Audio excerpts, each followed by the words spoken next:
The cost of hundreds of billions of sea prison but only incarcerated you one. And also 100,000 prison guards day and night guards. Just because your appearance is too brutal. A look can make the blind beggar scared and fled. And can make a movement so that the most evil prisoners with tears in their eyes choose to commit suicide. But it is this kind of you, but was forced to bind the fate of the Dragon Kingdom, to participate in the rules of the strange, but also accidentally obtained SSS grade talent, the equality of all beings, and ignored all kinds of class shenanigans. At this moment, as a light curtain lit up, participants from hundreds of countries around the globe were teleported to a room at the same time, followed by a cold mechanical voice. Welcome to the loving family mission. Note, for every weird tale passed, the corresponding country will be rewarded with all kinds of resources, and for every Adventist who dies, a weird tale will be projected to the corresponding country. Here are a few rules for this quest, so please familiarize yourselves with them. Your dad is quiet, but never challenge him.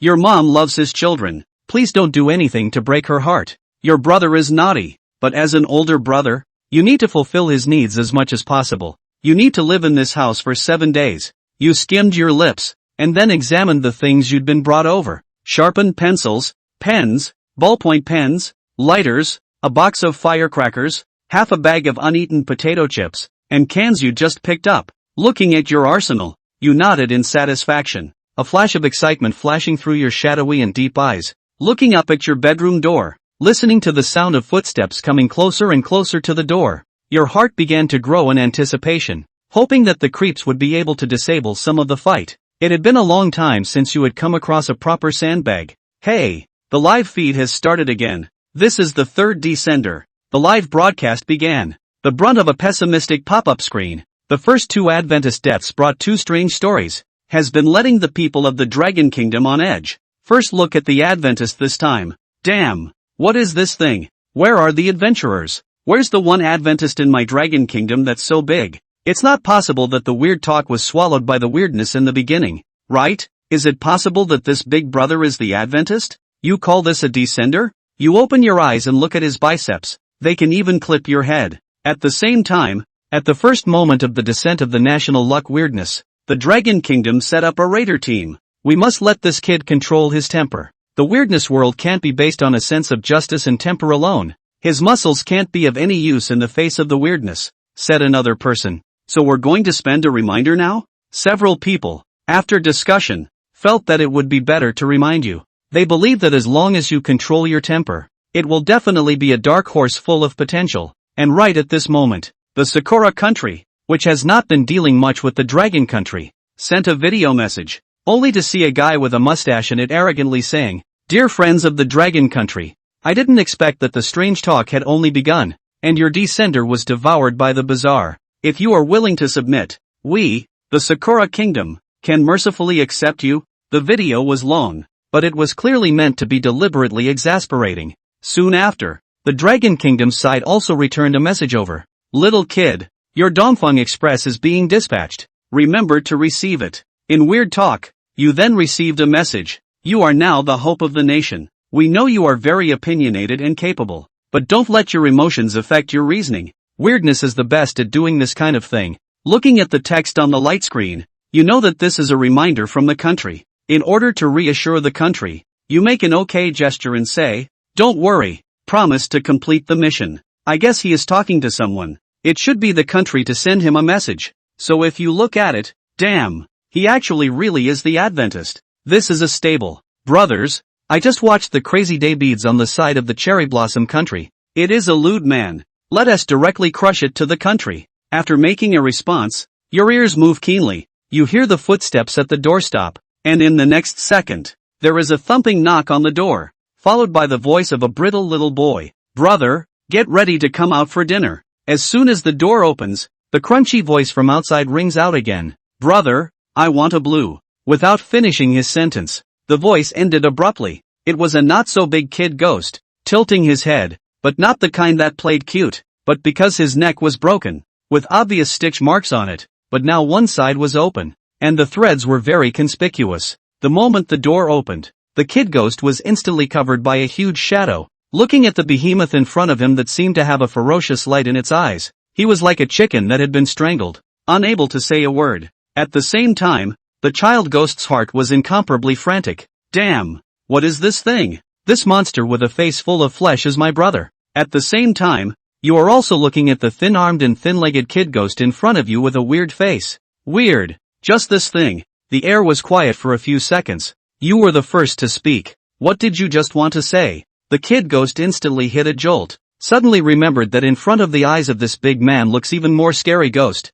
He is only a human. I am weird. I'm afraid of him for what? So he raised his head. Once again became arrogant. Brother, I want a basketball. You go buy me. Basketball? Do you want another pair of pants? Do you want me to lead you to get a head style again? For the appearance of the kid ghost, you are not afraid at all, but instead asked with a smile. The kid ghost thinks for a moment and says, it's not impossible. Not a big ghost, but quite a lot of ideas. You said disdainfully as you lifted your hand and placed it on the kid ghost's head, but I don't even have any money, so what's the point of buying you shit? When these words came out, the kid ghost's face changed steeply, revealing a mouthful of sharp teeth, and said sorrowfully, since you won't buy it for me, then take off your head and make me a basketball. The words just fell. The kid ghost opened his mouth and rushed at your hand to bite down. Snap! A crisp sound rang out, only to see your powerful arm seem to turn into a residual shadow. In the next second, the child ghost's head seemed to spin like a gyroscope.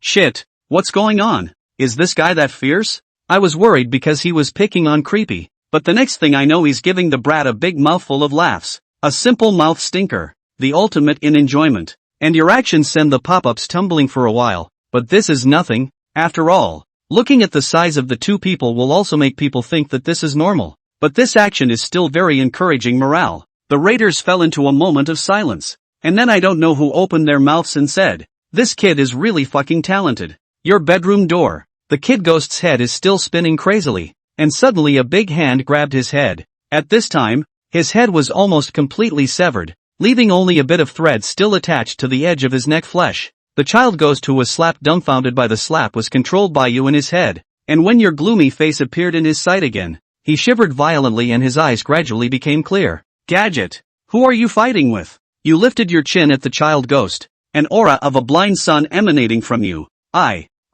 The kid ghost's whole body shook, emitted a burst of black gas, crackled and spilled black water. His crotch was wet. He should be scared to pee. Looking at the thing of smoke and slag in front of the door of your house, you frowned, and at the same time, you heard a rush of footsteps. What are you doing? A sharp and mournful female voice rings out, and you look up, only to see a woman in a blood-stained white dress coming down the hall from the kitchen. Now looking over, the woman looks incredibly creepy. Her hair is a mess. Her skin is an iron green color. Her eyes are black, and the nails on each hand are scarlet and sharp. The curved hooks at the tips of her fingers with the bright red liquid that is dripping from them look very harmful. The sight of this woman sends a small ripple through you slightly. What are you doing to your brother? The woman's eyes are dead set on the head of the child ghost you are holding in your hand. Perhaps seeing that you have not been responding, she presses the question again while pressing towards this side step by step, as if it is some sort of countdown to tear you apart with his own sharp claws once he comes this way.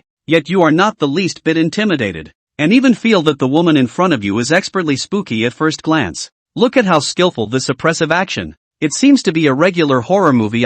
What are you doing? Holding his head for him? Of course. Your stern eyes and the woman stare at each other. The words are so righteous. You say you are how to be a mother? You don't even know your own child's head is open. If I hadn't caught this unlucky kid's head, he'd have lost it. Did not see people are scared to pee? Hearing your words, the woman's aura instantly weakened. Compared to her previous imposing appearance, it was like two ghosts. The child ghost knew that his mother had come, and was ready to retaliate against you and his mother for complaining. However, just as he opened his mouth, he was glared at by you, and the child ghost immediately closed his mouth. The terrifying extent of the slap you just gave him is still fresh in his mind. Whether it was the slap that seemed to kill him or your behemoth-like physique, it caused great harm to his young mind. For the sake of his own little life, he felt that he should keep silent. And only after deterring the child ghost did you open your mouth again and say, what are you supposed to do? You don't even know. How are you supposed to be a mom? The woman's body began to twitch,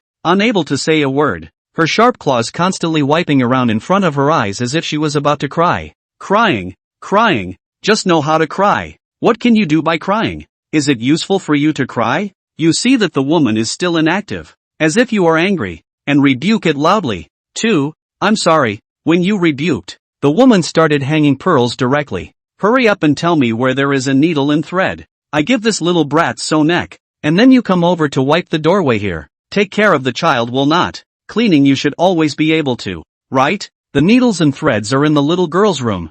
I'll go get a mop. The woman seemed to have just reacted. Nodding her head repeatedly. Turning around and walking towards the bathroom while pointing towards the door of a room. In the live broadcast room. Watching the woman leave. Those viewers who had been sweating for you finally breathed a sigh of relief. And the pop-up screen once again rolled up. Damn! What kind of monster was that just now? It scared me so much I couldn't even speak. Now it seems she's not just impulsive, but still has a brain. So why did the ghost mom turn out like that when you heckled her? I couldn't tell who was actually creepy for a second. This is mainly because of the hint you got at the beginning of the weird talk, which said that the ghost mom loved her child, and you used that to take the lead. And combined with your aggressive aura and tone of voice that didn't panic in the slightest, you fucked this creepy brain CPU out of her mind for a while. However, you are indeed not simple. Your set of practices requires a very strong psychological quality, extremely fast reaction speed and more flexible thinking ability. He as a descender. At present it seems to be the fortune of our dragon country. You have a lot of words. I'll hang out with you. Brothers, go to the live room of the small day. They are also knocked on the door. Sakura Nation Crazy Hinju's live room. Crazy Nichiju is currently staying in a bedroom that's not too far from yours. And right now there's a succession of knocks on the door from outside, along with the voice of a brittle little boy. Brother, what are you doing? Come out and get ready for dinner. Do you want mom to be angry? The face of obscene madness Rizu squatting in the bedside shivering, completely did not have the courage to open the door. Seeing this cowering behavior of Crazy Nichiju, some of the young Sakura people who had just returned from the Dragon Kingdom live broadcast couldn't help but start complaining. Damn you Crazy Nichiju, what the hell are you doing? You're just disgracing us Sakura people with this cowardly stance. Where's your samurai spirit gone? If I were you, I'd commit harakiri in a minute. And compared to the angry Sakura Nation crowd, the Sakura Nation leadership was a bit more composed. They had just returned from taking lessons from the Dragon Kingdom's live broadcast. And that little trickster was nothing more than a weakling that the Dragon Kingdom's descender could easily take down. Then why couldn't their great Adventist Jun? If their Dragon Kingdom Adventist can do it, we Sakura people can definitely do it better. With this inexplicable confidence, the leader of the Sakura Kingdom sent a tip to Crazy Day Pearl. Jun, don't be afraid. The little kid outside the door is very weak. Seeing this message, Crazy Rizu was immediately delighted and his expression became arrogant. Then, in a reversal of his frightened look, he rolled over and got out of bed. And outside his door stood the same child ghost whose head was almost falling off. Seeing the child ghost's frightening appearance, Crazy Rizu's heart jumped, but soon remembered the hints given to him by the state, which made his confidence grow up. Brother, the basketball I want, you go buy it for me, the kid ghost said truthfully. Crazy Rizu face across, squinting eyes at the child ghost, viciously said, you child insatiable, you must die. Finished, Crazy Rizu to the child ghost lifted his hand to hit. The results of the child ghost in front of him is not like he got the news that said that week, only to see the child ghost eyes become horrible. Body emerging silk black gas. Open the mouth covered with sharp teeth. A bite off the Crazy Day bead 3 fingers. Crazy Sun Pearl let out a wail and retreated backwards. But the kid ghost didn't seem to intend to let him go. And after eating the 3 fingers, he came over again step by step. At the same time, it said, since you don't want to buy it for me, I'll take off your head and use it as a basketball. In the moment of crisis, Maple Madness Hinju made a split-second decision and flung himself on his knees to the child ghost and cried out, I'm sorry, I was wrong. The companion talent Bowsmith spirit took effect, and a golden light flashed on the child ghost's body, and it returned to the state it was in at the very beginning, as if it had forgiven Maple Madness Rizu. Ha, a weakling like you still wants to beat me? The kid ghost said disdainfully, but seeing as you apologized so sincerely, I'll forgive you this time. Remember to buy me basketballs. Hi one. Hi I. Maple Madness Nichiju nodded his head repeatedly, not daring to retort, and he didn't even dare to stand up until now. At the same time, he was thinking resentfully in his heart, damn Sakura country's leaders, what is in their hearts? Don't they know that they won't be better off if I die as a descendant? His companion talent Bowmaker spirit could defend against one bizarre attack by calming his anger, but it could only be used 3 times in one copy. Now it was surprising that it had been consumed once just like that. Damn it, why is this happening? Didn't I say that Kid Ghost is no threat? Fraud, this is fraud, the all-damned Dragon Kingdom, not for the sake of all mankind at a time like this, but but even deceiving the descendants of other countries, truly abominable. Laughing hee hee, our Tang brother looks like a reckless face, the result is courageous and resourceful strength to take a pinch. This little cherry blossom a set of sparrow-like do things is really reckless. Kid Ghost, you Neil can be really fast, I am embarrassed to get down. In addition to the Dragon Country and Sakura Country, descendants from other countries also encountered similar things at about the same time. For example, Tom, the descendant from the Pretty Country, had acted just as unruly as Tang Gang when facing the Kid Ghosts, yet the weirdness in the middle of the Weird Tales world obviously wouldn't let him be a bully. So, he counteracted the creepy's attack by also activating his companion talent. Tom's companion talent was concealment, which allowed him to cancel out a creepy attack by paying a certain price. Only, the price to be paid was random, and in addition to not dying outright, it could leave the gift possessor's body arbitrarily crippled or damaged. This time Tom was lucky, and the cost was just breaking the middle finger of his right hand. On the other hand, the descendant of the Stickman Kingdom, Park Einisher, used a delaying tactic, falsely agreeing to the child ghost's request, and temporarily became the same player as Tang Gang, who didn't fall head over heels in the child ghost. At the same time, some Stickman countries this is sneer, really, Weird Talk world is not rule-based Weird Talk then, those tips will be much less deterrent. Pretty Country and Cherry Blossom Country's descending person have eaten bitterly, but also their Stickman country's contestant how clever. Other than that, there were also some unfortunate adventurers, such as Rama from Aguni, who was scared to stay in his room and not go out, and in no time at all, the child ghosts broke into his room and ate him clean. The Adventists of Aguni died, and the family of Weird Talk's love for each other descended on the territory of Aguni. The voice of the national luck strange talk resounded throughout the entire Blue Star, instantly causing the entire people of Ogway to break into curses. But soon, they didn't even have the time to curse, everyone was on their own, fearing that the Weird Talks would be projected to where they were. The line of sight returned to Tang Gang's side. After the ghost's mother went to get a mop, he took the child ghost to the little girl's room, which, according to the information given at the beginning, was supposed to be the youngest child of the family, a little weirdo who was seriously ill. Open the door, the room is dark, so it is not convenient to find things. Tang just reached out and touched the wall, and turned on the light with a snap. A small pink-colored room presented itself before his eyes.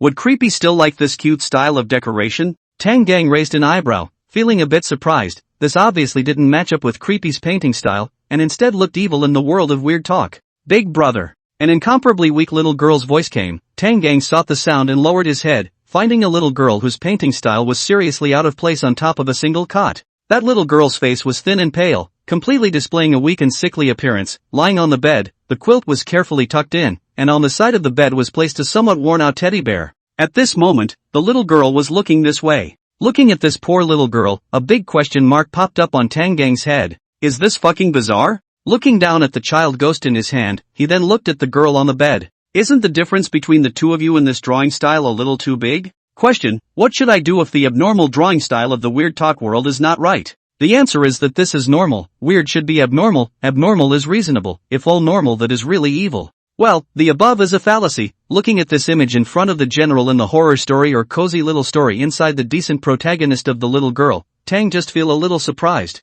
This may be a new experience, in the previous Weird Talk Live has never seen this kind of weird. That said, Tang Gang's heart is quickly calm, no ripples. Just such words were not enough to shake him. He has not been a normal person since he was a child, his thinking is different from the norm, and his physique is also. At the age of 3, he pinched the neck of a chicken and let his grandfather burn the fire and roast it to eat it, and at the age of 6, he almost gave the head of the village bully a head scratcher. In fact, it doesn't matter what it looks like, in his opinion, Bizarre is no different from a chicken or a village bully. Perhaps because of this, he was given the companion talent of equality of all beings. At this time, in the face of the little girl's questioning, his face did not change much, and he directly asked, "Do you know where the needle and thread are?" This little brat's head fell off. "I'll sew it up for him." As he spoke, Tang Gang also reached out and patted the child ghost's face. I don't know if it was Tang Gang's illusion, but he felt that the girl lying on the bed was silent after seeing this scene before opening her mouth. However, she was originally a sickly-looking girl, so there didn't seem to be any problem with talking a little slower. At this time, the worn-out bear on the bed moved, raised his hand, and pointed to a drawer not far away. "The needle and thread are in it," the little girl's voice sounded. Tang Gang looked along, and without much ado, pulled open the drawer and looked at it, finding a pink coil as well as a needle from inside. Then, he skillfully nimmed the needle, pulled out the thread on the child ghost's neck, and then very skillfully sewed it up. If you ask him why this big guy can be so skillful in needlework, most books have protagonists who are directly the god of cooking. It seems reasonable that Tang Gang can do needlework, right? Well, in fact, Psychiatric hospital is a place where talents abound. It's normal for him to learn a few more skills. After all, the days of hospitalization are really boring. Soon Tang Gang sewed up the child ghost's head, but looking at the other party's expression, it seemed that he wasn't satisfied with the pinkish pink stitches. But forced by Tang Gang's lustful authority, he didn't dare to say anything. And as Tang Gang repositioned the silk thread and prepared to leave with the child ghost, the little girl lying on the bed spoke again. "Second brother. You leave first. I want to say a few words to big brother." The kid ghost didn't respond, just left straight away. He slipped away so fast that he even thoughtfully brought the door. Outside the door, the kid ghost patted his chest comfortably. "Damn, that monster scared the hell out of Ghost. Is he really human? Brother me, but I don't want to stay a second longer." On the other hand, inside the house, Tang Gang turned his head to look at the little girl, waiting to see what this little creepy actually wanted to say. The little girl didn't speak directly, but the teddy bear next to her took the lead, helping the sickly little guy sit up from the bed. Then, Tang just saw this little girl covered by the quilt, thin as a withered body. In fact, it cannot be said to be as thin as a withered bone, because this little girl's head is simply underneath a horrifying skeleton. This is no longer the problem of suffering from a serious illness, this is already sick accident. But looking at such a bizarre and terrible scene, Tang Gang revealed a soothing expression. This is the right flavor. To be this style of painting, being bizarre has to be out of place. The little girl saw Tang Gang's expression did not change much, froze for a moment, but thought that just now this guy was carrying her second brother's head in. Then it's alright. Soon, she opened her mouth and said, "Big brother, you here is very dangerous. Weird talk about the world of weirdness to torture humans for fun. Encountered a dangerous time. You can come to me. I'm willing to protect you." Tang Gang didn't believe all of the little girl's words. He just lowered his head and compared the size of the two of them, then asked, "Are you serious? Little girl, can't talk, you can't say." Although he was choked by Tang Gang, the little girl continued, "This is all I have to say. I didn't like enslaving humans. That's why I became like this." She lowered her head, seemingly because Tang Gang hadn't taken what she said to heart, and looked aggrieved. However, Tang Gang did hear the meaning of the other party's words to send her off, and more importantly, there was no use in continuing to stay over here, so without saying anything more, he lifted his foot and left. Although Tang Gang acted plainly, in the live broadcast room, this interaction set off waves of pop-up screens. "This creepy, I felt so pitiful at first, but when she revealed her body she almost scared me to pee. When I thought she was a scary creepy, she said that she would protect Tang.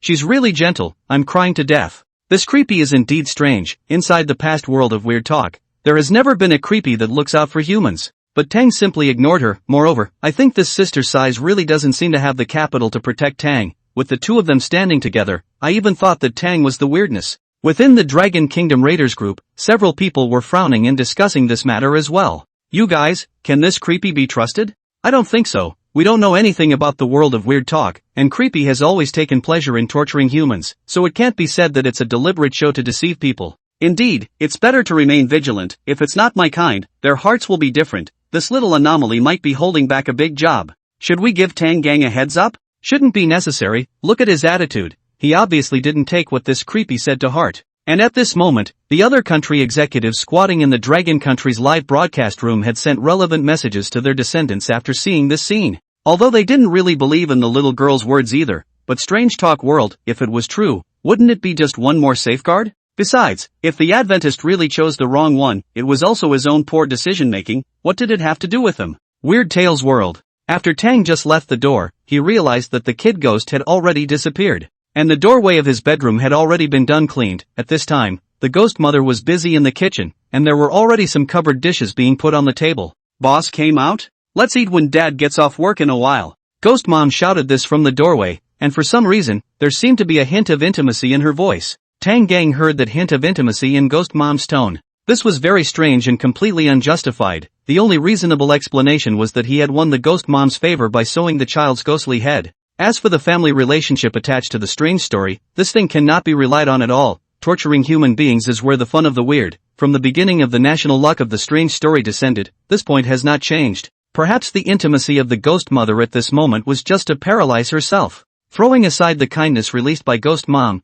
he began to think about something else. The ghost mother said that the ghost father was not yet off duty, so apart from the neighbors, there was only one dog identified as friendly that he hadn't seen in the basic introduction given at the very beginning. With that thought, he spoke up and asked, "Where's my dog?" He hadn't seen any sign of the dog since he came out, and the basic introduction at the very beginning had said that the dog was raised by him, so there was no problem calling it my dog. Ghost Mom acted normal for the time being, and she responded to Tang Gang's question from inside the kitchen. He's always jumping around on the couch during the day, I've locked him in the balcony cage. At this moment, with no spooky outbursts, the ghost mom acted as if she really was Tang Gang's mother. This is normal, and a test for the descender. The spooky in the world of weird talk had a corresponding role to play, or perhaps the Adventist needed to play the role assigned to him or her. During this period, it is easy for the Adventist to let down their guard because of some apparently warm atmosphere and end up being devoured by the weirdness. Just like the kid ghosts knocking on the door and asking for a basketball were normal at first, but once he was rejected, he would attack.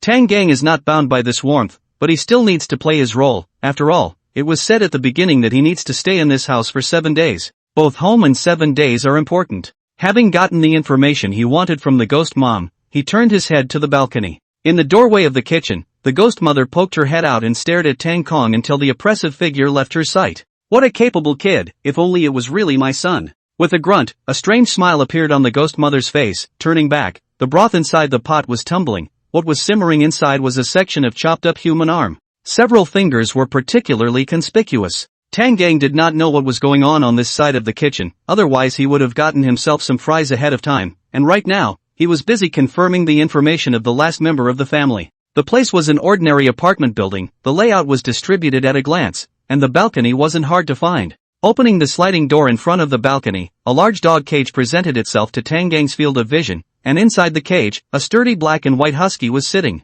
Hearing the commotion outside, the husky raised its head, blue eyes looking towards Tang Gang, but a little cockeyed, pink tongue falling from the side of the mouth, looking very intelligent. Just this first glance, Tang Gang can determine, this Era at least must be a prince. Open the cage. Era showed no great enthusiasm for Tang Gang. A fierce rushed over. If not for Tang Gang's size, absolutely have to be this guy hit a heel. Afterwards, Era rubbed hard against Tang Gang's body, and the tail behind him seemed to rotate like a propeller. Tang Gang symbolically touched the dog's head. According to the words introduced at the very beginning, this dog was an accomplice. Silly dog. Looking at its eyes full of wisdom, Tang Gang said softly. Immediately, that Era seemed to be stimulated by something, jumped backward a step, looked at Tang Gang, stomped his front foot violently, and barked. Very well, this one is probably not even considered bizarre. Era's goofy appearance made Tang Gang spit out another sentence, but it had to be said that the husky's play should, even if it was placed inside the world of weird stories, did not affect the normalcy of its drawing style in the slightest. And this brief peace and quiet also let the nervous audience relax a lot. Haha, this silly dog, it's exactly the same as mine. Brother Tang found his partner inside this copy so quickly, but I'm deeply skeptical about this partner's abilities. Sparrow food, there's no way to know what use this silly dog can be put to in the face of shenanigans. At the same time, the front door of the house rang open, and then a man in a dark, sheep suit walked in. The man was very tall, just less than half a head shorter than Tang Gang. He wore glasses, his expression was serious and sullen. Besides looking badass, there wasn't too much of a creepy picture, on the contrary. Waiting for the man to put away his clothes and enter the house, Ghost Mom poked her head out of the kitchen and said, "Hubby, you're back, it's time to eat-o." The man nodded, still silent, then went straight to the kitchen. Here, all the people except Tang Gang had already taken their places, and a dish on the table had its lid lifted. These dishes are horrifying. There is even a fresh, pried open skull of the human head. The brain is exposed, the eyes of the human head is even moving. But such a dish for human beings' incomparably frightening existence, for the weird, may just be a bowl of bean curd brain. Ghost Father scanned around the table, frowned, and opened his mouth to ask, "What did the boss do?" Ghost Mom sniffed and said, Boss should have gone to tease the dog, right? After all, that dog is always clinging to this child." For a moment, the Ghost Father's frown deepened. And he also heard the doting tone when his wife spoke. It made him feel wrong up. It was just a new human coming in. Why would his daughter-in-law have this kind of attitude? Don't even know to come greet your father who has been busy all day? Still teasing. Before the Ghost Father could finish his disgruntled words, he was suddenly silenced. It was because Tang Gang came out from the balcony with the silly dog. Tang Gang's tall frame, with muscle after muscle on his body pulsing as if alive, coupled with his somber and majestic face, caused a huge psychological impact on Ghost Dad at the first moment. Crap! What the hell is this? This is the boss that was sent in? Is this a human being? Did Weird Tales will get something wrong here? You call this guy who seems like he could punch me to death a human? The moment Tang just appeared, a bandit aura came over him. Looking at Tang Gang leading the stupid dog step by step to his front, Ghost Dad gulped, but quickly reacted that the guy in front of him was a human. So close, almost scared. But the Ghost Father looked up at Tang Gang, who looked down at himself filled with a sense of oppression, and his heart was filled with question marks. You're creepy and I'm creepy, ah? Probably because just now Tang Gang appeared too suddenly, the Ghost Father's aura was pressed headlong, and until now he had not reacted. Tang Gang looked down at Ghost Dad for a short while, the latter stalking his neck and not saying a word. Ghost Father dissatisfaction words Tang Gang heard, although to play the role of son, but these weird but not his real family, so he is not at all spoiled. If this guy in front of him dares to do something fancy, then he will definitely call him back. Subsequently, Tang Gang shifted his gaze and found that all the family members had arrived, including this seriously ill girl. It seemed that the Ghost Father was worthy of being the head of the family, and was really dignified. Then, Tang Gang's eyes fell on the main event of the night dinner. Looking at those obvious traces of dishes, he did not have any appetite. Ugh. Sighing helplessly, Tang Gang felt that he should have gone to the kitchen first to see if there was anything anyone could eat. But it wasn't too late to go over there now. Instead of settling down at the dining table, he turned around and went to the kitchen, while Silly Dog looked at the family creepy, then bumbled after Tang Gang. Tang Gang turned around inside the kitchen. The results weren't very favorable. There wasn't anything he could find here that he could eat. Meat was scarce, but there weren't any vegetables, and some of those meats had fairly obvious features on humans on top of them.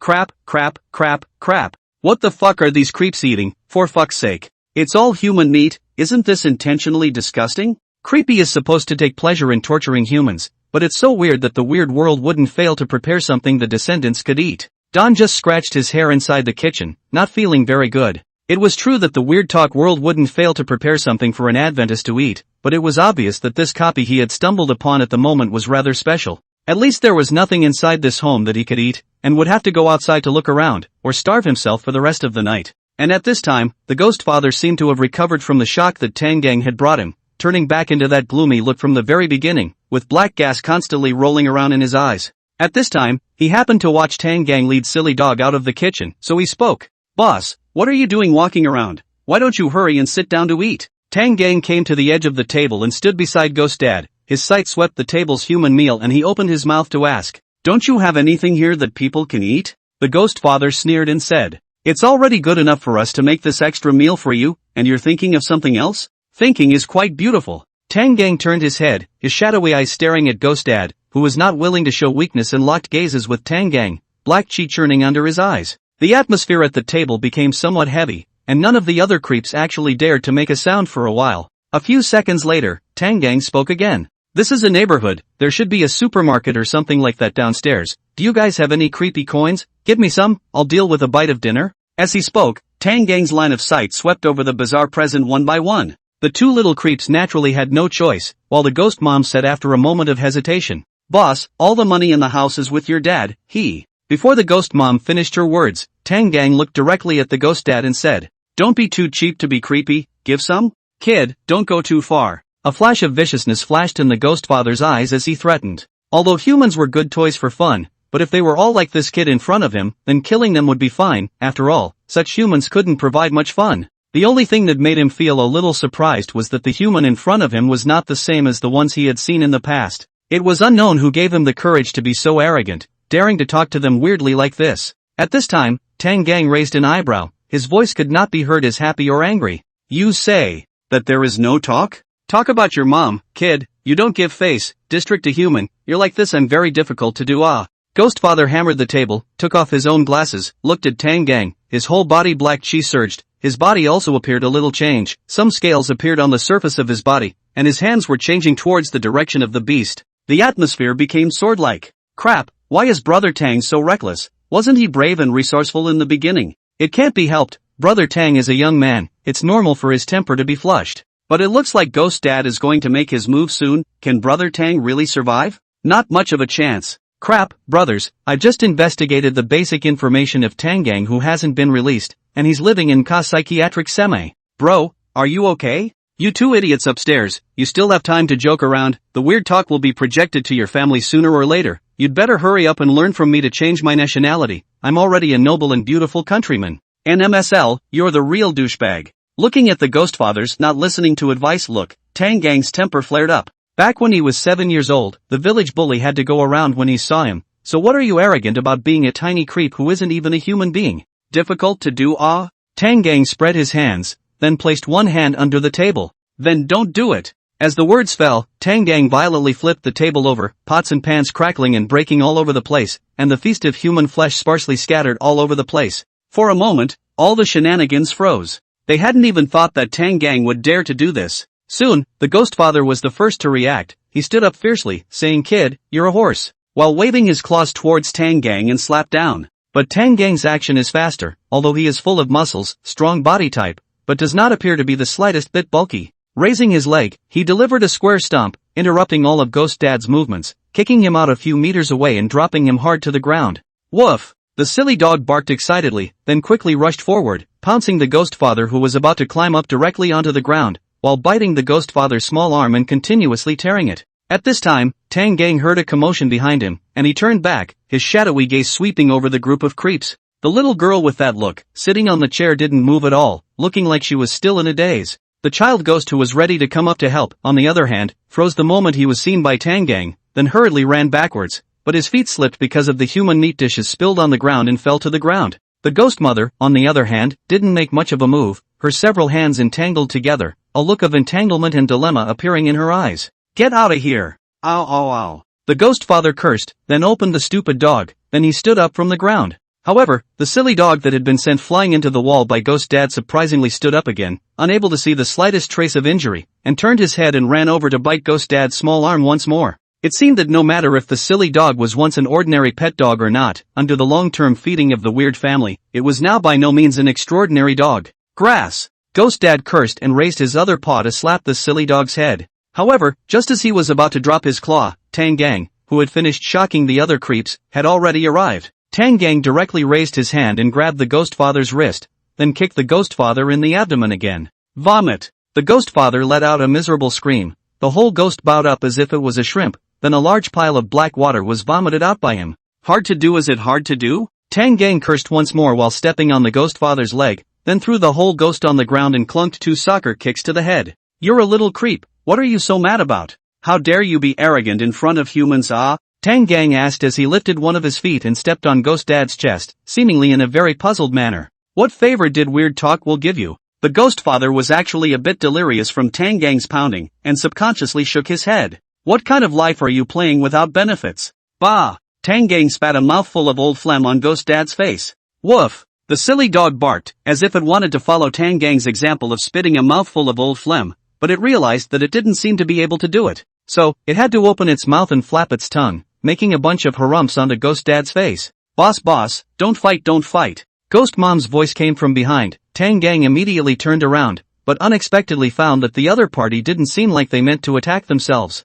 "Mom, do the Lord, you first take these out. Your father, he is just a moment of impulse." Ghost Mom said this, while also handing Tang Gang a stack of green trick coins. Tang Gang frowned, but still reached out and took the wad of guile coins. Casually nodding, these trick coins had denominations on them, and these ones in his hand were almost 500 or so. Afterward, turning back to look at the ghost father again, he then left this side, reached the door and pulled it open to go out, together with the silly dog. Crap, is Tang so fierce, just clunking 2 feet at creepy? Too outrageous, is Tang really human? He scared off the kid ghost with one look. Brother Tang must have awakened a very powerful talent like this. First time I've seen a descender who bank hammers creepy inside Weird Tales world. Brother Tang, you are, my god. Damn, look at me really good. Other descendants are coy and wait for me to be afraid of Bazaar to launch an attack. The result is that Tang asked Bazaar why dare to be arrogant in front of humans. Boruto passes also have to burn. Cheating, absolutely cheating, you drop. How can the Dragon Kingdom drop adventurers to this extent? You Dragon Kingdom must apologize to the world. Damn it, I advise you Dragon Kingdom, hurry up and give us Pretty Kingdom both hands to give us this loophole. Idiot. You 2% $%%. Same time same thing, but different people. Sakura Country's descendant, Maple Madness Nichiju, was looking at the food in front of his eyes, and felt his scalp go numb. Boss, why are you still looking there? Hurry up and eat. Ghost Father said as such. That, I feel tonight, not much appetite. I'll go back to the room first, you guys drop, eat and drink well. Maple Madness Rizu shook his head in fear, then turned around and prepared to run. However, the claws that had been full of scales grabbed him. Papa Ghost's eerie voice rang out from behind himself. Of course it's fine if you don't eat, but boss, you're not giving me face if you don't take a seat. What, are you going to challenge my majesty as the head of the family? As soon as the words fell, Maple Madness Rizu felt the threat of death. Fortunately, he reacted quickly and made a split-second decision. Immediately crouching and turning around, he knelt down for the Ghost Father, thumped his head 3 times, and shouted, "Private Marseille." The natural groveling spirit was launched successfully, and the Ghost Father's face rapidly improved. Humph, For the sake of you apologizing so sincerely, I'll spare you this time. Get lost. Hichi, Hichi. Maple Madness Rizu nodded repeatedly, then left in a grayish manner. Although Maple Madness Rizu had saved his life by relying on his talent, the Sakura Nation's audience was furious. Maple Madness Nichiju, where is your samurai spirit? How can you chicken out here? You should commit harakiri and thank all the Sakura people. For their part, the people from the pretty country captured this crucial information in the Sakura country's live broadcast, so they enabled a second chance to notify the adventurers. Tom, when confronted with Ghost Dad's inquiry, dropped straight to his seat and said, I don't have much of an appetite tonight, so why don't I just stay here with everyone to finish eating? Oh, you kid is quite sensible. The Ghost Father really did not launch an attack, and Tom was safe for the time being. Some other countries, such as the Woolly Bear Country, the Kangaroo Country, the Watch Country, and so on, saw that the pretty country Adventists had passed this hurdle in this way, and had sent messages to their own Adventists. But some countries were going to be a bit miserable, because they encountered this matter a bit earlier than Sakura Nation, or encountered it synchronously. For example, the Stickmen country's player, Park Inisher. In order not to be attacked, he forced himself to endure the discomfort and ate his share of the human feast, and not long after eating it, his stomach became uncomfortable. With a strange cry, Park Inisher, who was suffering from abdominal pain, tumbled to the ground, and with eerie cackles of laughter coming from all around him, he could only feel his stomach getting more and more painful. Then, he saw that his stomach actually swelled up. It was getting bigger and bigger and bigger. Bang! With a loud bang, Park Inazuma's stomach violently exploded, bursting out with blood and liquids of various colors. In the next second, Park Inuyasha's body disappeared, while he himself appeared in the middle of the bedroom. The feeling of death still lingered in his heart, and he patted his chest with palpitations. His companion talent is to take the strengths and make up for the weaknesses. After death can be resurrected, but the price is to consume the small Park Inari. And his strength was only enough to activate this ability once. Damn it! Feeling flat, Park Inisher cursed in a low voice. The descendants of the other countries basically went back to their bedrooms and cat around after they had finished with Ghost Daddy's trickery. Tang Gang, on the other hand, walked with his dog at the bottom of the neighborhood building. The night in the world of Weird Tales was very dark, the moon and stars in the sky were like ornaments, and of course the streetlights around them were like ornaments as well. The darkness here seemed to swallow the light in general. But this was not what Tang Gang cared about nowadays. What he cared about was that the night of the Weird Tales world seemed to be a bit cold. Even a fierce man like him could not help but cover his arms. Knowing that when he was at school, he was wearing half sleeves and shorts, the only thing to be thankful for now was probably that he didn't pair it with flip-flops anymore. However, there was certainly nothing in 6066 that he could wear. 6066, meaning Unit 6, 6th floor, Room 6, his temporary residence in the world of weird talk. 666, a simple and boring trick. But it's worth being happy that there really is a mini-mart downstairs in the neighborhood, and only once he went downstairs, Tang just saw the shiny signboard above the supermarket from afar. Well, how brother chain department store supermarket? Almost to the place, if the price is right to buy you ham and sausage to eat. Seeing that he was almost inside the supermarket, Tang Gang lowered his head and said to the silly dog. This thing was indeed a loyal lapdog. The scene where it attacked Ghost Dad just now, Tang Gang had seen it all. Ow ow ow ow ow. The silly dog's ears immediately perked up after hearing this, and it was so happy that it tilted its head back to look at the moon and started a false wolf howl in a low voice. Shut up! Tang Gang interrupted the silly dog's howling and gave it a slap. The stupid dog did shut up, but it tilted its head along the way, looking at Tang Gang with a "what do you mean" look. Soon one person and one dog entered the supermarket, which was still in business. The space inside was very big and bright, and of course there were a lot of goods, from daily necessities to snacks, which was very suitable for the word department store. Inside the store, there were no other employees, and the store owner sat behind the counter, a man with a full face and dense pits on his face. He looked bad, but he was still a bit worse than Tang Gang. The shopkeeper had no intention of talking to Tang Gang, only opening his eyes to look at Tang Gang before continuing to rest his eyes. Since Creepy had no intention of messing with him, Tang Gang was happy to take it easy, and took Silly Dog to pick out something. The things on the shelves were all clearly labeled, which was good, and they weren't very expensive. But surprisingly, there is no knives for sale here, not to mention the very long kind of watermelon knife, is the general kitchen knife and pencil sharpener knife cannot be seen. It seems that the owner of this store is very careful, should not be less reading novels.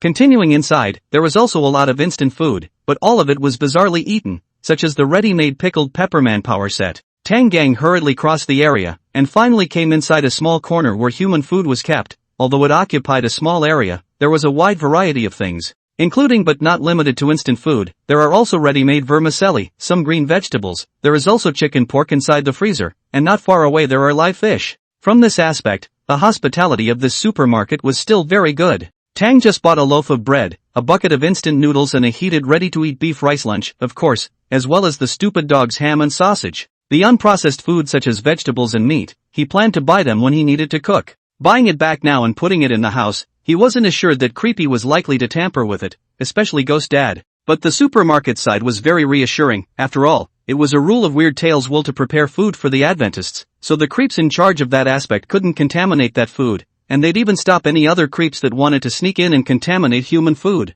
This does point to another thing though: the creeps in charge of watching over human food are generally a bit stronger. The above are sort of hidden rules in the world of Weird Tales, discovered by humans in the midst of long exploration, and not really a secret nowadays. However, after strolling around the supermarket, Tang Gang realized that there were surprisingly no other Adventists to buy anything. But on second thought, they probably wouldn't get money on the first day like they did. That's fine, and they'll probably still receive the basketball trouble from their brother. Basketball? Thinking of this, Tang just hand carry another basketball out, to maintain the family relationship as necessary. Anyway, the free coins, he does not hurt. A total of $40. After calculating the price in his mind, Tang just went to the counter to pay the bill. The creepy shopkeeper with a face full of horizontal meat turned his head and took a plastic bag. He packed Tang Gang's things, but instead of giving it to Tang Gang, he reached out and signaled for Tang Gang to pay first. Tang Gang counted out a 50 denomination creepy coin and handed it over. The shopkeeper took it, but still didn't give Tang Gang his things, instead reaching out his hand once more and speaking.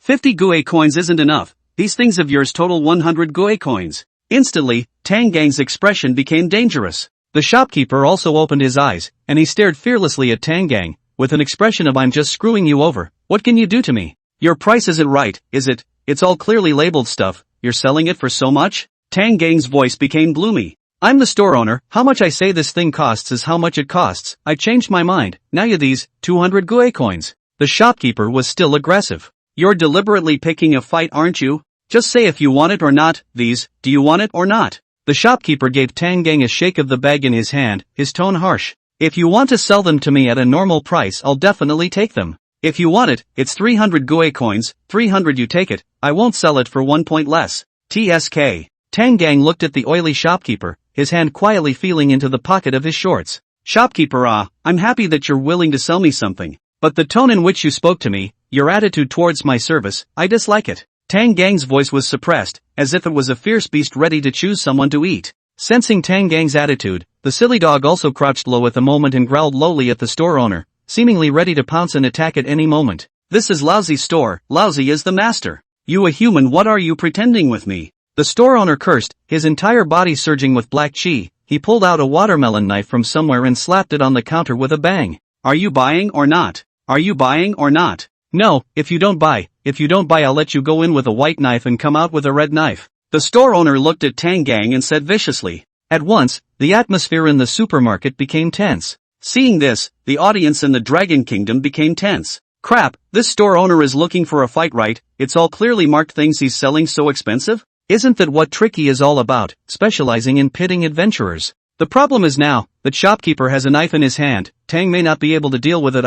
Why don't you just whip out for a while? There are 500 guile coins anyway." Unlike the Dragon Country audience, the people from other countries were excited. After all, Dragon Country was a big cake, and everyone wanted a piece of it. However, due to the fact that this piece of cake was overpowered, people from other countries didn't dare to take how tough and straightforward actions. But now, the National Luck Strange talk this natural disaster but gave them the opportunity. As long as more and more strange talks are projected to the Dragon Country, they will be able to share this cake sooner or later. At this moment, they saw the sword between the Dragon Kingdom's descendants and the Weird, and still seem to be the weaker, because no weapons side, they cannot help but call out, "Ah, you Dragon Kingdom descendants are really stupid. At least our Sakura Kingdom's Juju and still reacts quickly. You're waiting to be projected weird. Humph, it's still our Stick Country's Park Enusher player who's smart. Despite being tricked once by shenanigans, he's still the smartest descender this time. You Dragon Country can't do it. Our pretty country very much welcomes female immigrants from the Dragon Kingdom to come here. So hurry up and make your move before it's too late.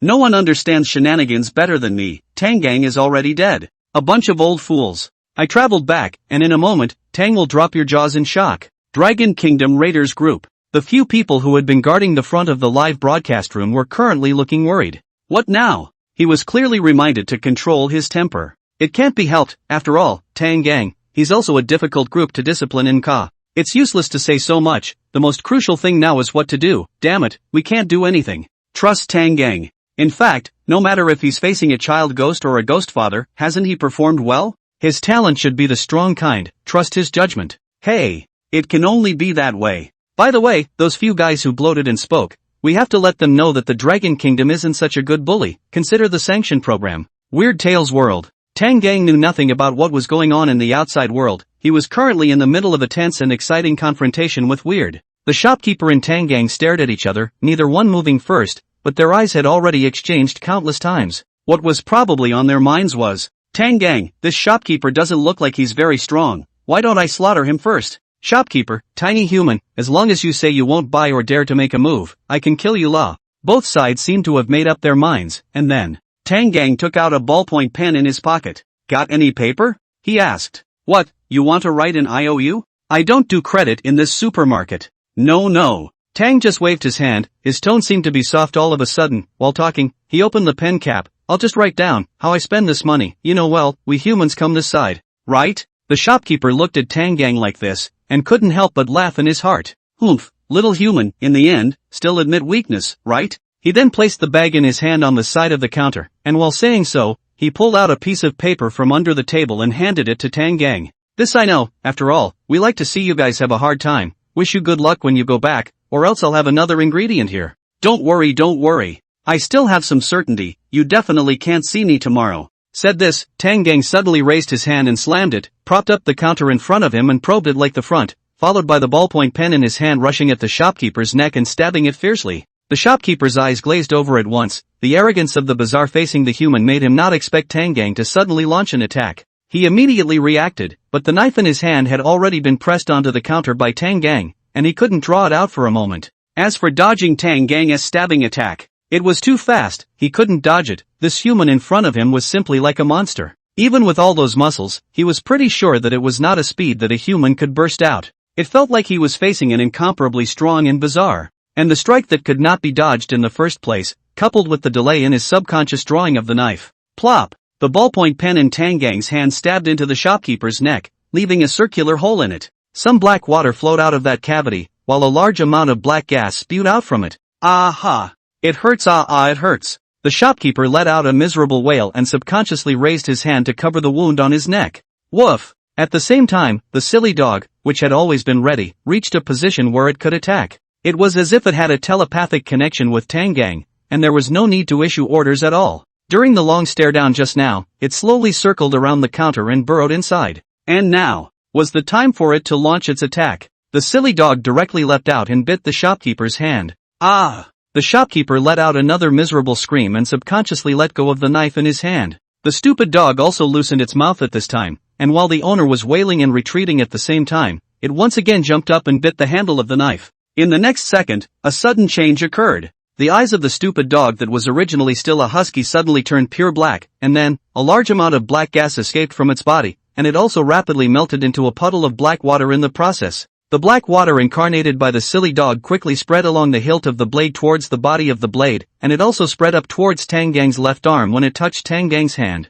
Subsequently, the entire blade, including Tang Gang's arm, was swallowed by this black water, and then, a large amount of black water began to twist and turn on its own, gradually molding itself. In the end, this black water turned into a black blade that looked exactly like the watermelon knife from earlier. And on top of that, it continued to emit a sin black gas, along with Tang Gang's hand spreading all the way up to his little arm all turned black, and further back there was also a hint of signs of black water spreading. This process seems to be very long, but the actual occurrence is only an instant. Watching the moment the black blade appeared on his hand, Tang Gang froze for a moment, but then reacted. This should be silly dog's true ability, and he didn't feel any hostility or devouring sensation on this loyal lapdog. And the blade in his hand. He was beyond certain that it was exceptionally sharp and could easily cut off the weird head end. Like an arm. In the next second, he swung the blade in his hand to isolate the counter. Originally the distance was not enough, but the black sharp edge became longer on the way to swing. Thus, the blade in Tang Gang's hand was placed above the shopkeeper's neck.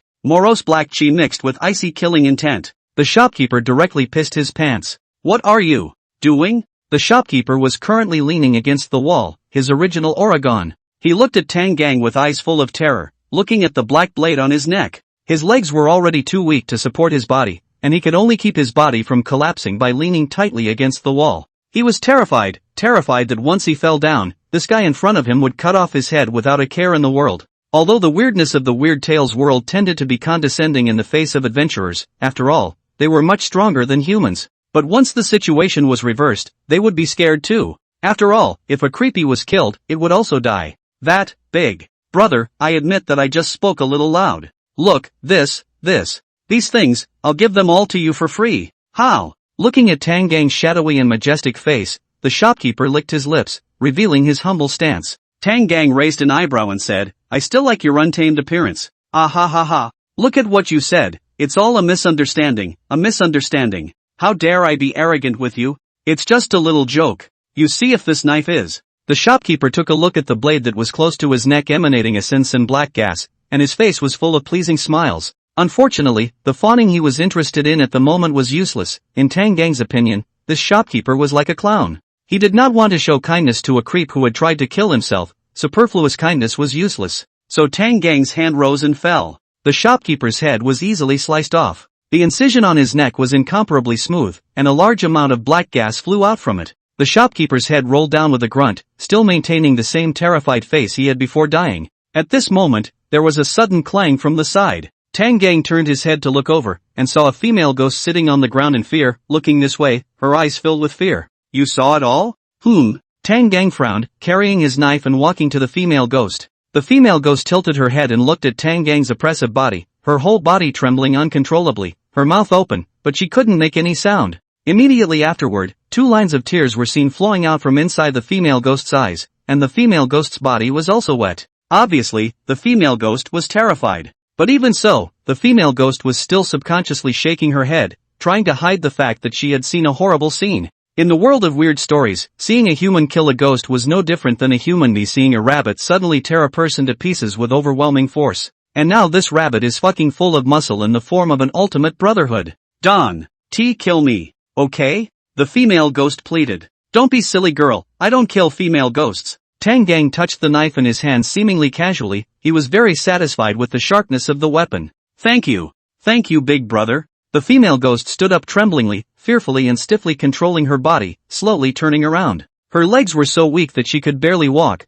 but she still made a little effort to move towards the door. Plop! Suddenly, she felt a pain in her chest. She sluggishly lowered her head, only to see the pitch-black blade piercing through her chest. What humans say is just as untrustworthy as your weirdness. Tang Gang's cold voice rang out, followed by an upward lift, and the upper half of the female ghost's body, along with her head, was split in half. Again, a large amount of black gas emanated out, and the female ghost's body collapsed helplessly to the ground. Before entering the store, Tang just checked that there were no camera-like things in this store, including the surrounding area. However, he wasn't sure if there would be such a thing as weird police in the weird world. In order to avoid some unforeseen circumstances, he had to kill this poor passerby ghost. After all, if there really was such a thing, and he was taken away, it would be very unfavorable to his mission. But it's all over now. Pressed against the door and looked outside, there was no one else or creepy out there. So he casually shook his hand. The black color faded from his hand, and along with the black watermelon knife it turned into black water and fell to the ground. The black water squirmed and reformed back into the silly dog. Woof! The silly dog barked, while Tang Gang smiled, took the bag, and threw the ham sausage to the silly dog from inside. Then, anyway, after coming here and killing, how could he not buy a bit of $0? He went back over to the shelves and picked up quite a few more ham sausages in. Silly dog has done a lot of work, just as this guy to stock up on food. After that, one person and one dog left the supermarket as if nothing happened. Ha ha ha, I knew Tang could do it. Click click click click, hand up and down, directly cut down creepy. Damn, it's too good. Originally I was sweating for Tang. Tang is really awesome. I would call it the strongest descender. Silly dog's ability is also very timely. It works too well with Tang. Tang with a knife has too strong a sense of oppression. Scared me so much that I almost shook out a few drops of urine. Seeing that Tang Gang had survived successfully, the audience of Dragon Kingdom was happy. Dragon Kingdom Raider Team. Good, the kid managed to survive. Yeah, great, but wasn't it a bit too natural for Tang Gang to kill the ghosts? Experiencing special, well, it's normal. Isn't it clearly written on his profile? What's wrong with killing ghosts? He's not killing people. This child's heart is full of a sense of justice. Should kill ghosts, kill good. The people from other countries, at this moment, did not jump on their feet again. One was because Tang Gang had shown too much power, and the other was because they had discovered the secret of the silly dog, and were anxious to tell this important piece of information to their own descendants. However, what they weren't clear about was that this move had only caused them to waste a communication opportunity for nothing. For example, Pretty Country used up 3 communication opportunities after this one. Weird Tales of the World. Tom crouched in his bedroom, watching creepy feast on a feast of human flesh that made him recoil in an unusual way. But a moment of stoicism was necessary to stay alive. Tom, there are silly dogs on the balcony with special abilities. Seeing the hint that the state had given him, Tom's eyes lit up. He also remembered that the basic introduction at the very beginning said that there was a husky that was his loyal lapdog. In the world of weird tales, an ordinary dog might not be very useful, but a creepy dog could greatly increase the chances of staying alive. This news made Tom unusually excited. He couldn't wait to go and establish contact with the silly dog, and immediately pushed out the door.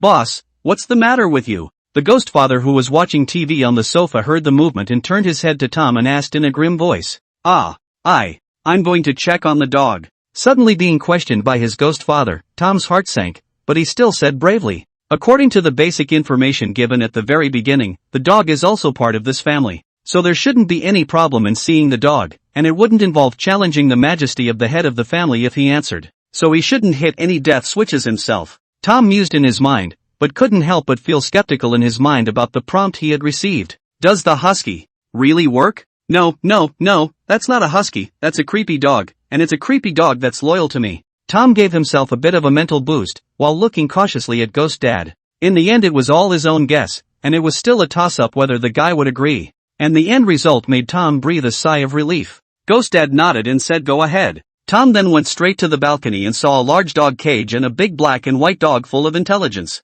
Tom ran over and squatted down and opened the dog cage for the dog, and the husky inside immediately pounced out and licked at his face. "Aha! Silly dog, good behavior." In the face of Era's enthusiasm, Tom was a little disgusted, but for the sake of a powerful creepy pet, he endured. Good dog. Will you change into a weapon or something?" Tom's voice was obscene, like a strange uncle who abducted a little lowly. "Woof!" The silly dog barked and cocked his head, looking at Tom with incomparable wisdom. "It's just turning into a weapon." Tom gestured with both hands, the kind that's long and sharp.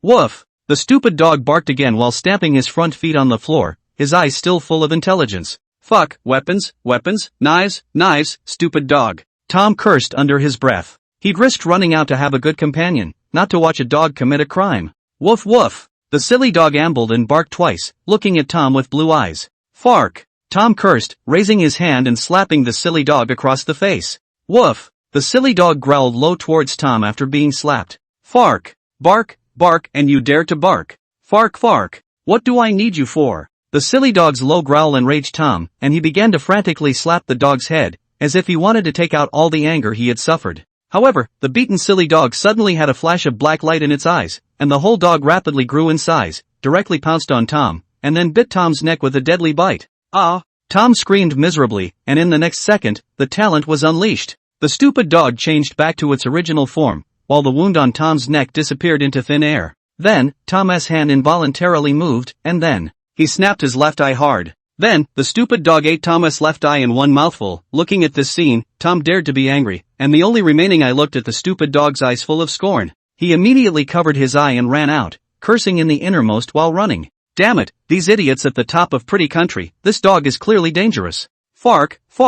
While the other country's players and the stupid dog were exchanging bitter words, Tang Gang had already started up the stairs with his own stupid dog. Tang Gang walked in front, and the silly dog followed behind. The dog with the ham sausage in its mouth looked to be in a particularly good mood, and looked very funny as it walked with a bounce in its step. Looking at its appearance, Tang Gang felt that the silly dog's name was really not wrong, and that he could simply call it Two Fools in the future. Although this dog is essentially bizarre, this name highlights both Era and silly. Woof! Era seemed to feel something as if it had barked at Tang Gang. Tang Gang stopped his steps and turned his head to look at her full. In fact, he had already felt strange when he was in the supermarket. Obviously, it was only the first time they met, but he and Erdo worked well together, as if they were old friends who had been partnered for years. Without issuing commands, without even needing eye contact, Erdo could naturally know what he wanted to do and what he should do. Tang Gang squatted down, placing his hand on the top of Erfan's head, and asked in a gentle tone, "You know what I am thinking in my heart? You have mind-reading skills?" Seemingly a very gentle question, but the silly dog suddenly hit a jolt,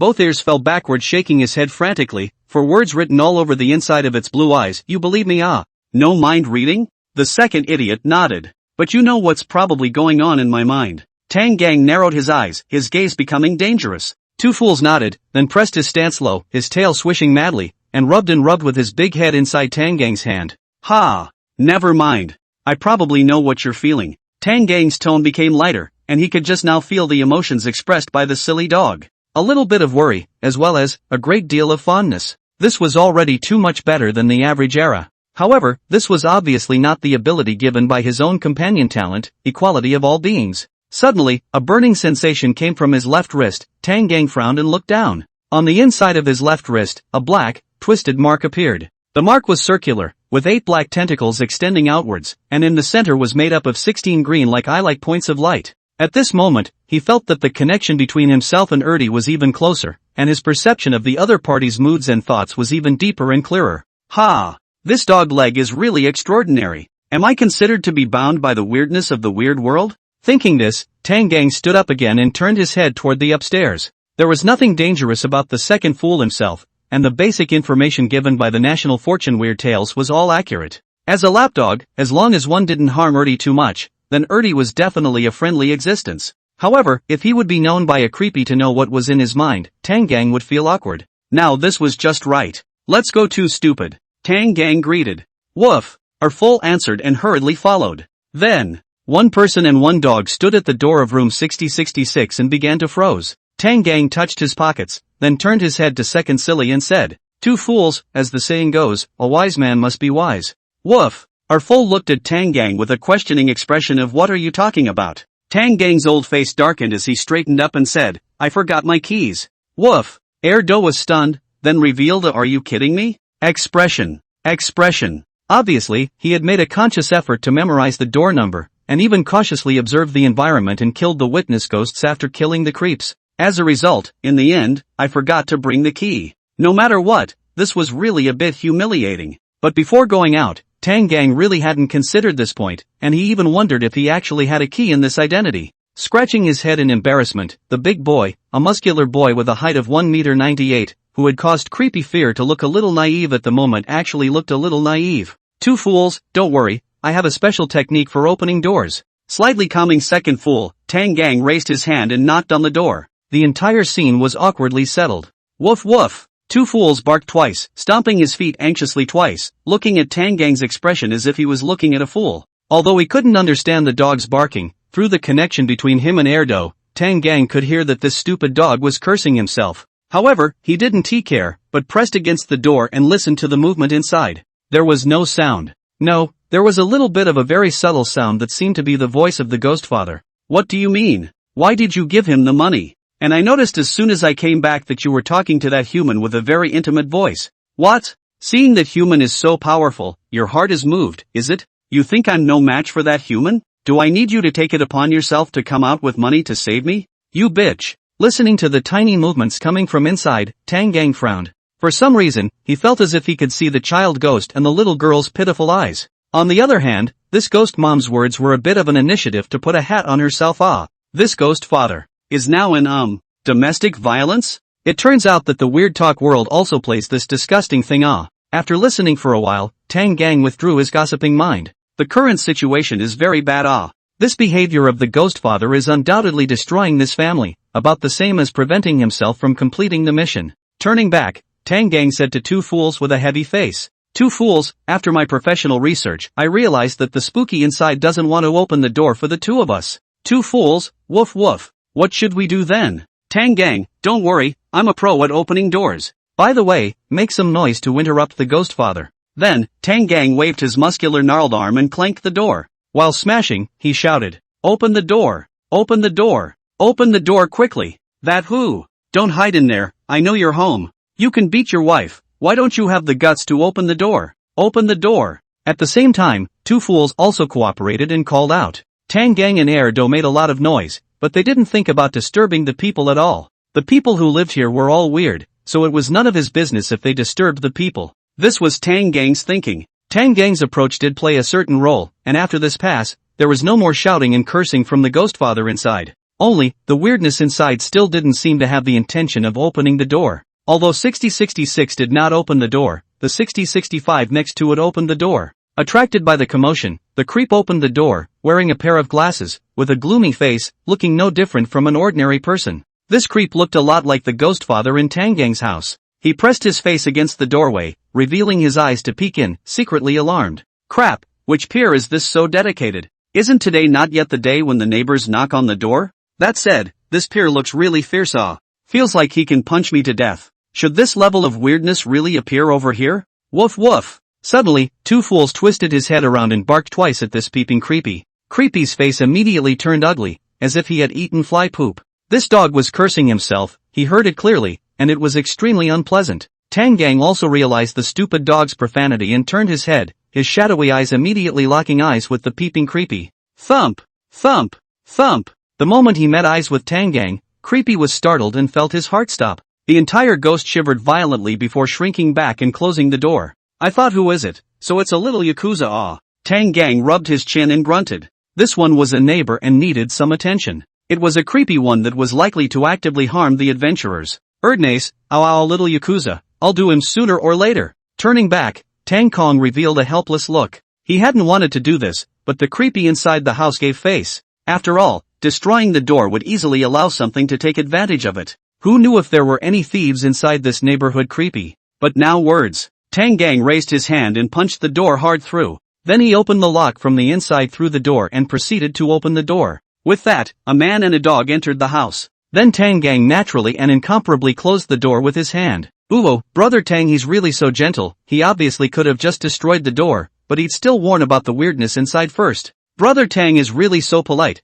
he'll even close the door with his hand. Tang is such a nice guy. It's the first time I've seen someone as sunny and cheerful and enthusiastic as him. Counting the things Tang has done, beating up his ghost brother, reprimanding his ghost mother, violently beating up his ghost father, knifing his ghost boss and innocent passersby, and drinking away his ghost neighbors. After entering the door, Tangang presently scanned around first. There were no ghosts in the living room. Then before he could go any further, the door to the little girl's room suddenly opened. The two child ghosts ran over pitifully, tilting their heads to look at Tangang. Big brother, Dad suddenly became so fierce, he hit Mom. You quickly go help Mom. Big brother. Dad has become so scary. As the older brother of a large family, what should be done now? Tangang pondered a little and touched the two little kids' heads. Just when the two little kids subconsciously thought that Tangang was going to crush their heads, they heard Tangang say in an unusually reassuring voice, "Just a moment, I'll take care of this." With that, Tangang just carried the bag with him, bringing the two idiots with him, and arrived in front of the bedroom door of the ghost parents. Then he violently kicked the door open. The two little ghosts looked at Tangang's back and froze slightly, with a vague glow of adoration in their eyes. It's so good to have a brother. The little girl subconsciously mumbled. The child ghost froze for a moment, looked at the little girl, and then turned his head to look at the door of his parents' bedroom. The sound of the ghost father hitting the ghost mother could no longer be heard. It's just as well. Anyway, it doesn't feel bad anyway, he said in a twisted voice. Walking into the ghost parents' bedroom, Tang just saw that ghost dad and ghost mom had stopped their hands. Nowadays, the ghost mom was pressed into a corner by the ghost dad, 6 arms in front of her body to cover it, her body trembling a little. Many scratches could be seen on the ghost mom's body, all fresh wounds from which black water and black gas flowed out. On the other hand, the ghost father was covered in black chi, his eyes were cloudy and black mist rolled over, his hands had scales like claws, which had been dyed black by the black water. The ghost father turned his head and looked at the doorway, looking at Tangang who suddenly barged in. A look of disbelief appeared in his eyes as he shook his head repeatedly, horrified. No, it can't be. How could you possibly come in? That door is one that even the supermarket owner's level of weirdness couldn't open. How on earth did you do it? To be honest, the ghost father subconsciously turned to look at Tangang. The scene of Tangang kicking him those few feet earlier was still fresh in his mind. He even had some phantom pain. Now that he was facing Tangang again, he was subconsciously a little timid. Unconsciously, the ghost father stepped backward and stuck to the wall. It seemed that touching something real like this could make him feel at ease. Tanggang's terrifying body, that gloomy and majestic face, and those incomparably shadowy eyes all called him timid. That's unfortunate, I just chopped off that traitor's head, Tangang said as he moved closer towards the ghost father. Don't come over, Ghost Dad shouted in terror as he clung to the wall. Don't come over. But that didn't stop Tanggang's approach, and all of Ghost Dad's terrified screams were meaningless. And by the time Tangang got close, the ghost father had already panicked to the extreme. His eyes were tightly closed as he waved his hands, striking towards Tang Gang haphazardly. In an instant, Tang Gang's entire body muscles tightened, his leopard eyes rounded, as if a heavenly demon had descended. Tang Gang's movements were very swift, immediately making a move. The latter was the first to strike. Then, we heard two sounds, jabba. Two sounds. Tang Gang actually broke both of Ghost Dad's arms in a flash. The Ghost Father let out a miserable scream, but he couldn't scream out in the next second. Tang Gang's right hand directly pinched his neck and pressed it hard against the wall. Afterward, the Ghost Father's feet gradually left the ground, flailing around haphazardly. Tang Gang actually pinched the bizarre neck and directly picked him up. Tang Gang looked at the Ghost Father, his voice was calm, but it gave off a pressure that made his liver and gallbladder tremble. Fear has a saying, a gentleman doesn't use his words to lift people up, and he doesn't use them to abolish his words. Do you know what that means? The Ghost Father didn't answer Tang Gang's question. Of course, he wasn't capable of answering the question now that he was terrified and pinned down. But Tang Gang didn't expect to hear Ghost Dad's answer either. It was a self-question in itself. What it means is that a gentleman never talks nonsense and just picks someone up and beats them, nor does he talk politely just because he's crippled them.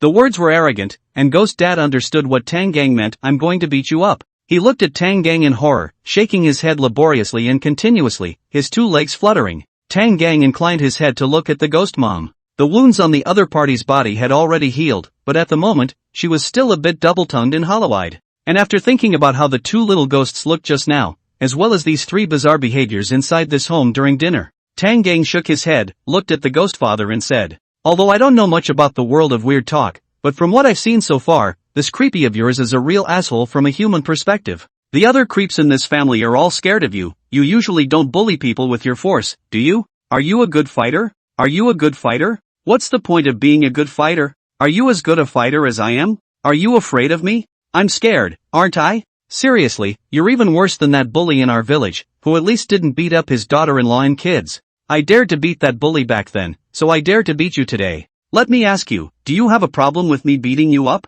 Ha? Do you have an opinion? Tang Gang's body exuded an unusually strong gangly aura that pressed down on the Ghost Father, who could barely breathe. He really wondered why this human could be so strong. Strong was simply stranger than weird. And you're breaking my hands and choking me, and you're asking me if I have an opinion? Do I dare to have a fucking opinion, lol? Although it was tempting to spit out something grumpy like this, it was obvious that today's Ghost Dad didn't have that right. He didn't even have the leisure to even think about such a thing. Under Tang Gang's oppression, he felt unusually frightened, and his mind was focused on how to make Tang Gang not hit him. But his mind was empty from fear. Other than kneeling down and licking Tang Gang's shoes, he couldn't think of any way. However, right now he didn't even have the ability to kneel down. In desperation, he shouted in panic. No, you can't do this, you can't do this. I am the head of the family of this family. You can't lose me, this family will fall apart. You won't be able to finish the mission that way. Yes, that's right, you can't lose me. Suddenly, the Ghost Father seemed to realize something. His terrified expression gradually became subdued, then became arrogant. Ha ha ha. Yes, that's right, ha ha ha. You can't hit me. As long as you hit me, I'll leave this home. I'll let this home fall apart. Ha ha ha. There's nothing you can do against me. You stupid, gorilla-like human. Ha ha ha ha ha. You don't want to fail in your mission, do you? You can't hit me at all. No, you can't deal with me. Come on, let's see who holds the initiative now. Do you still want to hit me? Looking at Ghost Dad's villainous look, Tang Gang pulled out his ears and spat out a sentence. Idiot. What? You dare to scold me? How dare you curse me? No, I have to leave this home. This home has been dissolved. Vomit apu. Before the Ghost Father could finish his words, Tang Gang's iron fist had already smashed into his face. Afterwards, Tang Gang waved his fists and launched a fierce attack on the Ghost Father like a wild wind and rain. The gift of all beings being equal allowed him to beat up Creepy just as easily as he usually beat up people. All of Creepy's abilities were like paper tigers in his eyes. Ola ola ola ola ola ola ola. Bang! The last punch slammed paste on Ghost Dad's face, deforming his face directly and denting it inwards, black water continuously flowing out of his nostrils and eyes. Finally, Tang Gang once again choked the Ghost Father's neck. Nowadays, the Ghost Father's entire body was beaten beyond recognition, and his ghost body was almost shattered. How dare you? The Ghost Father was dying, his mosquito-like voice asked in disbelief. I hate it when someone threatens me. Tang Gang responded in a cold voice. P.S. Dinosaur, when the netizens learned that Kong Sheng is a fierce man after the derivation of the terrier, the analects of Confucius also in the terrier into whirlwind language. But play terrier at the same time, remember not to belittle the traditional culture, these are the civilization treasures in our history. Ha! But what you said is indeed a problem for me. The head of the family is not important, but this family can't be without a top pillar. But you being alive is a curse to me as well, so I decided that I'll be the head of this family after I finish you off. I was the head of the house when I was in Ka, and that group was much more difficult to understand than your weirdness, and I think I can still do this job well in the weird world. Don just waved at the two idiots behind him as he spoke. He didn't really want to leave Ghost Dad behind. The creepy looked all anticlimactic. As for whether the other creepy had an opinion or not didn't matter anymore. He felt like he should know how to be a little more flexible. The mission had only said that he was to stay in this house for 7 days, but it hadn't said how many people were supposed to be in this house. He suddenly realized that his gift was perfectly suited for cheating. This wasn't rules creepy after all. Wordplay was something that could be exploited. You're coming to be the head of the family? It's impossible. You're just a human. Papa Ghost let out a weak scoff. But I can use violence. Tang Kong flashed a big smile at Ghost Dad. The Ghost Father's eyes widened in anger as he thought of the reason Tang had just rebuked himself. But you clearly did it because I was using violence. Yes, but you are all bizarre. Bizarre bullying. Bizarre is not the same as human bullying humans, but I a human, so bullying bizarre is not the natural thing to do. You tread horse. Crooked reasoning. The Ghost Father was a little agitated. He seemed to already know that Tang Gang wasn't going to let him go. I know it's hard for you to accept this, after all, it's always been you weirdos bullying humans. But I have to say, times have changed, and the fact is obvious, now I'm bullying you. That said, which of us do you think is more of a monster now? As he spoke, the second fool had already transformed into black water and climbed into Tang Gang's hands. The black blade appeared at first glance. The Ghost Father looked at the blade that was bubbling with the slightest bit of black gas, and a look of horror appeared in his eyes. Now you know how I slaughtered that treacherous merchant, right? Tang Gang asked in a relaxed tone. The Ghost Father looked at Tang Gang with even more horror in his eyes. Unbelievable, he didn't believe it. How could this kind of guy be human? You're not human, you're definitely not human, you monster. Plop. In an instant, the black blade penetrated the Ghost Father. The Ghost Father lost all vitality amidst his terror and anger. Afterwards, Tang Gang flung his hand, and two fools returned to his original state. The former turned his head as if he was facing the camera and said, Ahem, hello everyone of the Dragon Kingdom's families. I'm new here, so I'll start off by giving you an appetizing performance of killing 3 bizarre in a row in one night. I'm usually not like this. I'm actually a very warm-hearted and kind, sunny and cheerful big boy. Welcome to Mka to find me to play.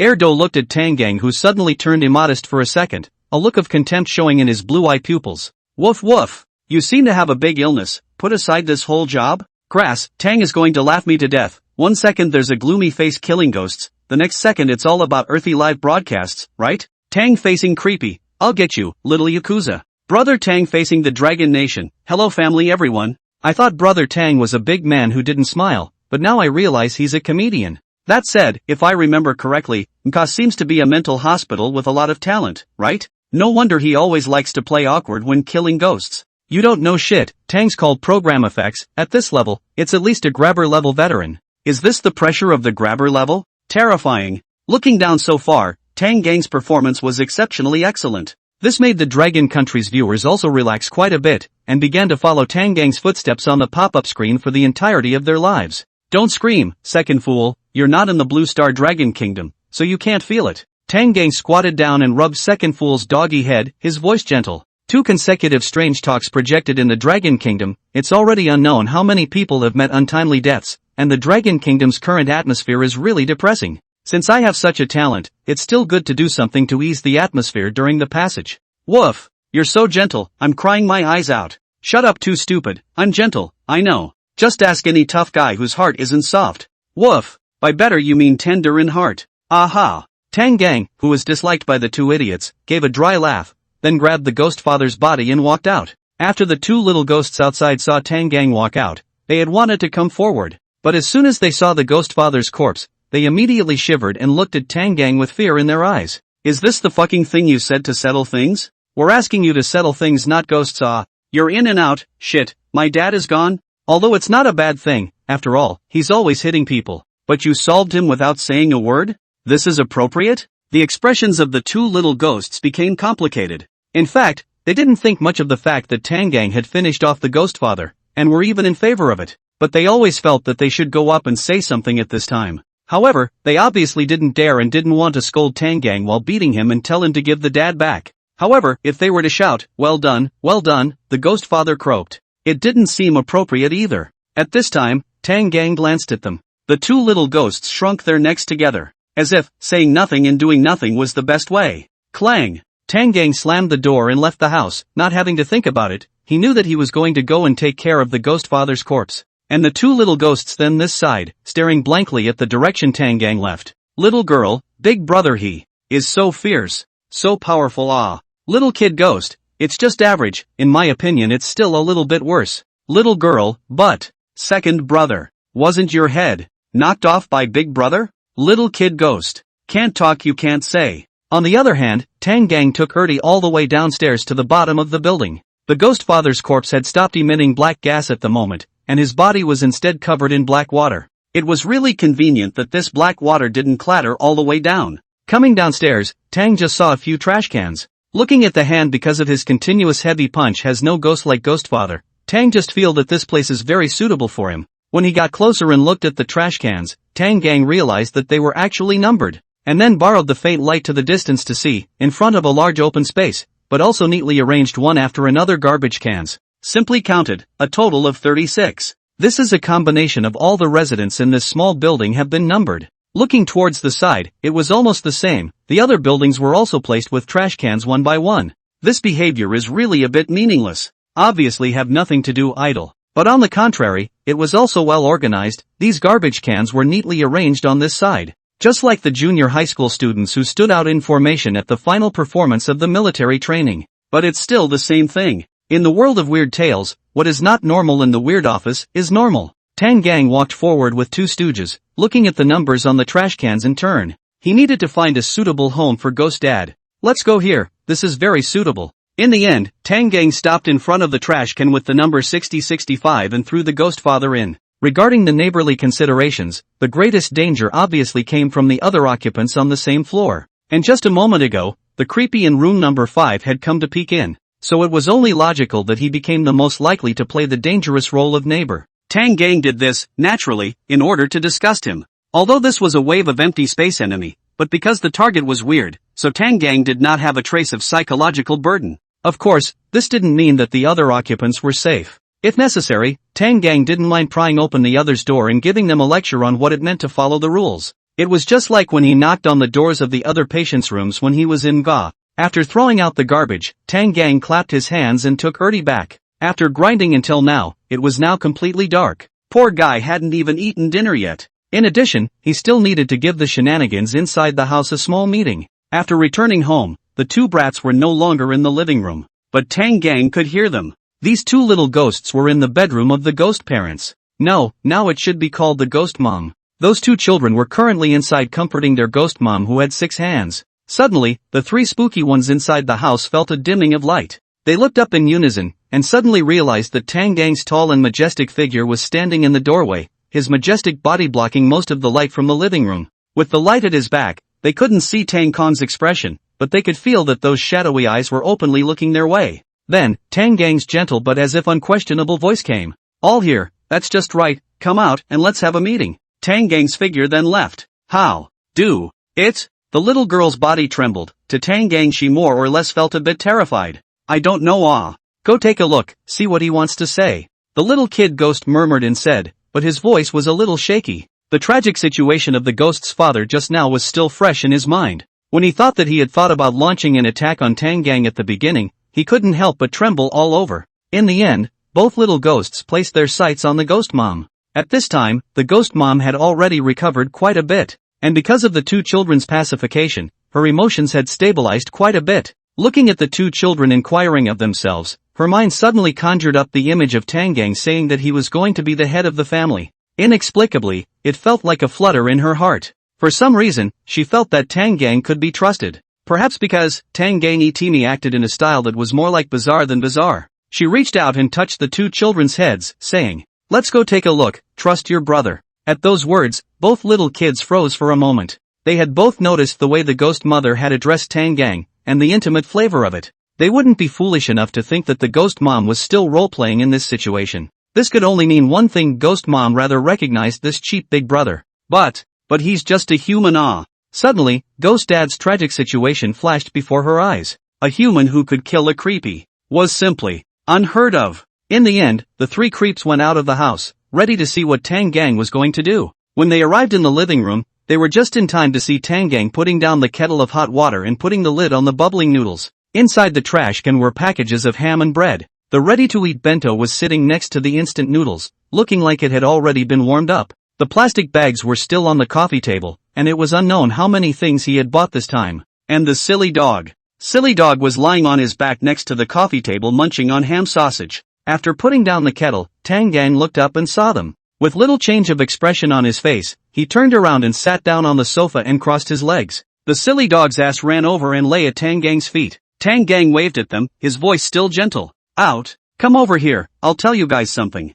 The three creeps didn't hesitate this time and walked up. They didn't dare to do with Tang Gang, so they had to stand across the coffee table, opposite Tang Gang. One by one, they all lowered their heads, looking honest. If it wasn't for the obvious features on their bodies, they would have been hard to even dismiss as creepy. This picture had a very graphic feel to it. But if Erdo stopped its behavior of gorging on ham sausages, the picture would be even more perfect. Tang Gang spread his hands and spoke. As you can see, Ghost Dad has already been taken care of by me. Then next, I will become the head of this family. I won't interfere too much with you guys, you just need to be honest and allow me to be able to pass this copy. Of course, I don't mind you guys picking a fight, if you guys have the guts. I'll be happy to send you guys to reunite with your ghost father, but, by the looks of you guys, you shouldn't really like that guy either. Well, that's all I'm going to say. Which one of you is in favor of it, and which one of you is against it? After saying his words, Tang Gang's line of sight swept over the three creeps in front of him in turn. Under the pressure of that shadowy line of sight, the bodies of the three creeps couldn't help but tremble. They had no doubts about what Tang Gang had said. They couldn't even defeat the Ghost Father, so Tang Gang, who had taken out the Ghost Father, could naturally send them to see the Ghost Father with ease. This was obvious. Compared to crying out for revenge for Ghost Dad, it was obvious that their own lives were more important. What's more, they weren't prepared to avenge Ghost Dad's death either. Me. The Kid Ghost was the first to raise his hand, and Tang Gang's immediately looked over. The Kid Ghost who was gazed at by Tang Gang immediately winced. He had wanted to be stubborn for a bit, but now he immediately changed his mouth. I'm against. Against. Anyway, I'm in favor. Well said. Tang Gang laughed and pointed down at the child ghost. He then turned to the other two creeps and asked, what about you guys? I'm also in favor. The ghost mother nodded, and although she did her best to remain steady, she could still be heard from the vaguely excited tone that she was really happy that Tang Gang could come to be the head of the family. I don't have an opinion. Big brother is very good. The little girl's voice weakly stated. If there is a crowd of Bazaar who dares not oppose the most, it can only be her. After all, Tang Gang's behemoth-like body could be much stronger than this little skeleton of hers. Very well, since you all have no opinions, that's it. I'm going to prepare dinner, so you guys should do what you need to do. The three creeps sniffed and nodded. This was the best outcome, the home still existed and they wouldn't have to be killed by Tang Gang. This was a really outrageous human. It was still the first time they had encountered an existence that killed a creepy as a chicken in the Weird Tales world. Anyway, they didn't dare to mess with Tang Kong now. The ghost mom took the little girl back to the house, and the kid ghosts also turned around and prepared to leave. Staying in front of Tang Gang, they would always feel a huge pressure. The sense of oppression was too strong. They didn't want to stay for a while longer now. This situation, perhaps they would have to live together for a few days to gradually adapt. Little brat, come back. Just as the younger ghost brother was chanting I can't be seen in his heart while his footsteps accelerated to quickly leave, Tang Gang called out to him. The child ghost's entire body was startled. Then he stiffly turned back and looked at Tang Gang, who was eating his bento with a big mouthful, and smiled sarcastically. Big brother, what is it? Small matter. Swallowing the last bite of his bento, Tang just spoke again. Then, he reached out to the plastic bag on top of the coffee table and took out a basketball from it. It was said to be a basketball, but it was actually a ghastly, gray human head. And apparently it wasn't just one head, it seemed to have been made from the skins of many people. Many eyes could also be seen on it. While the creepy contraption didn't look like a basketball no matter which way you looked at it, in the world of weird stories, that would be normal. There was no doubt that this thing was a basketball. The supermarket had clearly marked the price, and Tang just saw it clearly. Here, the basketball you want. Saying that, Tang Gang gave a gentle throw. The human-skin basketball drew an arc in midair and accurately fell into the kid ghost's arms. The kid would-be ghost froze for a moment, then caught it with his hands and feet. All the other kids in their school had basketballs, but not him, because the ghost's father wouldn't buy it for him. In the beginning, he was just trying to find a human to take out his anger. He didn't realize that by mistake, that human really became his big brother. And he also got the basketball he always wanted. It's good to have a brother. What my little sister said was not wrong at all. The child ghost was pleasantly surprised in his heart, and his face subconsciously showed a joyful little face. But the next second it was forcibly put back by him. The way he forced himself not to laugh out was not cute at all. Tang Gang didn't even have eyes to see, that basketball was just too hot for his eyes. He focused all his attention on the bubbly surface. Thanks, the kid ghost said. Then he didn't care if Tang Gang heard him or not, he turned his head and ran towards his house with the basketball in his arms. Ghost Mom, who had just walked out from inside the little girl's house, saw the scene and revealed a heartfelt smile. When Ghost Dad was around, the whole family was pressured by one of his creeps. It was hard to have a scene like this. Glancing at Tang Gang, who was eating noodles, a trace of pity flashed in the bottom of her eyes. Such a good man, why did he have to be a human? Holy shit, Tang is so domineering. From today onwards, I declare Tang to be a god. Which one of you is in favor of this, and which one of you is against it? Weird Tales World's basketball can be so damaging, and Brother Tang can continue to eat without changing his face, worthy of being out of ka. What was that at the end? Weird Tales World's ensemble warm comedy? It feels like from the moment Tang entered the copy, Weird Tales World has become evil. Burp. Drinking up the last mouthful of noodle soup, Tang just burped, a bubbling noodle flavor escaping in his mouth. Next time I won't eat old-fashioned sauerkraut. Why do I feel a little pain in my stomach? This big brother, who reigned supreme in the world of weird tales, rubbed his stomach and his expression became a bit odd. Luckily, after utilizing the talent to become indistinguishable from weirdness, the abdominal pain immediately eased and then disappeared. Tang Gang's companion talent, equality of all beings, was a conceptual ability. He could make creepy become as weak as an ordinary person in front of him, or he could make himself as grotesque as creepy. However, no matter how it changed, after standing on the same level, those weirdnesses were too weak in his eyes. Not nearly as weak as some of MKA Ali's sick friends. Like some guy who wore a black hood all day and said he was Batman. That guy had literally studied tons of fighting techniques. But after nearly getting his back broken by Tang Gang during a clash, that guy became honest. There was no other reason. Tang Gang's power magnitude surpassed that guy too much. As a human, there were actually many places where Tang Gang didn't look like a human. Casually dropping the bucket of instant noodles, Tang Gang bent down and scooped up Ertie with one hand. Come on, let's both go back to the house and sleep on my bed in a while. The second fool was friendly and resourceful. He could use it as an alarm when he slept at night, in case Creepy was up to no good. He thought the remaining creeps in the house were already honest, though, unlikely to attack himself at night. But there was no harm in being cautious about things. Woof woof woof. What are you going to do? Molesting me? After Ertie was picked up by Tang Gang, Ertie continuously twisted his body and let out a terrified cry. Tang Gang, who could vaguely understand a bit of it, darkened his face. A stupid dog was a stupid dog, and his thinking was too jumpy. But this didn't make him change his mind, and still carried Ertie into his house. Clang!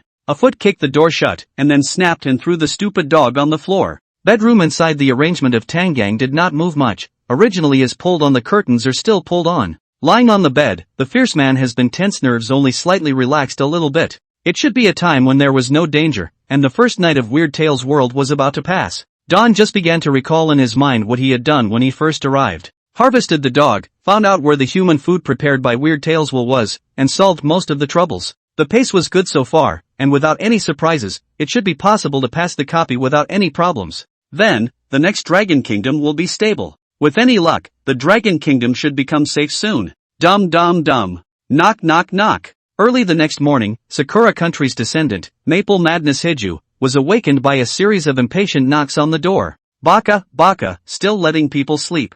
Mad Hiju sat up from his bed and subconsciously opened his mouth to curse. He hadn't eaten anything last night, and because he had left his familiar home and arrived in the world of weird talk, he tossed and turned and couldn't sleep. In the end, it was unknown when he fell asleep. Moreover, the news given by the top management of Sakurajima yesterday was pretty useless. That stupid dog didn't have any special abilities at all, it was just an ordinary stupid dog. All of this made Crazy Nichiju annoyed abnormally.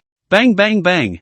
Bang bang bang. The knocking on the door became more intense. It startled Maple Crazy Hinju and at the same time made him awake. The clothes he hadn't taken off and the completely untouched quilt next to him were also reminding him this was the world of weird tales. Foam Maniac Hinju subconsciously covered his mouth. He didn't dare to make a sound. Turning his head in some panic, he looked in the direction of the door. The door was vibrating with the fierce knocking. He didn't dare to make a sound and listened quietly for a while. He wondered if the creepy outside had heard him. But what frightened him even more was the fact that he obviously had to answer the door. After all, he couldn't keep cowering inside this room, he would starve to death at this rate. But the number of times the talent could be used was now only one.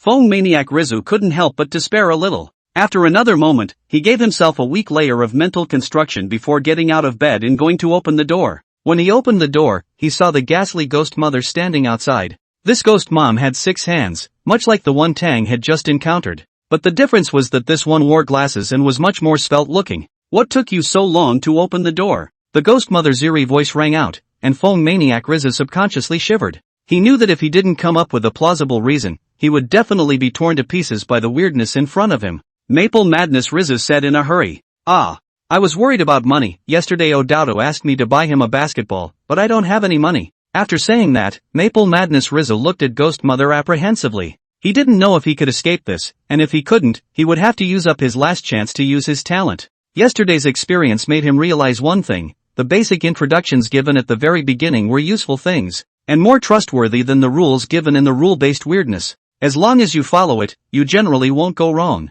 But it's also limited to the shenanigans that have appeared on the introduction. The world of Weird Tales is so big, you can't avoid running into shenanigans looking for a fight. But he made this claim for the kid ghost, and figured he'd be exempted by the ghost's mom. After all, the introduction said that she loved her child. Sure enough, the ghost mom didn't move in anger, but said with an eased expression, "So that's how it is. It's just as well that I'm going to talk to you about this matter. You're not young anymore. It's time for you to learn to go out and earn money to subsidize your family. Now, hurry up and go out and find a job for me, and use the money you earned to buy your brother a basketball." Hi Ichi. Maple Maniac Nichiju nodded his head in agreement, because he knew that his refusal was as useless as his grandfather's false teeth at this moment. While agreeing, Maple Madness Hiju took a step outside, afraid that if he continued to stay for one more second, he would be killed by the sudden outburst of the ghost mother. The weirdness of the world of weird talks always went off the rails. God knows what way they would flip out. That's how one of their adventurers on Sakura Island was sacrificed.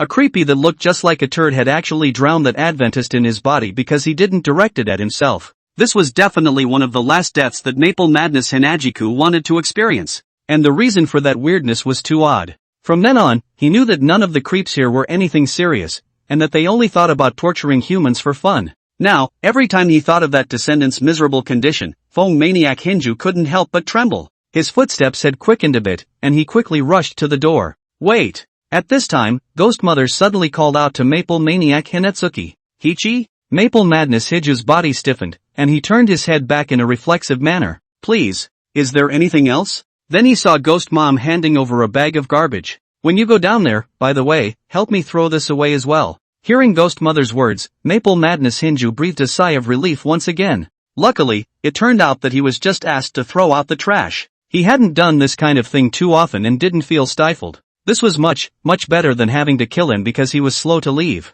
Right. Ghost Mother spoke again, and Maple Madness Rizu's body instantly tightened. Take this 100 Goe coins, it's your expenses for the day, and if you can't find a job, you're not allowed to come back before nightfall. Hi one. Maple Madness Rizu agreed repeatedly, then turned around with the garbage bag and left. The result was much better than he had imagined. Not only had he not been given a hard time, he had instead gotten 100 guile coins. With these Goe coins, perhaps he could find a way to get himself a bit of food and drink to avoid starving to death in the world of Weird Tales. After all, judging from the way the table looked last night, the group of creeps at home hadn't even thought about getting him some human food. The human flesh that those creeps in the Weird Talk world ate, he would never dare to put his mouth on it. After leaving the home full of weirdness, Phone Maniac Rizu, who hadn't encountered any other weirdness outside for the time being, became a lot more relaxed. Not having to be cautious everywhere like walking on thin ice, this feeling was just too good. Ever since the national luck weirdness had descended, an easy life had become a luxury. Quickly going downstairs, it didn't take too much time for Maple Madness Nichiju to find where the trash can was.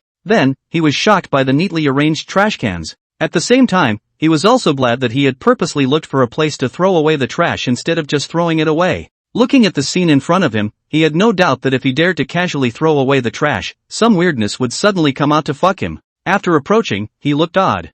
I didn't realize that these trash cans were still numbered. After slightly recalling the door number of his home, he began to search for the corresponding trash can. He didn't think he had the strength to challenge the rules of the weird world. Existence is reasonable, just follow the rules. Soon enough, he found the trash can at number 6065. What Maple Madness Nichiju didn't know was that in a place he couldn't see, there was a pair of eyes staring intently at this side. It was a guy wearing a light blue uniform with a red hat, and he was holding a shovel in his hand. And the eyes under his hat were two dark hollows, from which a senile black gas erupted. Maple Maniac Nichiju knew nothing about the fact that he was being spied on in a weird way. After he found the corresponding trash can, he was about to throw the trash in. However, a bizarre corpse was presented in front of his eyes. There was some resemblance to his family's ghost father, but it was clearly not the same creepy. Moreover, Maple Maniac Hinju didn't have the time to think about that. Ah! Maple Maniac Hinju let out a terrified scream and stumbled backwards. Then he fell on his butt to the ground.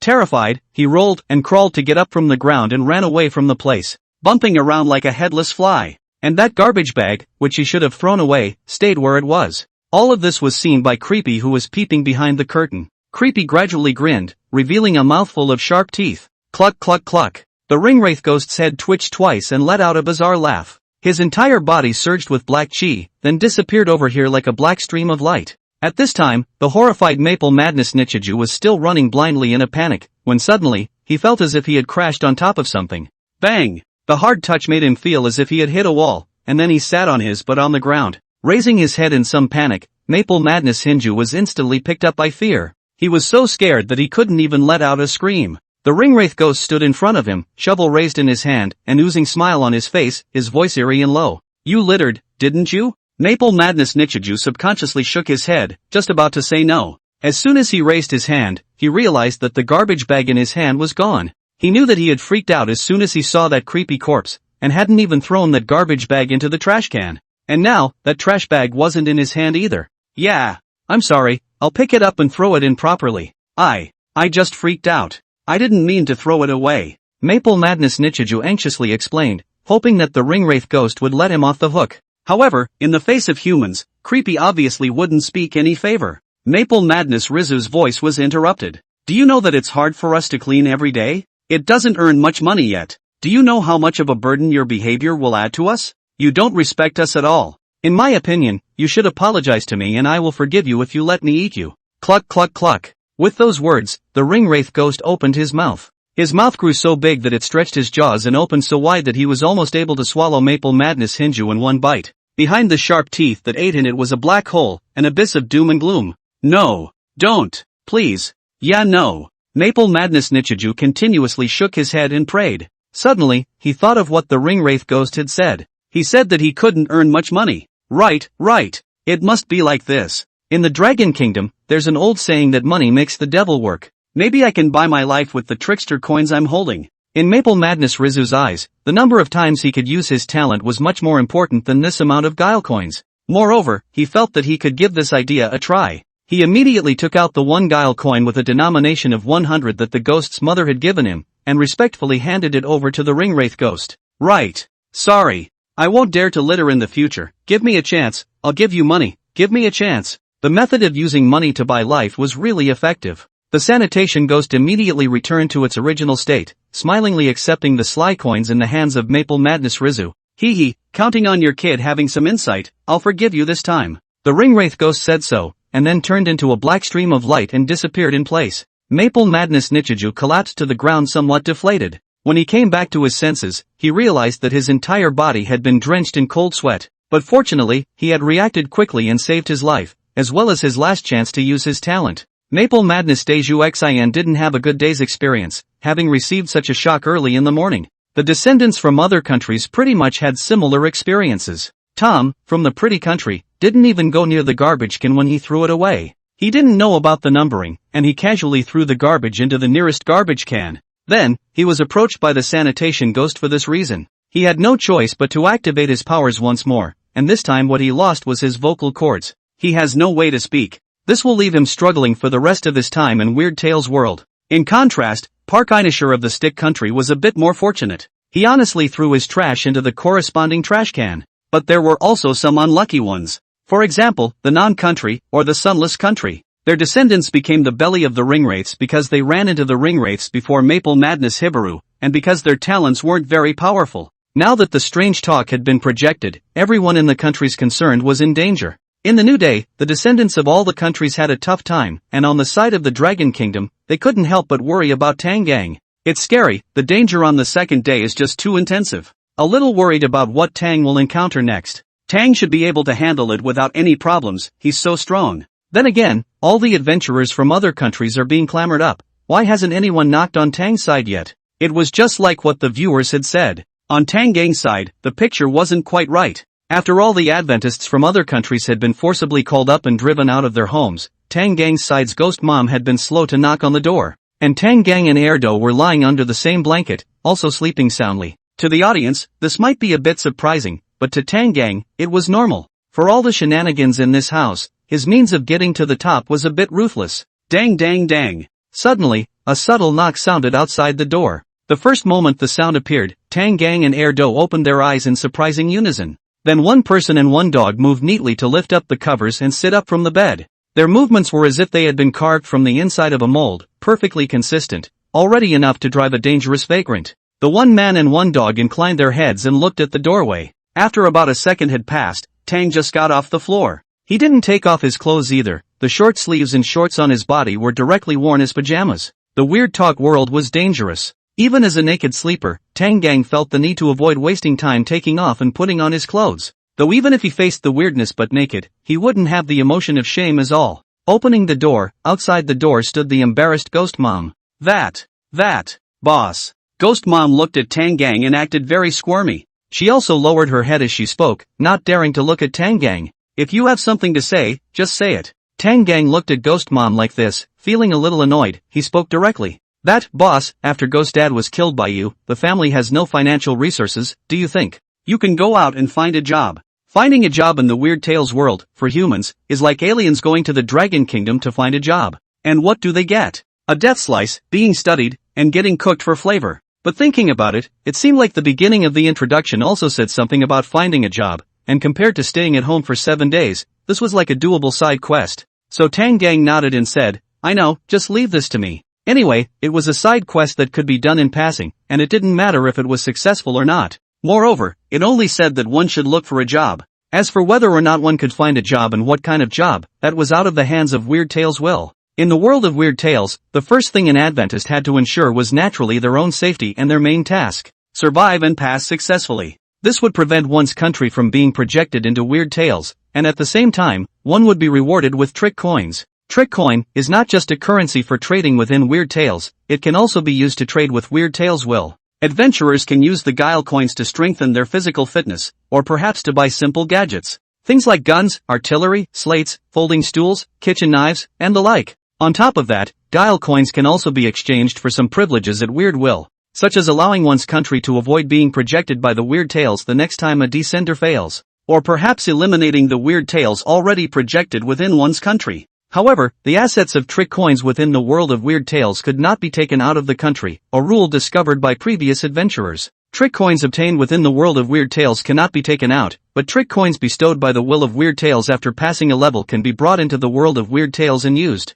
If not used, these trick coins would be fixed assets that followed the adventurers. And Tang Gang's primary goal was to eliminate the 2 Weird Tales within the Dragon Kingdom. If the side quests were completed well, such as successfully finding a job, the trick coins received after clearing the level might increase. Having answered the errand to find a job, Tang Gang realized that Ghost Mother hadn't left yet, standing in the doorway, her 3 hands constantly jabbing their fingers. What else is there to say quickly? Tang Gang said. That I say la? Ghost Mom carefully asked Tang Gang. At this moment, she even looked a little shy. If you don't say it, get lost. Don't, I say. That is, didn't you say yesterday that you want to be the head of the family? I actually don't reject you much. It's just that I don't know if you're willing to accept me. Tang Gang? What hook 8 thing are you talking about? He suddenly felt as if Ghost Dad had died a bit tragically yesterday. At least he didn't seem to be wrong about the line about putting a hat on himself. Woof woof. Slut, get lost.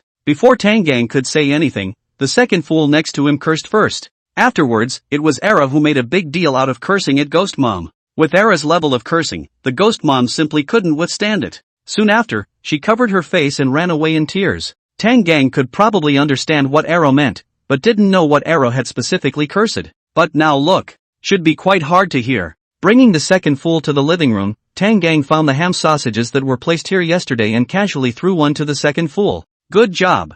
Woof. That wasn't necessary. Rubbing Ertie's doggy head, Tang Gang felt that he should almost go down for a wave of $0 purchases as a way to get himself a breakfast. After all, dogs are full, people can't be hungry either, can they? Raising his head, he happened to see the kid ghost coming out of his room with his school bag on his back, one arm wrapped around his chest, holding yesterday's newly arrived basketball in his arms, while the other hand was carrying a garbage bag. "Are you going to school?" Tang just opened his mouth and asked. As for why Creepy was going to school, and why Creepy was also carrying a school bag, he didn't care at all. Weird Tales World, can that be called weird if you draw it right? It can't. Unless you're surrounded by the main character. But so far, it seems that the person next to the protagonist has a more sinister style. The child ghost raised his head, facing Tang Gang's question. He didn't dare to disagree. So he nodded his head and let out a hum. Seeing the kid ghost answer, Tang Gang immediately changed his previous thoughts and spoke. "Let's go together. Big brother will send you to school today." With that, Tang Gang cheerfully came to the child ghost's side, rubbing its head under the latter's frightened expression.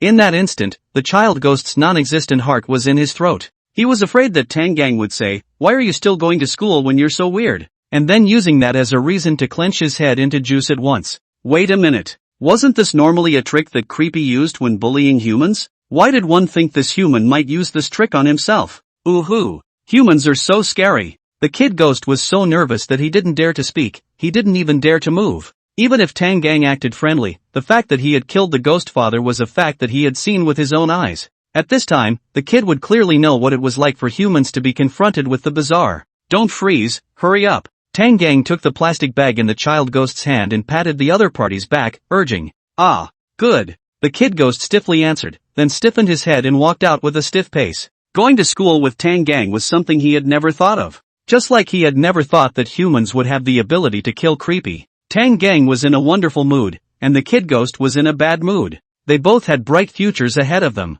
Quickly descending the stairs, Tang Gang casually threw the garbage bag into a nearest trash can with precision. In the distance, the sanitation ghost saw the scene and smiled evilly. A new prey appeared. At the same time, seeing Tang Gang's actions, the audience in the Dragon Kingdom became worried. Crap, Tang threw trash without looking at the number. He's also being targeted by that ringmaster ghost. That's not true. Last night Tang even realized that there was a number on the garbage can, but as a result, he just threw it out straight away today. Why don't you do it according to the rules? Weird Tales of the World gives the number. Naturally there's a reason for him to number it. But, Tang didn't throw it according to the number last night either.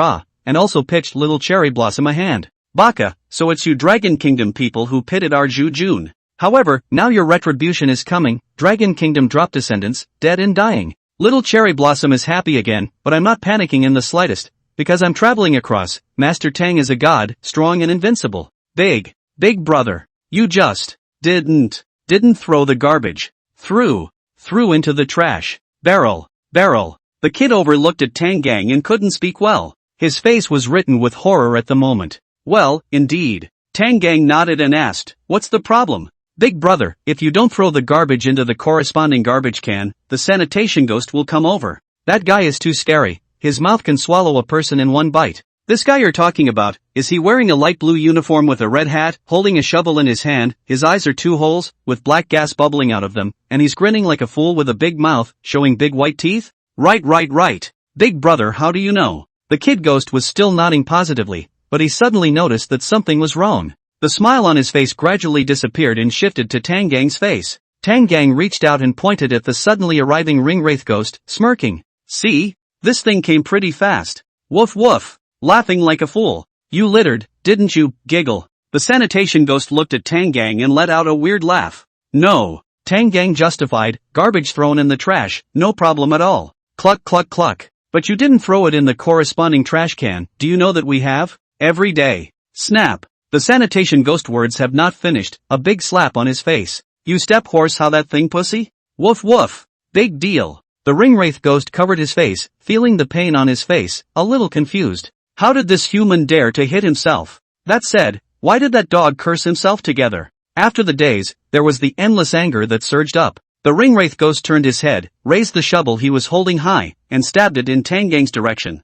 "Human, die for me." But what the ringwraith ghost hadn't expected was that the human in front of him was simply uncharacteristically fast, and his strength was terrifying. When he stabbed the shovel down, Tang Gang had already dodged to his side. Two dragons playing with pearls. Tang Gang gave a low shout, then two fingers plunged towards the eyes of the ringwraith ghost. "Fool, I don't have eyeballs," the ringwraith ghost taunted. Although this human was terrifying and strong like those upper Erie, his brain wasn't very good, which just gave him a chance to counterattack. Twin dragons out of the sea. But before the ringwraith ghost could make a move, Tang Gang beside him spoke again. Then, he felt two huge forces coming from his eye sockets, followed by a heavenly rotation of the world in his perception.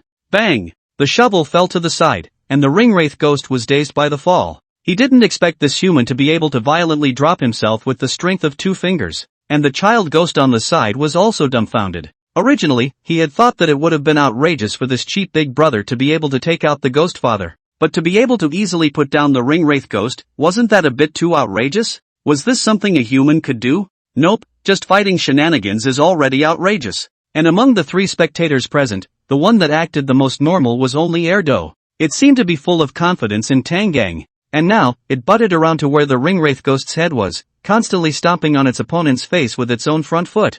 Woof woof! War trample. Tang Gang, on the other hand, picked up the sanitation ghost's shovel at this point, spinning it around in his hand like the Monkey King dancing with his stick. It looked so easy to write. Seeing Tang Gang's action, Erdo immediately rushed over and then bit down on the shovel. Then, his entire dog once again turned into black water and swallowed the shovel. As was the case with the black blade before, a large shovel with a black aura appeared in Tang Gang's hands. The sanitation ghost retreated backward. The strength Tang Gang had shown made him feel a little frightened. For a moment, his legs were so weak that he didn't even stand up. He only wanted to hurry and escape from here. Ka-ching! Tang Gang guillotined the ringwraith ghost's leg in one go. The shovel in his hand with the dark aura cut the ringguard ghost's leg into 2 pieces, about a third of it missing into the ground. This showed the magnitude of Tang Gang's strength. The ringwraith ghost wailed in agony while reaching out to try to hold his broken leg. Black water and black gas gushed. Having killed Creepy so many times, Tang Gang knew that play should be something similar to Creepy blood in general. You want to kill me, right? Tang Gang sneered at the already crippled ringwraith ghost. The shadowy gaze paired with the cold smile made him look like a hellish evil ghost. Yes, I'm sorry. I was wrong. I didn't mean to. I was only like this because you're a human being. I was wrong. Give me another chance. The ringwraith ghost began to plead for mercy. He faced Tang Gang as the other descendants did when they faced him. Weak, helpless, but not pitiful. I'll give you money. All this money is for you. Please, spare me this money, give me a chance. I won't dare again. With that, the ringwraith ghost presented a bunch of greenish trick coins with both hands towards Tang Gang. By the looks of it, there should be a few thousand of them, and it was unknown how many descended beings they had scourged to get them. Yo, rich? Tang Gang laughed a little and reached out to take the guile coins in his hand. All for you, all for you. Spare my life. The sanitation ghost nodded with a compensating smile, looking so humble. Alright, this money buys you a life, get lost. Tang Gang raised an eyebrow, waved his hand at the ringwraith ghost, and said. Then, he turned around and came back, going to the kid ghost's side and stuffing the trick coin into the kid ghost's hand. Here, take it, brother gave you pocket money. The kid ghost stared blankly, as if he hadn't reacted yet. On the other side, the ringwraith ghost stood up with great difficulty, while bouncing away into the distance. With a broken leg, he no longer had the means to move at high speed. At this time, a black shadow flew over from behind and landed in the trash can in front of him. Watching this scene, the sanitation ghost couldn't help but clench his fists. He could see clearly that it was his amputated leg. Damn human, wait for it. A gentleman's revenge is not too late in 10 years. The next time we meet, I will definitely peel your skin, draw your tendons, eat your flesh alive, drink your blood in pain, and step on your bones. Anger rushed to his mind, and he couldn't help but think through gritted teeth. Suddenly, he heard a whistling wind from behind him, and then the back of his head hurt, and he knew nothing else. The ringwraith ghost fell to the ground, a large pit sunk inward in the back of his head, black water flowing out of it. You don't really think I can spare you, do you? Tang Gang stood not far away, lifting the shovel in his hand and poking at the ringwraith ghost's ghostly body for a while. The child ghost clutched the trick coin in its hand, its ghostly eyes filled with shock and fear. Watching Tang Gang's movements one after another, black water and black gas kept spewing out. With every poke Tang Gang made, the body of the ringwraith ghost trembled a little. The child ghost's face gradually turned pale, and its tiny body began to tremble continuously. It was too fucking terrifying. Was this a fucking human? Is this fucking something a human could do? In the end, Tang Gang guillotined off the ringwraith ghost's head with a shovel. Phew, this one was pretty hard to kill. It should be dead through and through by now. Sighing in relief, Tang Gang felt that this ringwraith ghost was really hard to kill. After poking it so many times it was actually still spewing black gas, and now it had finally stopped. But obviously, the ringwraith ghost had already karma'd off when he slapped his head. The entirety of the latter was an unmitigated disaster. Then, Tang Gang smoothly picked up the body of the sanitation ghost and threw it into the trash can. Garbage, it should be where it belongs. Wow, Brother Tang, this is too fierce, a poke, I'm a bit scared. It's okay, I'm not afraid, Brother Tang, come poke me. Ugh, Brother Tang, he's really gentle, he's actually willing to send the sanitation ghosts home. Look at the expression on the kid ghost's face, this is going to be a shadow he'll need to spend his whole life to heal. Let's go, keep going to school. What are you doing here? Tang Gang patted the kid ghost's shoulder and said. The kid ghost woke up from his stupor, and the moment he saw Tang Gang, his whole body trembled violently. Then, he handed Tang Gang the trick coin inside his hand. Brother, your money, said to give you pocket money, just take it. Tang Gang pushed the child ghost's hand back. Good. The child ghost trembled and did not dare to speak, nor did he dare to resist, but could only honestly respond. Then under the kid ghost's leadership, Tang Gang managed to send the kid ghost to school. He didn't follow too close, just watched from afar as the kid ghost entered the school and left. Then, he turned around and headed back. The purpose of this trip was actually simply to memorize a route. Whether it was useful or not, Tang Gang wasn't sure, he just wanted to gather a little more information. Next, there was the matter of finding a job. After the incident with the sanitation ghost just now, Tang Gang had an idea. This was the Weird Tales world, and the definition of the so-called job was naturally different from the human world. For example, in the wave just now, he had contributed and gotten money from others. Was that considered work? It was a feasible idea, after all. The weirdness of the Weird Tales world often used this method to mess around with adventurers' money as well. So why couldn't he hang creepy on top of a streetlight while taking the money from their hands? While thinking, Tang Gang walked back. His goal was clear, the supermarket downstairs. It was close, it saved time, and the food the Adventists needed came from this side, and there was still money to be made. As Tang Gang was walking, 4 creeps suddenly drilled out from the alley in front of him. These 4 creeps stopped in front of Tang Gang. They were emanating black gas, and looked quite bad, but their killer head shapes were a bit out of place. The 4 colors of red, yellow, blue, and green came together to look somewhat solid. They smiled wistfully, looking at the oncoming Tang Gang. This one is a human, can extort a good amount of money. The 4 ghosts thought so in their hearts. And Tang Gang's next action was just what they wanted. Tang Gang completely ignored them and walked straight over. Seeing this, they also walked straight over. This was just the right way to touch the porcelain. Then, bang! Things didn't go quite the way the 4 ghosts had imagined. In their thoughts, it should have been the 4 of them who knocked Tang Gang down and then surrounded him to find fault. After all, even though Tang Gang looked strong, human strength should be far inferior to creepy. But now, of the 4 of them, red hair and yellow hair were both knocked over. Blue hair and green hair froze for a moment as well. However, although it wasn't quite the same as imagined, the bumping was still successful. The 4 creepy hurriedly caught up to Tang Gang and stopped in front of him. Yellow hair said with an unkind face, "Human, what do you mean? You don't know to say an apology even after bumping into me, so you're just moping towards the front? You're afraid that you haven't died before, right?" The red hair said, "You bumped into my brother Chuan, if you don't leave something behind today, this is something that can't be justified." Blue hair said, "Not this in the road, who does not know to our brother and sister 4 of the prestige of the name?" Green hair said, "For creepy, aggressive, not good to come." How did this Tang brother run into the bazaar again so quickly? These 4 assholes look like they're deliberately looking for trouble. Watermelon knives await. I'm very relieved this time. That sanitation ghost in front looks much scarier than these 4. That's true, these 4 sparrows would not be slapped down by my brother Tang with a big pussy bucket each. Tang Gang looked at these 4 weakling shenanigans that stopped him, and there were no ripples in his heart. The only thing that surprised him a bit was the fact that they actually dared to come and pick a fight. Just now, he had already done a slight dodge when he realized that these 4 guys had crashed up. However, they had deliberately crashed into him. As a result, now, after being bumped into, they also can't realize the gap in strength, and continue to come over to pick a fight. Was this the legendary retarded villain? Woof woof. 4 idiots. The 2 idiots hit the nail on the head. Damn you, why is this dog still cursing? Yellow hair's face counted several times and asked with a sinister face. Chow Nima, my brother Chuan is talking to you, didn't you hear me? Red hair walked forward and raised his hand to push Tang Gang. Crack! With a crunching sound, red hair's hand was directly pouted off by Tang Gang. Redhead screamed miserably while being thrown aside by Tang Gang like garbage. The remaining 3 creepy were startled to see this, knowing that they had stumbled upon a tough opponent this time. They looked at Tang Gang with a face of fear, their faces still hardened, but their bodies had begun to subconsciously move away from Tang Gang, and Tang Gang finally spoke. TSK. Did I fucking give you guys a face? As he spoke, Tang Gang delivered a big kick, sending green hair flying over 10 meters away. Green hair fell to the ground, struggled twice, and fainted. For a moment, the remaining 2 ghosts became even more fearful. Woof woof. Pretending? Pretending makes you fly. Two fools called out from behind, giving Tang Gang a helping hand. Woof woof woof. You really haven't seen what a triad is, have you? Woof woof woof. Looking at this big muscle mass, you still bump, you really don't know how to write the word death ah.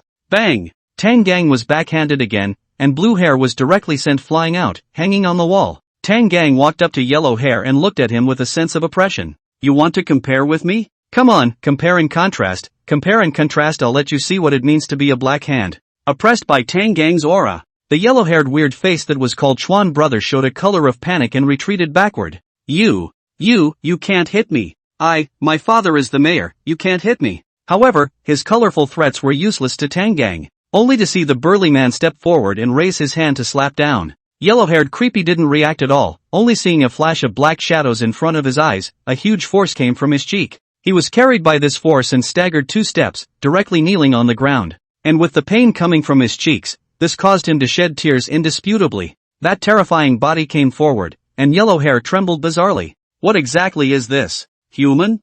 Why does he have so much power? Why does he dare to hit me? The aggrieved mood almost overflowed. How dare you hit me? Not even my father has ever hit me. How dare you? Yellow-haired Creepy covered his face and let out an exasperated growl at Tang Gang. Tang Gang. Why does this line feel somewhat familiar? He stood tall and looked at yellow-haired Creepy with contempt. Yellow-hair Creepy's broken defense made him look like a clown. Tang Gang raised his leg and kicked the yellow-haired Creepy to the ground. Then, he connected with a mouthful of thick phlegm. Ha! Yuck! Fear has a cloud, there is no class without teaching. I don't care if your father beat you or not. Woof woof! I don't care who you are when I'm teaching you to behave. Afterward, after teaching the 4 unknowingly bizarre, Tang Gang took the 2 fools and raced the long way. Grass, is that even what having a teachable moment means? Just how much does Brother Tang like whirling words? There's no way. At first glance Brother Tang seems like he's a ruthless person who doesn't talk much, but he's actually a comedian in nature. He also said whirling words when he was killing Ghost Dad. It's true, one at a time, little spooky, they're all paper tigers in front of Brother Tang. That's definitely true. Tang's body is even weirder than a Creepy. At first sight I thought he was a Creepy. +1, me too. +1. Plus. 10,086. Time passed quickly, and in a flash it was noon. After a busy morning, a large number of Adventists had died at the hands of Creepy again, and those who survived, part of them continued to toil to find work, and part of them were thinking, to get a lunch. Park Einisher, the Adventist from the Stickman Kingdom, was walking towards the neighborhood at the moment. A morning of running around, he did not have any gains, rather, he actually spent the morning shopping and did nothing. For the matter of looking for a job, Parkins took a swinging attitude. During this process, he did see some advertisements for jobs on the polls, but they were basically all manual labor, so for the sake of his own little life, he naturally skipped them. After all, he was so white, his white cheeks looked a little sickly pale, he was so thin that he looked like a walking stick pole. Creepy's strength was originally much stronger than humans. He couldn't do the heavy work done by humans. If he went to do the heavy work done by the creeps, he was afraid that his waist would have to be broken if he didn't do it at once. Arriving at the entrance of the neighborhood, Park Daisy sighed. He still had 100 Creepy coins, and he hadn't eaten last night plus this morning. Even if he was already used to dieting, he couldn't help but feel a little hungry under this constant tension. But he didn't know where he could get food that Adventists could eat. Definitely not inside his home, which simply wouldn't make anything humans could eat, as was evident last night, and besides, Ghost Mom wouldn't let him go back at all. And in front of the time in the shopping street, he quietly looked at both sides of the street stores inside whether there are selling human can eat things. But there was nothing to be found at all of them were the kind of things that made one's stomach turn just by looking at them. Hey! Helplessly leaning against the wall, Park Einisher sighed. He somewhat missed the kimchi from his hometown. He knew that before, as long as he leaned against the wall like this and sighed softly, there would be countless girls shouting Appa and brother rushing up to him, handing over all sorts of flowers and handmade snacks. There will also be kisses, and even as long as he says a word, there will be countless girls willing to sacrifice themselves for free. Imagine what kind of life he had back then. Those little ATMs even nicknamed him the Prince of Melancholy. Although those handmade snacks were all garbage that he didn't even bother to look at, but now, they were still something he could eat. And now, what kind of life is he living? This damned weird talk of national luck. When had he ever been so aggravated? When had he ever done things himself? Ashiba. When people are in trouble, they always like to look back to the past as a way to soothe their troubled minds. Suddenly, it occurred to Park Einisher that he should still have one more chance of prompting. Maybe some of the Adventists from other countries had already found a place to eat. So, he opened his mouth and shouted, "Request a hint and tell me where to eat. I'm starving to death." Looking at the way Park Inisher cried out, with thin cheeks, protruding eyeballs, and slender limbs, no matter how one looked at him, no one would suspect that he was lying. Because he did look like he was about to starve to death. When he went to the school cafeteria to get food, he didn't even need to put on makeup, and the enthusiastic cafeteria maids didn't dare to shake their hands at all, and they even hated to give him 2 more spoonfuls. Park Inashi's guess was right. Besides Tangang, there were also descendants from other countries who knew in the morning that supermarkets could eat. Soon after, he received a message from the higher-ups of the Stickman country. Inside the neighborhood, house chain department store supermarket, Gue coins can buy lives. Although, the Stickman Kingdom's high level felt that this opportunity for a hint should be kept, after all, it was the last time. But looking at Park Inashi's appearance, they really didn't dare to slack off. After all, Park Inusher was their descender, and if they died in the world of weird tales, even if it was by starvation, they would be punished just as much by projecting weird tales. So they had to send all the information they had gotten so far at once. Seeing the message, Park Inus grinned, hurriedly moved his thin body to drill inside the neighborhood. How Brother Department Store Chain Supermarket. He quickly locked the target. Weird Talk will not deliberately make things difficult for Adventists like Weird. This place is not difficult to find, and the signboard is also very conspicuous. Park Inus dug in headfirst. The owner was a glasses-wearing, honest-looking creepy. Seeing Park Inus enter, the ghost boss smiled and nodded. Inuyasha Park froze, thinking that this creepy was actually quite friendly. Where do you keep the food for the adventurers? Park Inus asked. At the far end, in the corner. The ghost boss reached out and pointed to the innermost corner of the supermarket, and his voice sounded very honest as well. Inuyasha Park turned around and headed towards where the ghost boss was pointing, all the while thinking that this creepy might be the good kind to bully. It wasn't that Park Inuyasha was to blame, as the ghost boss was indeed very disorienting. He looked harmless, had an ordinary build, and even less of a weapon in his hand. By all accounts, he looked like the kind of honest guy who was easy to bully. This made Park Inashi's DNA stir, and he thought that he might be able to whore out a lunch for nothing. Or even whore out future meals for nothing. Shortly after Inusher Park entered the supermarket, a burly figure also arrived in front of the supermarket. Tangang, who had been wandering outside for half a day and was actually familiarizing himself with the Weird Tales world route, had returned. The previous copies had all taken place in different places, and so far, there wasn't any evidence to prove that there was a connection between the copies of Weird Tales world. Even more so, it was impossible to determine that the copies were actually all taking place in the same world. This made Tangang's behavior seem pointless. Wandering around outside the scope of the copies and keeping the route in mind, no matter how you looked at it, it seemed idle and pointless. However, Tangang didn't think too much about it, just subconsciously gathering rough terrain information. This was his habit whenever he arrived at a new place. Inspect the terrain first. As for whether or not it was useful, it would depend on whether or not he would use it to get it in the future. At this time, Tangang stood at the entrance of the supermarket and looked inside twice through the glass door. The 2 bizarre corpses from last night, as well as the black water splattered everywhere, were gone. It was unknown what kind of person had cleaned it up. It could be Weird Talk Will, or the new owner, or something else. Tang just saw the new boss sitting behind the counter, who seemed to be a rather honest guy. He didn't feel like it mattered though, as long as it didn't gross him out. Whoever was the boss was fine. Breakfast and lunch together, gotta eat something good. Also, he was actually here to pick a fight, for a so-called job. He had to see if that was a viable idea. Just ruffled a few eyes outside the door, Tangang did not stand for too long, and then pushed open the door and walked in. 2 Stupid followed closely behind. Tangang's strong physical body and Erdo's handsome face when he wasn't being silly made the 2 of them look oppressive. And in fact, in the eyes of the ghost boss, the 2 of them were indeed full of oppression as well. Upon seeing the people enter, the new ghost boss shivered in fear. He nearly didn't control his body and almost fell on his butt. As the newly appointed ghost boss who was pulled over by Weird Talk Will, he knew something about the experience of the previous boss here. Weird Talk Will had already told him all about it. So as soon as he saw Tangang, he was like a grandson who had seen his grandfather. However, after weighing his options, he was ultimately the one who decided to answer the errand. After all, this was an iron rice bowl in the world of Weird Talk, wasn't it? He believed that as long as he behaved politely and abjectly enough when facing Tangang, then he could survive in the other party's hands. After all, Tangang couldn't just kill ghosts indiscriminately without saying anything, could he? Over here looking at Tangang as soon as he came in, the ghost boss immediately accompanied him with a smile. "Io, Master Tang, you're here?" Tangang stopped and looked at this new ghost boss, raising his eyebrows in surprise. It was still the first time he had seen a creepy who came up and called him master. "You recognize me?" Tangang asked with some curiosity. Of course I know.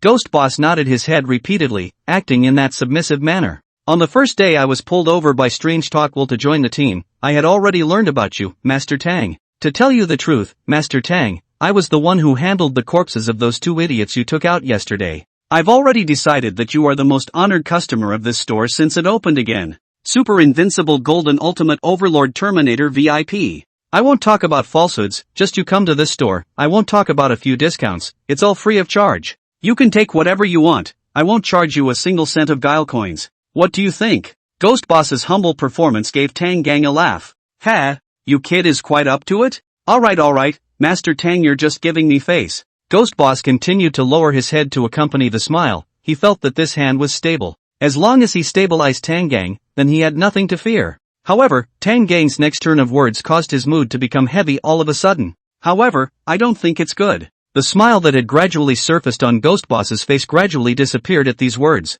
He cautiously raised his head and nervously looked at Tang Gang, asking, I'm sorry. Master Tang, it's me who didn't think things through. I don't know. What other orders you have? No, you've done a good job, you're indeed quite on the ball. Tang Gang waved his hand and said in a gentle tone. But this gentle tone didn't let the Ghost Boss relax, his heart instead grew more and more nervous. Raising his hand to grab the counter, Ghost Boss was afraid that if he didn't find something for support, he would directly sit on the floor due to his weak legs. He then heard Tang Gang continue. It's just that your luck isn't very good today. Upon hearing this, the Ghost Boss was shocked in his heart. Forks of pants almost fell over at once. Although Tang Gang hadn't made a move, he still felt that he might die in the next second. But Tang Gang didn't make a move, but continued. I'm very happy that you can think of this, but then, because I had a new idea today, so what you did is not good enough. Also, still ask Master Tang to show me. Ghost Boss said carefully, he felt that his head was already covered in cold sweat. This strength of yours, it's not big enough.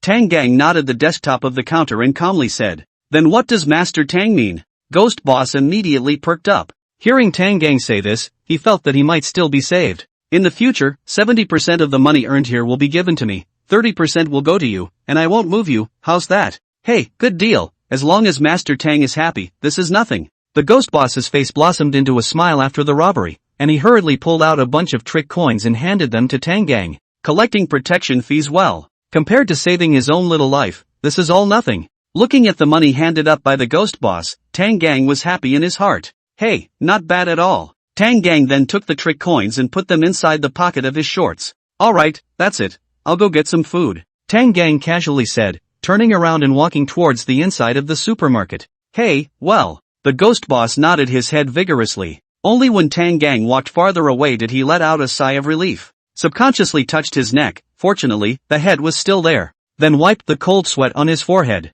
Whew, scared me to death. Facing the big brother was so dangerous. You know, at that time, the 2 creepy corpses inside this store were handled by the ghost store owner himself. It almost didn't scare him silly at that time. And just now, the rightful owner who killed the ghost was standing right in front of his eyes. Holy shit, big brother is big brother, giving people so much pressure when he speaks. Woof woof. Is it only when you talk that you're stressed out? That's not true, there is no need to speak, just standing in front of me I feel scared, there is a kind of superior weird pressure. The ghost shopkeeper who had been subconsciously answering the question suddenly froze. Who was speaking? He lowered his head and looked over, and it turned out to be the dog Tang had just brought in. Ouch! You scared me to death. I was expecting Master Tang to come back again. The ghost shopkeeper patted his chest and let out a sigh of relief. For this husky, he didn't see too much, and only treated it as an ordinary creepy. Woof! I have something to tell you. What is it? The ghost shopkeeper asked as he plopped down on the counter and looked at the second idiot.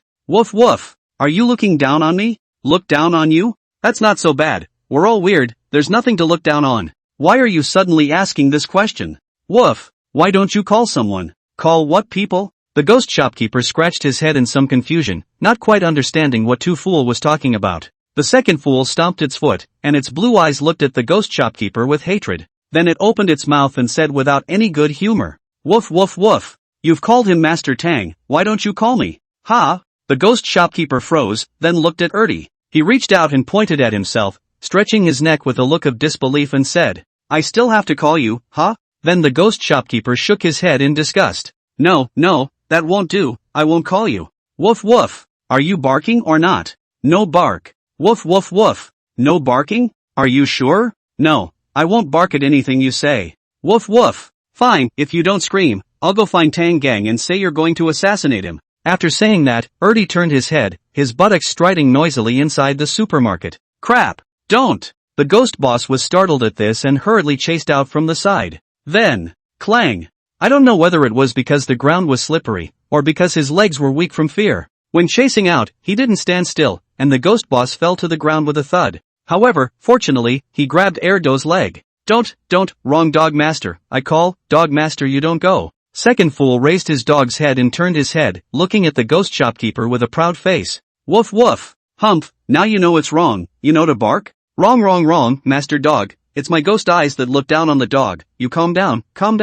The ghost shopkeeper said without tears. He was really aggrieved. Isn't this a fucking dog's way? But there was no way, who let others have a backer? In order to save his own life, the ghost shopkeeper could only beg for mercy here. As for the secret poking and prodding thinking about revenge behind the scenes, forget it. The previous owner of this supermarket was much more powerful than him, but was not easily cut off his head? How much does he want to die? And he's going to find a way to backstab Tangang. On the other hand, Park Anasai, who had circled around a few times inside the supermarket, finally found the place where human food was sold. Then while he was scrutinizing the prices and calculating how many things he could buy with his guile coins, a lanky figure came from behind him. Looking at that lanky figure, Park Inuyasha's body shivered violently. He unconsciously leaned to the side in fear of blocking this scary guy. At the same time, he subconsciously tightened his chrysanthemums, wondering if it was related to some of the experiences he had had before becoming an Adventist. During this process, Park Inuyasha had been carefully observing the coming around him.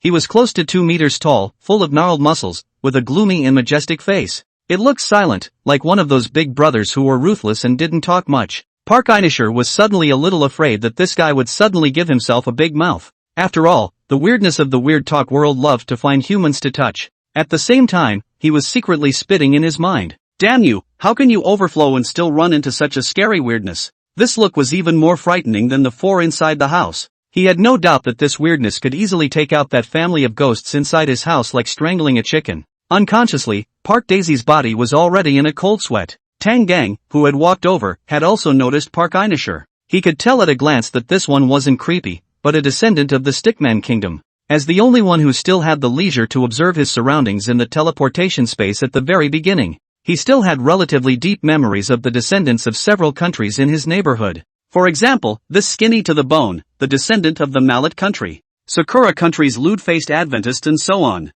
But the one that interested him the most was actually the Adventist from the Woolly Bear country. It was a big man who was close to 2 meters tall and full of muscles just like him. He felt that even if the two of them didn't have a common language, they could still explore the physical aspect a bit. As for the matter of seeing other countries' Adventists in the supermarket, Tangang wasn't too surprised. When the time came to get the guile coin in hand, there would definitely be Adventists looking for places where they could obtain food. After all, it wasn't a matter of drinking water one after another. He didn't pay any attention to Park Inari, but instead carefully picked out the vegetables. Might as well shag something for lunch. With this thought in mind, Tangang drew a plastic bag from under the shelf and saw quite a few favorite vegetables into his bag. On the side of the Park Rice Silk saw this scene, his heart was puzzled, and he committed muttering. What's going on with this weird thing? How come it still picks up vegetables that humans eat? Although I don't know if the bazaar can eat human eatables. But no matter how you look at it, they are more like to eat human beings, right? At least since the descent of the national fortune Strange Tales, he had never seen the bazaar eat human eatables. Because of the doubt in his heart, he finally raised his head to look squarely at this terrifying fellow who had suddenly arrived. After all, before this, he had been carefully observing and couldn't get a complete and clear look at the other party. So it was only taken as a weirdness suddenly coming here, and even felt that this weirdness might be trying to touch himself. And it was then that he got a good look at this burly man's face. At once, he felt a bit familiar. Wasn't this the damn person who stood next to him during the teleportation space? Which country's descendant was it? Forgot. But this at least made him relax a lot. Facing an Adventist was at least better than running into creepy, wasn't it? That, friend. You took so many things, do you have enough creepy coins to spend Similac? Afterward, seeing that Tangang had not only bought a lot of vegetables, but also took a lot of meat, Park Inuyasha couldn't help but ask. Hearing Park Inuyasha's words, Tangang turned his head. Because in the National Luck Strange Tales, the descendants would start their copies in the same area and would inevitably run into each other, and private grouping, injuries, and the like wouldn't be prohibited here. Therefore, the Will of the Weird Tales very thoughtfully provided each Adventist with an interpreter. Tang just understood Park Inuyasha's words, but the other party's worries obviously had little effect when placed on him. After all, the store owner of this place was afraid of him like a grandson. And just now, the supermarket was sort of his own thing in a sense. Although he didn't really want to have too many exchanges with the stick country's descender, Tangang still reminded him, "Don't learn from me." This wasn't out of kindness, but to avoid the stick country's higher-ups making an issue out of this. Less trouble for his country. But it was limited to this: if the descendants of the stickman country didn't know what to do, then he would have no choice but to do it. At that time, if the top management of the Mallet Kingdom exerted pressure, then he could only kill a few more adventurers of the Mallet Kingdom and the subsequent copies. I believe that under the suppression of strange talk, they would become honest. After the reminder, he closed the cooler. Tangang glanced at the 2 bags full in his hands and turned his head away. He also took a bag of hot pot base from the top of the shelf in his hand, as well as some shabu shabu and noodles. He didn't need to be too particular about what he ate, ready-made was fine. Next to him, Park Einasher was a bit puzzled when he heard Tangang's reminder. But he had a new idea. First, let's see how Tangang paid the bill, whether the ghost shopkeepers of this place pitched a fit, and how. Then make a decision to see what he should buy and how he should cope with it later. So he hid behind a shelf, poked his head out, and began to dog sneakily peeking. When Tangang returned to the counter, Erdi was crouching obediently in place. As soon as he saw him coming over, Erdo's tail spun madly like a propeller. The ghost shopkeeper, on the other hand, was lying on top of the counter, not looking too good. Could the spooky still be sick? Seeing this situation, Tangang had some doubts in his heart. But forget it, he wasn't interested. Shaking the bag in his hand and calling on Erdo, Tangang was about to leave. Suddenly, his footsteps lurched. Eyes like a torch, he stared at the ghost shopkeeper behind the counter. Of course, more accurately, it was staring at the shelf of cigarettes behind the ghost shopkeeper. When the ghost shopkeeper saw Tangang's action, his heart burst. This is what is going on here? Noticing Tangang's line of sight, he reacted furiously and glanced back. Then without saying a word, from the top to take down a pack of soft-packed, gold-packed cigarettes, handing to Tang just in front of said, "Hey, Master Tang, come, just got in the new goods, Ghost Brother cigarettes, my filial piety to you." Tangang looked at it with a lowered eyebrow, and without moving, he picked up the cigarettes and put them into his pocket. Then he raised his hand and made a motion to peel it to the side. "You get out of the way." "Hey, good." The ghost shopkeeper answered and hurriedly moved aside to stand to the side, asking, "What else do you command, Master Tang?" Tangang raised his hand and said, "Smoking is bad for your health, you bring that to me." The ghost shopkeeper looked over in the direction of Tangang's finger and realized that there was a can of lollipops sitting right there. He was a little unsure, but still brought the candy over. Tangang took one out and tore open the package and held it in his mouth. "It's just right for me to eat this. Second fool carries it." Saying this, Tangang picked up all the cans of lollipops and placed them on Second Silly's back. Some black water gushed out on Second Fool's back, then fixed the canisters in place. Afterward, the two people swaggered away. Laughing doesn't work, brothers. This new boss acted like a grandson the entire time he faced Brother Tang. Call what Brother Tang? Call Master Tang, you know? You also don't go to Weird Tales World to inquire about who covers this area. The contrast between Master Tang's performance and his lanky body is too strong. Goddamn, smoking is bad for your health. I'm eating lollipops just right. In the back, Park Einasher, who was watching Tang Kong's approach, was dumbfounded. I didn't realize that the shenanigans here were so egregious. Then could he not also take a similar approach? It wasn't to blame Park Inuyasha for being naive. One must know that the weirdness of the weird world was universally stronger than humans. Even if Tang Kong looked strong, then he was only strong among humans. It wasn't like the pretty country and the woolly bear country hadn't had strong adventurers in the past among the weird tales. But when faced with the weirdness, they weren't just as weak and powerless. Looking at the honest-looking ghost shopkeeper, Park Inuyasha wore an impish expression. But he also had a patch. Through the window, he saw that Tangang had already gone far away, and only then did he start preparing to implement his plan. That creepy was obviously terrified of Tangang, and he could pull on the tiger's skin as a coat. Soon, he followed Tangang's example and picked up quite a few things inside a plastic bag, then carried the bag to the front of the counter. Clang! The skinny Park Dais showed arrogance at this moment, but only learned the form but not the quality. His nostrils turned upwards, making him look like a fool. East is knitting its brows, Handan is learning, and that's generally how it is.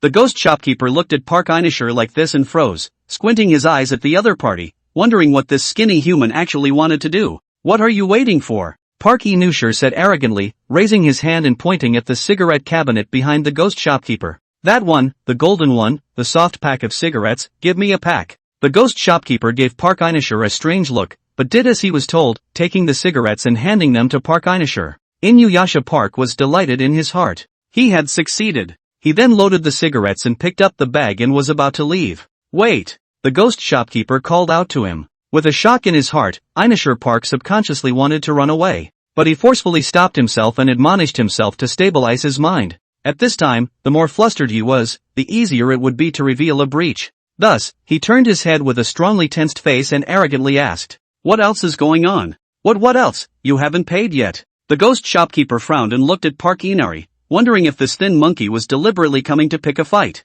"Pay the money? What money am I giving? You dare to ask me for money? Do you know who I am?" Park Deus stretched his neck and seemed to be very angry. "Who are you? I don't fucking care who you are. Are you giving money or not?" The ghost shopkeeper raised his eyebrows, realizing that this guy was really fucking arrogant. In the next second, he pulled out a watermelon knife from under his table. With a clang, the knife slashed on the counter. He looked viciously at Park Inari, assuming that if Park Inari couldn't say a word next, he would finally slice it into bashfulness. Looking at the ghost shopkeeper who suddenly drew his knife, Park Inisher was shocked in his heart, but he still forced himself to be calm. Reaching out and pointing at the door, Parkin said as stiffly as he could, "Is that how you talk to me? Do you realize that the one who went out just now is my friend?" "Ha!" Hearing Park Inari's words, the ghost shopkeeper froze, a little dumbfounded. Then, the morose black aura on his body lessened quite a bit, and the whole ghost's aura had come down. He looked at Inuyasha Park somewhat suspiciously and asked, "Are you telling the truth?" Regarding Park Inashi's words, the ghost shopkeeper didn't quite believe them in his heart. After all, Tangang looked so strong, and this Park Inari was simply like a bamboo worm. Moreover, the two people gave him a different feeling. Park Inisher looked clearly a bit bottomless. Of course, the main reason was that the two of them didn't speak the same language at all. But doubtful as he was, the ghost shopkeeper really didn't dare to make any unauthorized moves after Park Inisher gave the word. What if what was said was true? Wouldn't he be unable to save his head then? He was just a small creep who didn't know much about the human world. Seeing the ghost shopkeeper's reaction, Park Inisher couldn't help but breathe a sigh of relief in the bottom of her heart. Bluffing. Of course it's true, he's a big fan of my handmade kimchi, Park Inisher said in a pretentious manner. To make it more real, he even tried to make up facts. I'm sorry, I didn't think it through. The ghost shopkeeper put away his knife and said to Park Inisher, "Since you're Master Tang's friend, you're also my friend, these count as my treat." Poof. Park Inisher grunted and turned around, ready to leave. Just at this moment, bang! The door of the supermarket was smashed. A large black and white dog with blue pupils rushed in. Park Inisher was startled by this sudden scene and sat directly on the ground. The ghost shopkeeper narrowed his eyes at Park Inuyasha's reaction, and his face became unkind. However, he had to deal with other things first right now. "Master Dog, why have you returned?" the ghost shopkeeper asked eagerly. "Woof woof," Tangang said, taking some broad powder. Erdo said, while tilting its head as if it was impatient that Tangang had even asked it to run an errand. "Alright Dog Master, you wait, I'll go pick it up for you." The ghost shopkeeper walked out from behind the counter and ran all the way to the human food, looking for a plastic bag of ready-made white vermicelli, and loaded a few bundles inside the bag. Then rushed back again. And in the process, two fools and Inuyasha Park locked eyes. Park Inasai sat on the ground, his eyes fearfully looking at second fool, not daring to say a word. He didn't even dare to move for fear that this creepy on the other side would misunderstand something. Although there was a similar husky at home, Park Inasai didn't think that the stupid dog at home could compare to this one in front of him. "Can't you see that ghost store owner still calls others Master Dog? Woof woof. What are you looking at?" The second idiot squinted his eyes at Park Inari. It found it a bit annoying that this human kept staring at him. Park Inuyasha's body shivered when he saw the second fool barking at himself twice. He didn't know what the second fool meant and didn't dare to speak. He would like to try to stand up and leave this place, but his legs were so soft from fear that he couldn't stand up at all. There was even a surge of urine. "Here, Master Dog, I've loaded it for you, you take it back for Master Tang." The ghost shopkeeper ran back and handed the plastic bag in his hand to Erfan. Second fool glanced at the ghost shopkeeper with satisfaction, took the plastic bag in his mouth, turned around, and with joyful steps, was about to leave. At this time, the ghost shopkeeper spoke again. "Master Dog, I have a matter here that is related to Master Tang, and I think I might need to trouble you now." Erdo heard the voice and turned back around again. "Woof. What is it, say?" The ghost shopkeeper glanced at Park Inari, then pointed at it and asked, "Master Dog, this kid says he is a friend of Master Tang. Look, do you recognize him?" "Woof woof. Don't recognize, don't know, haven't seen him." The second fool shook his head. "I see, then I know what to do." The ghost shopkeeper nodded and grinned a wry smile. "Woof. Okay, you do it well." The second idiot turned his head to leave. "You take your time," the ghost store owner shouted, then turned his head and looked at Park Inuyasha with an eerie gaze. Noticing the ghost shopkeeper's expression, Park Inuyasha subconsciously felt bad. However, he continued to put on a strong face and said, "What are you still looking at? Why don't you hurry up and pull me up?" Ha! Looking at Park Inuyasha still putting on a hard act here, the ghost shopkeeper laughed disdainfully. Then he spat a mouthful of phlegm on Park Inari's face. Aha! Having a mouthful of phlegm smeared on his face, Inuyasha Park let out a shrill, ear-piercing scream. Somewhat frantic, he shouted at the ghost shopkeeper. "What are you doing? Ha ha ha!" The ghost shopkeeper seemed to be somewhat unable to hold back, letting out a disdainful laugh and spitting another mouthful of phlegm on Park Inuyasha's face with a yuck. "Asshole! Saihachi, if you keep this up, I'm going to tell my friend to cut you up. You Saihachi bastard!" Park Inuyasha cursed furiously. Ha ha ha ha ha ha. Hearing Park Inuyasha's words, the ghost shopkeeper could no longer hold himself together and let out a loud laugh full of disdain. Then, for the third time, he spat a mouthful of phlegm on Park Inuyasha's face. "Are you pretending to be your mom?" Flooded with phlegm, Park Inuyasha froze for a moment. Probably due to the fact that he had lost his mind in anger, he hadn't reacted at the moment and subconsciously asked, "What do you mean? Hee, you don't even recognize Master Tang's dog, and you still claim to be Master Tang's friend?" The ghost shopkeeper said as he walked inside the counter, not afraid of Park Inari's escape. And Park Inuyasha didn't dare to escape at the moment, not to mention that his legs were already soft with fear. When he heard that the dog was raised by that strong Adventist, his mind went into a blank. Could it be that the stupid dog was actually useful? But it seemed a little late for him to think of anything else now. When the ghost shopkeeper was coming out, a ghastly black aura had already emerged from his body, and in his hand, he had more watermelon knives. "Damn you, how dare you lie to me, huh?" The ghost shopkeeper cursed furiously. Park Inuyasha was awakened and shrieked all over the place, grinding back towards the back. While retreating, she shouted, I'm sorry. I didn't mean to, I'm sorry." But the ghost shopkeeper quickly caught up and stepped on Park Inuyasha's chest, controlling him to the ground. "Now you know to apologize, it's too late. Don't kill me. I'll give you money, I'll buy my life with money," Park Inuyasha said repeatedly, then handed out the only 100 gue coins she had. The ghost shopkeeper raised an eyebrow and put away the guile coins. Seeing this scene, Park Inari's face showed a look of life after the robbery. The other party had taken the money away, so it looked like he would be able to survive. As a result, before he could be happy, a cold light flashed before his eyes. The world all began to spin, and then, consciousness quickly disappeared. Park Inari's head was chopped off and rolled to the side with a grunt on the ground. The ghost shopkeeper shook off the blood on the knife, pocketed the coins, and said disdainfully, "You want to buy your life for just 100 coins? You're just paying off a beggar. Even the change I make in my store in a day is more than this, so you want to live after cheating me? Eat shit." Death to the descendants of the Stickman Kingdom. The family of strange talkers projected on the territory of the Stickman Kingdom. Weird Talk Will's voice resounded within the Blue Star territory. The executives of the Stickman Kingdom were instantly thrown into chaos. Ashibachi. Park Inuyasha, you fucking, Ashiba. What the hell were you thinking, Park Inuyasha? Is this kind of thing something that can be attempted at will? Why do you have to pretend to be a friend of the Dragon Kingdom Adventist? In the live broadcast room of the Stick Country. Damn it. It's all the Dragon Kingdom's fault. If that dog hadn't suddenly come back, how could Park Inuyasha have died? Yes, Dragon Kingdom, we must find Dragon Kingdom to get an explanation. Laughing to death, little Nishihachi made his own death. It's none of our business. You don't spend that guile coin, you have to keep it. What's the point of keeping it? Now it's over, the coins are gone, and so is the man. Originally I was offended when you adventurers were hard to get close to Master Tang. All I can say is, it's good to die. Outside the door of the supermarket, there was a sudden scream. The ghost shopkeeper looked up in search of the sound and saw a lewd-looking human standing outside the door. The human was terrified, and he originally seemed to be coming this way towards the supermarket, however. Rather unfortunately bumped into the scene where he took out Park Inuyasha with a single slash. The human then pulled his legs out and ran away, quickly disappearing in front of the supermarket. The ghost shopkeeper didn't care about this and didn't go after it. Let's clean up the corpse of this bamboo worm first. It would scare a lot of Adventists from coming in to buy things. He wasn't the slightest bit worried that there would be no Adventist customers in the future. After all, here, if the descendants do not want to starve to death, they must come to the supermarket to buy food. The entrance to the 6th unit. Tang Gang stood here, carrying 2 large bags, waiting for the return of 2 fools who had gone to get the white vermicelli. The things taken this time were quite a lot. If it was just one person eating, these things would definitely not be eaten, even if a dog was added to the mix. However, Tang Gang's talent had a new use.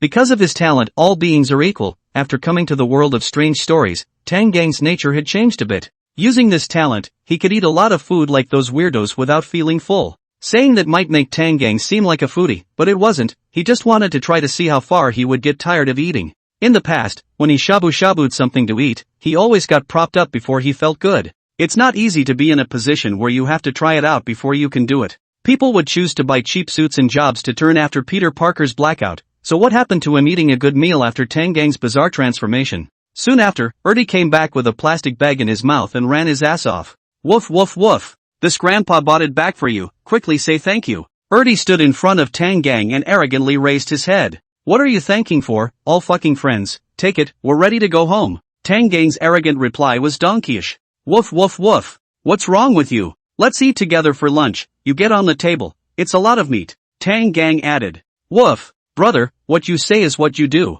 As soon as he heard about eating meat, Ergui's tail spun madly. Although it was spooky, it was fine to not eat. But it wasn't for filling its stomach it was for that flavor A man and a dog were talking about this when a man scurried over from a distance as if there was a ghost chasing behind him. The man with a lewd face screamed as he ran over and then swept past. That descendant of the Sakura country. What's going on here? Tangang suspiciously looked at the Maple Madness Rizu who had rushed into the building, and then turned his head to look again, realizing that there was no creepy chasing after them. Woof woof woof. I don't know, maybe it was a brain fart. Forget it. Don just took the plastic stick out of his mouth and threw it into the trash with precision. Let's go home. Woof. One person and one dog went back home, then Tangang shocked Ghost Mom severely with the large amount of trick coins he had brought from the supermarket. And then, the Ghost Mom started cooking for herself and her little girl. Tangang, on the other hand, ate shabu-shabu with Erdo. So far, except for the so-called neighbors, Tangang seemed to have taken care of all possible dangers.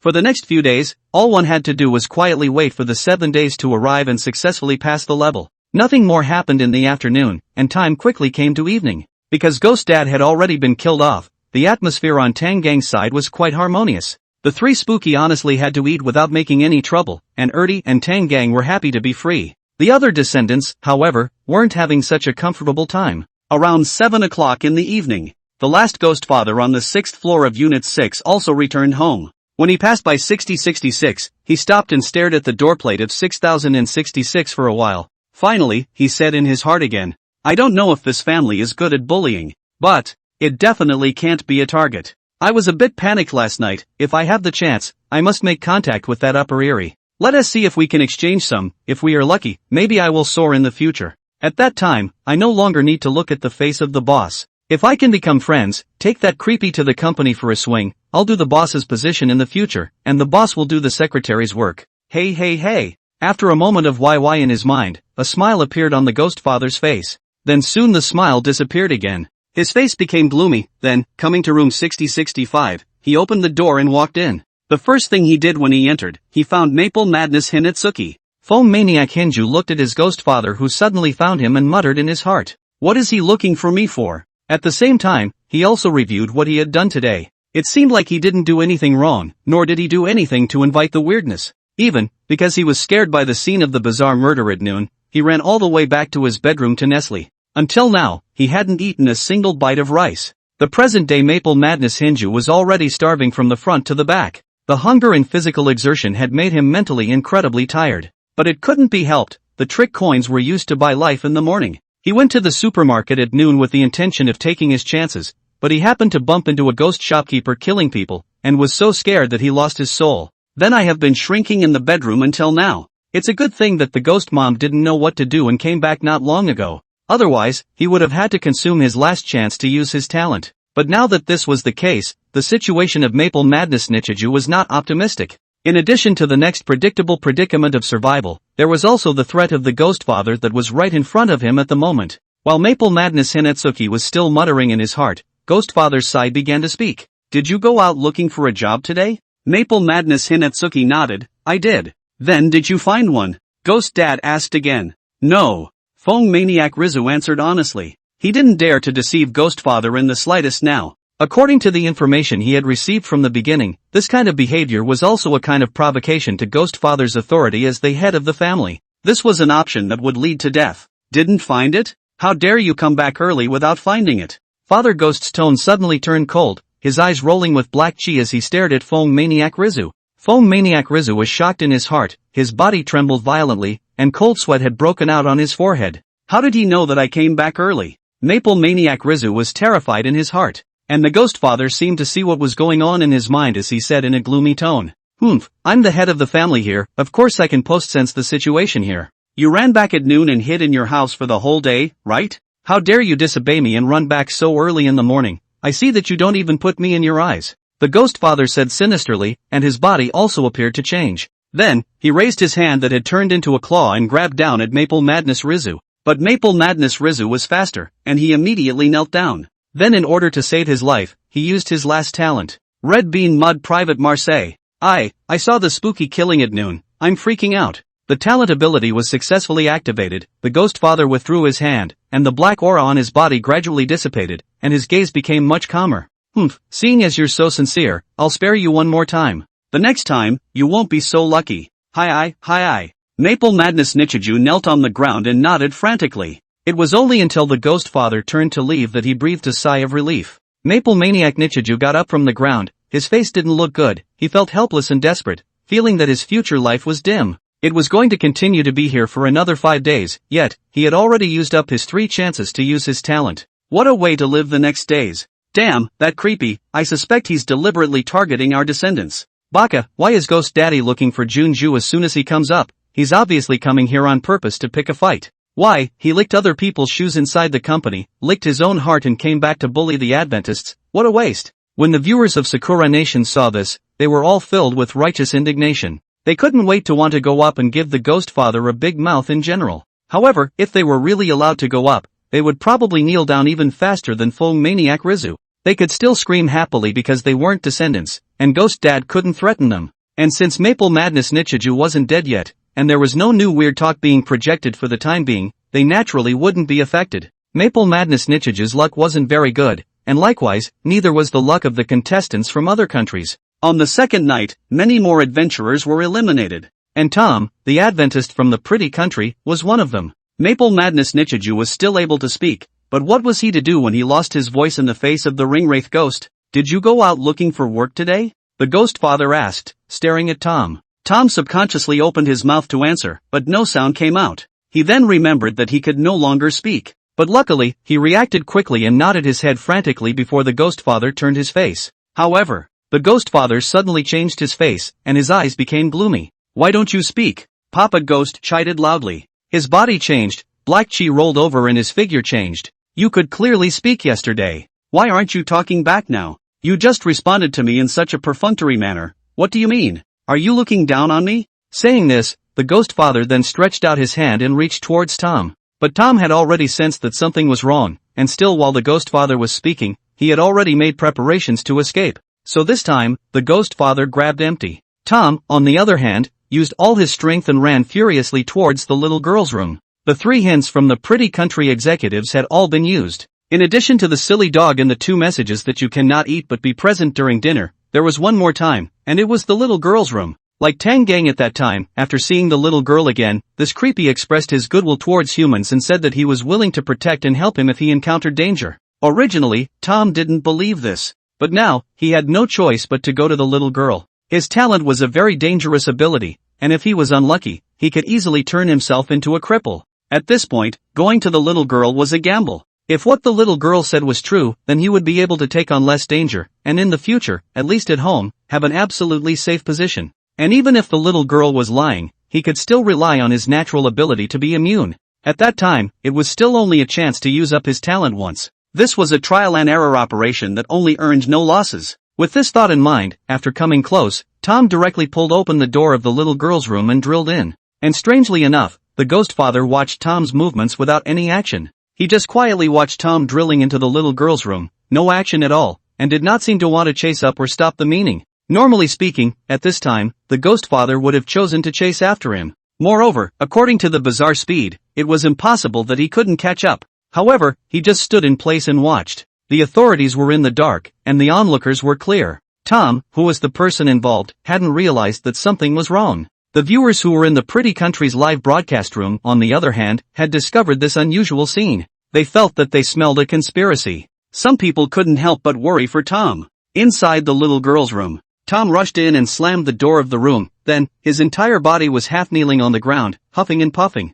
His eyes were still filled with panic, as if he hadn't yet gotten over what had just happened. At this time, a teddy bear ran over and came in front of Tom, raising its head to look at Tom. Tom naturally spotted the teddy bear. Suddenly realizing something, he raised his head and turned to look at the side of the bed. There, the little girl, whose face was weak, while her body parts were bones, was supporting her body and sitting up. The little girl leaned against the back of the bed and slowly turned her head to look at Tom. A voice that sounded incomparably weak rang out. "What's wrong, big brother? Is it mom and dad, or is it second brother, that they are preparing to do something to you?" Hearing this, Tom's eyes lit up and a touch of joy was born in his heart. The little girl hadn't lied to him. He then opened his mouth, pointed to his mouth, and waved his hand again, indicating that he couldn't speak. The little girl tilted her head, looked at Tom, and asked, "Big brother, are you unable to make a sound?" Tom nodded repeatedly, then began to gesture with his hands. He wanted to make it clear that the ghost father wanted to hurt himself and hoped that she could shelter him. However, he did not know sign language, and could only blindly gesture, and did not know if the little girl read it. But what he didn't know was that the little girl didn't need to understand at all. In Tom's eyes, the little girl raised her hand to cover her mouth, seemingly surprised. But then her eyes became terrifying and her mouth widened into a wry smile. The little girl looked down at Tom, and a rising black aura began to appear on her body. "Big brother, you can't make a sound, right?" Looking at this change in the little girl, Tom felt bad up. Fear rose in his heart as he watched the little girl sit on her butt and move backward. With some panic in his heart, he shouted out loud, What are you doing? You lied to me. Fark, you tricked me." However, when he realized that something was wrong with the little girl, it was already too late. He felt as if something had wrapped around his neck and was lying on his left shoulder. Cocking his head to look, Tom saw a teddy bear, and at the moment, that teddy bear was looking at him, grinning its own mouth. After that mouth, which still had thread holes in it, opened, inside were neatly arranged sharp teeth, with cold light flashing, emitting a chilling aura. The toy bear's body was churning with black aura, looking so frightening and hideous. "Ah!" Tom was startled. He opened his mouth and let out a silent scream, a piercing and miserable scream that was actually heard only by himself. His whole body kept convulsing in fear, and he directly collapsed to the ground, his pants instantly becoming wet. He nearly rolled his eyes and directly fainted to death. Snort! A sharp pain suddenly came from the left side of his neck. That weird teddy bear bit his neck, crimson blood flowed out. Tom felt that his brain became more and more confused, and his body couldn't make any strength. It felt like, after being bitten by that teddy bear, he became weaker and weaker. This damn teddy bear! Fark! Just as he was thinking, within Tom's line of sight, he suddenly saw that the body of that little girl even gradually appeared newborn flesh and blood. Tom instantly reacted. This damn creepy was absorbing herself, using herself to fill her mutilated body. Realizing this, it was already too late. The increasingly weakened Tom was simply unable to fight back. He even felt like his consciousness was fading away. The monster's little girl was going to let her guard down first before launching her attack. Using a teddy bear as a means of attack did seem a bit weak. If the human was prepared, it would obviously be difficult for such a teddy bear to do a successful attack. It could easily be pushed away by the human. However, with this kind of attack characteristic of the little girl, once she got her hands on it, it would be hard to escape. Realizing the danger, Tom tried to use his natural ability, but it had no effect. He didn't know what had happened. Why hadn't his talent triggered by now? The talent that had been working like a charm ever since he came to the world of strange tales had actually failed at this moment. He couldn't sense the existence of that talent at all anymore, and now, it was as if he had turned back into an ordinary person. This bizarre attack could suppress his talent. Tom thought with horror in his heart. This was also the last thought he had while his consciousness still existed. Soon, Tom lost his consciousness and fainted. Then, under the toy bear's devouring, Tom's body soon began to shrivel up, and the surface of his skin became wrinkled, and in the end, from a healthy, strong-aged man, he turned into a dried-up human skin. Immediately afterward, a message was notified to the entire blue planet by the will of Weird Tales. The Pretty Country Adventist died, and the Weird Tales loving family was projected within the Pretty Country. Fark! This damn weirdness is cheating. Damn it! Why, where did Tom's talent go? Why didn't he use it? Damn it! Damn creepy. I'm a descendant of the Great Pretty Country, but I've hung up so early. I think all of you descendants of other countries should cut yourselves at this time. As a descendant of the Dragon Country, Tang Gang's performance was quite exceptional. At a time when all the other countries' descendants were failing one after another, he was still having a good time in the Weird Tales world. Time moved quickly, and in the blink of an eye, it was the last day. Because Tang Gang was an Adventist, sooner or later, he would have to leave this side. Ghost Mom was clear about this, so she had long since gone out to find another job. Nowadays, she had already gone to work. And inside the home, there was only Tang Gang and the little girl. While this was happening, suddenly, the phone rang. Tang Gang walked over and answered the phone. Hello? Is this Li Ziming, the name of Tang Gang's kid ghost? Classmate's parent? A female voice came from the other side of the phone, and listening to the syntax, it seemed to be a teacher. Who are you and what's the matter? Tang Gang didn't make a reply, but asked directly in return. Hearing Tang Gang speak in this manner, the phone side seemed to freeze for a moment, then its tone became unkind. I'm Li Ziming's homeroom teacher. Li Ziming got into a fight with a classmate today. Come over here. Alright. Also trouble you with one more thing. Listening to the other party's tone that was somewhat condescending from the start, Tang Gang frowned and said so. The teacher of the Weird Tales world didn't feel like he was communicating with the parents of his students when he spoke. In contrast, it was more like talking to a subordinate. Speak up if you have something to say. The creepy self-proclaimed class teacher on the other side of the phone said. Master Tang is very happy that you're able to make this call to him, but the tone in which you're talking to Master Tang doesn't like it. Master Tang is very angry, the consequences, very serious. Silly you, just come over when you're told to, what's the waste of words? Still Master Tang, what do you think you are? Going to the next level of shenanigans is just that. Hearing this, Tang Gang couldn't help but grin out. Lower level weirdness? But he didn't bullshit, and hung up the phone directly after dropping a sentence. I'll be there soon, you, and the one who fought with Li Ziming, as well as that kid's parents, all wash your necks and wait. Grass, what kind of idiot, what's the arrogance? I'll wash my nigger's neck. Stupid asshole, what do you think you're talking about? Believe it or not, I'll make it hard for your kids to live in school. When the weird class teacher heard Tang Gang's words, he immediately slapped the table and cursed. Then, the opposite party didn't reply for half a day. Only then did the creepy class teacher notice that something was wrong and took down the phone to look at it, realizing that the other party had hung up the phone a long time ago. Just now she said so much, but it turned out that the other person didn't hear a single word. The black screen reflected the light, reflecting around an obese face with a few pockmarks, wearing a pair of glasses, and combing his hair back, revealing a big bare forehead. In the past, that how to look beautiful, his own face, at this moment in the eyes of the weird class teacher, but as if it was a stupid donkey. Anger rising from his heart, the creepy class teacher raised his hand and slammed his cell phone on the table. Grass! She cursed, but still felt not relieved. Always cannot help but think about this matter. The more she thinks, the more angry she gets. So she shattered again. Dog day, what stupid. With me pretend what Other parents see us, which one is not honest and polite? How dare you talk to me like that, thinking you're something. No wonder Li Ziming fights with others. It's true that the upper beam is not straight and the lower beam is crooked. Zhao Ziming's parents were so honest, they kept on talking on the phone. I could feel his humility through the phone. That's what I call a parent, thinking of their child. Damn, what's wrong with Li Ziming's parents, they can't do shenanigans at all. Chanting like this, the door to the office was opened and a square-headed, white-forehead male creepy walked in. As soon as he came in, he heard the creepy class teacher keep crunching on that, so he opened his mouth and asked,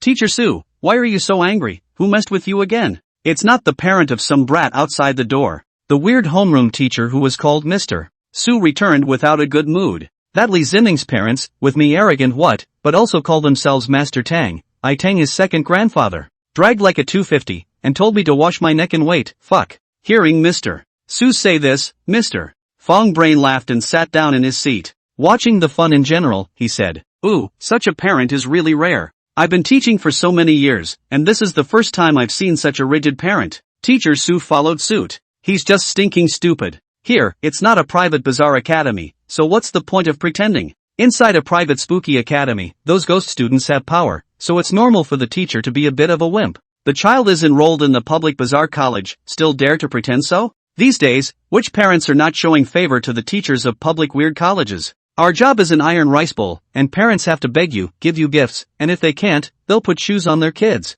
This grandson dares to talk to me like this, damn it, the more I think about it, the angrier I get. I have to teach Li Ziming a lesson before I can do anything about it. Teacher Sue was obviously still angry and complained a lot in one breath, after which, she shouted at the door. Li Ziming, get your ass in here. With a click, the door was opened. The ghost of a child with a pink needle and thread sewn around his neck walked in, holding a broken basketball in his hand. The basketball had a big gaping hole in it, and the air had run out, so it was just a layer of skin at the moment. The kid ghost's expression wasn't good, pulling a horse face as he came in front of Mr. Sue. He just lowered his head and didn't say anything. He knew that there was absolutely no good thing about this ghost teacher calling himself in. Teachers at the public creepy academy were all like this. Since he was certain in his heart that people were here to pick a fight, he naturally wouldn't have a good face. To be honest, after living with Tangang for so many days, the kid ghost had learned Tangang's temper to a T. If it wasn't for his lack of strength, he would have already gotten his hands on this teacher. Of course, that Zhao Ziming would also have to be KD so hard that he'd KD his head off. Know what I called you in for? Teacher Su asked in a feigned manner. The kid ghost let out a sneer and didn't say a word. What's your attitude? Li Ziming, what's your attitude? Can't you hear me when I ask you? Teacher Su asked drily. Teacher Fong Brain on one side also chimed in. That's right, the teacher is asking you a question. What kind of attitude is that? Idiot. The kid ghost whispered. But how sharp was the weird hearing? Instantly, both ghost teachers' expressions changed. What did you say? Teacher Su stood up, his body reacting with black chi, 800 pounds of his oppressive body enveloping the child ghost's body. I said that you're a fool. The child ghost raised its head and looked squarely at Teacher Su. Didn't you call me in just to find a random reason to screw me over? It must have been my brother who answered the phone when you called my house just now, right? You were pissed off at him, so you naturally wanted to take it out on me. What? I know you're trying to disgust me. Do I have to give you a good look? We're all weird. You're acting like a big fucking wolf. Fat bitch. Old fool. The kid ghost seemed to have been pushed, and rushed at the two creepy teachers, especially Mr. Su with a burst of output. There was no need to see, this was all learned from Tangang. In the eyes of the kid ghosts, what Tangang did was simply too cool. Although Tangang was only a human, his entire body revealed a superior creepy aura. Teacher Su was infuriated enough by the kid ghost that his entire fat body trembled, and without saying a word, he lifted his hand and slapped the kid ghost's entire ghost with a big slap. Home. After hanging up the phone, Tangang took the two idiots and left the room. As the older brother, it was only right to defend his younger brother. This was the last day, and he didn't want his mission to fail for some inexplicable reason under these circumstances. After leaving the door, he happened to see a creepy that was very similar to Ghost Dad. That creep was going up the stairs. Woof woof. It was the peeping one from the other day. Hearing the second creep's words, Tangang narrowed his eyes. This was the one from 6065, the so-called neighbor. It was strange to say the least. Obviously, the introduction at the very beginning had also said that the neighbor was dangerous, but he hadn't encountered any attacks from the neighbor. On the contrary, it was the other several houses. The descendants inside seemed to have encountered incidents where the neighbor knocked on the door, and a few lucky ones were fine, while the unlucky ones were directly sent away by the neighbor. Downstairs, the ghost neighbor who was on his way up the stairs froze and paused. He stood downstairs, looking away from Tangang who was upstairs. Looking at Tangang, the ghost neighbor was a little surprised, and his heart rippled. He had been going home diligently for so many days, just to see if there was a chance to run into this superior creepy once more. Then, after running into it again, he would go up and try to befriend it, and then walk up to the peak of his life. However, the heavens did not fulfill the ghost's wishes. He hadn't come across it once after so many days. He originally thought that there was no chance that he would ever run into this weird big brother again. As a result, the heavens opened their eyes and actually let him run into it today. Look at that sturdy body, look at that gloomy and serious face, look at that majestic pet dog. This is what he had dreamed of, what the superior Eerie should look like. Just when Ghost Neighbor was still YY in his mind, he didn't even notice that the eyes of Tangang, who was upstairs, looking at him had become dangerous. It's so hard to come across, hurry up and make friends. Thinking so, the Ghost Neighbor hurriedly took 2 more quick steps upstairs and opened his mouth. Hello, I am the neighbor of this house, may I ask you? Ghost Neighbor's words have not finished, suddenly found that the superior creepy that makes him always be fascinated, is not a creepy, but a person. Instantly, it was so shocked that he couldn't say a word. How could it be possible? Such an existence was actually a human and not a creepy. While Ghost Neighbor was fuming, Tangang's eyes narrowed, and within his eyes, a dangerous light radiated. Neighbor. Elements perceived. You just said neighbor, right? Tangang stepped forward, and without realizing it, approached the Ghost Neighbor. And it was only at this time that the Ghost Neighbor managed to react from his daze. Although he had discovered that Tangang was actually a human, Tangang's size still gave him a rather strong sense of oppression. Especially when that lanky body came close, he subconsciously took a step back. But then, a wry smile appeared, and black gas rolled in his eyes. If it was bizarre, then he was still afraid for a few minutes. But if it was human, just right, it could be used to relieve boredom. That's right, I'm your neighbor. The Ghost Neighbor nodded and said, his gaze looking dangerously at Tangang. Even his voice became eerie. Neighbor, that's just right. Tangang said, and actually made a move, hooping the Ghost Neighbor to the head with a single reach. Ghost Neighbor? What are you doing? Why did you make a move before I did? Are all humans nowadays so tigerish? While the ghost neighbor was in a daze, Tang Gang's body pressed downward, and with his other hand, he moved the ghost neighbor's leg and lifted it up. At this time, the ghost neighbor's mind suddenly became terrified. Crap! Was this Tama really a human? With this much strength, he had no room to resist at all. He was lifted up like a chicken cub. Wait! This human wouldn't be trying to throw me down from here, right? Thinking about this, the ghost neighbor suddenly felt a little funny. He is a weird how could he be dropped to death? This human Solace was somewhat strong somehow, but his brain was obviously not very good. Tang Gang wasn't aware of the thoughts in the ghost neighbor's mind, and just casually threw his hand. With a go-you, he threw the ghost neighbor down the stairs. The ghost neighbor fell all the way down, not panicking in his heart, and began to change in a bizarre direction. However, the ghost neighbor was suddenly shocked to find that he couldn't seem to grasp his power anymore. The black chi on his body all retreated and shrunk back inside his body, and he could no longer communicate with those black chi and use them. He was now becoming as weak as an ordinary human. Looking at the top, Tang Gang's head popped out. Looking at the cold eyes, the ghost neighbor's heart felt despair. But at this moment, he didn't have any countermeasures. Bang! The ghost neighbor landed on the ground, falling out of the black water, his body's black chi escaping, and eventually did not move at all. Ha! As soon as I heard that creepy said neighbor, I knew he was going to have bad luck. That's not true. Master Tang has been waiting for this neighbor all these days, and today he finally stumbled upon it. Ghost neighbor, I just said hello to him, and he threw me straight down the stairs. Kind of looking forward to how Master Tang is going to teach that ghost teacher a lesson in a bit. After this copy had been over for so long, the audience of the Dragon Kingdom had roughly understood Tang Gang's character and strength. Moreover, with Tang Gang's performance laid out here, they now had confidence in Tang Gang. Watching ghost neighbor fall to the ground, Tang Gang ran downstairs with Erdo. When they arrived downstairs, Tang Gang also had Erdo transform into a shovel and guillotine the ghost neighbor's head with one hand. In order to avoid fake death and resurrection, mending was a good habit. Recently, Tang Gang had discovered a very easy way to cut off the possibility of these bizarre resurrections. Those creeps that had been taken out by two fools, or that he had taken out through two fools, could be devoured by two fools. Then you just eat it, so that you have no way to resurrect it. Erdi itself was also bizarre, and God knows where its stomach led to. Plus, having established a connection with Erdi, Tang Gang wasn't the least bit worried that Bazaar could be resurrected through Erdi. If there was such a possibility, he would probably kick Second Silly's head in first. Without much delay, Two Fool cleanly devoured the ghostly neighbor. Afterward, Tang Gang led Two Fool swiftly towards the school. Because he had memorized the route before, this was a breeze. Soon, he got off the bus and walked towards the school entrance. The guard at the school entrance was squatting inside the guard room, drinking tea. Coldly raised his eyes and looked, startled. This hand shook, just brewed tea spilled out, scalding hands raw pain. More importantly, the tea also spilled up pans. Good guy, what kind of person is this? It can't be the weird big brother of that place, come to the school side to find fault, right? Looking at Tang Gang's body like the heavenly demon lord, with the blue-eyed ferocious beast behind him, aggressively walking towards this side, the old man of the gatekeeper was a little weak in the legs. But looking at Tang Gang getting closer and closer, isn't it obvious that he is coming towards the school?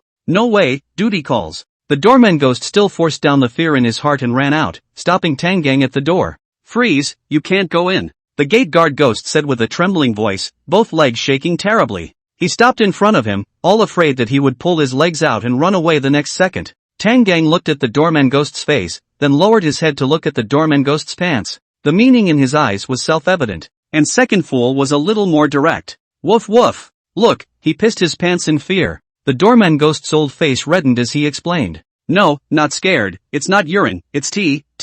Hearing the gatekeeper ghost's words, Erdo slightly inclined his head. Inside his blue eyes, he revealed the meaning of I understand. The gate guard ghost was on fire. Why is this dog so cheap? How the guardian ghost looked at Two Fools, how his heart was not happy. A look at the other side of the eyes, that nameless fire in the bottom of the heart scratch a little up. But just when he still wanted to say something, that burly man spoke. I'm Li Ziming's parent, there's a teacher in this school looking for me. The gatekeeper ghost didn't dare to slow Tang Gang down, and as soon as he heard Tang Gang speak, he immediately raised his head. He stared at Tang Gang, carefully looking at what a few times, and suddenly realized that this guy who looked more than creepy was actually a person. If it was a person, then it wasn't that scary. What was there to be afraid of in a human being? In Creepy's eyes, humans had always been playthings. In that case, Tang Gang's stature, in the eyes of the gatekeeper ghost, wasn't so scary. When he thought about how this man, and the dog underneath, had scared him like that just now, and laughed at him for peeing his pants, he felt bad in his heart. The fire was rising, and the black chi on his body also erupted. Looking at Tang Gang's gaze became dangerous. Tang Gang sighed, lowered his head to look at this old man's back of the head how to get longer and longer? Thinking of how the other creepy behaved when they saw themselves, Tang Gang immediately understood. Creeps were just looking at people. This was seeing that he was a human and was ready to pick a fight. This back of the head is growing longer and longer, all the fucking backbones ah. Kid, you. The gatekeeper ghost opened his mouth to speak, ready to teach Tang Gang a lesson and point out some favors. No matter what, he had to unload one of his arms, so that he could watch a fun knot. Otherwise, when the human went in and met the teacher, could he still have fun? As a result, before he could finish his sentence, a big mouth was smacked over. The gatekeeper ghost staggered 2 steps and eventually fell to the ground. The pain coming from his face caused his eye circles to turn red, and his eyes instantly became clear. It was so close that a big pussy bucket didn't whip his head off. Is this horse a human being? This then raised his head to look at Tang Gang. His heart jumped. Can't afford to mess with it. The black gas on his body quickly shrunk back, and the backbone that grew out of the back of his head also shrunk back. The words turned, licking his face and smiling, and Tang Gang said, "Ahem. Slip of the tongue, slip of the tongue. Young man, I see that you are not familiar with this place, why don't I take you there?" Tang Gang nodded, okay. Then the doorman ghost led Tang Gang and Ertie to the office. Most spooky memories weren't bad. As soon as Tang Gang described what the kid ghost looked like, the doorman ghost knew who it was, and brought Tang Gang all the way to the inside of the building. Turning a corner, from a distance, you can see 2 children ghosts standing in front of the office. One has a neck sewn with black thread. The other one, the pink stitches on his neck are open, his head is swaying, almost falling down. This little kid is holding his head with one hand, and holding an airless basketball with the other. At the sight of this scene, the janitor ghost was so scared that his breath stuttered, then he remembered that he couldn't breathe. Afraid that Tang Gang would vent his anger on himself, the first time he came back to his senses, he turned around and ran, similar to a rabbit. Running all the way back inside his janitor's post, he then let out a sigh of relief, and looked back in panic to see that Tang Kong hadn't caught up. Thanks to that horrible human who didn't want to take care of himself, or else he wouldn't even know how to die. The gatekeeper ghost thought with palpitations. It is said that people are old and spooky, which is almost the same. Thinking about his door guard ghost, more than 300 years old creepy, that naturally is very shrewd. That lanky and abnormal human, not speaking of martial virtues, came to cheat, came to sneak attack.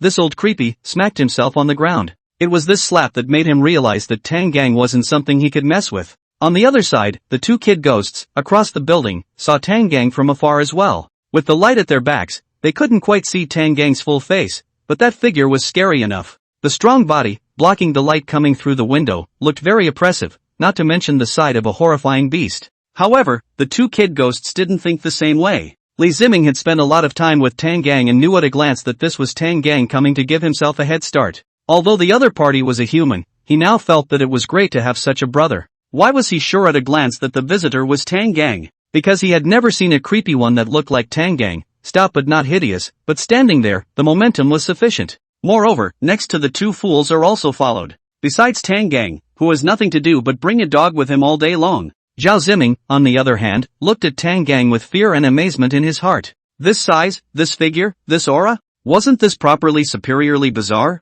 His eyes flashed out a few moments of adoration, his eyes dripping, thinking, although he didn't know the other party, he could use the other party's name to scare the nasty Li Ziming ah. He is not just robbing his basketball? How dare you come up and hit yourself? Looking at the 2 fingers he had pouted off, Zhao Ziming's eyes flashed with a flash of hatred. As Li Ziming watched Tang Gang head his way, his eyes immediately reddened, and his aggression spilled out. For some reason, he wanted to complain to this human right now. However, before he could speak, the annoying Zhao Ziming next to him spoke first. See that, Li Ziming? That one is my brother. How dare you hit me? Just wait, now that my brother is here, let's see if I tell him to slash you. The moment these words came out, Li Ziming froze on the spot. This is your brother? Then who am I? On the other side, Zhao Ziming was waiting to hear Li Ziming's humble plea for mercy, but in the end, he didn't hear any movement for half a day. As soon as he opened his eyes, that's when he saw Li Ziming looking at himself with eyes like he was looking at a fool. How dare you look at me like that? You wait, I will absolutely tell my brother to die. You. Originally, he still wanted to put in a hard word, but Zhao Ziming's words suddenly came out. He didn't expect that the lanky creepy to just walk straight over. At this moment, it had come to his eyes, and he was so scared that both of his legs were trembling, and he couldn't say a word. Then, Zhao Ziming was horrified to find that creepy squatted down in front of the obnoxious Li Ziming. Tang Gang squatted on the ground and righted the kid ghost's head, saying, "You kid can't do it either. How can you fight with someone and knock your own head off?" "No, brother. I won the fight," I pouted Zhao Ziming's fingers off. The kid ghost said. Hearing this, Tang Gang also glanced towards the other kid ghost, not to mention, these two creeps really did look a bit alike. On the other side, how could Zhao Ziming think that this terrifying big creepy was really Li Ziming's brother? Under the fear in his heart, he didn't realize that Tang Gang was actually a human. Otherwise, he would have to laugh at Li Ziming. For a creep, recognizing a human as a brother, what was the difference between that and recognizing a thief as a father? On this side, he was Tang Gang a look, scared directly sat on the ground, want to cry, open mouth cannot make a sound, two legs straight shivering, cannot control, this pants directly wet a large area.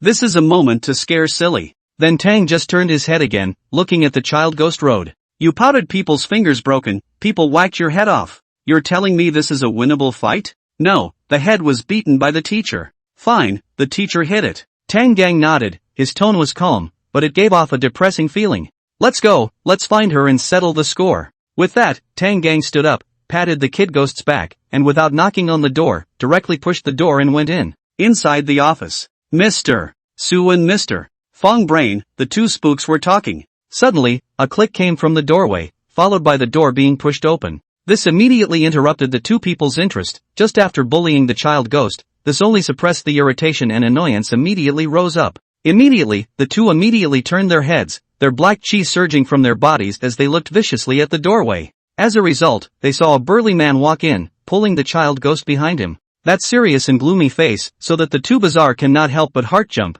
subconsciously thought that they are running into a hard opponent, but the result of a closer look, only to realize that this is a human. Subsequently, the eyes of the two people became even more vicious. Originally thought, what kind of person dares to be so arrogant? The result is actually just a human. Who are you to be so arrogant as a human? No, Tang just entered the door, and the two ghosts roared ferociously. What kind of human? You didn't even knock first. You have no manners at all. Didn't your mom teach you that? As a result, Tang Gang simply ignored the two of them, and instead turned around and closed the door first, while also putting a lock on it. Only then did he turn around and say, my mom really hasn't taught me. What my mom has always taught me is to be ruthless in fights and have a heavy fist. Encountered arrogant and domineering, not much ability but only know how to play the bully teacher, we must be ruthless to teach them a lesson, so that they hide in the hospital never dare to come out. When you come across a meal that you're sorry for the price, then you don't pay, you turn around and leave. What? You two have a problem with that? Woof woof woof. What's wrong with you guys?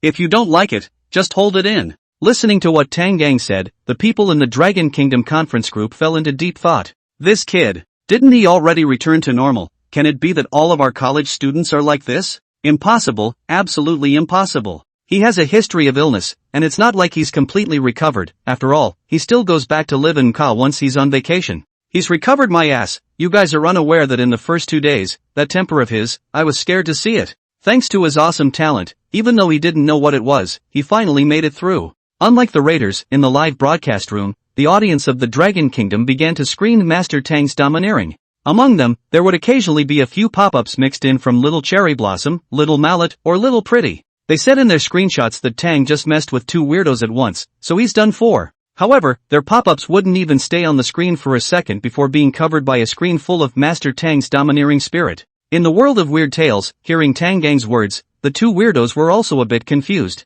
Especially since not only was Tang Gang arrogant, but even the dog he brought over was so arrogant. Could the two of them endure this? Couldn't help it at all. The two creeps stood up all of a sudden and looked at Tang Gang angrily. Especially the teacher with the square head, he directly came to Tang Gang in 2 or 3 steps, pointing at Tang Gang's neck in a vicious voice. You're just a tiny human, how dare you be arrogant with us? However, facing the other head teacher, Tang Gang wasn't the least bit afraid as he took a step forward. Although he knew that Tang Gang was a human, but above his aura and size, Mr. Fong Brain really couldn't compare. Seeing Tang Gang press forward, he subconsciously took a step back, and only after he retreated did he think, I'm afraid of nothing. But it was already too late to move forward. Tang Gang disdainfully looked at Mr. Fong Brain and said, Ha! How dare you two little creeps be arrogant in front of humans? Hearing Tang Gang's words, if it was usual, Creepy would only feel amused, thinking that this human must have been scared out of his mind. But now, Tang Gang was clearly coming from a bad place, which only made them feel even more annoyed.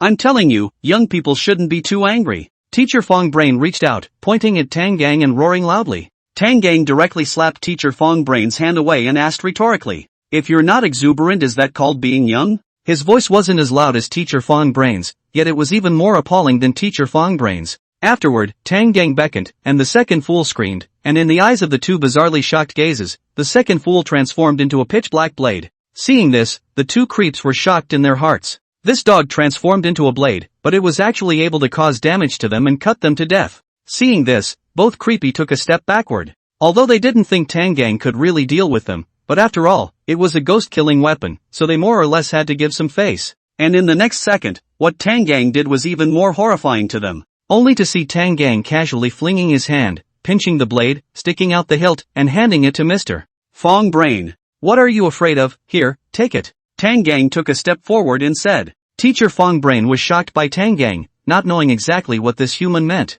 For a moment, didn't dare to make a move or say anything. But unexpectedly, in the next second, Tang Gang greeted him with a big mouth. It directly slapped Teacher Fong Brain in the face and staggered him. I'm fucking talking to you, told you to hold it, didn't you hear me? The two creeps were frightened by the imposing Tang Gang. There was still a time when they had seen this kind of, unafraid of death human, simply more bizarre than they were bizarre. Unable to help it, they wondered if Tang Gang was a fraud. Here, take it. Tang Gang passed it forward again. Teacher Fong Brain didn't dare to talk or make a move, just shook his head. I fucking told you to take it. Tang Gang cursed, and gave another big forced fight. Fong Head Teacher didn't dare to drag it this time. Two big slaps, that really hurt, tears uncontrollably flowing down. Raising his hand, holding the mood that he might die, the result was that nothing happened. But this, on the contrary, made Tang Gang's behavior even more suspicious. Come, I'll give you a chance to be arrogant. Tang Gang said, placing the blade on his neck. Slash down, opportunity, this is just once,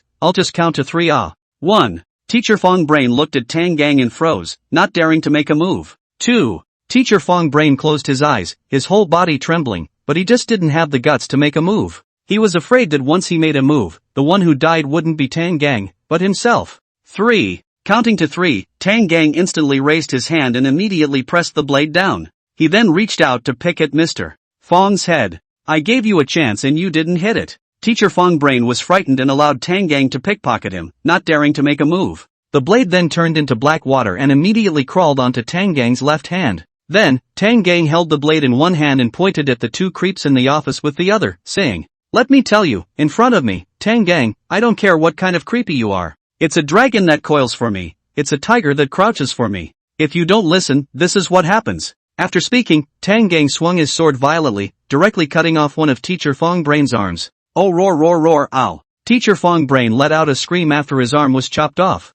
Then he stepped backward and fell to the ground. Looking at his broken arm that was constantly spewing out black water, his eyes were horrified. It was this scream. Master Tang is still ruthless, slashing without saying a word. Just now is also too dangerous, even handed the weapon to the Bizarre hands. Fortunately Bizarre was shocked by the aura, did not dare to do it. This square-head Bizarre scream, is it dubbed by Mr. Tom? When Master Tang makes a move, he knows if there is one. Small hand so a move. Good guy, the two Bizarre immediately scared as if sieve chaff, urine or thrown out a few drops. Brother, you consider opening a story will not? Tang Gang's gaze swept in front of Teacher Fong Brain and Teacher Su, and both creeps shivered in fear. Right now, the two of them, for Tang Gang were truly scared. This human was too weird. They hadn't even been able to see his striking movements just now. No matter what, they were now certain that they had no way to deal with Tang Gang. If they really wanted to touch it, then they were the chicken eggs that wanted to touch the stone. Snap! It shattered. Alright, now we should be able to have a good chat.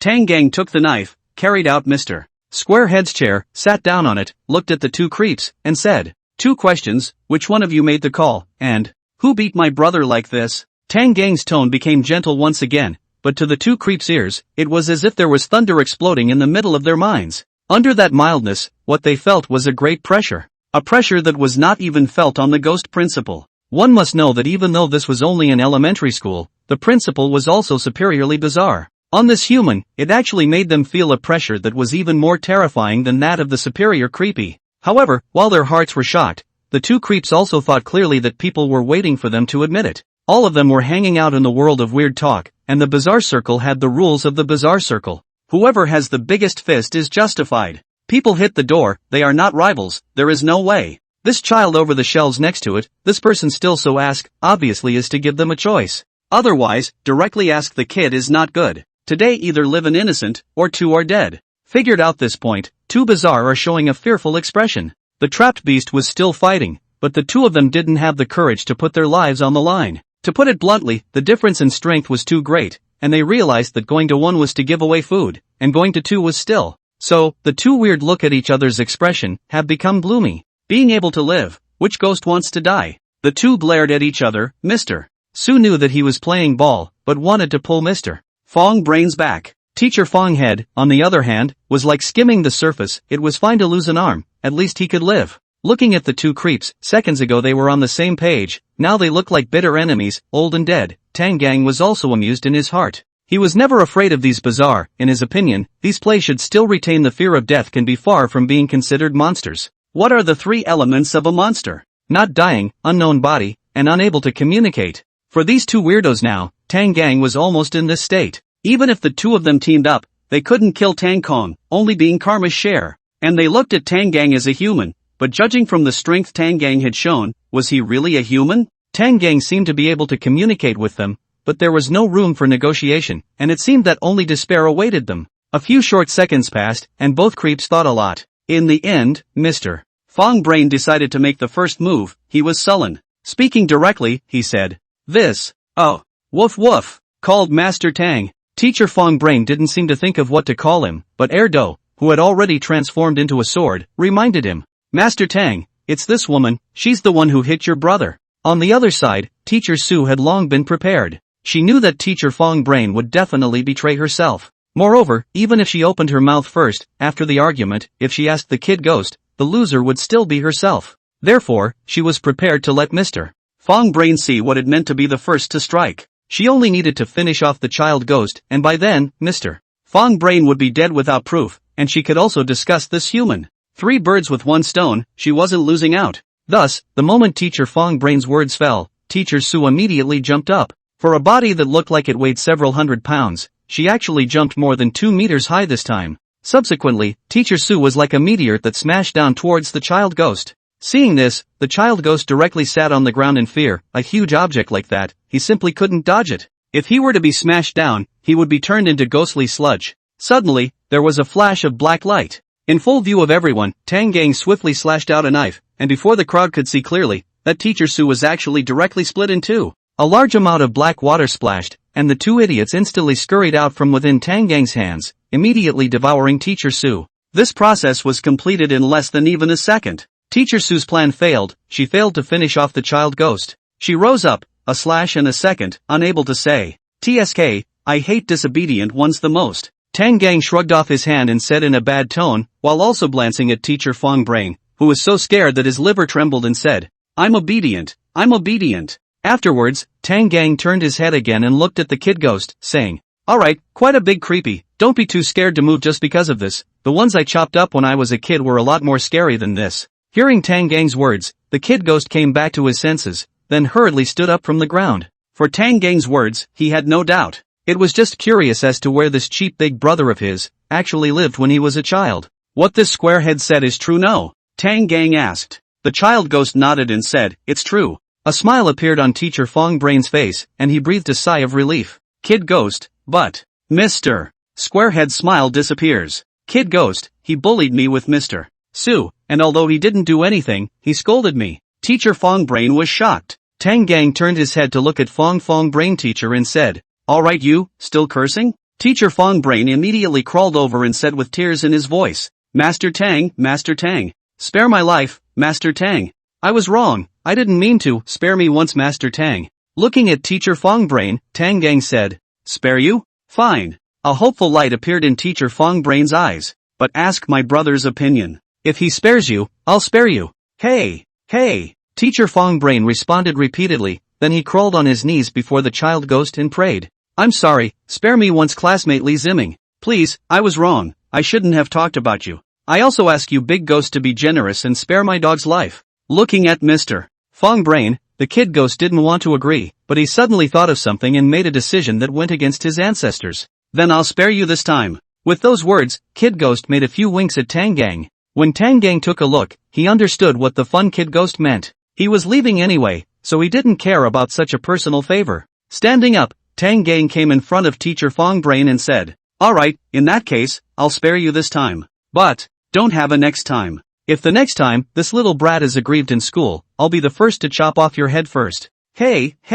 I understand, I understand. Teacher Fong Brain nodded repeatedly. Afterwards, Tang Gang, Erdo, and Kid Ghost left. At the Kid Ghost's strong request, they walked all the way back without taking the bus. Kid Ghost, brother. Tang Gang, huh? Kid Ghost, 7 days, are you leaving here tomorrow? Tang Gang, Kid Ghost, brother, you're so handsome today. Second fool, woof woof. What day wasn't Tang Gang handsome? The first copy quickly ended. Early the next morning, Tang Gang was teleported into a pure white space. This space didn't look much different from the very first teleportation space, but, this time, there was only him. Well, there was also a dog. Tang Gang lowered his head and looked at the inside of his wrist, the tattoo-like thing that he had left behind when he established contact with two fools. Between leaving, Erdo ran over like crazy, and eventually turned into a puddle of black water, drilling into this tattoo. Right now, Tang Gang could also feel that the second fool was staying inside. He just didn't know if there was a special space inside, or what was going on.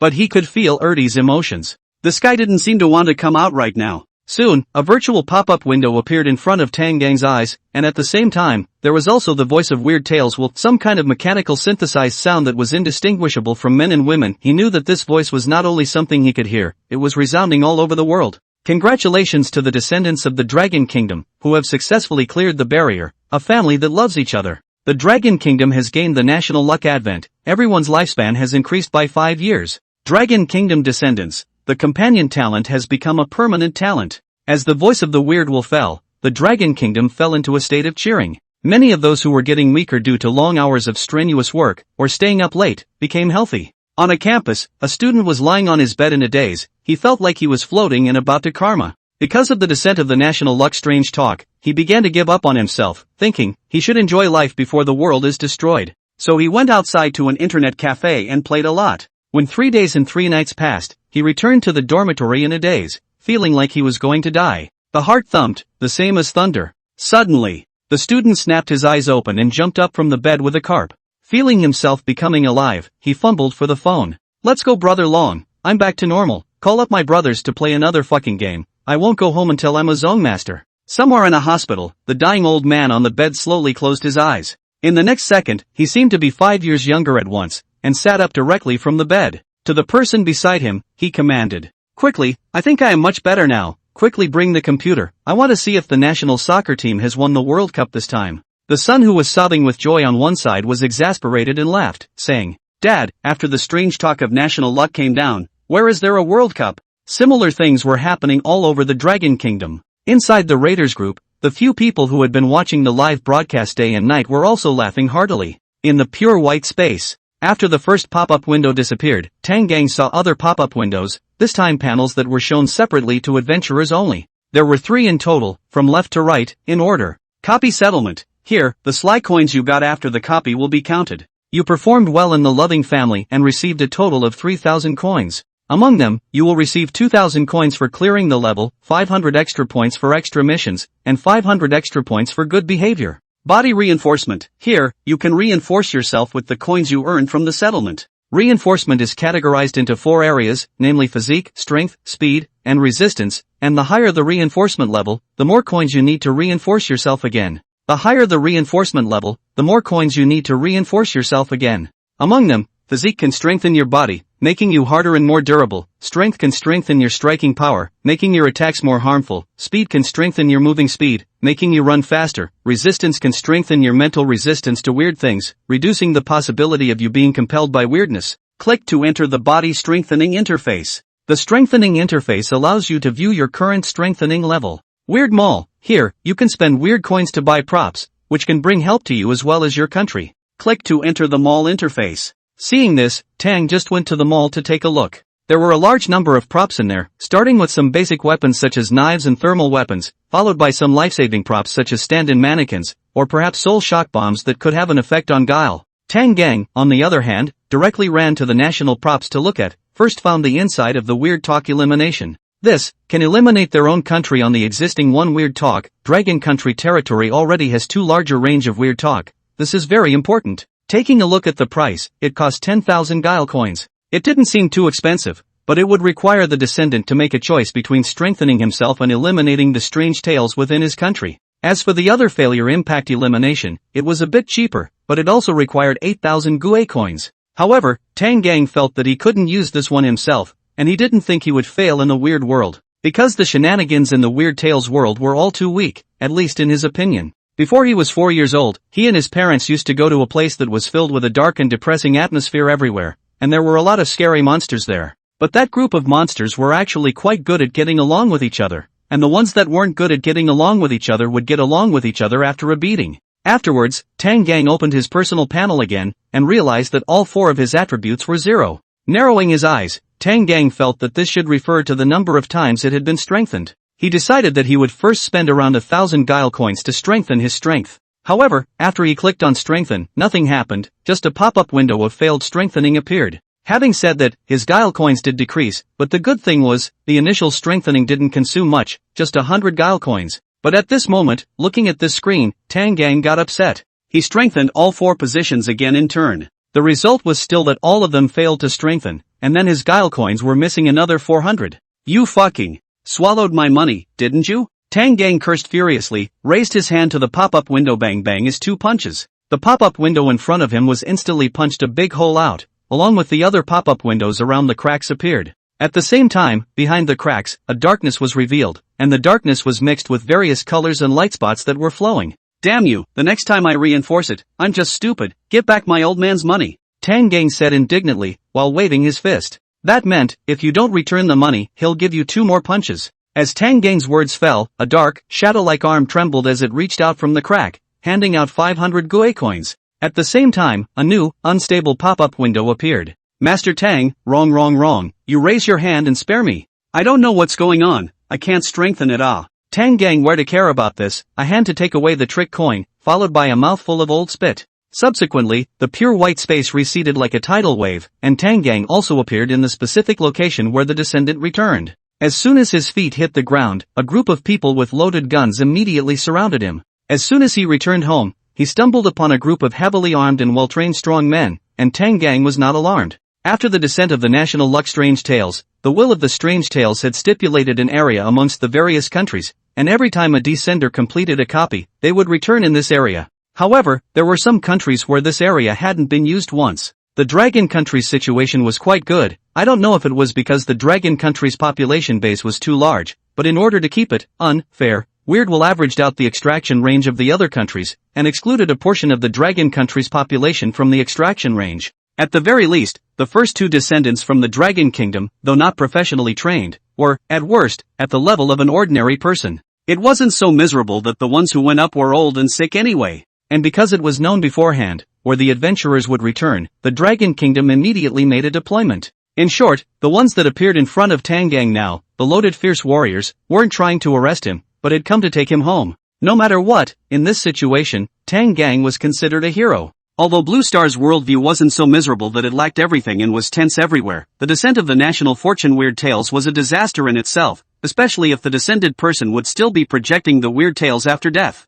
To come back alive is already a great success. As a descender, Tang Gang's current treatment was very good, and under escort, he quickly arrived at an island with excellent armed forces, which was specifically provided for descender residents. Because the National Fortune Strange Talk wouldn't be summoning descendants moment by moment, Tang Gang was equal to a period of rest, during which the country would try to fulfill most of Tang Gang's requests. As for why it is most, you can't look at Tang Gang looking bad to wipe his neck, but also turn a blind eye and pretend not to see it, right? But Tang Gang is not that bad a person is. However, there are advantages and disadvantages to living on a small island. The first was that Tang Gang, in this state, wasn't allowed to go out alone to meet people, or for people from the outside to come here. It was inevitable that descendants would be restricted, and this was mainly for the sake of protecting the descendant's safety. After all, although descendants could strengthen themselves, they could easily be taken out by people from other countries before they strengthened to a certain degree. In addition to that, there was another thing Tang Gang had to do, and that was to learn some ideas from this group of fierce warriors, as well as combat experience and techniques. These weren't things that could be gained through reinforcement, and weren't something that could be foolishly wrested and posed as soon as they came out. And Tang Gang was happy to learn and practice with these sluggers. But, even though Tang Gang's experience and skills were indeed inferior to these sluggers, he had never lost, and had even accidentally injured quite a few people by mistake. The reason for this was naturally because Tang Gang's strength was too perverted, so perverted that it was practically impersonal. When the strength exceeded by a small margin, naturally he could make up for it by experience and skill, but when he ran into Tang Gang, Lu Zhishan shook his head at the sight of him, and Wu Song, the fierce star who descended from the earth, had to call out to him as a brother when he saw him. It could only be said that Tang Gang had done his best to close his hand. However, this makes the top management of the Dragon Kingdom even happier. It was hard to say exactly what was going on with Tang Gang, but he was undoubtedly a Dragon Countryman who loved Dragon Country. This gave them confidence in the next copy of Weird Tales. Tang Gang, on the other hand, was really serious about all sorts of techniques with the fierce warriors. He wasn't going to be presumptuous because of his abnormal strength. After all, Confucius had said, if three walk together, there must be a teacher. Dreadnought had also said, learn, and warm up to it. Isn't it a joy to learn, and to warm up to the art of benevolence and righteousness? Ren refers to the technique of splitting a person in two, and he refers to the technique of whacking a person's head into his chest cavity. Both of these techniques are ancient martial arts handed down in the whirling tongue, which have now been lost. All in all, Tang Gang was quite happy learning. Moreover, he also realized that after going through systematic training and maintaining that training, his strength that was growing all the time improved even faster. Time passed quickly, and after almost 2 weeks had passed, Tang Gang finally arrived, once again, in that pure white space. This was the teleportation space of the National Fortune Strange Tales, and as always, Tang Gang looked around, his surroundings still crowded with people from other countries. Some of these people had numb expressions, some were crying, and there were more, all of them were caught in emotional breakdowns. Among them, most of those who had emotional breakdowns were new faces. But Tang Gang also found a few familiar faces, such as the descendant from the furry bear country, who looked like he had lost his right eye inside the last copy.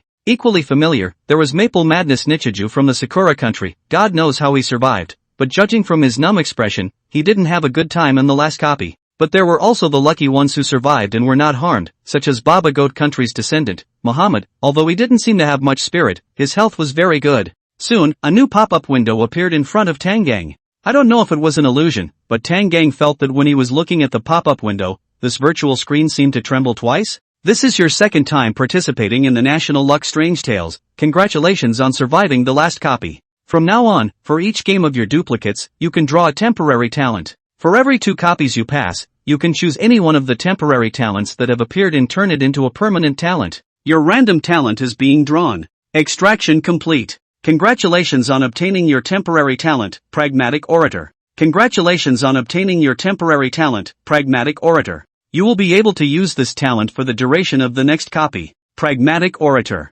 Pragmatic Orator, your words will stir up bizarre emotions, making them more easily guided by you. And when your behavior is consistent with what you say, the effect of the talent will be greatly increased. This talent, an ability that requires the use of the brain, used properly, the effect should be good. But, compared to using his brain, Tang Gang still preferred to go up recklessly. Therefore, this talent was slightly ribbed for him. But it was fine, he didn't care. What's that saying? I'm invincible, you guys feel free. Transmitting Weird Tales World, the legendary teacher of Suzerain Middle School. Soon, the reminder of the teleportation came, and Tang Gang closed his eyes, and in the moment he opened them, the scene in front of him had changed. He was, at this moment, standing in front of a large campus gate, and behind him were the other descendants. Himself and them had been thoughtfully changed into fitted suits, each looking human. And in each one's hand was a piece of paper with a few words written on it in an eye-catching red color. Teacher application information. Looking up again, next to the school gate in front of them, on top of the tall, thick, white marble pillars, there were a few large,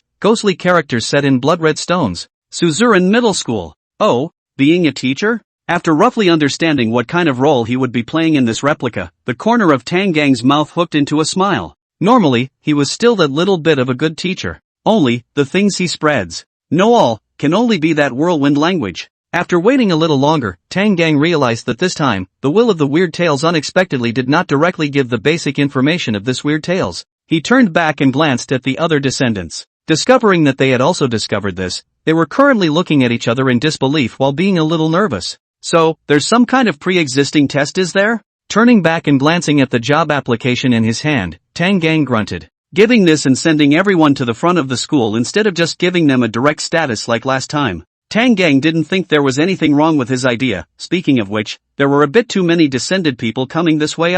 Looking at those scurrying silhouettes behind him, it was just that the school in front of him clearly didn't need so many teachers. Then, those who won the test as teachers, and those who lost the test, as ingredients. Tang Gang narrowed his eyes and swept a glance at the security booth, in which 2 creeps were eyeing them intently. One of them was wearing a normal security guard's uniform, while the other looked like a chef. Without much thought, slightly straightening his clothes, Tang Gang prepared to go forward. There was no need to think about more things, first become a teacher. At this time, a voice rang out from the bottom of his heart. Woof woof! Tang Gang, can I go out now? It was two fools. Mind communication, this was a new ability that had appeared between him and Erfan after the connection had deepened. It made it so that he didn't have to guess what Tu Fool was trying to express with his general senses. Not yet, but I can find a chance later, after all, it's not good to bring a husky at school. Woof! Then you hurry up After Erdo's little episode, Tang Gang took a step forward under the two weird and eerie gazes, as well as the stunned sight of a group of descendants behind him,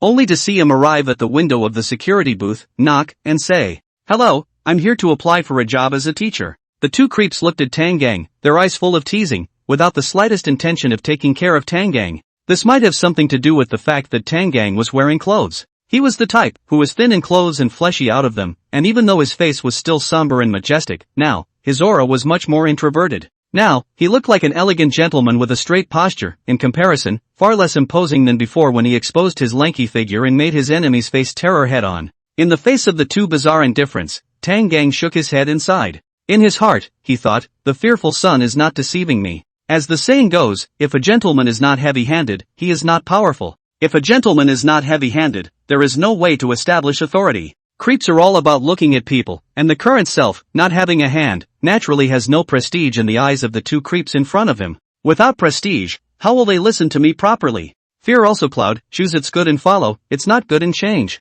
Those who are obedient will naturally choose to follow you, and those who are disobedient will be obedient when they are reformed. Two whirling phrases flashed through his mind, and without saying a word, Tang Gang reached out. Snap! In the two bizarrely shocked gazes, Tang Gang's hand, in fact, directly broke the glass, then pinched the doorman ghost's head. In a flash, the doorman ghost only felt a huge force pressing down on his head. He was horrified to think that his head would be clenched into juice by the man in front of him, and he farted in fear, his shit crashing out at several points. As Tang Gang exerted his force, the crowd of descendants were shocked to see that the gatekeeper ghost was yanked out directly from inside the gatekeeper's pavilion by Tang Gang. Tang Gang placed the taken-out doorman ghost on the ground and patted his shoulder. Creepy shivered in fear, not even daring to look up at Tang Gang. Tang Gang shook the book of job application information in his hand in front of the janitor ghost's eyes and said, "I'm going to apply for a job as a teacher, you lead the way, got it?" "Got it, got it." The doorman ghost nodded repeatedly, then, opening the school's gate, he led Tang Gang inside.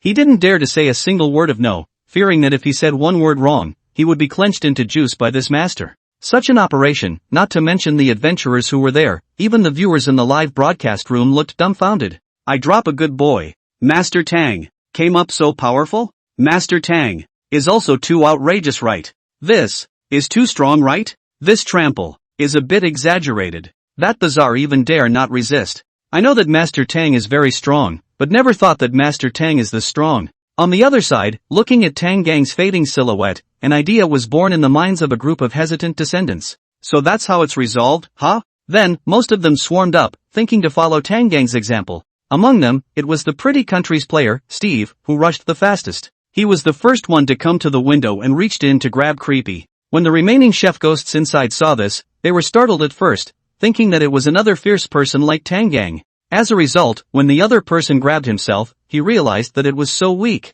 This was an ordinary mortal. In an instant, the chef ghost's anger rose high. You damned mortal, how dare you humiliate me like this? Give me this arm to use as an ingredient. As he spoke, the chef ghost's eyes rolled with black chi, and he drew out a pig-killing knife to cut off Steve's arm in one go. Ah! Steve let out a miserable scream and clattered to the ground. His right arm, constantly gushing blood. The talent he had awakened after arriving in the world of weird tales was raise the dead. It could be used once to resurrect himself after death. However, it could not repair his body's defects. This time, Steve's arm could not come back. The other descendants, after seeing this scene, stopped in their tracks. They looked at the chef ghost with frightened faces, and none of them dared to step forward again. The chef ghost narrowed his eyes and swept a glance at this group of people, coldly snorting in disdain. What cowards, they didn't dare to go forward at this point. It was a pity that he couldn't go out and attack them, otherwise, the cafeteria would have to replenish a lot of ingredients at noon. Tang Gang didn't know how the descender who mimicked him outside the door had been harmed.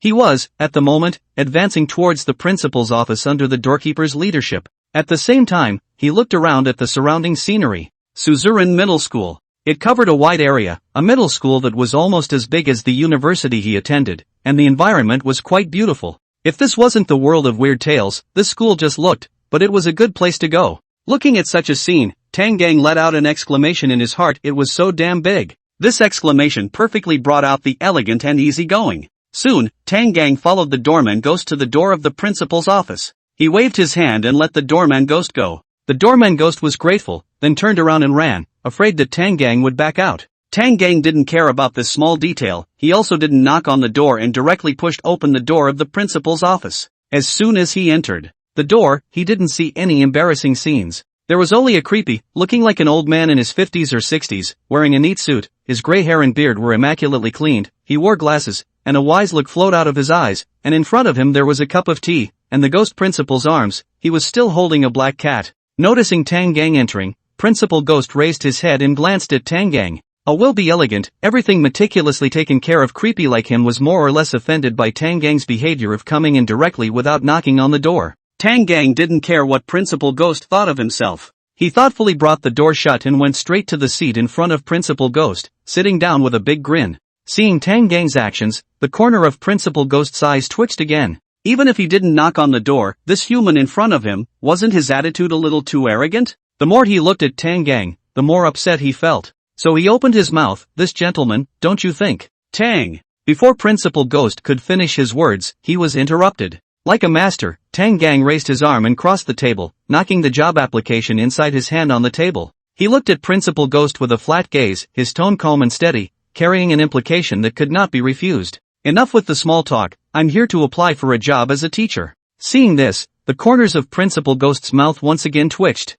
He always felt that the actual meaning of what this person in front of him said was that today, if you agree, and if you don't, you have to agree. With a burst of annoyance in his heart, the ghost principal's body's black chi surged, and he now couldn't wait to directly tear Tang Gang apart. But he couldn't do so now. As products in the world of weird tales, their behavior, to a certain extent, was limited by the will of the weird tales. For example, in this current session, all he could do was agree and disagree. The former sends people to the classroom as teachers. The latter sends them to the cafeteria as ingredients. At this moment, facing such an arrogant Tang Gang, the ghost principal naturally chose to agree. Tang Gang's behavior had already seriously aroused his dissatisfaction, and in this situation, how could he give away his prey? When the human in front of him became a teacher, if he caught himself in class, it was bound to be drawn and quartered and thwarted. Eyes flickering, the ghost headmaster quickly suppressed all the black chi in his body back. Tang Gang, on the other hand, had been looming large during this time. He quietly waited for Principal Ghost's response. Okay. Then, Mr. Tang Gang, what is it that you wish to teach these students? Principal Ghost asked calmly, while the implied, unkind meaning was directly ignored by Tang Gang. He stroked his chin and said, normally speaking, I'm definitely suitable to be a physical education teacher. But I've decided to become their ideological and moral education teacher. As soon as he heard this, Principal Ghost couldn't help but be happy in his heart. This human, coming up and bumping into a gun, your words, but it will cause those physical education teachers to be dissatisfied. And, Mr. Tang Gang, are you sure? You, a human, are going to teach these bizarre ideological virtues? What? No. Tang Gang asked rhetorically. No, of course it's fine, I'm just a little surprised. The ghost principal said. Then, next you will become our suzerain middle school, an honorable teacher, and I wish you a pleasant time teaching. After saying that, Principal Ghost picked up a stamp and stamped a seal on top of the profile Tang just delivered. In the next second, that piece of information turned into wisps of black gas and disappeared on the desk. Next, Principal Ghost took out a rectangular badge from inside the drawer. With Tang Gang's name written on it, Principal Ghost handed the badge to Tang Gang and said, Mr. Tang Gang, this is your work badge, your credentials as a teacher, don't lose it. Also, your office is on the first floor, and the class you teach is the 7th class of 1st grade. Tang Gang nodded without saying anything more, picking up the work badge with his left hand and putting it in his pocket. Then, he stood up, hands in his pockets, and stepped away. Walking to the door, Tang Gang suddenly stopped in his tracks and turned back. Seeing this, Principal Ghost smiled and asked, Mr. Tang Gang, is there anything else you want? Is it because you feel that you shouldn't be an ideology teacher? But I'm sorry, this cannot be changed. That's not true. Tang Gang shook his head. In order to spread the whirling tongue, he definitely had to teach ideology and virtue. Like the Analects of Confucius, the whirling tongue after the magical alteration was also a great work of thought in one step. One of the explanations was well said and very vividly showed the difficulty of learning the whirling tongue as it was introduced. As the saying goes, learning without thinking is confusing, thinking without learning is dangerous. You will be confused if you learn my martial arts without learning my thoughts, and you will be killed by others if you learn my thoughts without learning my martial arts. Principal, can we bring pets to our school? The husky kind. That's certainly not allowed. Principal Ghost shook his head. But you brought a black cat? That's because I'm the principal. Then I'm still not creepy, and it's okay for me to bring a husky, right? Principal Ghost. What the fuck is wrong with you, right? Ahem, Mr. Tang Gang, if you really want to bring a pet, it's better to bring a cat. Good to say. Tang Gang nodded and said, Principal, your cat is so pretty. Hearing Tang Gang's compliment, Principal Ghost froze for a moment, then revealed a smile. He accepted it with peace of mind and didn't feel anything wrong, because the cat he raised was indeed good. However, but it's mine now, two fools, get on it. Woof woof. Here comes the woof woof team. As he spoke, Tang Gang waved his left hand, and a ball of black water sprayed out from his sleeve, landing on the black cat in Principal Ghost's arms. Then, that black cat wasn't even able to fight back before it was devoured by two fools. The black water then gradually morphed and turned into a black cat. That cat had this pair of turquoise eyes, as if they were sparkling like jewels, while behind it, it had two tails. The process was quick, and before Principal Ghost could react, his good cat disappeared. Afterwards, the second fool called out, Meow. Old Tang, I'm fucking here. With nimble movements, two fools made a few jumps and ran from the principal's lap to Tang Gang's side. Then, with deft movements, he climbed onto Tang Gang's body, and hung onto Tang Gang's neck like a cat scarf. Hello hello hello. Old Tang, I'm a dick or not? Ertie rubbed Tang Gang's face affectionately and let out a purr. However, although it had turned into a cat, its character, it seemed, was still the same silly dog from before. Bye, Principal, I'm leaving. Perhaps intentionally killing to kill and kill, Tang Gang even made a point of saying so before closing the door and leaving. The ghost principal reacted with an afterthought, and with a bang he slapped the table, and the ghost principal stood up. He looked at the doorway in shock, as if Tang Gang was still standing there, and let out an angry growl. Fucking Tang Gang! Dared to kill my cat! After becoming the World of Weird Tales, Suzuran Middle School, an honorable, ideology and morality teacher, Tang Gang took Ertie downstairs and prepared to take a look at his own office. He circled around the first floor, and only saw a sign that read first grade office, while the rest was all about the grades and classes. Other than that, he didn't see any students in class, nor did he see any other teachers. Since entering the copy, the only people inside the school were the two in the janitor's office and the principal in the principal's office.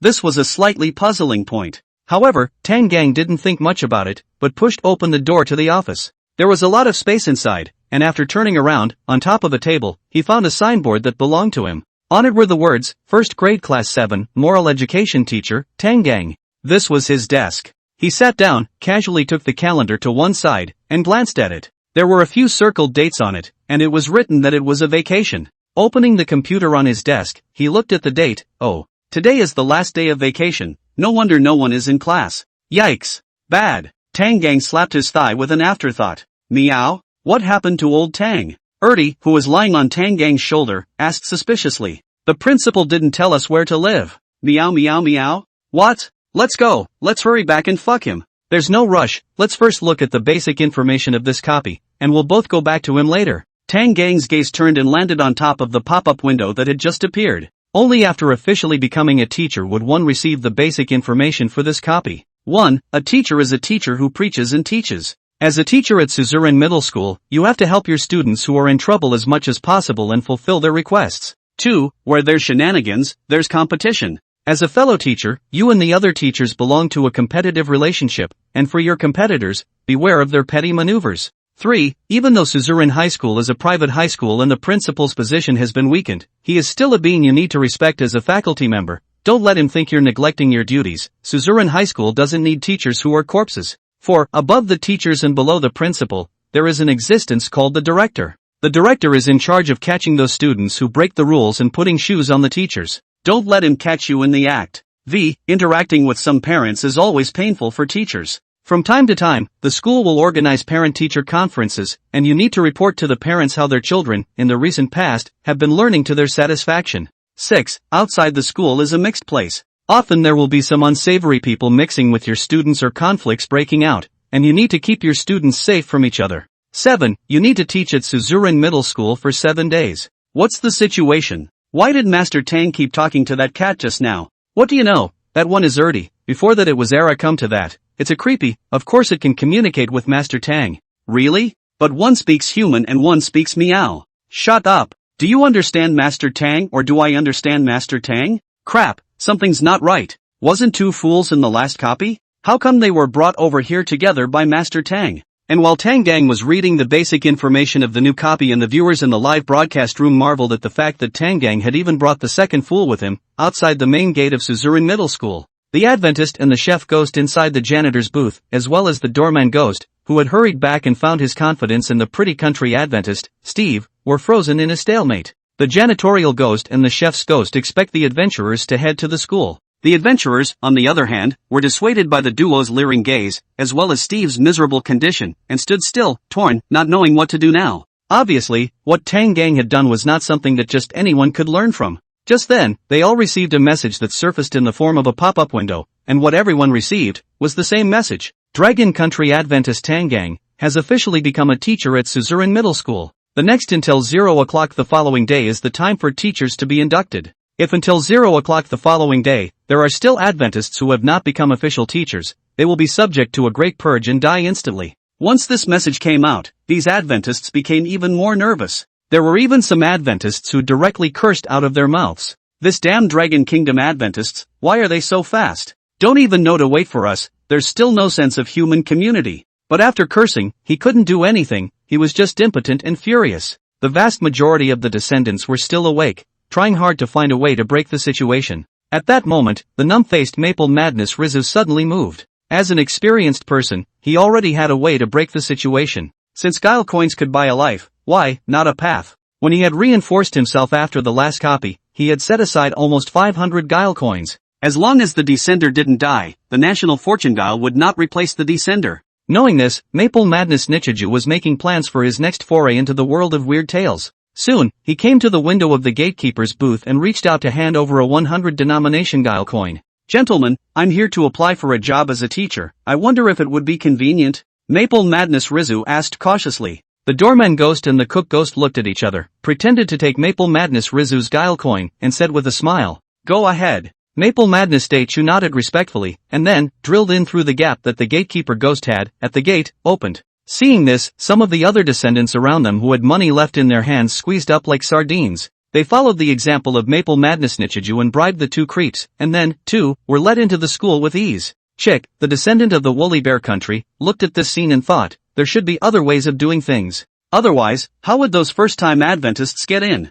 Looking up, the sun was now high in the sky, there should still be enough time. In order to avoid unnecessary waste and keep as many trick coins as possible, Chick got up and left this way. He decided to take a turn along the school, see if there were any other entrances. Finally, while circling around to the side of the school, he spotted something. The fence here, in one place, was noticeably different from the rest, looking a bit older and seemingly touched often. On top of that, underneath the fence, there were some large and small bricks, which were just right for padding. This could be a passageway for students to escape from school. Thinking so, Chick went up and padded up those bricks, and then, flipped over the wall into the school. The situation of Chick going over the wall into the school was seen by some people, and soon, the higher-ups of those countries notified their adventurers. The Adventists who got the news soon followed Chick's method and entered the school. However, most of the Adventists, at this moment, were still worried. This was because they had neither the trick coin nor the country's tip. Pretty country Steve, he also received the country's message, but, when he went to that fence and tried before realizing that he only had one arm, he couldn't climb this tall fence at all. There are times when failure, it seems, is doomed. The time came to midnight. There were already quite a number of Adventists that had become official teachers, but there were also a bunch of Adventists, including Pretty Country Steve, who, until now, hadn't succeeded in entering the school. Once 0 hour arrived, it was the time for everything to end. Put! A large number of black spikes drilled out from the ground, underneath every Adventist who had yet to become a teacher, directly penetrating them. Then, as these spikes disappeared, the adventurers, one by one, all turned into black water. Adventists, death. Pretty country adventurers die, and the legendary teachers of Strange Talk Suzuran High School project themselves within Pretty Country. Pretty Country's top brass. Fark. It's the Dragon Kingdom's fault. Why did they have to go so fast? Why did they have to go in like that? Steve wouldn't have imitated it at all if it wasn't for their adventurers being the first to make that kind of action. The Dragon Kingdom must be made to apologize internationally. This action of their adventurers has absolutely no humanitarian spirit whatsoever, causing adventurers from other countries to die as a result. They must be made to pay compensation for that. Fark. You continue to speak, huh? Why don't you say anything? What's that smell? I pooped. Mom messed with Fark. Pretty Country used this as a reason to go international and send a condemnation to Dragon Country. However, the response received was only one sentence: do you want the East Wind Express? Pretty Country didn't make another sound, and this matter, it seems, didn't turn up any waterworks. Time quickly came to the next day. Tang Gang, who was sleeping, heard some movement. The sound of moving the table? After hearing the sound, suddenly a sense of weightlessness hit. Tang Gang felt like his body was falling towards one side. He jerked his eyes open. Only then did he realize that there were quite a few teachers coming around, among them were creepy and Adventists. And last night, the table that he had dragged over to use as a bed had been yanked away by a 2-meter-tall, muscle-covered creepy. Tang Gang reacted quickly, and with an unreasonable one-handed brace on the ground, his entire body stood up with a flip. He stood up and looked around. The vast majority of the surrounding area was creepy, who had originally had the idea of watching the fun. At this point, seeing that they reacted, the fun was gone, and they started moving their own tables with a lack of interest. Aside from creepy, in his office, there were a total of 3 Adventists. 2 whites and 1 yellow. These 3 had no intention of waking themselves up just now, and Tang just scanned the name tags on their desks. These 3 people, respectively, were Zhang Jixian, the descendant of the Stickman country, Henry, the descendant of the Sunset country, and Oliver, the descendant of the Kangaroo country. Watching these 3 people move the table away as well, Tang Gang ignored it and sat back down. 2 fools also jumped off his shoulder and ran to the table to lie down as a catbug. As for why Tang Gang slept in the office, after reading the basic information about the new copies yesterday, he went to Principal Ghost to ask this question. Principal Ghost said that the person in charge of assigning dormitories to teachers wouldn't be at work until the school year started, so he was told to deal with the night on his own. So Tang Gang decided to deal with one night at school, and in addition to pulling the desk in the office as a bed, he additionally took Principal Ghost's black long-swinged trench coat as a quilt. At this moment, Tang Gang, naturally, put the trench coat on himself and leaned against the desk, bored out of his mind. He looked at the class schedule, this morning. Thus, inside the office, there was this scene. The other bazaar teachers, all of them were diligently preparing lessons for their own students, and the other 3 adventurers, who were tense in here, seemed to be quite decent. Only Tang Gang, sitting over here bored, lying on the table and teasing the cat, opened the computer and played Spider Solitaire. No, this drawing style of Master Tang is not on the same channel as the others either. Show Master Tang, this Spider Solitaire play, my grandfather came or better than you play. Why do I get the feeling that Master Tang is the creepy one, and the others are the descendants? After playing for a little while, Tang Gang patted his stomach. It wasn't class time now, the students should be studying in the morning. He rubbed his head and stood up from the ground, stretching. The others around him heard the commotion and raised their heads, glaring at Tang Gang in an unkind manner. And Tang Gang paid no attention to this, as he directly held Erdo in his arms and patted the cat's butt. Let's go Erdy, let's go have breakfast first. As the saying goes, man is iron, meal is steel, a meal not eaten will make you hungry.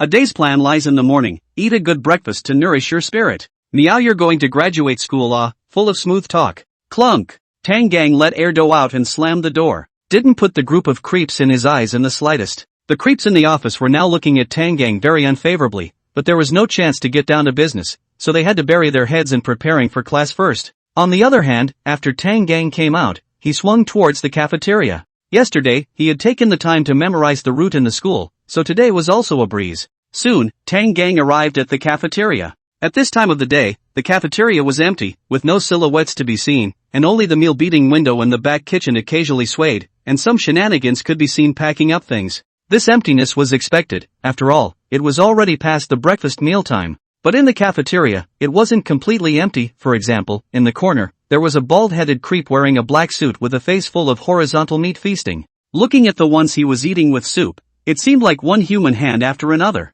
Tang Gang quickly averted his eyes. It was one thing to be able to bear it, but it was ultimately a bit hard to accept to keep watching others eat their own kind. He went straight to the rice window and greeted. Hey, is there still rice? Inside, a fat creep with a high hat and an apron ran out, looked twice at Tang Gang, and said, There's more, what are you having? What do you have here? You introduce it. Hey, there's more, listen up, our cafeteria has steamed human lamb, steamed human palm, steamed human tail, burned adults, burned small people, burned fat people, marinated adults, soy sauce small people, preserved human meat, pine flour small people belly, drying human meat, fragrant human intestines, assorted people soupan, smoked small people white belly, steamed 8 treasures of the people, Jiangmia stuffed adults. Tang just asked, the fat man said, that mouth baldness, a moment cannot stop. Tang Gang waved his hand repeatedly to interrupt. Stop, stop, stop. Don't you have anything here that people can eat? Fatty froze and nodded his head. There are things that people can eat. There are steamed lambs, steamed bear paws, steamed deer tails. Stop, stop, stop. No need for so many things. Just pick me up a few more steamed buns, boiled eggs, a dish of pickles, and a bowl of porridge. Tang Gang hurriedly interrupted. Okay. Creepy answered, turned around and went to the back kitchen, and when he came back, he used a large metal tray to bring over all the things Tang Gang wanted. 10 coins in total. Fatty reached out for money. Tang Gang felt out 100 Gui coins and handed them over to Gui Wei, and asked, "Are you in charge of this window no?" "On." Fatty nodded. "Alright, you take this money, I'll come back for you later, just count it." Saying that, Tang Gang picked up his things and left. Fatty responded with an afterthought, before putting away the 100 Gui coins. Carrying the breakfast, Tang Gang casually found a table to sit down, and began to feast with Tu Fool. Whether it was him or Ertie, both were very capable of eating, and the way they ate was as if they were gourmets. As they ate, a shadow fell over them. Tang Gang and Tu Fool stopped the movements of their hands and raised their heads, discovered that what they had just seen, that bald creepy, had now finished eating and was sitting in front of them. Then, one person and one cat continued to eat, completely ignore each other. Seeing this, the veins on the bald creepy's head rippled, looking at Tang Gang with a ferocious expression. "Hey!" Bald Head shouted. Tang Gang and Second Stupid raised their heads in unison, looking at this guy who was disturbing their meal with an expression like looking at a fool. "What's the matter with you?" Tang Gang said without a trace of humor, not in the least bit spoiling for a fight. "Meow, you have something to say, you have something to fart about." Bulbs are full of black lines, these two goods, even the slightest not put themselves in the eyes. "Who told you to go eat here now, mister?" Tang Gang. Bald Creepy slammed the table and said harshly. At this time, Tang Gang was drinking kanji, his arm supported on the table. With this slap from the other party, the bowl of kanji almost buckled on his face. Bang! Tang just angry, a hand with porridge with the bowl, directly lifted to the opposite face. "Who can you talk to? Eat a meal you also control, why don't you ride on the weird talk will head to shit?" Meow meow meow. Old Tang, eating, don't say this.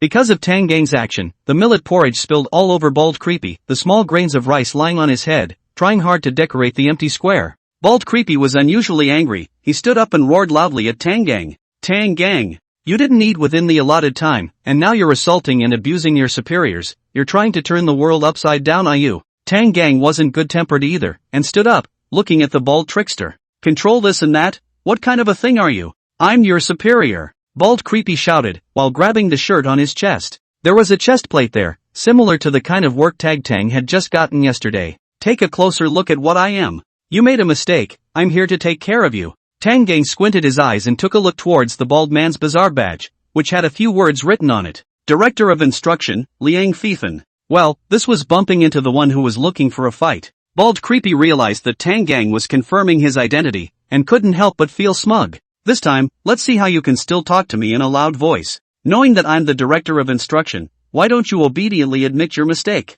Once you admit your mistake, I will dismantle you, see how you can still be arrogant with me." Bald Creepy this side of the beautiful thought, is watching the live broadcast of the Dragon Country audience, slightly worried. Even if they believed Tang Gang, it looked like this bald fat guy wasn't much worse than Tang Gang in terms of size. Without the size advantage, how should Tang Gang deal with this guy with a face full of horizontal meat? Stinky that creepy looks a bit fierce, even fiercer than the first supermarket boss, and I don't know if Master Tang can handle it. It shouldn't be a problem, after all, Master Tang is so strong, and there's still two stupid following it. 2 against 1, the advantage is mine. Growling. "Foolish Dragon Nation, your descendants are finished. Only those who have experienced difficulties like our Zhu Jun can make the right decision.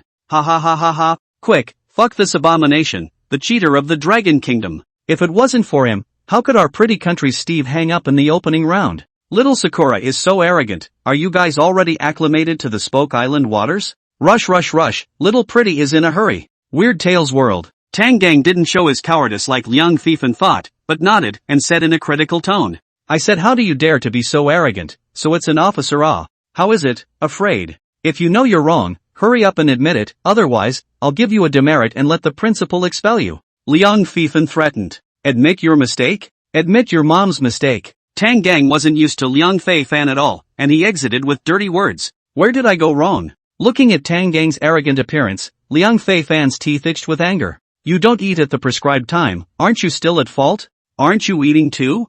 I'm the director, so I get to eat." "Oh, only the state officials are allowed to set fire, not the people." Listening to Liang Feifan's words, Tang Gang rolled his eyes. Then he pointed at himself and said to Liang Fan, "See, I'm human, not weird, you guys can't control me with these rules." Liang Fan was momentarily speechless, feeling that what Tang Gang said made some sense. He pointed at Tang Gang, and on his fat head, those small eyes showed a stupid light. After thinking for a moment, he rushed at Tang Gang and said, Then what about this matter of you beating me up for no reason? You interrupted my meal, didn't you deserve to be splashed? Tang Gang asked rhetorically, and at the same time, Erdo, who had just finished eating, began to help out. Meow meow meow. That's right, don't you deserve it? It's good that you didn't get a beating. Liang Feifan's face changed and changed, red turned to purple, purple turned to white, white turned to black, similar to that lantern. Tang Gang and Erdo, one person and one cat, cooperated in disliking him. In his normal life, he was a bully in school, where had he received this kind of aggravation?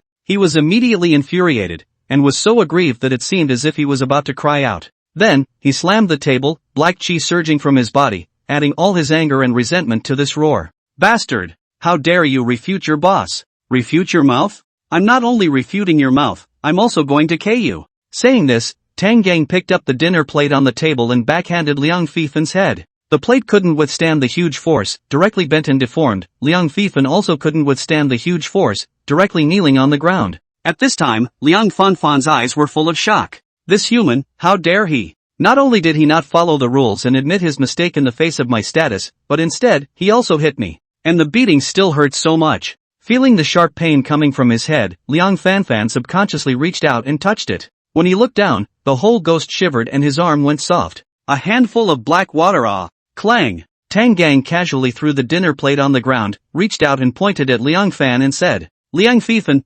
Tang Gang, don't care what position you have here, what kind of power you have. No matter how powerful you are normally, you can't control my head. If you don't like it, you can touch me, and we can compete. But before we do that, I hope today's incident will teach you a lesson. Think about it. Do you have the strength to fight with me? Finally, I'll send you 6 more words. Yeah shit, Liang Feifan. Meow. Yeah shit, Liang Feifan. After saying that, Erdo jumped onto Tang Gang, who also turned away. One person and one cat left without looking back. Kneeling on the ground, Liang Feifan stood up, staring daggers at the direction Tang Gang had left, his eyes almost able to spit out fire. Black water continued to flow down from the wound on his head, but he couldn't do anything. He couldn't think of any way to fix Tang Gang, and the other party's attitude annoyed him abnormally, feeling like his dignity had been insulted. Liang Feifan cried out in impotent rage. Then, he picked up the already deformed dinner plate from the ground and swept it across the table where Tang Gang was eating, sweeping down the bowls and plates on it. The tabletop was cleaned up. At this time, the group of spectators beside them, the weird one in charge of the cafeteria work, was not happy. At the very beginning, the fat man who gave Tang Gang his food, came up with a big kick. Directly kicking Liang Feifan to the ground, he loudly cursed. Fuck you! You don't have to work, so you just build it, right? Don't you know we still have to clean up? That's right. How can you be a leader? You don't know how to show compassion for us lower-level employees. Really deserve to be beaten. The other few shenanigans working in the cafeteria were also chattering and counting down Liang Feifan at this moment. In the end, all of them shouted together at Liang Feifan. Yeah shit, Liang Feifan. Liang Feifan's whole body trembled with anger, once again impotent and furious. Scream! You fucking dare to scream! Grass! Grass! The fat ghost took the lead and went up and kicked at Liang Feifan. The other creeps around them also came up and kicked at Liang Feifan. They thought that the human's aura was too strong just now, scaring them away from going up. You're a guy with a big belly and a fat brain. Are we still afraid of you? Anyway, the two of you quarreled, and in the end, it's the same whoever is responsible for the two of you. Who told you to be unlucky? Liang Feifan held his head and cried without tears on the ground. Why is everyone bullying me? It feels like I am so suffocating as a leader. Woo woo. As he watched, Tang Gang intimidated Liang Feifan and then retreated in the cafeteria in one piece. The pop-ups in the Dragon Kingdom's live broadcast room underwent some small changes. Today is a good day He. Yeah shit la, Liang Feifan. Hey. Yeah shit la, Sakura. Hey. Yeah shit, little pretty. You spar with me, Dragon Kingdom, do you have the strength? And in Tang Gang's office, at this moment, Erdi was lying flat on his desk. It was sticking out its tongue, its eyes were confused, and it kept making huffing and puffing sounds, looking like it had been played out. How did it become like this? After Tang Gang left the cafeteria, he went all the way back to the office. Although he didn't have a class, there wasn't much news about the dormitory. He had no choice but to go to the office to hide from the rest of the world. Play a bit of spider solitaire, jerk a cat or something. Don't look at Tang Gang as a fierce man, but when he jerked a cat, his technique was very meticulous. Wide palm with warm temperature, in the body of the two fools are rubbing. Erdi was jerked by Tang Gang, constantly emitting the sound of purring, and his whole body was trembling with comfort. Finally, after a round of jerking, Erdo turned into the current appearance. Meow. Erdi rubbed his head against Tang Gang's hand, and let out a rare sweet and greasy cry. It was that when it fell into Tang Gang's ears, the meaning of those words didn't seem quite right. Ah, old Tang, so comfortable that I'm dying. Skimming his lips, Tang Gang began to fiddle with Erdi's tail, while putting his attention on the spider solitaire. Time passed quickly, and it was finally morning. It was time for Tang Gang to go and educate the dear ghost students on ideology and morality. Standing up and taking Erdo with him, Tang Gang moved and left the office. First grade class 7. Not yet in the classroom, Tang Gang walked in the hallway. From afar, he saw a sneaky, thieving guy looking at the doorway. That bastard seemed to see himself, whoosh a bit drilled back. Then, Tang Gang heard a shout. The teacher is coming. Good guy, that voice, as if he was afraid he wouldn't hear. And after the shout, originally close to the classroom of the 7th class of the 1st grade, heard, chattering and noisy noise, also instantly quiet down. As if the classroom was a group of honest and obedient good students. But Tang Gang felt that this group of weird absolutely did not hold back any good farts. Coming to the back door of the classroom, Tang Gang stopped and paused. He didn't reveal himself, but he still listened, wanting to see what bad water the students inside had in their stomachs. Inside the 7th classroom of the 1st grade, there were 4 big generals, red, yellow, blue, and green. These 4 little creeps, all with killer hairstyles, sat at the very back, being the 4 heavenly kings in the classroom. At this moment, the other students sat honestly, but in their eyes, they couldn't help but flash with anticipation and excitement. But after waiting for a long time, they didn't see any movement. These shenanigans couldn't help but be puzzled. A little fat creepy turned back to Yellow Hair and asked, Chuan, didn't you say that the teacher had come? How come there's no movement here? Yellow Hair also felt strange, scratched his chin and said, I'm also wondering, I did see him just now. Maybe because he's a new teacher, he's at the door making mental preparations. It's okay, he has to eat this big meal today. Let's wait, he should be here soon. If it doesn't work, I'll take a look through the back door. Hearing Yellow Hair's reply, Little Fatty nodded and once again looked expectantly at the glass bottle placed above the front doorway. It was filled with concentrated sulfuric acid. He couldn't wait to see the new teacher screaming in agony. However, a few ghost students are completely unaware of their conversation, or outside Tang Gang heard it clear. Well, this group of kids really live. Maybe they still got themselves a big job. Thinking so, Tang Gang shook his head. TSK. The bizarre quality is just not working. It is true that you still have to come to give them a lesson in ideological and moral education yourself. Only then will they know the true goodness and beauty of the earth. Tang just pulled away slightly from the back door. The weirdness inside the classroom, hearing Tang Gang's footsteps, hurriedly greeted the other students and said, Coming, he's coming. Hearing this, all the creeps looked forward to it. Bang! Just when all the creeps were all fully focused, a loud thunderous noise scared them to the point that their whole body trembled. Subconsciously looking towards the place where the noise was made, they were shocked to find that the back door flew out. The 4 heavenly kings were also all sent flying by the force of the back door. And a guy with a gloomy and majestic face, a tall and upright figure, and a 2-tailed black cat with turquoise twin pupils lying on his shoulders was standing at the doorway of the back door, slowly retracting his long legs. That posture, that eye, that temperament. Simply arrogant to the extreme. Shocked to kind of bizarre looking at this scene simply cannot speak. This is their new teacher? It looks and feels as if it's so bullish. Tang Gang's gaze swept around inside the classroom.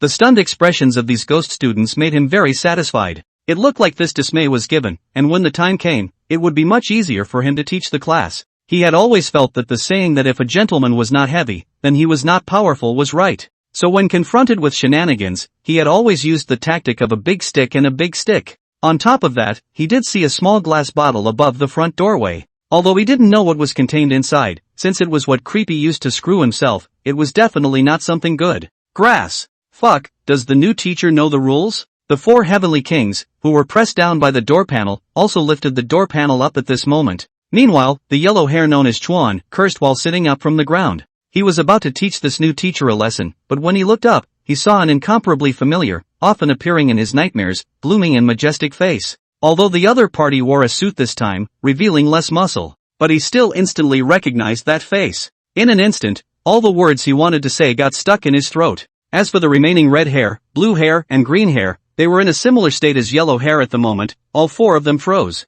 In the next second, Yellow Hair accompanied a smile and looked at Tang Gang and said, "Big brother, new teacher is actually you ah." Tang Gang sat down, looking at Yellow Hair, also remembered. Isn't this the few punks that he ran into when he sent the kid ghost to school? It was quite a coincidence. No wonder he felt that the voice seemed a bit familiar. What, you want to fix me? Tang Gang raised an eyebrow, raised his hand to point at the glass bottle placed above the front door, and asked, "Hiya, misunderstanding, it's all a misunderstanding." Yellow Hair stirred and hurriedly said, "How would I dare big brother, if I knew it was you? Give me 800 guts I wouldn't dare to screw you ah." Looking at this scene, the other students in the 7th grade class were even more surprised. Huang Mao, the head of the 4 heavenly kings, the craziest man in the whole school, Chuan, even in front of this new teacher, softened. Yellow Hair, whose ghost name was Xiao Chuan, was nicknamed Brother Chuan. In this suzerain middle school, it is an extraordinary existence. Because his father is the mayor, so not many people in the school can control him, and they don't dare to.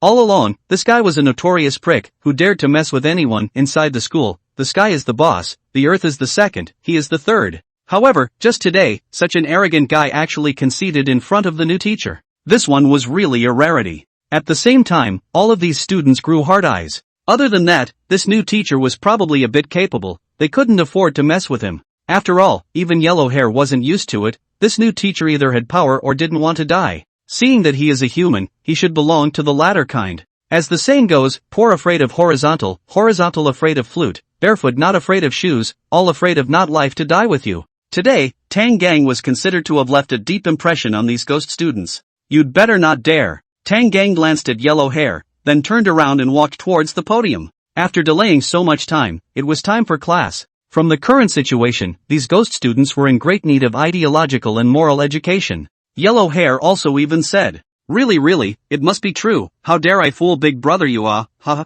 This side accompanied the smile. Yellow Hair and a few brothers is also the back door to help up, re-support to the doorway. It was only once he turned his head back that he saw Tang Gang walking towards the podium. Instantly, his expression became horrified. As a notoriously bad student, how could he be just a trap? On top of that podium, he had also made a mechanism. As long as the podium felt the weight, the box above the blackboard would open, and the knives, bricks, and other things that he had placed inside would be like rain, smashing down towards the new teacher in a brainstorm. If it was in the past, he would naturally be willing to watch this. But now this new teacher is that big brother who left a psychological shadow on him ah. No matter what, this let himself see what is the black hand big brother. That is definitely the road has a big name. This has just spared himself. If that a few off really encountered him then. Yellow Hair simply do not dare to imagine, at that time, what will be the consequences. That is definitely not something that one can afford, until now. Once he remembers the other party's strong strength that day, he will also tremble with fear. Big brother,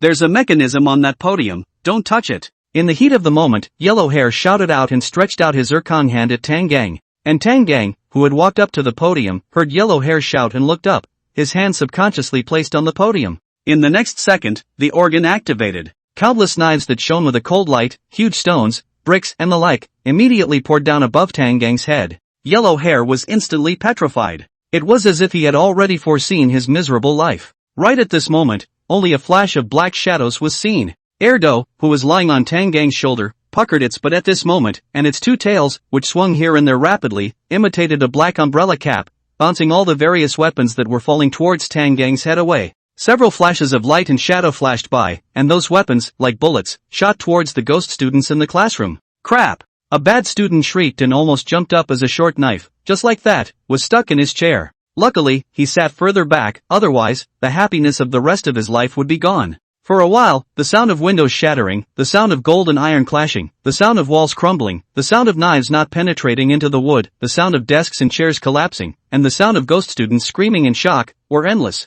The classroom, which was still clean and tidy, was immediately in a mess, with scars left by weapons everywhere. While all the ghost students were trembling in fear, Tang Gang was calm. He silently reached out his hand and caught the last falling brick, placing it on top of the lecture table. After another moment, the classroom finally quieted down. All the ghost students sat upright, their hearts palpitating, their eyes filled with fear as they looked at Tang Gang. Yellow Hair even desperately lowered his head, afraid that Tang Gang would come to settle the score with him. Tang Gang scanned the ghost students below and spoke. "You guys are quite capable one by one, huh?" The ghost students lowered their heads, none of them daring to make a sound. Tang Gang reached out and pointed to the glass bottle, which was still sitting at the door, and knocked on the slate on the lecture table, saying, "This, on the first day of school, you get so many things to hurt the teacher. You guys take the school as your own home, right?" That teacher. Just after Tang Gang's words fell, a little fat man raised his hand and said weakly, "This school was built at our family's expense. It's not as good as our home." As soon as the little fat man's words fell, a piece of chalk flew out and hit the little fat man's head. In an instant, the chalk exploded into smithereens, and little fatty felt as if he had been struck by a huge force, and fell straight off his chair. When it was time to get up again, on top of his head, a huge bag of flesh had grown. After standing up, little fatty grimaced in pain, and this time, he didn't have time to talk. At the back, Yellow Hair looked at little fatty, and a strong feeling of admiration immediately rose in his heart. That ruthless man, even I don't dare to mess with him. How dare you hit him in the face? I, Xiaochuan, would like to call you the strongest in terms of white eyes, no eyesight. How dare you talk back when I speak? Is your family rich? Your family's money is of no use. When you're out, it's all about strength. Can you be as strong as me? Saying that, Tang Gang turned around, picked up the chalk and wrote his name on it. My name is Tang Gang, the Tang of Tang people, the gang of rigid and boundless. What you all did today has made me very unhappy. I must properly educate and teach you all, so that you can receive a formal education in ideology and morality. Tang Gang said this from above, and the ghost students below all listened honestly. No matter how much they usually acted as a bully, right now, in the face of Tang Gang, they didn't dare to act out at all. The consequences of little fatty were in everyone's eyes. No one wanted to take a blow to the head for no reason. Woohoo! What a rigid and boundless Kong! Ha, this Yellow Hair is also too miserable, right? The last copy was only taught a lesson by Master Tang, and this copy ran into it again. This group of students, one by one, do not dare to speak, all let Master Tang scared, really hateful, even to engage in so many dangerous traps, if a different person to come, at this moment afraid did not already have a hateful death. That said, Master Tang came to be the teacher. What will he teach these students? That goes without saying? Naturally, it's the whirling tongue that's on Master Tang's lips. The first wave of head-to-head confrontation with the ghost students, Tang Gang finished winning. At this point, the audience of the Dragon Kingdom could blow it off however they wanted. Little pretty, little cherry blossom stream could only hate their guts. Weird Tales World, in the principal's office. Principal Ghost put down the books in his hands and stood up. Now that it was almost time, it was time to go and see how these new teachers actually taught their students. He couldn't help but let out a snort, thinking of Tang Gang, who yesterday swore that he wanted to become the teacher of the ideological and moral education class. I don't know where that kid actually got this confidence. However, if you can't teach well, I'm going to be furious. For your rude behavior, and for killing my cat. Tang Kong, you deserve to die. Principal Ghost quickly left the office and made his way downstairs. First, he came to the first grade class. This was one of the most well-behaved and obedient classes, and if memory serves, here, a dark-skinned human taught English. He stood in the doorway, leaned over the window and began to peek in. Inside the classroom, a dark-skinned woman with a large opie and a large body stood on the podium. She was the descendant of the 8 tribe, Aishwarya. Aishwarya did not know where to bring a whip, the other hand inside the pinch of chalk. At the moment, the whip is pointing at the blackboard above the word Google. The ghost students below, also one by one all sat straight, a look of serious listening to the class. The ghost principal nodded. Now, it seemed to be quite like that. Aishwarya then began to teach the ghost students to read, with her reading one sentence and the ghost students reading another. G, G, O, O, O, O. For the time being, there didn't seem to be any problem. And after reading all the letters one by one, Aishwarya, it was time to teach even how to read. It was only this Adventist of the Agnus Day who spoke up. Gulp gulp. In the next second, the students followed and shouted. Gollum Gollum. Principal Ghost fell silent and clenched his fists. Are you kidding me? If you teach like this and teach these students badly, what am I going to do when their powerful parents come looking for me? This teacher, you're making it very difficult for me. However, Principal Ghost felt that he couldn't determine this teacher's standard just by this one time. He decided that he would watch for a little while longer. Then, it was seen that Aishwarya erased the word on the blackboard and quickly wrote down a new word. Dangerous. Looking at this, Principal Ghost thought, this time it should be okay, right? Aishwarya, pointing to the word, began to read. Dan, Dan, Gur, Gur, Us, Us. This time, Aishwarya was pronouncing 3 letters by 3 letters, and looked quite skillful. This made Principal Ghost put her heart down a little. Perhaps, just now, it was just an accidental mistake, and this was this teacher's normal teaching level. He began to look forward with great anticipation, watching Aishwarya read the words. As a result, Aishwarya unexpectedly opened her mouth to stop talking, pausing in thought for a few seconds before saying, Agur, Agur, I Nima. Ghost principal immediately could not bear it. A foot kicked open the door, walked in. This time, it startled Aishwarya and the ghost students. All of them grew wide-eyed, looking at the principal who barged in, somewhat at a loss for words. The ghost principal reached out and pointed at Aishwarya, forgetting even the elegance she had been maintaining, and loudly scolded. "Is this how you teach your students? Do you want to hear for yourself what you've been reading?" Aishwarya was terrified, shaking like a sieve in fear, stuttering. "School, principal. I was wrong. I was just a little bit nervous. You're give me a chance. I'll be able to teach it. Humph. You'd better be really on the level." Principal Ghost coldly slanted a glance at Aishwarya, his entire body's black aura churning as he said in an unkind tone. "I'll give you one more chance, if you still teach like this. I'll blow your head off." Yes. Aishwarya nodded her head in a hurry. Afterwards, she panicked and grabbed the board eraser to wipe the blackboard. After all, the words she wrote were kinda big and had to be erased all the time. However, because Principal Ghost kept looking at her, it made her very nervous. This time, she didn't hold it steady, and the board eraser fell to the floor. Aishwarya hurriedly picked it up, apologized over and over, and wiped the blackboard clean. Then she wrote a new word on the board. Capital. Then, once again, she read it, letter by letter. Because of his nervousness, this time, his voice was shaking. C, A, P. During this process, Principal Ghost just watched coldly. He wanted to see what else this new teacher could scream this time. Then, as he was about to read out the words, Aishwarya once again opened her mouth, wanting to speak. She was really nervous now, her head was beaded with sweat. But the ghost principal and so many ghost students were looking at her. How could she just not be able to remember? Anxious, Aishwarya frantically scratched her head. Suddenly, she had a flash of inspiration and said, "Got a bar. After saying that, Aishwarya also glanced uncertainly at the blackboard to see what exactly she had written. Only then did she turn her head somewhat sheepishly, glancing at the ghost students before looking at the principal. The ghost principal was burning with rage at the moment as he opened his mouth and shouted, "You bastard! Are you playing me for fun?" In the next second, he arrived in front of Aishwarya, and then, a fist blasted out. Aishwarya didn't even have a chance to react as her head exploded like a watermelon, splashing bright red blood all over the place. Afterward, Principal Ghost shook off his hand. It was as if the human blood couldn't get on him, just casually shaking it off, it was all flung onto the ground. Afterwards, the ghost headmaster turned around and left. After a few seconds passed, the flesh on Aishwarya's neck began to wriggle, and soon, her head grew out. This was the companion talent she got, strong body. As a gourmet, she had, without realizing it, built up a strong physique. This talent could allow her to quickly grow back the mutilated parts of her body after a non-powderful injury and, at the same time, be spared from death once. And now, with this gift, she was resurrected. Then, Aishwarya breathed a sigh of relief. Fortunately, the ghost principal had already left without the idea of guarding the corpse. Otherwise, she really didn't know what to do now. It was hard not to expect that she, a first-time Adventist, would go and fight with the ghost headmaster. P.S. Grinding to write, finally almost debut. Everyone suave, white skin, valiant, handsome, beautiful as heavenly fairy, skin as gelatin, the world's unrivaled readers of the Lords. Hope you have money to hold a money field, no money to hold a personal field, the results are still quite important. If the results are good, I will do a little adjustment, another book every day a little less, this book every day a little more. PS2, I see that some people because of my above adjustment plan stress, I just know you a word, no other meaning, hostility to engage in so heavy why? After punching Aishwarya's head, the ghost principal shifted his position. One after another, he watched the level of many more classes. It was true that the native ghost teachers were still more useful. And those new human teachers, each and every one of them were not useful. There were those who taught poorly, which was acceptable, but you taught blindly, or even looked at the students, and couldn't even say the words of fear, and simply didn't teach.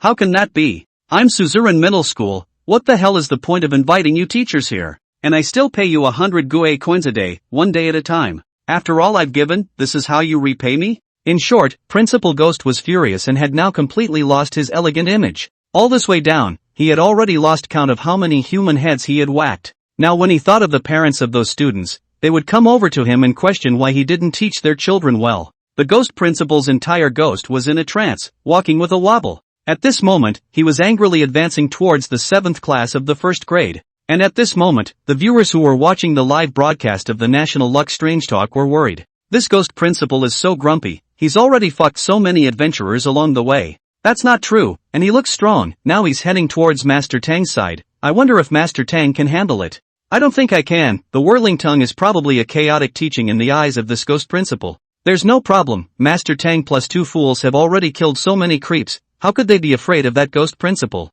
Stop fooling yourselves, Dragon Nation. Do you guys think that you can go all the way by relying on this reckless person? That's right, even though Steve left early, we pretty country are the only lighthouse in the world that you guys need to look up to. I'm relieved to have you guys say that, once the flag is planted, Master Tang will win. At this moment, Weird Tales World, the 7th class of the first year. Tang Gang was standing on the podium talking eloquently. On the blackboard, there was a passage written, and a few words. Dreadful son, the whirling dervishes. Or he said, how is it to repay a grudge with virtue? Z said, what is the way to repay virtue with virtue? To repay a grudge with straightness, to repay virtue with virtue. Pointing to these words, Tang Gang said to the group of chicken shit ghost students on the stage. I, being your ideological and moral education teacher, naturally start with this aspect. Here, to introduce you all, this is a great modern thinker, Dreadnought. And this whirling words, is a record of what Dread Tsu, and Dread Tsu's disciples have said, and is the great crystallization of Dread Tsu's thoughts. The ghost principal outside watched this scene, nearly furious, his fists clenched.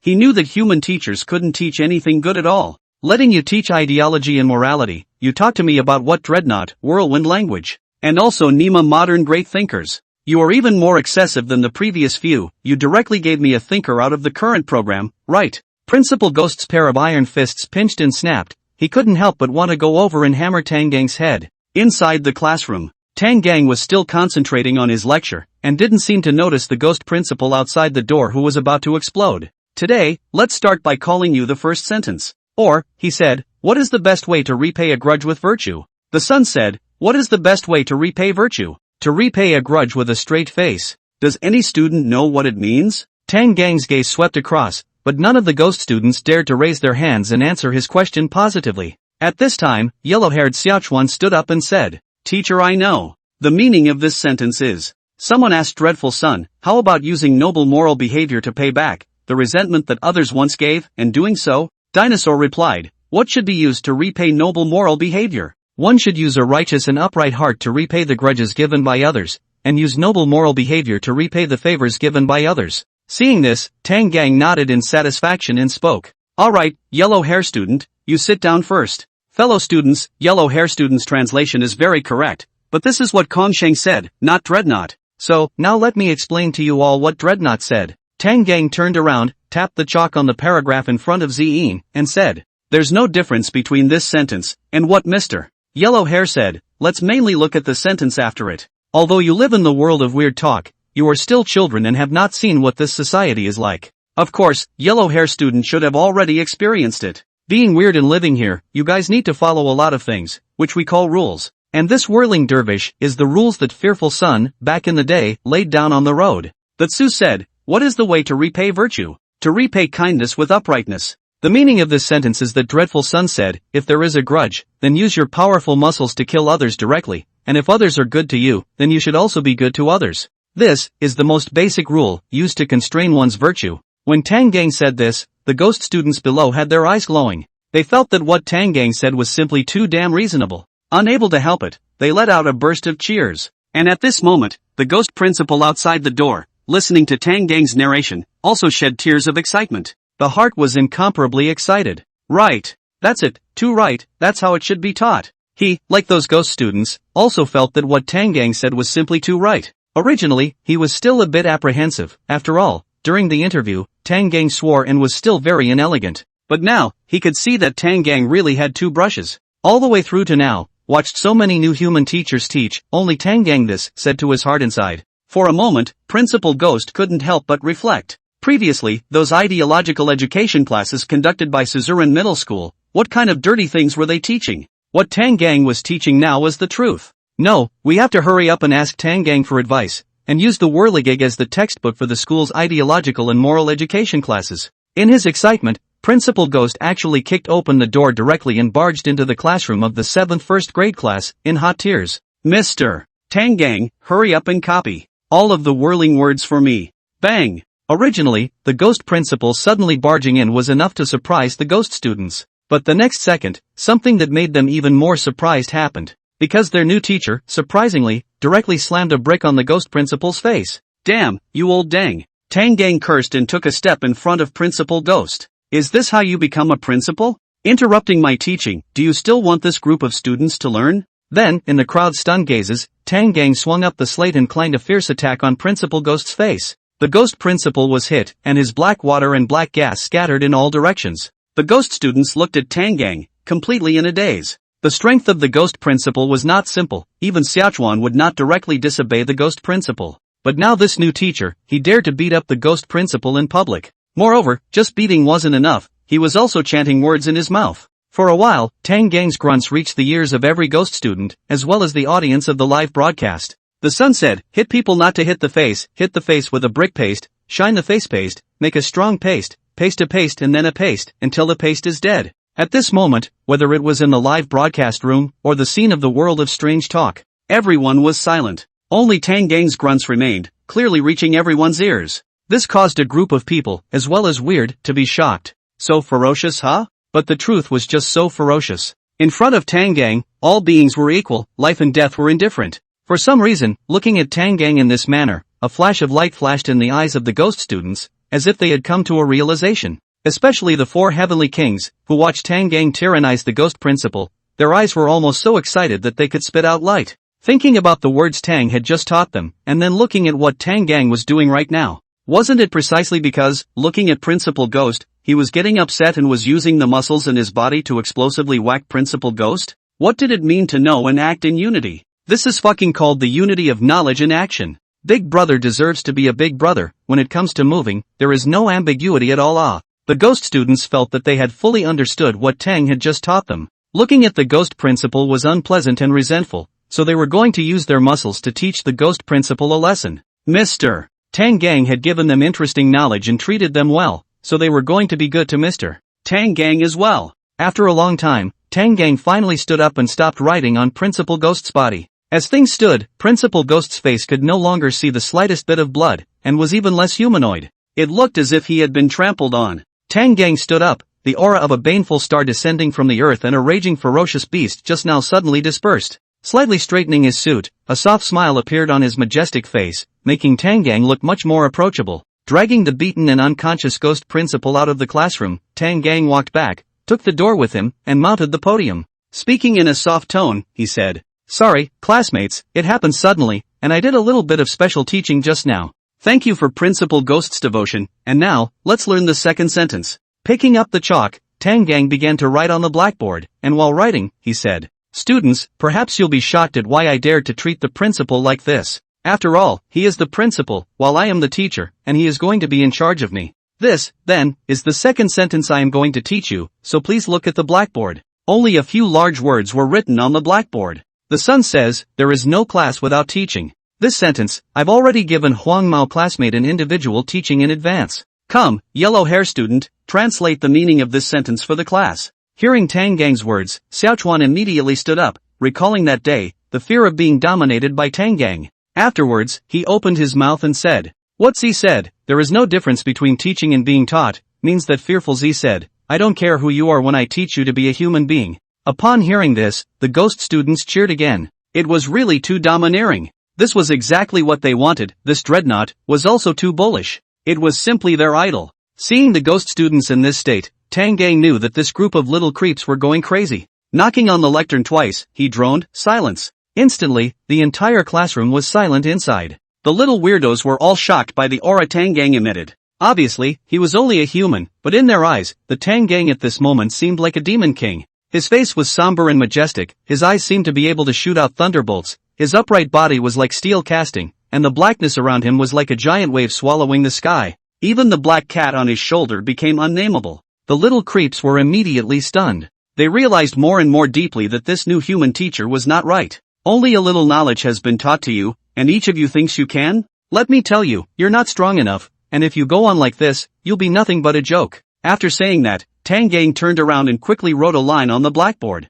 The sun said, "Learning without thinking is confusing, thinking without learning is dangerous." Tang Gang turned back to the ghost students. "Your strength, your body, your muscles are the capital of the revolution. The meaning of Dreadnought's words is that you'll be confused if you learn my martial arts without learning my thoughts, and you'll be beaten to death by others if you learn my thoughts without learning my martial arts. Look at the way you all look just now. Do you think you are the same as me? If you guys think that a mere aura is enough, then you are very wrong. If you guys, with this alone, want to challenge other teachers, then you can only be beaten to death. Listening to Tang Gang, the crowd of ghost students lowered their heads. They profoundly realized their mistake, drifting into such a state after merely learning a few lines of theoretical knowledge. They were really guilty of having low eyesight. Unexpectedly, all the ghost students turned to Tang Gang and said, "Teacher, I was wrong." Seeing this, Tang Gang nodded in satisfaction and said, "Not bad, the children are teachable." "No, Master Tang, this is too outrageous. With Master Tang as his teacher, all the weirdness is ruled by him in submission.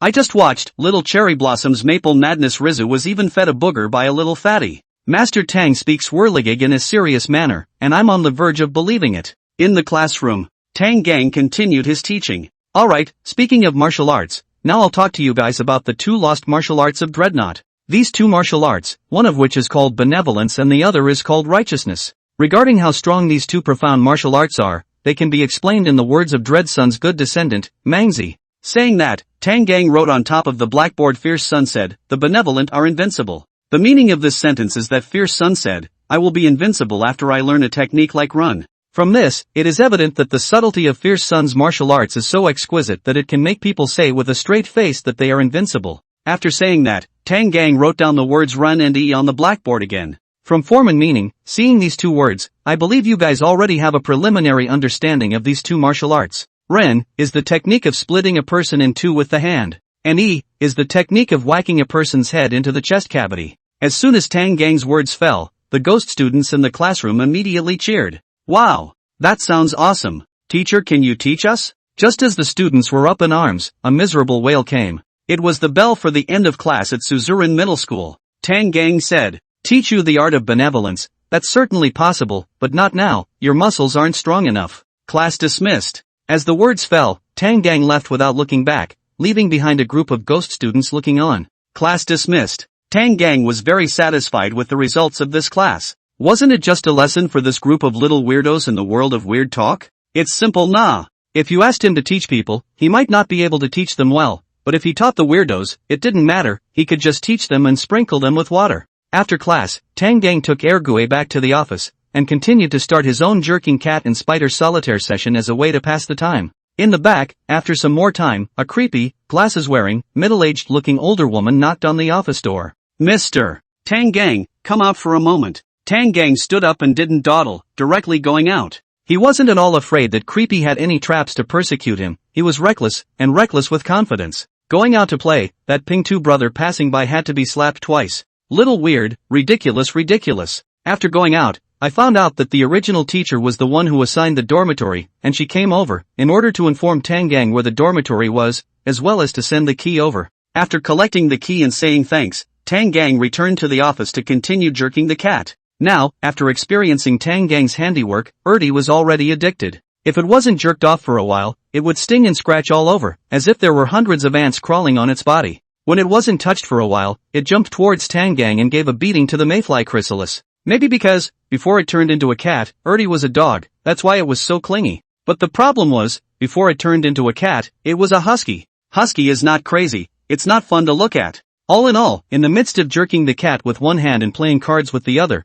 time quickly came to noon, and it was time to eat. Tang Gang, in addition to the morning. When the bell rings, teachers and students rush to the cafeteria for fear of starving themselves to death. Tang Gang didn't move, he felt it was good to go later, at least he didn't have to be so crowded. In the office, looking out through the window, it is a sea of people, a large area that, the past quasi to rub on a stinking sweat. Although Tang just did not cleanliness, but so crowded, inconvenient. He is a big body, a little spread out. He also saw clearly from such a distance. A and his own in the same office, more than 2 meters tall, full of muscles, bizarre strong man, responsible for teaching physical education, now in that sea of people, was squeezed to shrink up, hate to make the bone shrinking gong to. Seeing this, Tang Gang shook his head and spoke in unison with the second fool. "Hey! Yun ah! Meow! Hey! Yun ah!" Afterward, Tang Gang then seemed like an old-timer, carrying his hands behind his back, walking back to his seat to sit down and continue playing spider solitaire. Speaking of which, Tang Gang's course selection was quite good, the ideological and moral education class, even in the Weird Tales world, where there were more classes scheduled, he only used one class a day. As for those who teach such courses as language, mathematics and foreign languages, well, quite unlucky, at least 2 classes a day, dangerous, very dangerous. Weird and Adventists mixed together, all pouring into the cafeteria. In the world of weird tales, there was no time when it was absolutely safe. It was just that, at some times, the dangers were put in plain sight. Right now, mixing with creepy for a meal is also quite a dangerous thing, after all. Bang! Iman, the descendant of the Baba Goat Kingdom, had just finished her meal, and she was pushing her way out of the crowded crowd. Right at this moment, a tall figure walked over, just as if he didn't see her, and crashed straight into her. Iman felt as if she had hit a wall, completely unsteady, sitting on her but on the ground, and all the things in her hand also came off and flew out. Iman, who had slowed down, opened her eyes and saw a 2-meter-tall, muscle-bound bald man standing in front of her. That big man's face was bloodless and full of flesh, and in his eyes, black gas was churning. One didn't need to see it to know that it was a creepy. And what made Iman even more horrified was that the meal she had just beaten up spilled on this muscular bizarre's body. Hey, you're walking without looking at the road, huh? Muscle Creepy opened his mouth and made a preemptive strike. Iman shivered. She looked down and saw that this was the exit with the sign written in front of the window where she typed her meal, and subconsciously retorted, This is. But before she could finish her sentence, she was brutally cut off by Muscle Creepy. Human, I'm asking you again, are you walking without looking at the road? The surrounding bazaar, very consciously turned into a circle, encompassing the two of them, and each bazaar's face wore an expression of watching. Anyone with a discerning eye could see that it was that muscular weirdo who intentionally bumped into Iman, but there was no way around it. Weirdos, since they take pleasure in torturing humans, intentionally picking fights and bumping into porcelain, is a very common thing. The other Adventists who were mixed up in the weird pile, seeing this scene, none of them dared to speak up. They were afraid that if they stepped forward, the next one they should be unlucky. Iman was from another country, and his life wasn't worth mentioning, and even if the target of the weirdness was on Iman, wouldn't it not be on them? Thinking about this, not only would they not feel pity for Iman, but they would be very happy that Iman was being targeted by Creepy.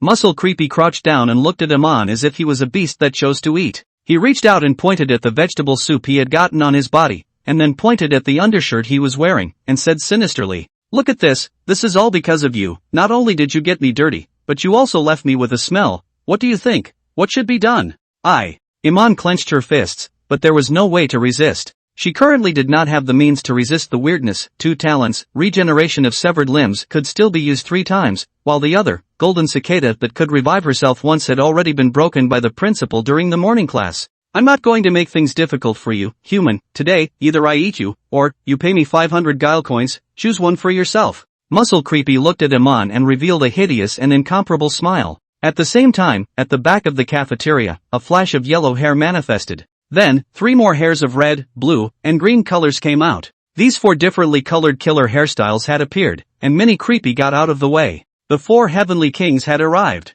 Chuan, look, that gorilla is bullying the humans. Red Hair said beside Xiao Chuan. I see it. Xiao Chuan nodded, his tone unkind. This gorilla, not too long ago, was bullying their 4 brothers based on his strong physique. Originally, they had gone to find each other to teach themselves how to play basketball, but unexpectedly, that bastard directly pinched their balls in one sentence, and taunted them by saying, Just you 4 losers, still want to play basketball? The reason why this gym teacher dared to be so arrogant was because he was also an unrivaled character, the champion of the last Weird Tales World Weightlifting Competition. Even if it was Xiao Chuan and the 4 of them's family, they wouldn't dare to move each other easily. But no matter what, right now, the 4 of Xiao Chuan, for this gorilla, it was hateful. Brother Chuan, look at that gorilla, now with his back to us, no defense at all. Blue Hair also came over next to Xiao Chuan and said, Humph, do you guys remember what Mr. Tang taught us today? Xiao Chuan sneered and said sorrowfully, Of course I remember. Repaying grudges with straightness, repaying virtue with virtue. Green Hair echoed. Now the opportunity is just right. This gorilla now has his back to us, without a shred of defense. You guys get ready and fuck him. Xiao Chuan looked at his 3 brethren, the color of determination flashed in his eyes. Don't worry Brother Chuan, a few brothers guarantee to do it properly for you. Red Hair grinned and patted his chest in assurance. Surrounding the scene.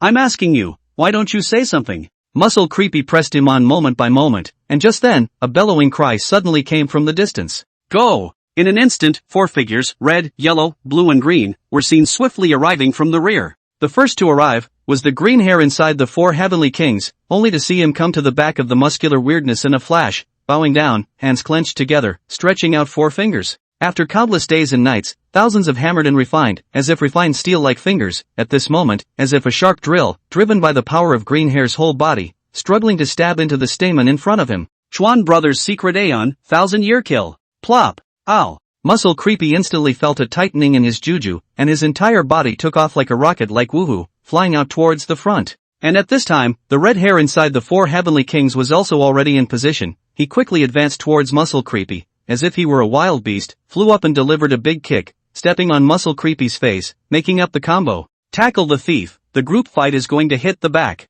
Red hair grabbed Muscle Creepy's thigh and exploded with a strength that didn't belong to his age. His whole body's muscles skyrocketed as if he was about to open a ghost's back. Boom! Muscle Creepy was fought to the ground, and then, red hair directly mounted up, constantly throwing heavy punches left and right, outputting madly at Muscle Creepy. Return the favor with the straight right. Don't think you're great just because you're a weightlifting champion, mister. Tang Gang is our idol. Weightlifting champion is nothing, Little Creepy is nothing, none of them are as useful as our Mr. Tang Gang's words. Redhead recited under his breath, his mind constantly recalling the scene inside the classroom where Tang Gang violently beat up the principal, feeling that his entire being had been sublimated. He felt that he had learned quite a powerful fighting technique from Tang Gang, and as he mumbled under his breath, the speed of his punches got faster and faster, and both of his hands became such that he could almost only see the remnants of shadows. And Muscle Creep's face became a bloody mess in the process. Put! Suddenly a large hand reached out and cupped the redhead's head, throwing the redhead out casually. Muscle Creepy sat up from the ground, and for a moment, was a little dazed from the beating.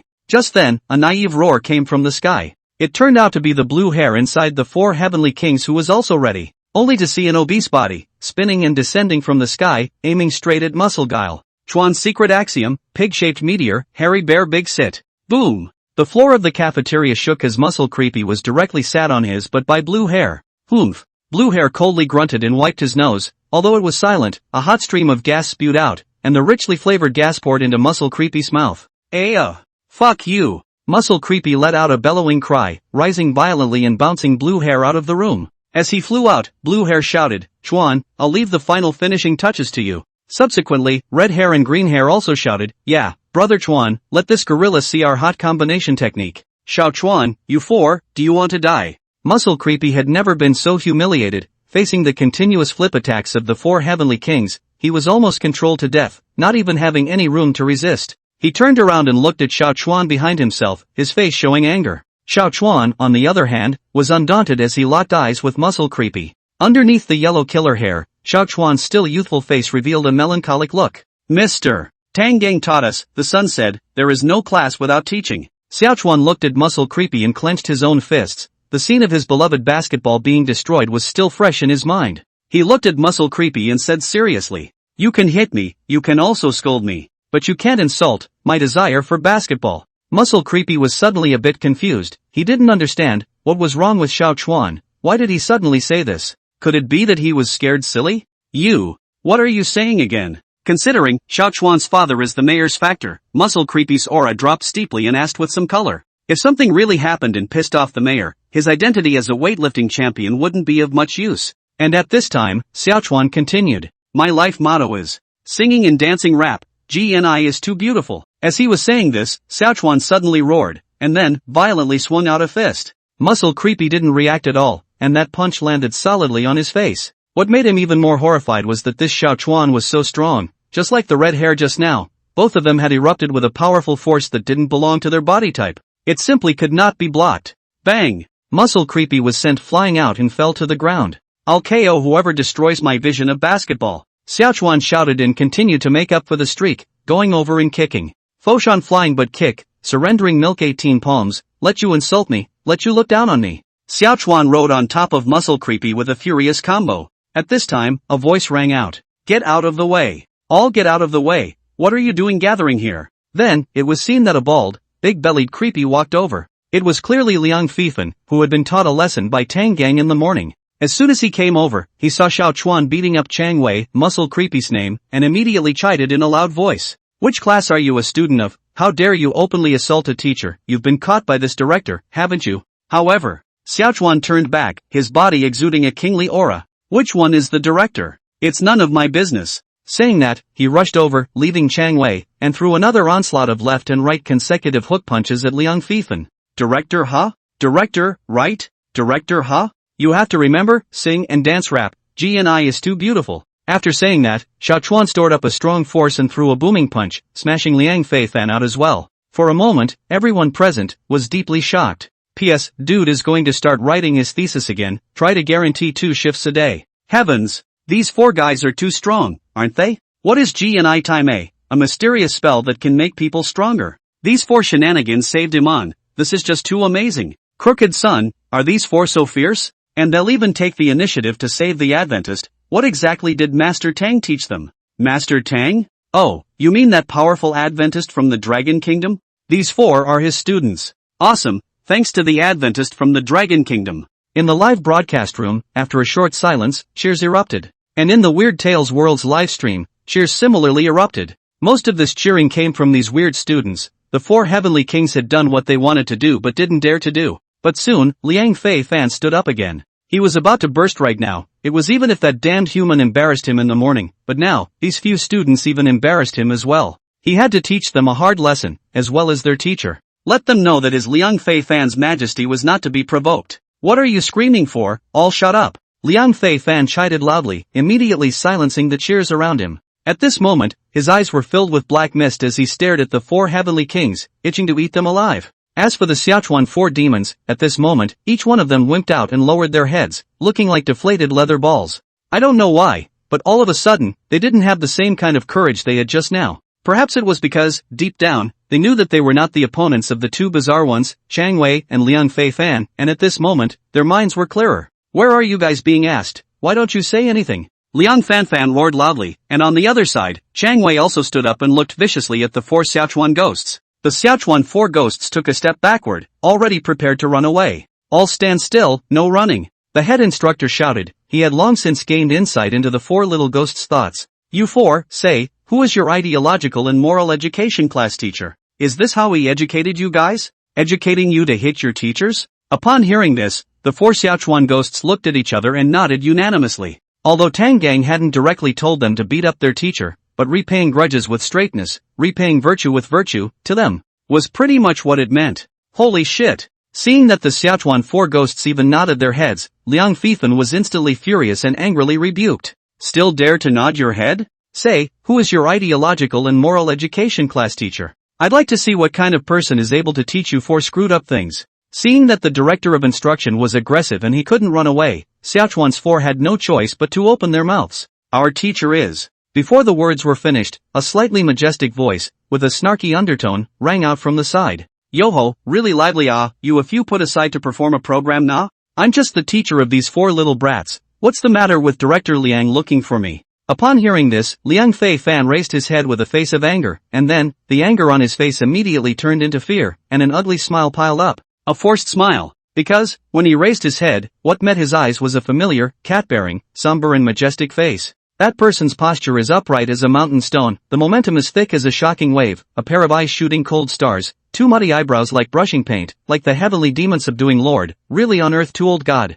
Isn't this the same descendant who didn't give him any face in the morning? Just this one glance for 10,000 years, just because in the crowd to see you one more glance. Liang Feifan immediately shook like a sieve, the whole body's fat meat followed along with the trembling. Looking towards Tang Gang, he accompanied a smile and said, No, nothing, so what? Mr. Tang, you also come to eat Nonsense, then what am I going to eat if I don't eat? Eat bazaar? Tang Gang asked back with a smile. He didn't have much to think about right now, thinking that it was about time before he came over to eat. He didn't realize that there were still so many people, and when he squeezed inside, he saw such a scene, which was quite amusing. Hearing the words eat weird from Tang Gang, Liang Feifan jumped up in fear. In the morning, the ferocious aura of the other party appeared in front of his eyes again. Other people say eat weird, he does not necessarily believe, but in front of this, he always think, this is really capable of doing this kind of thing people Patting his chest, Liang Feifan felt that his little heart couldn't take it anymore. Talking with this guy, it was really scary.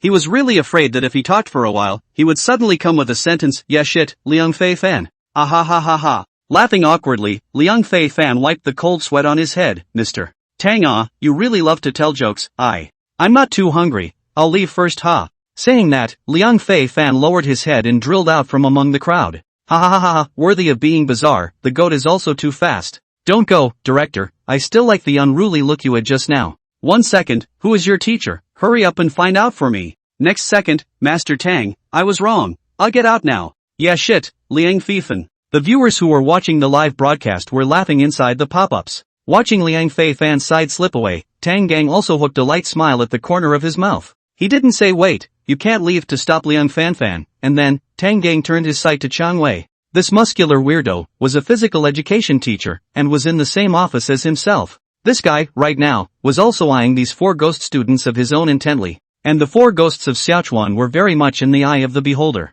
At the moment Tang Gang came over, they all ran behind Tang Gang and hid, still making a face at Chang Wei from time to time. This exasperated Chang Wei to the point that it was as if 10,000 alpacas were running wild in his heart. This teacher, do you want to compete with me as well? Tang Gang looked towards Chang Wei and said with a smile. The meaning was obvious. Today, I'm protecting these 4 brats. If you want to move them, the 2 of us will compete first. Chang Wei's face instantly became ugly. His forehead veins rippled, his face as gloomy as if it could drip water, staring at Tang Gang for a while, before he snorted coldly and said, I've long looked at you with displeasure, but due to the rules, there's no way to make a move with you. Just you wait, tomorrow, I want you to look good. After saying that, Chang Wei flung his bladder and also left the place in a huff. And at this moment, from those words spoken by Chang Wei, a useful piece of information was given to all the countries and descendants. That was, a part of the weirdness. If one wanted to commit an act against the adventurers, certain conditions had to be reached. If it was followed up again, and the laws of this could be studied and understood, then it would undoubtedly make the survival rate of the adventurers much higher.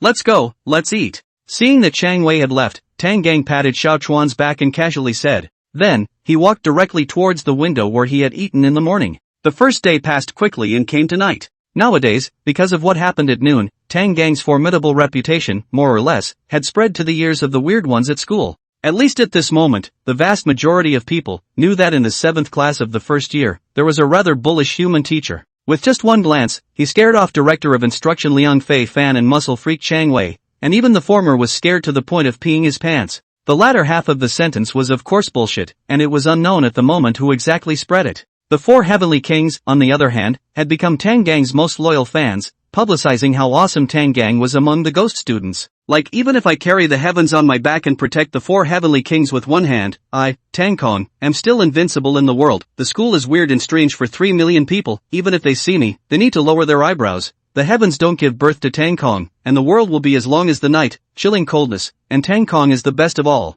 Cold eyebrows scared off millions of teachers. I have not seen just strong to I cannot break things, stream, widely circulated. And among them, the most popular line among the ghost students was what he and Erdi said when the 4 Heavenly Kings and Tang Gang first met. Pretending? Pretending I'll make you fly. You've never fucking seen a triad before. Dare you compare? Compete and I'll let you see what it means to be a black hand. In response, Tang Gang didn't stop it, but only smiled helplessly. He was just playing a terrier. He didn't expect it to catch fire so quickly. He could only say that the spreading speed was really fucking fast. Of course, this popularity boost also had some benefits for him. It would scare off a lot of guys who wanted to find fault with him, and this also made Tang Gang's surroundings a lot quieter. However, this wasn't absolute, because there were always some who looked at Tang Gang in a bad light. For example, Chang Wei. Like them, before they had really seen Tang Gang's power, they would always be secretly poking and prodding, thinking about how to wreak havoc on Tang Gang. Tang Gang didn't realize how many shenanigans were thinking of wreaking havoc on him right now. He didn't have to watch the evening study hall again,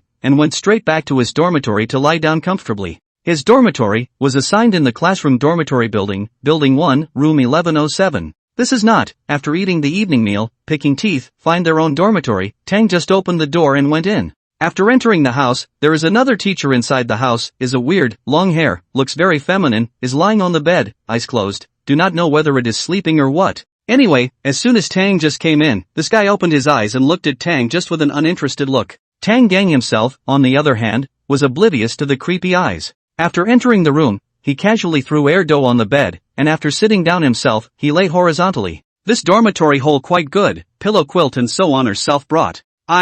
This day, can really tired Lying on the bed, Tang just stretched his limbs, as if this day really give him tired enough like. It's true, that to the people children in a class, the rest of the time all sitting in the office to play spider solitaire, cannot be tired? It was almost like he had a backache. Meow meow meow. So tired. 2 fools also followed Tang Gang's example. It flopped onto Tang Gang's body and stretched its limbs as well. On the other hand, Creepy saw that 1 person and 1 cat were ignoring themselves, as if they didn't see them, and in an instant, his face darkened, and his brain gave way to anger and smoke. This is not nonsense. This is really angry smoke, this angry, bizarre body that black gas surging, The roommate that is angry with the top of the brain straight black smoke, with that burning garbage like, crap, not right, very wrong. This creepy housemate looks unsuspicious. However, Master Tang doesn't care about the other party at all. Master Tang, take a quick look at him, he looks so pitiful. What's this anger into? His brain is poofing out. The appearance of the creepy roommate had undoubtedly created a big laugh.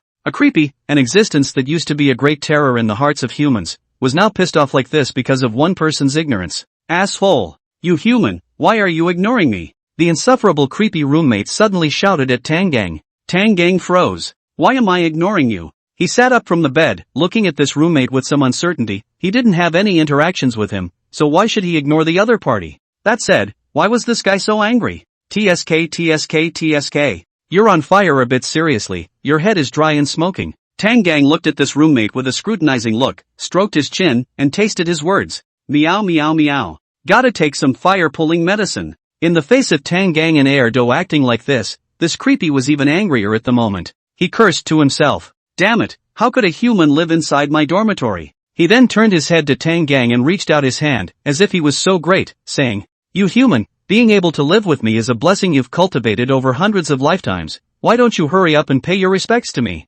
You're stupid, aren't you? Meow meow meow. This is retarded. In the face of arrogant, and no self-awareness of the roommate, Tangang is not spoiled, up is a dirty word. And the second fool, too, followed the curse. Obviously, the same bazaar looking at a bazaar is also quite unpleasant. Two fools, I tell you, this kid, once I look at his face, I know what he is a thing. Meow, meow, meow. Don't need you to look, I also know what it is, imbecile. In a few words, the creepy roommate immediately broke his defenses. He stood up, stomping his feet while yelling towards Tangang like he was crazy. Are you guys done? Are you tired of this? What did I do to you? Once you came in, you treated me like air, but now you're insulting me like this. Are you too sick? IN% at. Lychee, you want lychee? Tangang said. I don't want lychee, what do you call me lychee? The creepy roommate started the no-nonsense session. According to the plan, as long as this human showed a little bit of I'm wrong emotion, or maybe scared, then he could break the limitations of the rules and eat the person in front of him alive.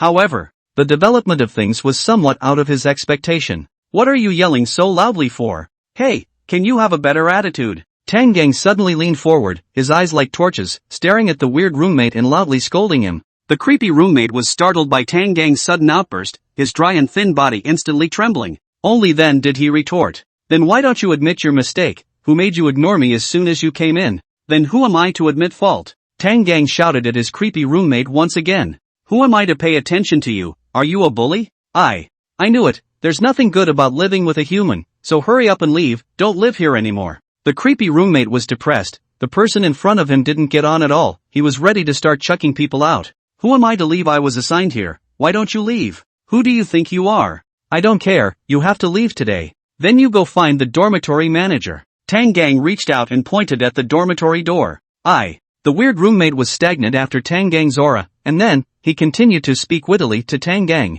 Grass. Tangang cursed and directly stood up, strangling the weird roommate's neck with one hand. Creepy roommate's voice immediately lurched, his face instantly turning saucy, feeling like he couldn't breathe or make any sound. This is too weird, thought the creepy roommate. How could he feel suffocated when he was clearly creepy? At this time, Tangang pointed his other finger at him and shouted angrily. You curse again. Gah! The weirdness that was stuck by the neck was now unable to say anything, and in the heat of the moment, he could only make some strange noises. Without saying a word, Tangang came up and smacked two big mouths on Creepy's face, saying disdainfully, Grandma, still quite picky. If you don't want to live in a dormitory with me, you can get out. What are you screaming for? Get out now, there is no room for you in this dormitory. It's just as well that me and Erdy have one bed each. After saying that, Tangang directly opened the dormitory door and threw out his roommate, Guile. Then he threw the door shut with force. Soon, a knocking sound rang out from outside the door. At the same time there was also the sound of housemate Creepy's scream.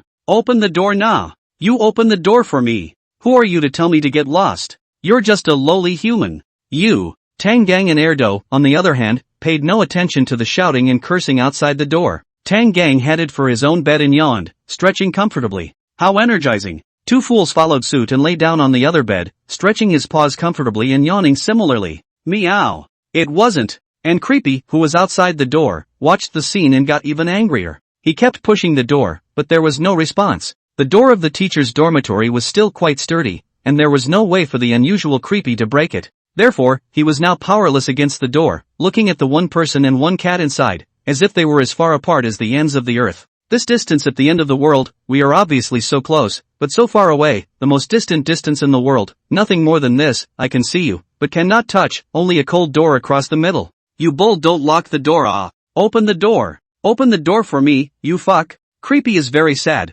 originally ran into a human roommate, originally thought today hair, the results did not think, not only did not get fun, they cannot even go back to the place where they live. What kind of human is this? This is a fucking bandit. But he has no way to resist. A dreamless night. After a comfortable sleep, he got up in the morning and looked at his watch. Heh, it's already 8:30. But it doesn't matter, anyway, Tang Gang didn't have class this morning, beautiful juice. Stretching his back and sitting up from the bed, Tang Gang yawned while looking over towards Erdo's side. Second fool was doing the same thing as him at the moment. However, it was normal for him to do it, and it looked cute for a full cat to do it. So, with some itchy hands, Tang Gang went over and jerked it off. Meow meow meow. Yes, old Tang, right here, so cozy. At this moment, there was no longer a creepy screaming outside. Tang Gang didn't know how long that creepy had been screaming outside the door last night. Anyway, when he was sleeping, the other party was still screaming non-stop. However, his sleep quality was so good that the creepy noise didn't affect him much. After slightly straightening his clothes, Tang Gang opened the door and found that the weird roommate from last night was currently leaning against the wall. If yesterday, this roommate just looked bloodless, now the other party seemed like a dry corpse. TSK, thanks to kicking him out last night. Tang Gang said pensively, then looked at Erdo. You say, how bad luck would it be to wake up in the morning and see such a thing in the house? Meow meow meow. It's not much better for you to see it at the door in the morning. You're right, we need to find someone to take care of him. As he was saying this, he raised his head and happened to see that the worker responsible for cleaning up the dormitory's hygiene, Creepy, was now carrying a dungaree and pushing a cart this way. Tang Gang then waved at the other party and shouted, Hey, buddy, come over here. There's a piece of garbage here for you to take care of. When that Creepy heard that, he scurried over like a rabbit. Where? Cleaner, Creepy asked. No wonder he was in such a hurry, he was relying on the filth he cleaned up to get money, and as soon as Tang just greeted him like this, he was no different from bumping into the god of wealth. Here, just this. Tang Gang reached out and pointed to the dried corpse on the ground. You hurry up and clean it up. The cleaner bizarrely turned his head to take a look and exclaimed on the spot. Crap! The entire ghost was terrified and jumped back a step before he looked at Tang Gang with palpitations and said, Brother, where did this come from? I don't know where it came from. I left it as soon as I got up in the morning. How bad luck. It's quite bad luck. The cleaner nodded deeply. Let's not talk about this, are you clear of this stuff? Tang Gang asked. Hiss. The cleaner bizarrely drew a mouthful of cold air backwards and said with some difficulty, Brother, this thing, it's not good to collect. You said yourself, it is bad luck. Okay, less care about this, you just say you accept it, are out to break into life, but also afraid of this thing? If you don't want it, I'll just go and find it. If you don't want it, I'll go find someone else. Tang Gang said, making a gesture to leave. The cleaner bizarrely hurriedly stopped. Don't intervene, big brother. I'm just saying that it's not good to collect. So can I still spit out the bone that's on the edge of my mouth? Said, cleaner bizarre upper hand to carry that dry corpse up. There was some small touch in his heart, he had to say, what the dude just said was really right, and it made him feel deeply worthy of being a teacher. This talk just makes sense. No, that one just now, it seems to be a human, right? Why did I listen to him in a brainwave? Wouldn't I earn more money by threatening him? Cleaner Creepy suddenly tapped his head and felt like he had missed out on $1 billion. By the time he put the dried corpse on top of his cart and turned back, Tang Gang and Too Stupid had already disappeared. Damn, I'm bloody lost. Cleaner Creepy instantly felt a heart attack. On the other side, Tang Gang also didn't expect that this Creepy would be so good at talking. However, the Creepy inside this copy seemed to be quite good at talking, like the principal, and that little brother just now. This should be due to the pragmatic orator. Of course, those who can't talk well, can talk well with their hands. This is the credit of Whirligig. After leaving the dormitory, Tang Gang took Erdy to the cafeteria to eat, and now the time is almost 9 o'clock. This is what a young man's work and rest is. Afterwards, coming to the playground above, Tang Gang was ready to do morning exercises. Once he came over, he happened to see 4 conspicuous heads in red, yellow, blue and green. Wasn't this the 4 heavenly kings of their class? Taking another look at the big guy on the basketball court, it was the physical education teacher he had met yesterday. Taking a look at the number of students on the playground. Well, but it has nothing to do with him. Get up in the morning and jump in a drill first. Normally, a person's presence on the playground wouldn't be very noticeable. But not at Suzuran Middle School, which was a world of weird stories. It wouldn't make sense for a person to just waltz onto the playground while a large group of weirdos were in gym class. So, someone soon noticed Tangang. "Hey, Chuan, look, is that Mr. Tang?" Red Hair was the first to notice the problem and said beside Xiao Chuan. Upon hearing this, Xiao Chuan also turned back and looked in the direction Red Hair pointed. Sure enough, a familiar, upright figure was seen there. One that, yesterday, had turned from a nightmare into a life coach, with a somber and majestic face, as well as the familiar black cat. It's really Mr. Tang, but what is Mr. Tang doing here? Xiao Chuan was puzzled in his mind, but soon, his question was answered. Soon, he saw that Tang Gang was standing in an open space. The black cat also ran to the side and followed Tang Gang's example of standing up as a human. In the next second, he saw that the man and the cat began to move their bodies, stretching out their arms and jumping. Get up in the morning and embrace the sun. Meow meow meow. Filling the body with brilliant sunlight. Full of positive energy. Meow meow meow. The corners of your mouth go down, and you get lost. Corners of the mouth up, you'll prosper. As they watched, the four heavenly kings became mesmerized.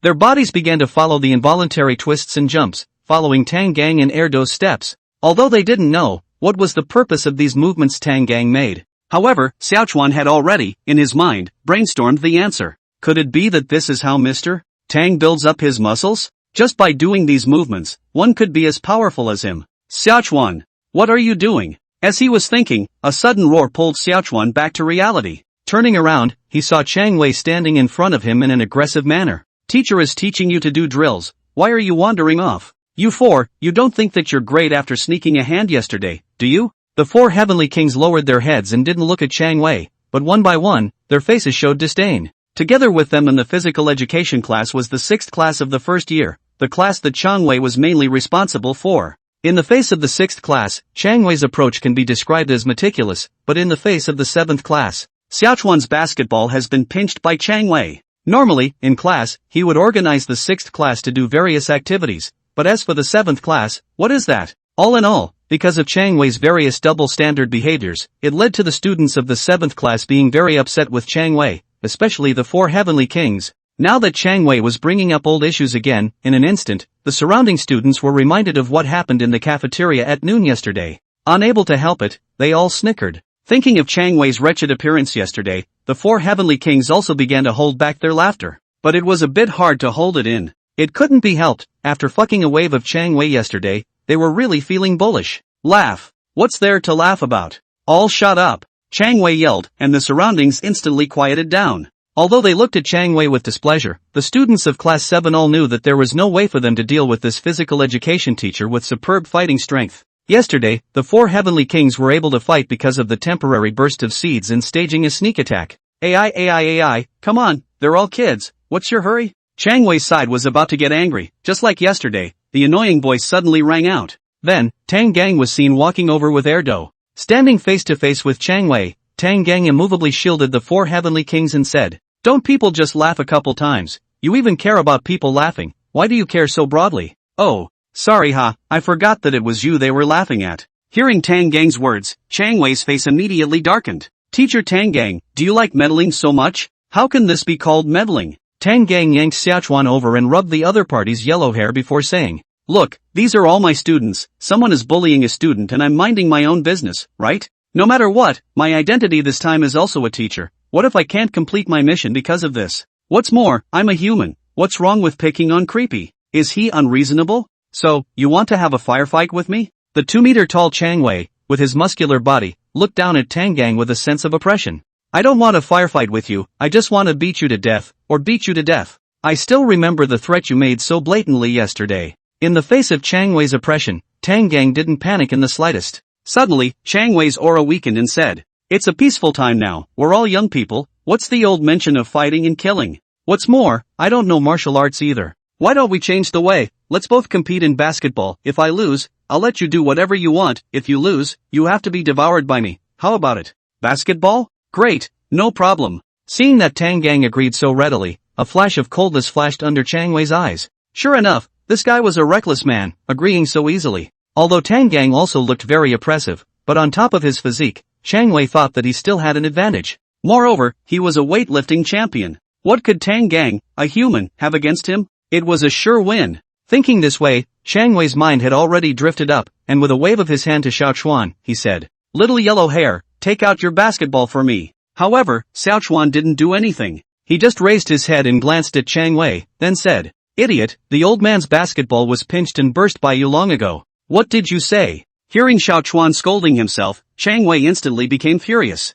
Blaring, he took a step forward and raised his hand to strike. But he was stopped by Tang Gang. Chang Wei was shocked to find that Tang Gang's strength was unusually strong. It was as if steel had hooped his wrist, and he even felt that inside his wrist, the tendons and bones were wailing. For a moment, his face turned red with pain. "What's the point of moving against a child? It's not just a basketball, I'll find one for you," Tang Gang said, straightening the tie of his suit with his hand. For a moment, the surrounding students of Class 7 looked at Tang Gang, little stars popping out of their eyes. So domineering. Only a teacher like this is a teacher we recognize. Teacher Tang is too handsome. Subsequently, Tang Gang's gaze swept through the crowd of ghost students and finally landed on a Class 6 student. Then, he grabbed Chang Wei's hand and walked straight over. "Gu. His Sha. You let go." Chang Wei was terrified at the moment. He suddenly realized that his strength didn't seem to be as great as Tang Gang's. What a joke. He was the weightlifting champion of the Weird Tales world, how could he be hit by a human? Chang Wei struggled hard, wanting to break free of his own, firmly clamped wrist by Tang Gang.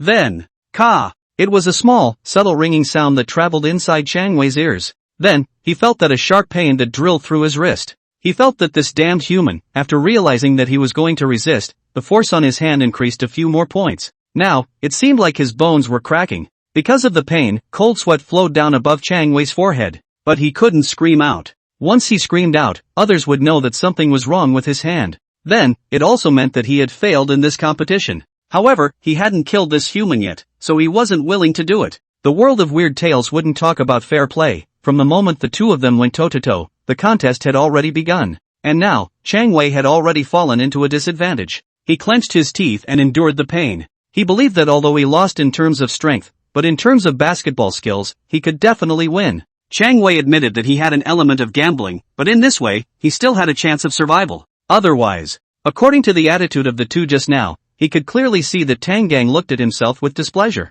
Protecting students or not, weird talk missions. It was just a pretext. From the beginning to the end, the other party's purpose was to mess with himself. As for the reason, Chang Wei felt that it could only be because, on the day the school year started, he silently removed the table, causing Tang Gang to almost fall on the floor. The other party was holding a grudge against himself. However, Chang Wei did gamble right. Don't look at Tang Gang's very good physical talent, but he really doesn't know how to play basketball. But Tang Gang didn't panic in the slightest, as long as he threw the ball into the basket. Where in the world of weird talk are there so many rules? Even if there were, who were you to control him, a human, with the rules of the weird world? The mountain man had his own brilliant plan, and Tang Gang also had his own exclusive trick for scoring the ball. At this time, Tang Gang grabbed Chang Wei and arrived in front of the student in Class 6. That student raised his head and stared blankly at Tang Gang, the other party's somber and majestic face, as well as his strong physique and tall, imposing figure, all filled with a sense of oppression. Even though Tang Gang was so much shorter than Chang Wei, above his aura, he won by far too much. Facing Tang Gang was like facing a Shura evil ghost. This chosen ghost student couldn't help his body trembling and his nose running out. Tang Gang's wide palm, placed on top of his small shaved-inch head and rubbed it, softly saying, "This student, sorry, do me a favor, the teachers are missing a basketball for the competition, borrow your head for a while." When these words came out, the ghost students were shocked. Obviously this teacher's voice is so nice, and the words he said are so horrible. "I am just watching a play from the side, but you want to unload my head. Is it just because I have a rounder head? Don't worry, you're weird, gripping your head won't kill you, just turn around and settle back, I'll control my power properly." Tang just said. This unlucky kid of Class 6 only felt a huge force coming from the top of his head, pulling, his neck felt a tearing pain. Then, in full view of everyone, Tang Gang actually gripped this bizarre head hard with one hand. Everyone's eyes were wide open, staring at this scene in stupefaction. Crouch! Crouching, crouching, crouching. Is this broadcastable? Holy shit, this is too ruthless, right, directly gripping down. Sure enough, Master Tang, you're the creepy one, right? Patpa, is that you Patpa? Draw a field, cover the coffin iron siege mountain. Why no one mentioned the school sister? A large amount of black chi escaped out of the ghost student's body. At the same time, black water was like a fountain, gushing at the neck of the ghost student's headless body. However, this time, Tang Gang was consciously controlling his natural ability. Therefore, the ghost student didn't die because he's still spooky. However, the pain of having his head taken away made him unable to stop wailing loudly. Tangang looked at the face of the head in his hand and secretly used his talent. He was trying, making himself into an existence like Weird Talk will, and then, modifying and controlling the creepy in his hand. He succeeded. The bizarre wailing sound suddenly disappeared. And the head in Tangang's hand, the ears, nose as well as the mouth on it, also disappeared. When Shangwei, who was on the side, saw the scene, his heart became even more terrified. How was it possible? This human, just how did he do it? At this time, Tangang let go of his hand. Uncontrollably, Shangwei staggered backward 2 steps, nearly falling. His eyes were filled with shock as he looked at Tangang, as well as that altered weirdness in Tangang's hand, dazed and confused, even forgetting the pain in his wrist. Soon, Tangang's voice rang in his ears. This way there's basketball, let's start, how do you want to play? Shangwei came back to his senses, looked up, found Tangang looking at himself with a calm face, and couldn't help but take 2 steps backward. Because of what had just happened, Tangang seemed like a terrifying mysterious black shadow in his eyes. The aura weakened in an instant. Erdo stood on Tangang's shoulder and licked his paw. With turquoise pupils, he looked at Shangwei with the same calm eyes as Tangang. Meow meow, what, you don't dare now? Inexplicably, a wave of anger rose in the bottom of Shangwei's heart. Tangang had displayed a power that didn't belong to humans, so he was quite wary of it. But you, a small black cat bizarre, come here to make a fuss? How dare you taunt me? Because of Erfan's inexplicable ability to lower his intelligence, Shangwei regained his courage. But there was no brain left. Winning or losing didn't matter to him at the moment, and even if he won in a while, he didn't even want to eat Tangang. He just wanted to let this black cat creepy know how powerful he was. Looking at the suddenly flaming Shangwei, Tangang's heart flashed a trace of helplessness. Despite turning into a cat, Erdo still retained some husky qualities. For example, this kind of monkey-style intelligence reduction method that could somehow pull other people's intelligence to the same level as his own, and then defeat the other party in his own familiar field. Perhaps, one could try it out later, and have the second fool taunt Boruto. Come on, let's both go one-on-one, one game to decide the winner. Shangwei walked to the basketball court and stood underneath a basketball rack, saying, I'll guard this side, you guard that side, put the ball in the center, whoever steals it first will attack, how about it? Listening to Shangwei's words, Tangang walked to the center of the basketball court and put the basketball down. Afterward, he came to another basketball rack, opposite Shangwei's position. Okay. Tangang agreed. Erdi, on the other hand, made a condescending gesture, placing it on top of the image of the Meowth, which didn't seem out of place in the slightest. Meow meow meow. This master will reluctantly accept your challenge. Grass, fuck you. Hearing the words of the second idiot, Shangwei's eyes reddened and he shook himself carelessly, like an exasperated child. He really couldn't stand it. What's going on with this black cat creepy? No, he must hurry up and show him who's the boss now. Hey, are you ready? Shangwei shouted at Tangang. He couldn't wait for this competition to start in a hurry now. Tangang then called Xiao Chuan over. Saying that he was the referee didn't count, after all, this was so much weird looking at it, the eyes of the masses were bright. I believe that no one will cheat, and even if they do, the crowd will not harbor cheaters, unless it cannot be beaten. Calling Xiao Chuan over is just a matter of shouting for a start. For a while, Tangang and Shangwei, for eyes facing each other, the atmosphere became grave. It was as if it was the two great swordsmen when they were dueling, the tsunami-like surge of sword chi, the most superficial layer of calm. Unable to help it, the ghost students, the mood also became heavy, as if the two teachers in front of them were engaged in a life and death duel. And in reality, it was indeed a life and death duel. Either Shangwei died, or Tangang lived. This was a, you die, I live fight. Begin! Xiaochuan shouted, the match began, and the two figures made a move at the same time, rushing towards the front. Soon, Shangwei picked up the basketball, and he rushed towards Tangang's basket. Where's Tangang? What's Tangang doing? Tangang also charged towards Shangwei's basket, and he was even faster. But he doesn't have the ball, what's he doing? Erdi, get on the juggling act. Tangang, who had come under the basketball hoop, shouted, then he stretched out his hands and grabbed the basketball hoop in front of him. Erdo instantly knew Tangang's intentions, and immediately transformed into a puddle of black water, spreading along Tangang's left hand, towards the top of the basketball rack. At the same time, only to see Tangang slightly squatting, his arms above the veins rippled, gnarled muscles, a body of muscles as hard as iron, as if the body of a demon god. The suit, in fact, burst open due to Tangang's terrifying strength and aura. It was only by this time that the ghost students saw how terrifying this human teacher was. They saw that the muscles on Tangang's back were like mountains lined up and spread out, and like a torrent of steel, hard and continuous. The most crucial thing was that the outlines of the back muscles were squeezed together with each other, actually resembling the face of an evil ghost,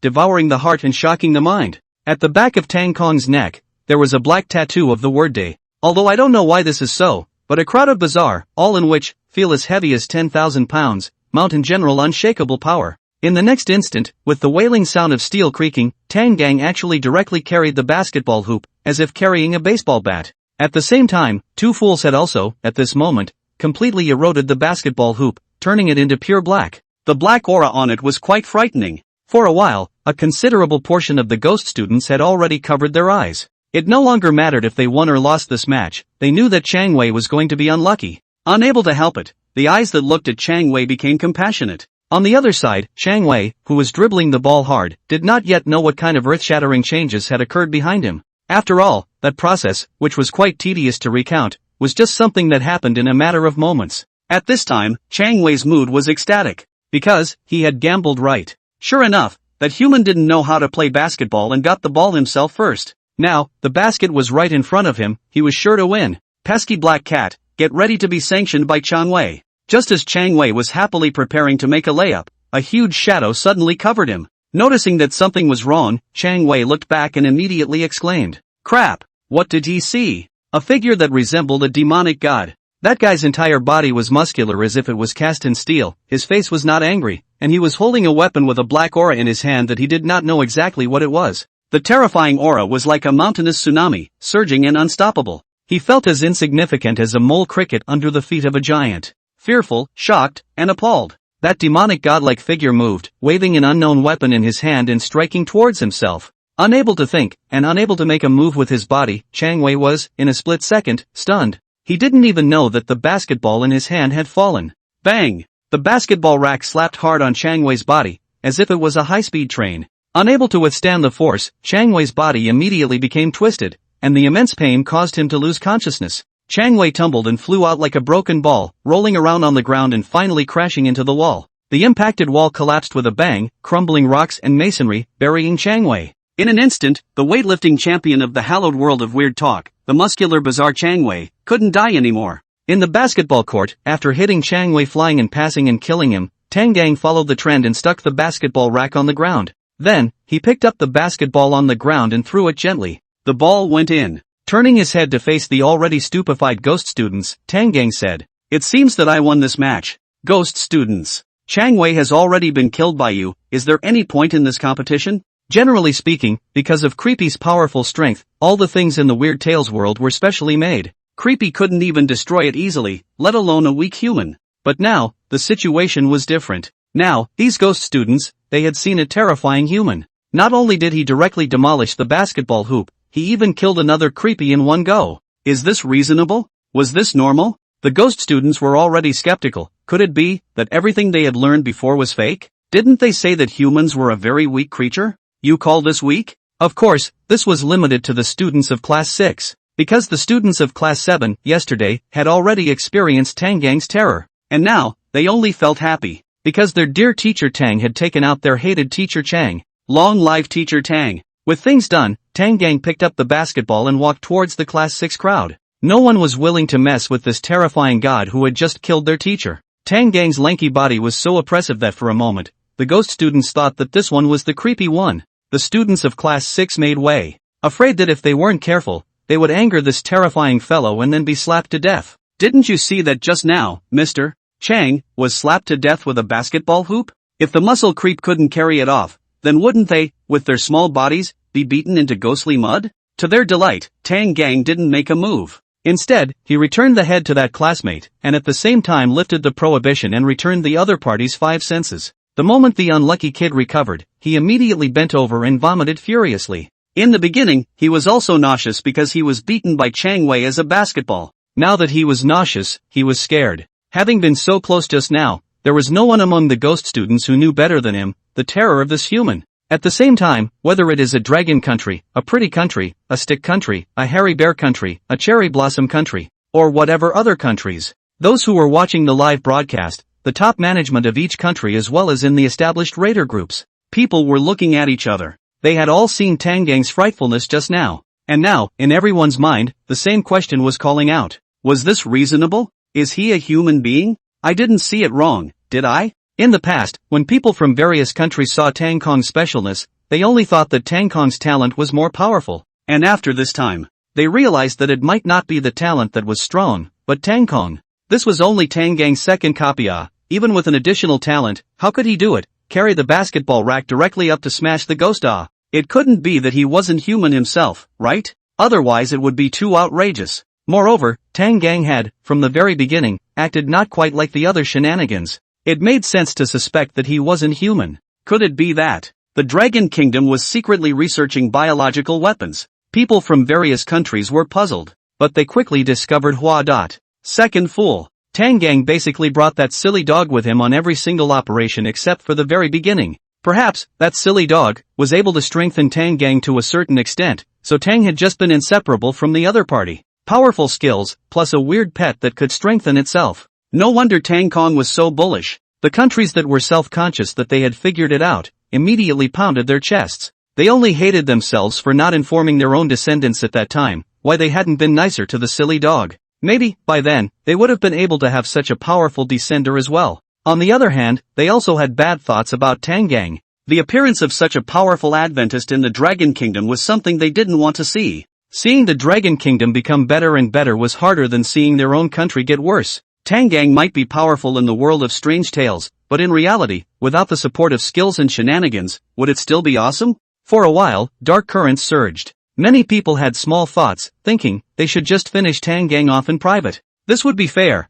and only when Tang Gang died would all countries be on the same starting line. Having solved a competitor, Tang Gang was refreshed and started his day of groping fish again. On the other side, in the classroom of the second grade third class, Oliver, the descendant of the Kangaroo Nation, nervously arrived in the middle of the classroom and began a lesson that made him nervous. The class went quite smoothly, the ghost students didn't misbehave. This made Oliver breathe a little sigh of relief. He noticed that there were a few seats in the classroom that were empty, and he clearly remembered that yesterday, there were still children in those seats who were attending class. But he wasn't the least bit interested in where the students who didn't show up for class had gone. Skipping class was fine. What did it matter to him? He'd just go to class honestly and live a little longer. What's the point of being nosy? Oliver simply ignored the empty seats. He'd been nervous about the principal bursting in. After one night, about yesterday, the principal's killing spree, he had also heard a little about it. Now he was afraid that the principal would suddenly rush out to check the room. Fortunately, until now, the principal had not appeared. In fact, until now, the principal had never appeared in the school, and there was no one in the office. Then where has the ghost principal gone? He had gone to the hospital overnight. Because of something, he was too badly injured yesterday and is still lying in the hospital. But the other Adventists didn't know about this, so they were still on edge during class. Bang bang bang. Suddenly, there was a knock on the door. Oliver was startled and his feet quickly left the ground before landing again. In just a moment, the top of his forehead was already covered in cold sweat. Oliver stiffened and turned back to see what was going on. He then saw that the door had been opened and a couple of kids walked in. They were covered in bruises and looked rather battered. There were males and females, a few cold and defiant looking, and a few crying and wailing. At this time, seeing Oliver, the eyes of these few students lit up. One brat came up and said, "Teacher, there are punks outside, they want to collect our protection money, if we don't give it, he beats us up." This little brat's meaning was obvious, telling Oliver to go out and give them a head start. This was all written in the basic introduction,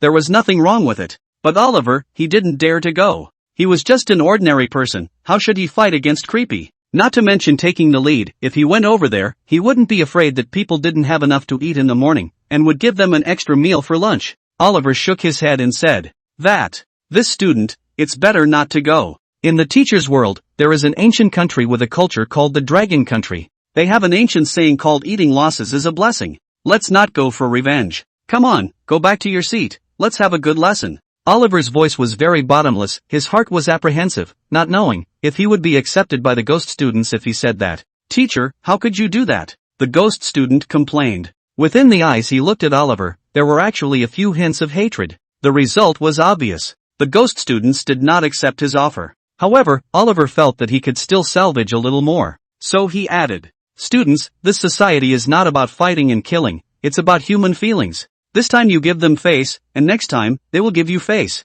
But Oliver's efforts were destined to be useless. "Teacher, you're talking nonsense," a sniveling ghost student shouted. "If you give in once, there's no turning back, and your backing down will only make them intensify. This. Oliver opened his mouth, but there was no way to retort. After all, this ghost student, who was covered in wounds, seemed quite vocal, and it looked like he had experienced it firsthand. At this time, another ghost student shouted, "Teacher, what's wrong with you? We're your students, and now that we're being bullied, it's fine if you don't help us out, but you're even telling us to endure this?" This ghost student was indignant. He had heard that the younger siblings of the 7th class of the first year had an extraordinary new teacher. Because Mr. Chang Wei had been bad to class 7, that teacher had helped them out. Today, he beat Mr. Chang Wei to death. Having this kind of teacher is too much of a ghost's envy. But now, look at Oliver. The same new teacher who came yesterday. Why is the difference so big? Teacher, you're not good like this. Teacher, are you in league with those bad guys? Teacher, why aren't you willing to help us out? Inside the classroom, the emotions of the other ghost students were also driven up. They were all agitated, one by one, shouting loudly and voicing their dissatisfaction with Oliver. For a while, Oliver was pushed up and down.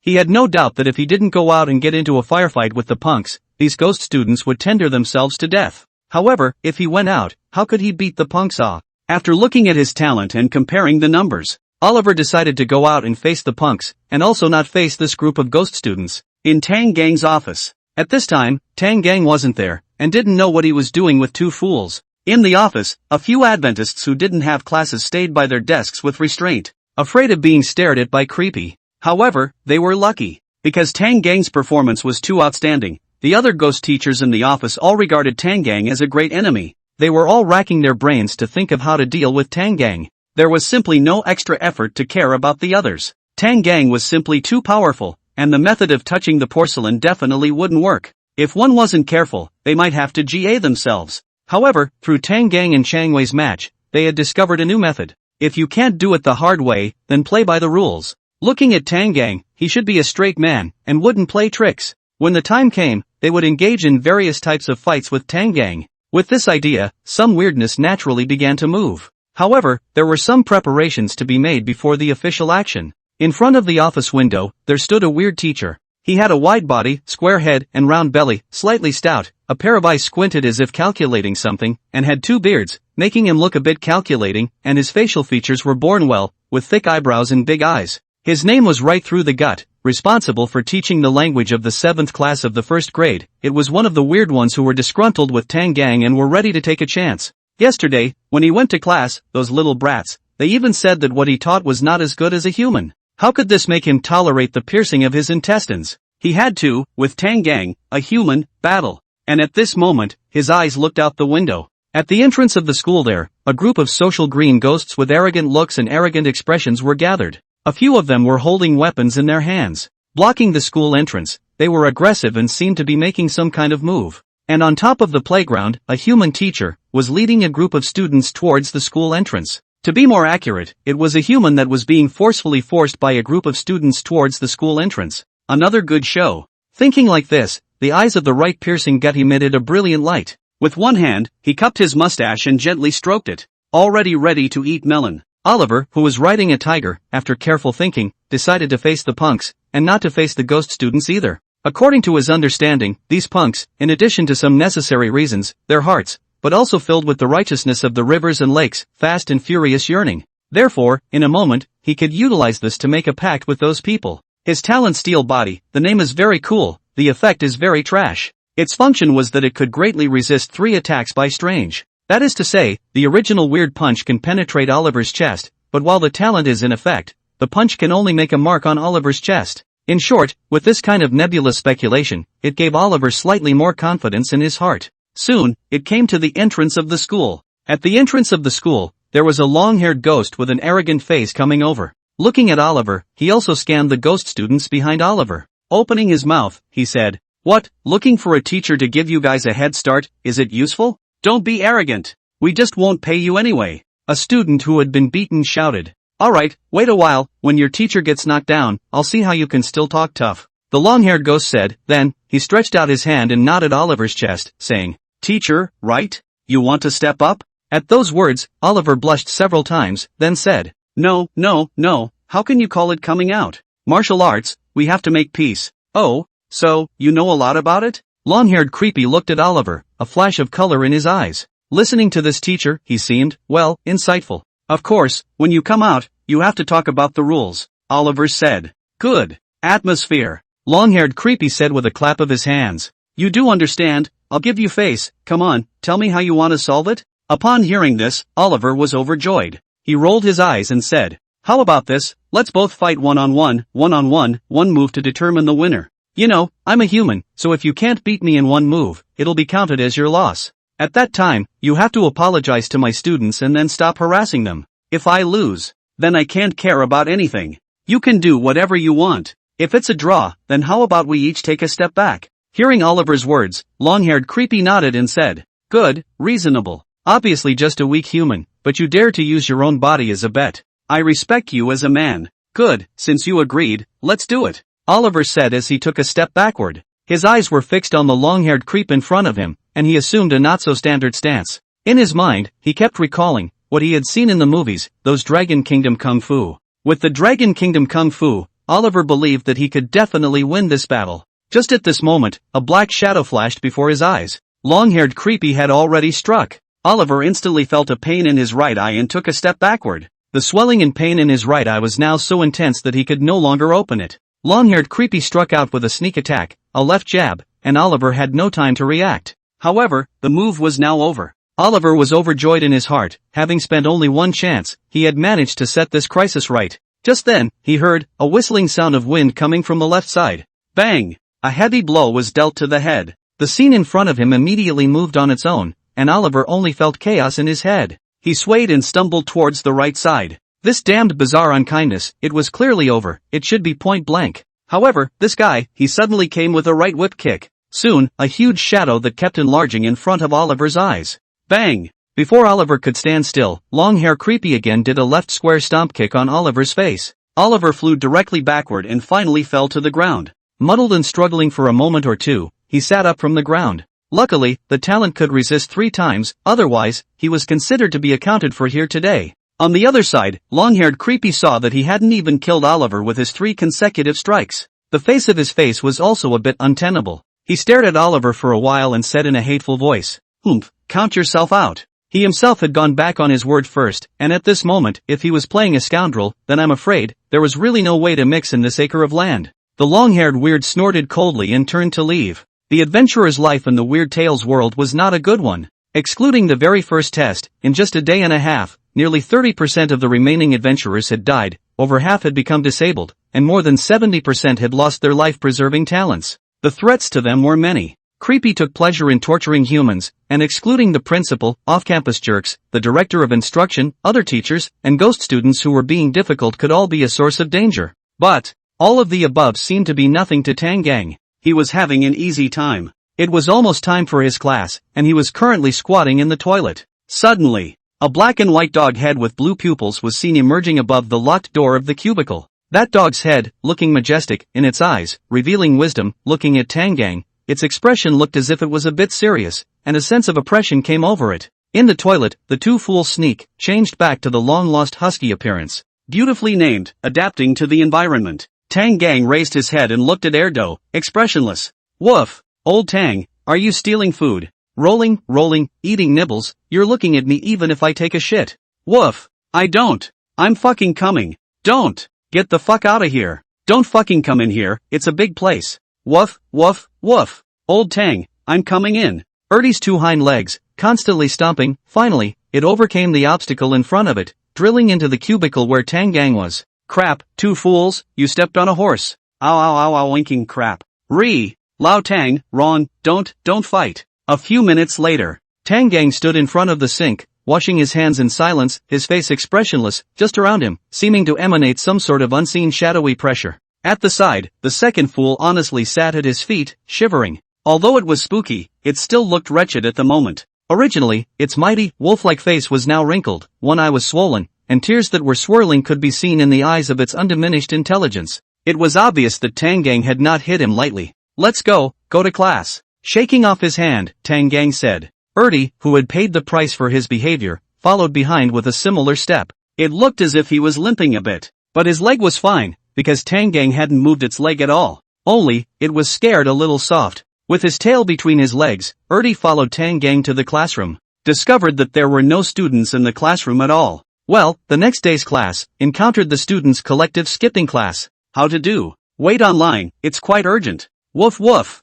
Wow, Lao Tang, they actually skipped class en masse. I saw it. Woof woof woof. They're giving you so little face, aren't you going to teach them a lesson? The second fool gave advice while smiling evilly. It thought sorrowfully, it won't do for me to be the only one to get beaten up. Thus, the second fool continued to arch the fire road. Woof woof woof. Old Tang, can you tolerate this? Woof woof. Not taking your class the next day, simply not taking you seriously. Woof woof woof. As a fierce man who violently beat up the ghost principal on the first day, leaving a psychological shadow on the director of instruction, and took out his competitors on the second day, can you bear it? Woof. How dare they? Woof woof woof. I can't even stand it when they look down on you like that. Woof. Hurry up and strike, and let these little creeps know that you're a man they can't afford to mess with. Well, you're right. Hearing second fool's words, Tang Gang nodded his head in deep thought and said, they're simply not taking me seriously, they should be taught a lesson. Woof woof woof. This can't be tolerated, old Tang, fuck them. That's right, they must be made to suffer. Woof woof. Then, I've decided, go back to sleep, second fool, go teach them a lesson. Woof. Woof. Right, let's hurry. Up, huh? Second fool was instantly dumbfounded. Dumbfounded, he looked at Tang Gang, who had already turned around and left. This script is not right Woof woof woof. Old Tang, why are you not angry The second fool hurriedly chased after him and asked, what am I angry about? Why do I have to go to class when I can take a break from swinging? Why should I be angry? Do I look that reckless? Two fools. Are you not considered reckless? Woof woof. As long as you're happy. Mr. Tang, it's not good. It's not good, Mr. Tang, Chuan, and others are fighting outside. Tang Gang brought Erdo and was about to go back to the office when a student from their class, panicked, ran over. He hugged Tang Gang's thigh and said, TSK. This yellow hair, also too able to cause trouble. Tang Gang scratched his head, then thought of something and asked, who did yellow hair fight with? The punks outside the school? I don't know. The ghost student shrunk his neck, his eyes revealing fear. I knew it, there were so many of them, with weapons in their hands. The one they led, was a guy with long hair. They got into an argument with Chuan, and now they're fighting. Teacher Tang, you should go and take a look. Chuan is about to be killed. Alright, go take a look then. Tang just waved his hand and said, off-campus gangsters were something that had been mentioned inside the information introduction. Xiao Chuan was a student, he had to manage it. The National Fortune Strange Talk had always been keen on having adventurers play various roles. There had to be some problem in there. It was unclear what exactly, but probably, it would have something to do with the final settlement. For example, the more closely it fit with the identity one was assigned, the more guile coins one would get in the end. The sooner he saved up enough guile coins, the sooner he could eliminate the strange talk within the Dragon Kingdom. Thus, in both reason and sentiment, Tang Gang should go and take care of it.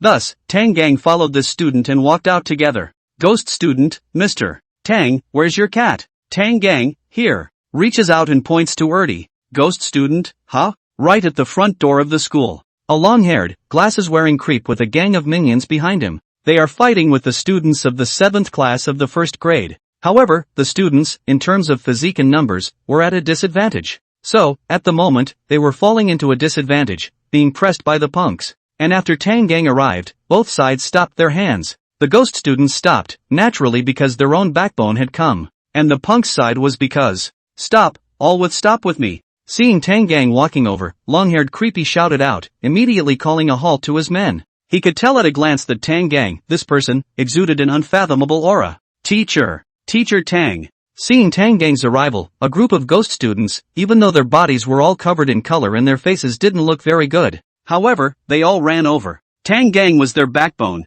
and Tang Gang's appearance had revitalized them. With that, a group of students, surrounding Tang Gang, looked at the punks over there with indignant eyes. Tang Gang's line of sight fell on Xiao Chuan. It was this little brat that was the most unsettling. Now, this guy also had colors hanging from his body. They 4 heavenly kings were holding each other up, looking physically and mentally exhausted. But at this moment, Tang Gang saw light in their eyes. It was the luster of hope. What was reflected in the radiance of hope was his own figure. Looking at Xiaochuan's stubborn little face, Tang Gang asked, tell me, what's going on? Tang, Mr. Tang, you know, what I used to do. At that time, I was following these guys around. However, after listening to the lesson you taught, I decided that I would change my ways and follow you to practice my muscles and become like Dread. So, I then told them that I want to quit. But they disagreed and wanted to teach me a lesson, so that's why we fought with them. After hearing this, Tang Gang nodded, then he turned his head to the side of the punks. The one with long hair and weirdness, wearing glasses, looked quite ruthless.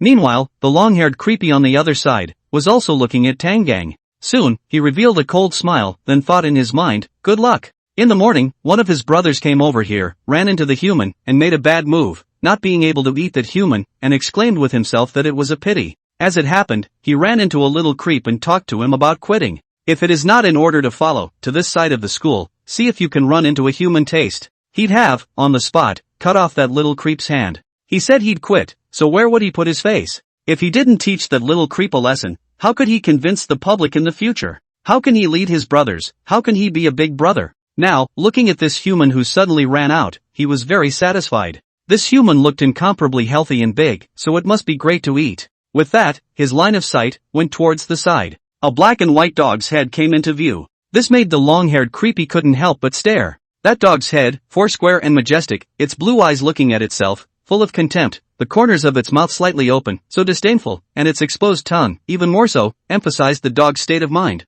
It didn't put itself in its eyes at all. Chai! A nameless rage rose from his heart and blazed. This stupid dog, how dare it be so arrogant? Black cheese surged through the long-haired Bazaar's body, and his expression became hideous. He got angry. And at this time, Erdo, who was walking away, suddenly realized that the long-haired Bazaar on the opposite side was looking at himself. Instantly, his heart became upset. How dare you look at me? I have a backer behind me. Old Tang is so big and mountainous, can't you see him? The displeased Erdo immediately went ahead and shouted towards the long-haired creepy on the opposite side. Woof woof! What the fuck are you looking at? Woof woof woof! You think you're so dumb? Woof woof! A gangster, huh?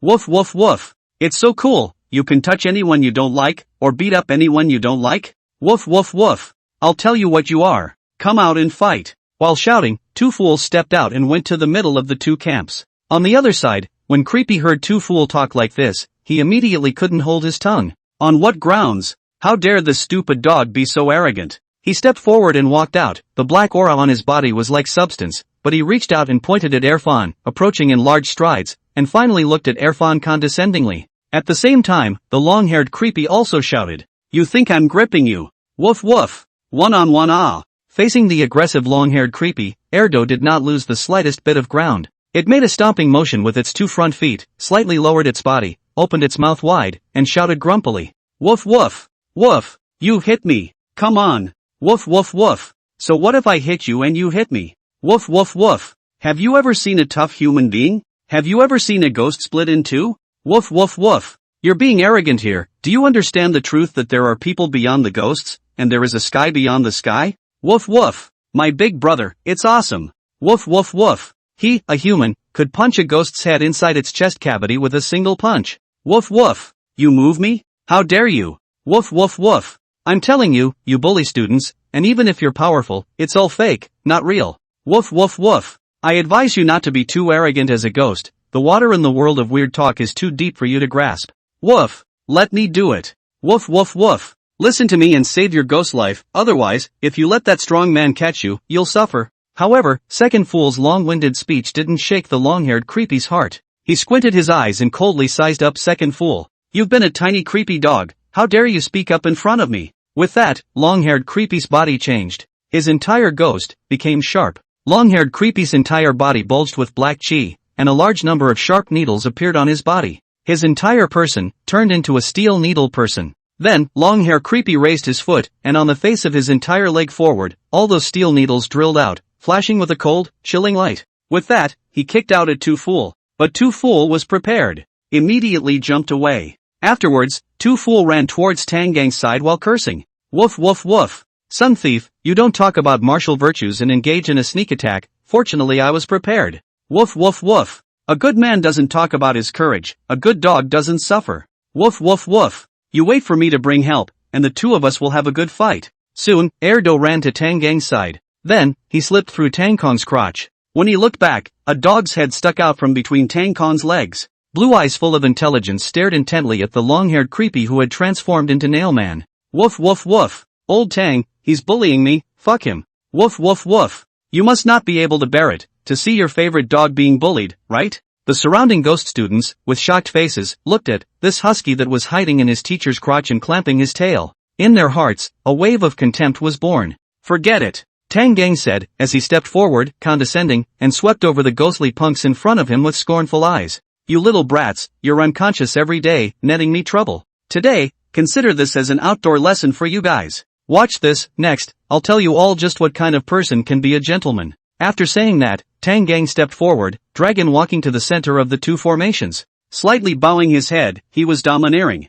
His sturdy body, as if it were a small mountain, covered the long-haired bizarre body. The atmosphere became heavy. Long-haired Creepy tilted his head and looked at Tang Gang. This was a human who spoke arrogantly and with a sense of oppression. Thanks to him being creepy, otherwise, his neck should be a little sore right now. Looking at Tang Gang, a wave rippled through long-haired Creepy's heart. This man in front of him was not simple. But he was a creepy after all, facing a human. Wouldn't there be a reason to be cowed before a battle? Looking at each other, the long-haired bizarre was startled in his heart. From the man in front of him, that plain gaze, he felt an extraordinary power. This wouldn't work, he had to boost his morale. "You kid is arrogant, oh?" Long-haired Creepy looked at Tang Gang and said with a terse neck. "Come to take the lead, do you know who's the boss in this neighborhood? I'm telling you, don't talk to me about things like one-upmanship limits or anything like that either. I know you humans, you are all tricksters. It's useless in front of me. I'm going to kill you today. Do you hear me? You think you're so great at giving down the big one? I tell you to go,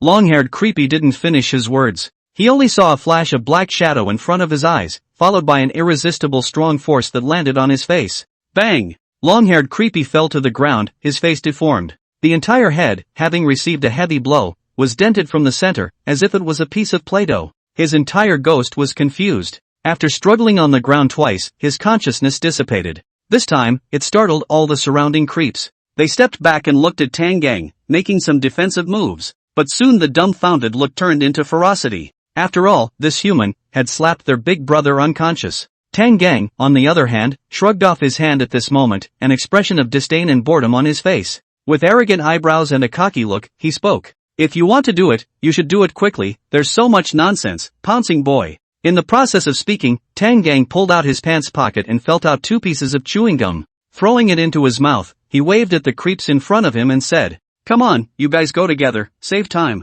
Seeing this, how could that group of creeps endure? So they roared with rage and charged towards Tang Gang. At this time, Tang Gang began to speak, explaining to the students behind himself, in the 7th class of the first year, while gently, casually lifting the 2 rushing up Creepy over, as if eating and drinking water were natural and simple. "You little brats, listen, just what kind of person can become a gentleman?" Dreadnought once said something that, I think, is best described by it. As he spoke, Tang Gang had already fallen into a bizarre encirclement. However, he was so easy to write, just casually fiddling, then gently let a weird, and the earth to kiss. The passionate kiss made a loud banging sound. In order to thank Mother Earth, apparently, these a few weird, to Mother Earth love deep. In just a few seconds of work, Tang Gang had already solved 15 eerie. "I am 10 and 5 and I aspire to learn." Tang just opened his mouth, and the ghost students in the back, one by one, perked up their ears and looked focused, listening to what Tang just said, afraid of missing a bit. As for Erdo, who had retreated to the back of the curtain, he sat down with a big grin at the moment and began to translate and explain to the ghost students.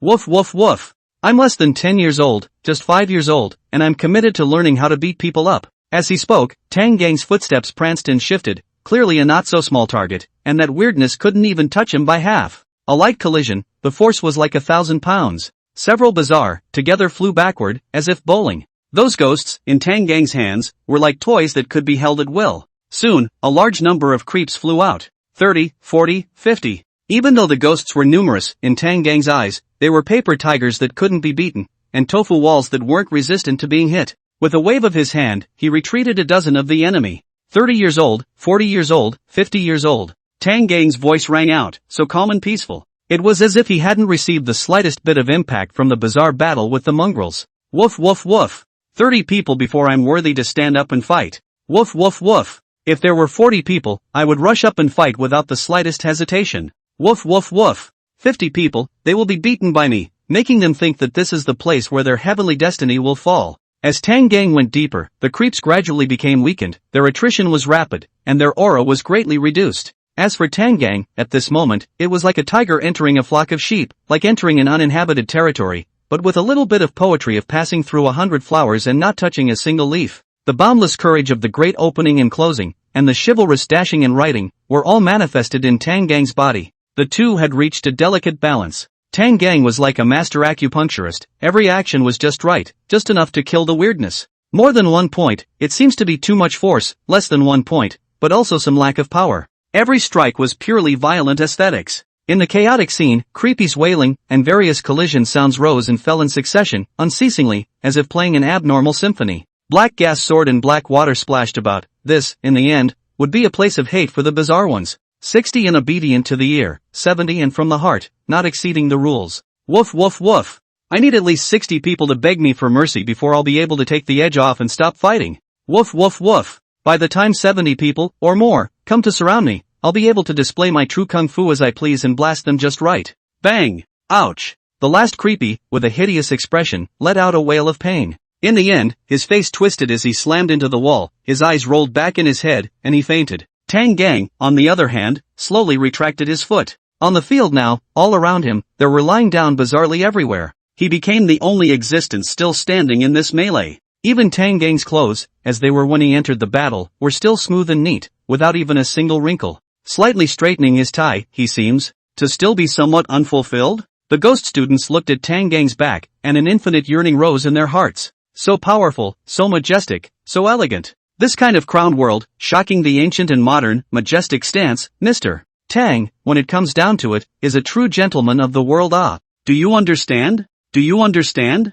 No, how to be considered a gentleman. Tang just came back and looked at the ghost students and asked. Got it, Mr. Tang. The ghost students replied in unison. Very well, class dismissed. Tang Gang shouted, then turned to leave. Erty purred, reshaped into the shape of a cat, and hurriedly followed. Ha! The ghost students were all confused, then hurriedly called out to Tang Gang. Mr. Tang, the bell for the end of class hasn't hit yet. I'm in a class. When does the class end? Who am I to listen to the end of class bell? Bah! Afterward, Tang Gang left without looking back, leaving a piece of chewing gum on the ground. Cool, cool, cool. Well played, well played, well played over a croak. Worthy of being Master Tang, this group of shenanigans aren't even enough for him to beat. What do you think? Just Master Tang that lump, full of security okay? I'm afraid that the bazaar is not ferocious enough. Master Tang is not enough to have fun. One man, one man, one man. Master Tang is not only bullish, but also very screwed up, straight out of class. Look at the expression of those ghost students, one and the same as a fool. Tang Gang had originally performed well, and now, he was even showing an unusual, almost strategic level of combat prowess. One must know that the weirdness of the Weird Tales world was not normally terrifying. Even a well-trained soldier wouldn't necessarily be able to defeat a weird in a head-on fight. Much less, like Tang Gang, who was single-handedly defeating a group of them. The Dragon Kingdom's raider team thought that Tang Gang must have acquired some more powerful talent. They couldn't help but be excited by such a performance. At this time, Tang Gang hadn't even used that weird pet. Tang Gang being a descender gave them, well, extraordinary confidence. Some of the other countries, on the other hand, were the opposite of the Dragon Kingdom in attitude. For Tang Gang's appearance, they were so envious and jealous. Sakura Nation's high level. Why is this? He was obviously attacked by so many shenanigans, why did he still survive? How can he have such strong combat power? This isn't normal. Pretty country's top brass. Damn it, this guy, he's clearly not human. The Dragon Kingdom must have secretly researched biological weapons, and Tang Gang is the result of their research. Trust my judgment, no one, more than me, understands the Dragon Kingdom. I need Dragon Kingdom to give the world an explanation. The Stickman Kingdom's top brass. Wow, a descender as powerful as Tang Gang must be from our stick country. Look, he's so handsome, he looks like he came out of our Stickman Kingdom. Moreover, the surname Tang has belonged to us since ancient times. ACI bar. This Tang Gang, how dare he make that gesture? Yes, that's right, he must be from our Stickman Kingdom. Only a player from our stick country would hate this gesture and want us to cheer up. Weird Tales world. Tang Gang knew nothing of the commotion in the outside world. Another day had now passed, another day fit for laziness. Today, both teachers and students, weird and human. They all noticed that in Suzuran Middle School, there were some strange changes. For example, in the morning, the students of the 7th grade first-year class would follow Tang Gang and a black cat, bouncing around the playground. Moreover, it was as if the students of the 7th year class were bewitched. Whenever they came across them, they could be seen hot and sweaty. These kids were either working out or on their way to work out. On the way to the workout, there were words in their mouths. Saying something, fearing the clouds of the sun, fearing the words of the sun. Going up, that is to say, they were learning the whirling tongue, wanting to become a strong person like Dread Sun. Tang Gang said that all of this behavior was spontaneous by the students of the 7th class of the first year, and had nothing to do with him. Back in his office, Tang Gang realized that among the adventurers who were in the same office as him, Zhang Jishan from the Stickman country, as well as Oliver from the Kangaroo country had all disappeared. At this moment, there was only one left, Henry from the Sunless Kingdom. Henry was cowering inside the corner, shivering in the midst of a crowd of creepy surroundings. Tang Gang didn't care. The disappearance of the adventurers was something that would happen sooner or later. The creeps always thought of various ways to torture humans. These two, they shouldn't have been able to top it. He sat down in his seat with a big roar and casually clicked on the spider solitaire. The other hand, on the other hand, was placed on the head of the two idiots. Playing the game, jerking the cat, the action was all in one go. Just at this moment, a group of bizarre suddenly surrounded Tang Gang. Tang Gang looked up, his sight sweeping over the faces of the creeps in turn as their black chi churned. By the looks of it, this wasn't the first time they had done this sort of thing. In the end, his line of sight landed on the face of a fat, bitchy-looking creep. This bastard should be the leader of this group of creeps. Tang Gang's face didn't show the slightest hint of panic. He opened his mouth and asked, "What? Looking for trouble?" Upon hearing this, a smile immediately piled up on right through the gut's face. He looked at Tang Gang and said, No, I've long heard of Mr. Tang's deeds, so how could I dare to look for trouble with you? However, there are indeed some issues that I want to exchange with you, Teacher Tang. What is it?" Tang Gang suspiciously glanced at the pair of pierced intestines and opened his mouth to ask. This fat man in front of him didn't look like he had a good heart. "This, Mr. Tang, you teach the first year 7th class ideology and virtue. I wonder, do you know whirlwind language?" The pair of pierced intestines continued to say with a smile. "Whirlwind language I definitely know. The old me teaches whirlwind language." "Then I've found the right person. Teacher Tang, the students in the 7th class of 1st grade are now addicted to your whirling tongue. As a result, they can't even listen to our other teachers' lectures. Don't you think so? You have to give us an explanation." "What explanation do you want?" Hearing the words to the piercing intestines, Tang Gang smiled and asked. He, since Mr. Tang is so forthcoming, then my humble self won't say too much, and I'll get straight to the point with you. I feel that the class of ideological and moral education, as well as the whirligig language you teach, is really somewhat affecting the students' learning. Therefore, I would like to compete with you. Let's compare couplets. If you win, I won't say anything more. If I win, can I trouble you into my stomach?" Saying that, the piercing intestine patted his obese stomach, a black gas churning in his body. He looked at Tang Gang with a smirk, seemingly quite confident. "Crap, this fatty is obviously prepared. Master Tang, you mustn't agree." "Don't worry, Master Tang isn't a fool. How could he agree to such an obvious trap? For that matter, if Master Tang agrees, I'll eat shit live, 3 pounds at a time." "I'm the one who traveled back, brothers," Master Tang agreed. "But that guy upstairs didn't eat shit." "Nonsense, Master Tang is a smart and wise man. How could he not see such an obvious trap?" "That, a weak question. I'm from the northern part of the Dragon Kingdom, you guys. Does anyone know where Master Tang is?" Come on, I know. Upstairs, follow me. Brothers, wait for me to come back to treat you to a barbecue. Oh, I'll go change some money first." In the world of weird talk, Tang Gang gently stroked Erdo's head. The weirdness in front of him wasn't hidden at all, and his purpose, that was known to all. However, Tang Gang also smiled faintly. It was idle anyway, so why not accept the challenge and have some fun for yourself? After winning, he would then settle the score with this uneasy creep. Losing, that would be great, because then he would have a ready-made reason to teach this unkind creepy a lesson. How fun it was to play creepy, and Spider Solitaire still had to use his brain. So, Tang Gang said, "Yeah, I'll agree to your challenge." For a moment, the two guys with bad intentions looked at each other. It was as if they saw the same eyes as their own from each other. The heart has the same feeling. Good. Seeing Tang Gang's quick agreement, the pair of piercers were very pleased, jumping a step backward and opening their mouths. "In that case, I'll play the pair first. A township and 2 miles totaling 3 masters, not knowing the 4 books, 5 classics, and 6 arts. How dare you teach the 7, 8, and 9 sons, very bold." On the other side, Tang Gang, who had heard the words, opened his eyes somewhat incredulously. What a familiar couplet. Listening to this familiar voice and couplet, and looking at the familiar image of pair wearing intestine, Tang Gang fell into deep thought. On the other side, a cold smile spread in his heart as he looked at Tang Gang's current appearance.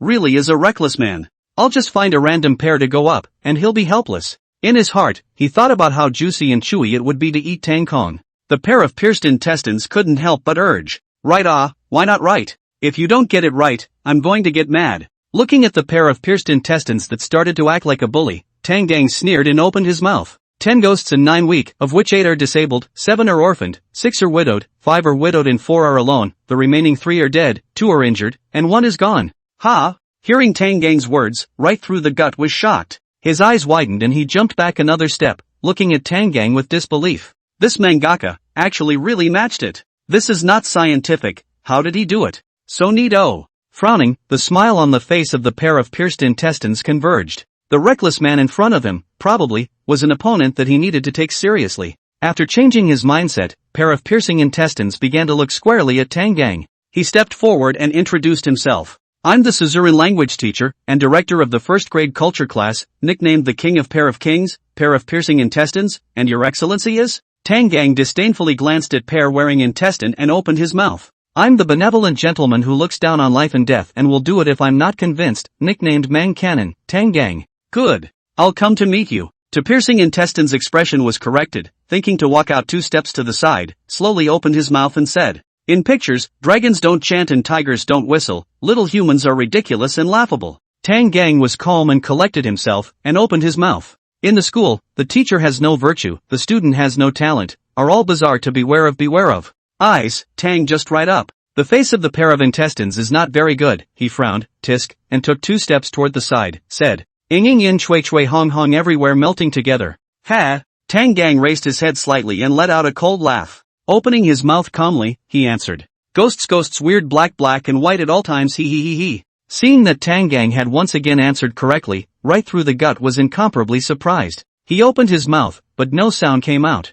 Lowering his head once more, he paced back and forth, thinking. Then, he raised his head, pointed a finger at Tang Gang, and spoke. 10 ghostly thoughts, thoughts of blood, thoughts of skin, thoughts of human flesh. Tang Gang remained unmoved, directly addressing the words. 8 people do it, cut down the ghosts, cut down the monsters and cut down the group of demons. Ha! TSK. To the pierced intestine's eyes, Tang Gang once again right, anxious in his heart. He paced back and forth, his face red and his forehead covered in beads of sweat. Casually pulling a book out from the table, he frantically fanned himself. Then, glaring, he seemed to be looking at Tang Gang in a more serious manner, saying, I'm superior and mighty, showing all the guts of a tiger. You're nasty and lowly, forcibly hiding a fox's tail. Ha! To the piercing intestines stunned, he did not expect, this human, actually can be right to such a point. Unconsciously some of the pace is weak, backward again and again, almost fell down. My hallowed language teacher, will I lose to you, a muscular reckless man? Shouted to piercing intestine unbelievingly, his face rose, all a little reddish purple.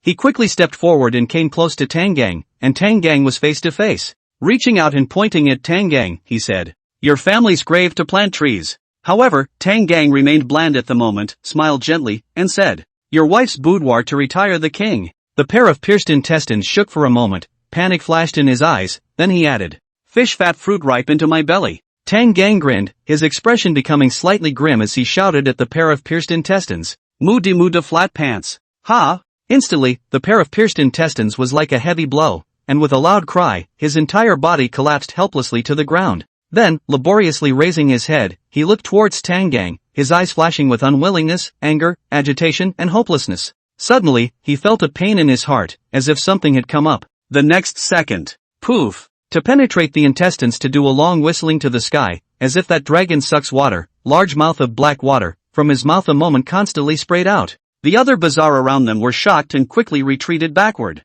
One by one, they did not dare to believe in looking at the pair of piercing intestines. Soon, the black water dripped all over the place, and at the same time, the fat face of the pair of intestines was also dyed pitch black. The surrounding weirdnesses raised their heads one after another, looking at Tang Gang with a face of gravity and fear. What kind of a person is this now? It was even if the body was strong and domineering. In this literary aspect, he was actually hardened, forcing the strongest cultural master among them into such a situation. Is there any ghost that can sanction him? Where's the principal? What's the principal doing? Inquire about the principal's status. Tang Gang looked at the blood-spitting pair of pierced intestines and stood up, a disdainful smile spreading across his face. 2 fools also climbed onto Tang Gang's shoulders at this time, obediently. With its turquoise eyes, it looked at the pair of piercing intestines that had transformed into a fully automatic blood-spitting machine and opened its mouth. Meow. Meow pair of pears is only for amusement, but the piercing intestines brother even to vomit dozens of 2 blood, can be said to be unprecedented, in the following admire.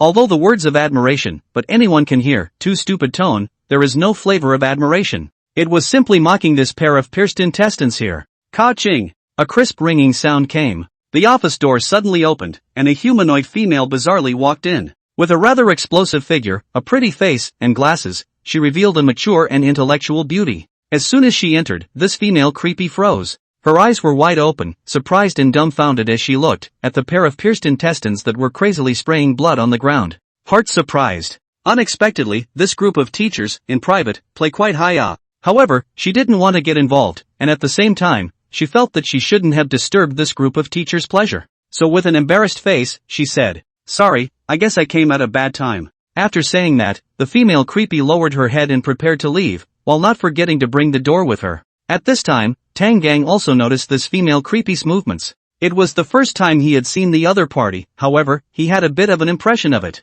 This female weirdo seemed to be Principal Ghost's private secretary, who usually didn't get to see much, and was said to be very busy. No wonder the ghost principal is so idle, all day long either sitting in the office drinking coffee, or back hands out to sneak around at the same time and then by the way to catch a few teachers who can't make it in class. There is a saying, there is something secretary do, nothing. All in all, it was hard on this creepy young lady in front of her. Being the ghost principal's secretary was obviously not an easy job. And just at that moment, the other creeps around the area altogether avoided the secretary ghost and extended their ergo hand. "No, you've come at the right time," they said anxiously. A sudden visitor was just the right time to divert the demon lord's attention. Otherwise, if they were targeted by him, they were afraid that they would become the same as the pair of pierced intestines, collapsing to the ground, fountain-like, spraying blood furiously. Although, this human has always behaved honestly. To say so, there is really some lack of harm. But it was true, Tang Gang was usually sitting over here playing with the computer plus jerking off the cat.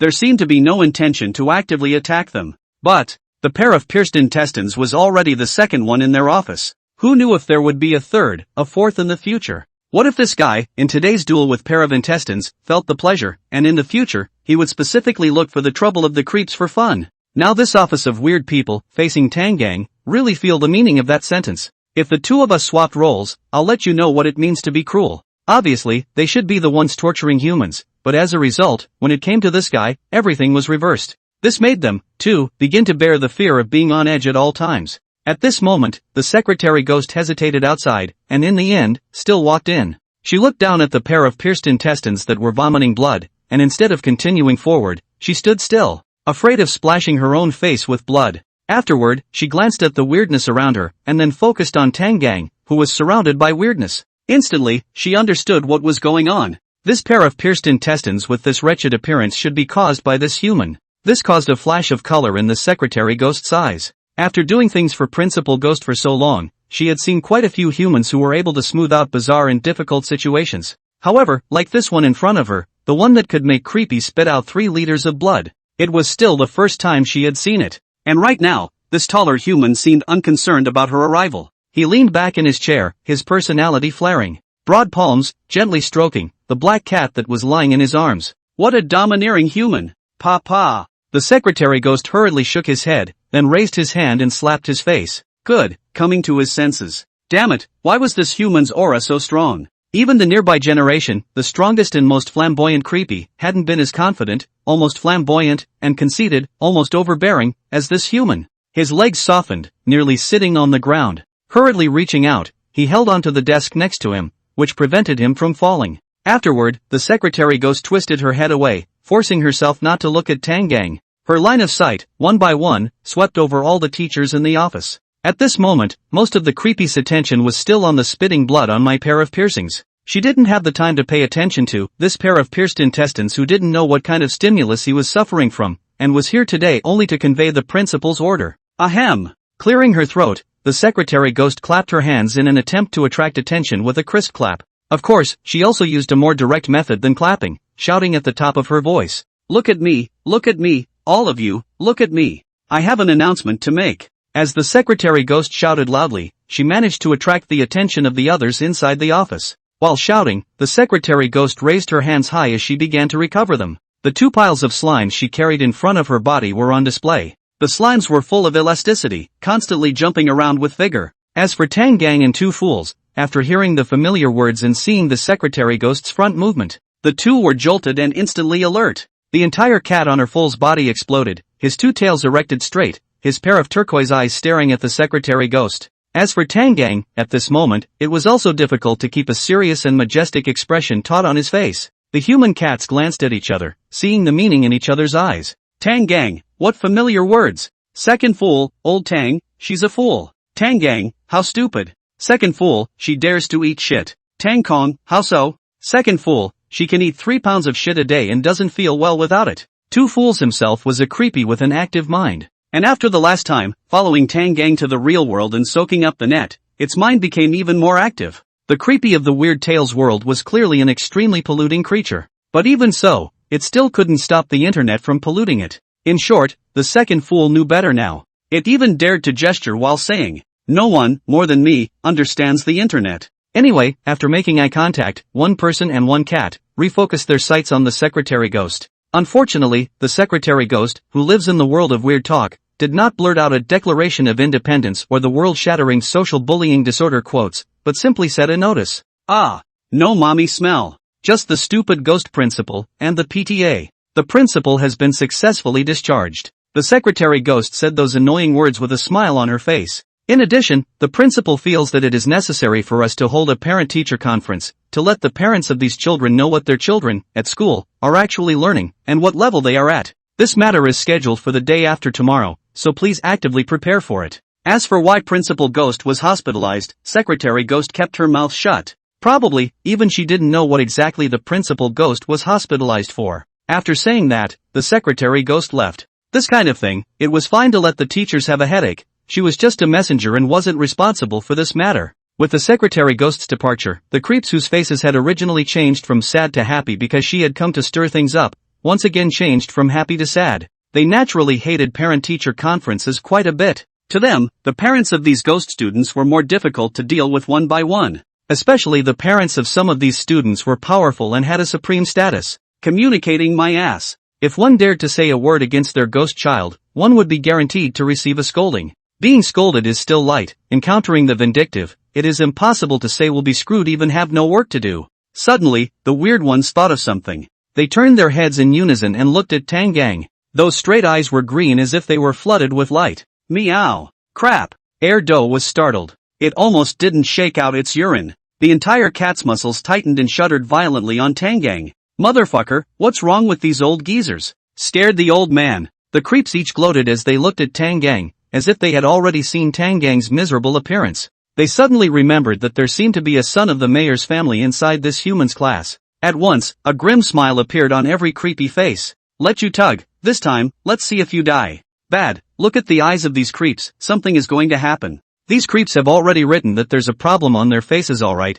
this is too straight, acting doesn't even come with acting. Afraid of nothing, Master Tang just toppled a bunch of weirdos yesterday, these guys can't turn over the sky. They're all little shrimps, Master Tang will take one at a time. The audience who were watching the live broadcast had a lot of confidence in Tangang. It was as if he could easily solve whatever situation he fell into. Weird Tales World. Tangang rubbed Erdo's ears and raised his head. Common indifferent sight, in a circle around, with eyes full of malice, with gloating little faces facing his own weird body, swept through one by one. Opening his mouth, he said, "What are all looking at me for? Don't you guys have anything to do?" Hearing Tangang's words, some of the more abashed creeps' faces changed, and finally decided to leave this place. They silently retreated, no longer surrounding them. Instead, they thought that they would wait until the day of the parent-teacher conference, when Tangang made a fool of himself, and then they would pop out to laugh at him. As for why it was popping out, this is the self-cultivation of the villain. They are obviously little creeps with little skills.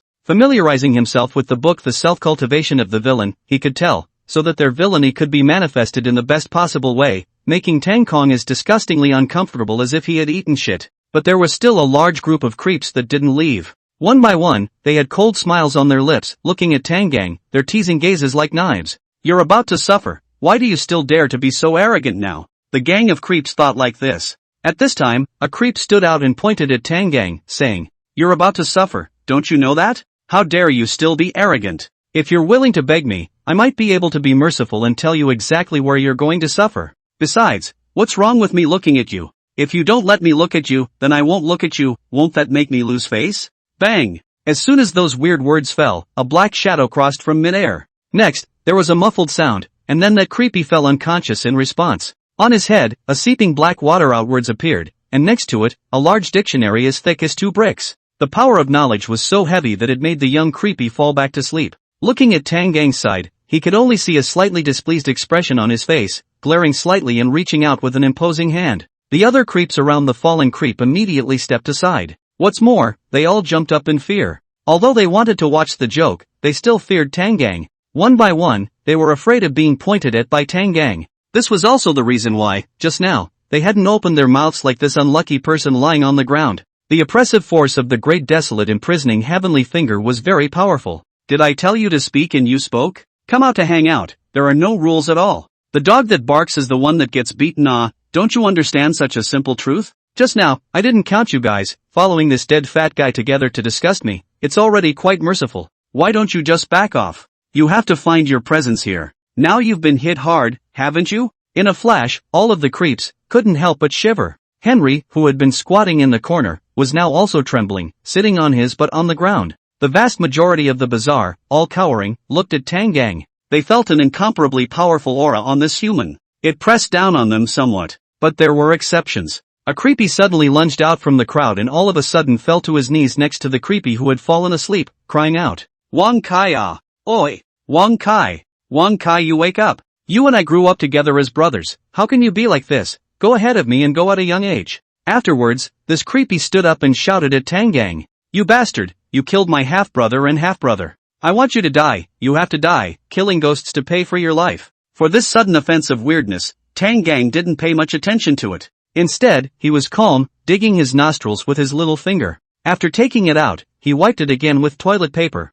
Then, he slowly raised his head, looked at the creepy, and spoke. "You're teaching me things, huh?" Hearing Tang Gang's arrogant tone, Creepy was confused throughout. This person, how could he be so righteous? "I'm warning you, don't be too much of a drag." That Creepy reached out and pointed at Tang Gang, saying loudly, "Ha!" Tang Gang let out a disdainful sneer and turned his head, locking eyes with Erdo who had, at some point, jumped onto the desk. "Is tugging against the law?" Tang Gang spread his hands, his tone puzzled. He seemed to be talking to Erdo, but in reality, it was meant for this group of creeps to hear. In particular, the contempt in his tone was something that couldn't be concealed no matter how much he tried to hide it. Then, Tang Gang turned back to look at the weirdness and said, "Tell me, which law in Weird Tales world says that people can't tug?" At once, the surroundings were silenced. All the weirdnesses opened their eyes wide, looking at Tang Gang with incomparable shock. Arrogant. Too damn arrogant. This was the word that was coiled in the mind at this moment, unable to be forgotten for a long time. Today, the performance of this human named Tang Gang had been deeply imprinted in the depths of their souls.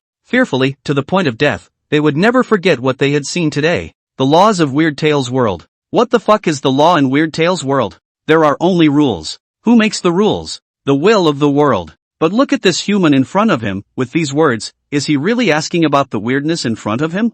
No. He was asking about the will of the weird. How could there be such an arrogant person in this world when even the weird talk will dare to provoke him like this? And that, the creepy that was confronting Tang Gang was the same. He had been completely dumbfounded. The human in front of him, how could he even dare to provoke the weird talking will? That, however, was a taboo that even they, the Bazaar, didn't dare to touch. Weird Talk will, as the name implied, he was the embodiment of the Weird Talk world's will. But now, this human. The fact that he openly provoked the Weird Tale will and yet he didn't receive any harm was already enough to show how terrifying he was. After all, if it was the usual time for them to weirdly do such a thing, fearfully, they would have already turned into flying dust. Tang had just stood up from his chair, and the surrounding creeps were immediately scared into retreating. One by one, they looked at Tang Gang cautiously, like mice in a cage, as was the state of the other descendants when facing them. Disperse, disperse, there's nothing to see. Tang Gang waved his hand. Like chasing away mosquitoes, he drove away the weirdness around him.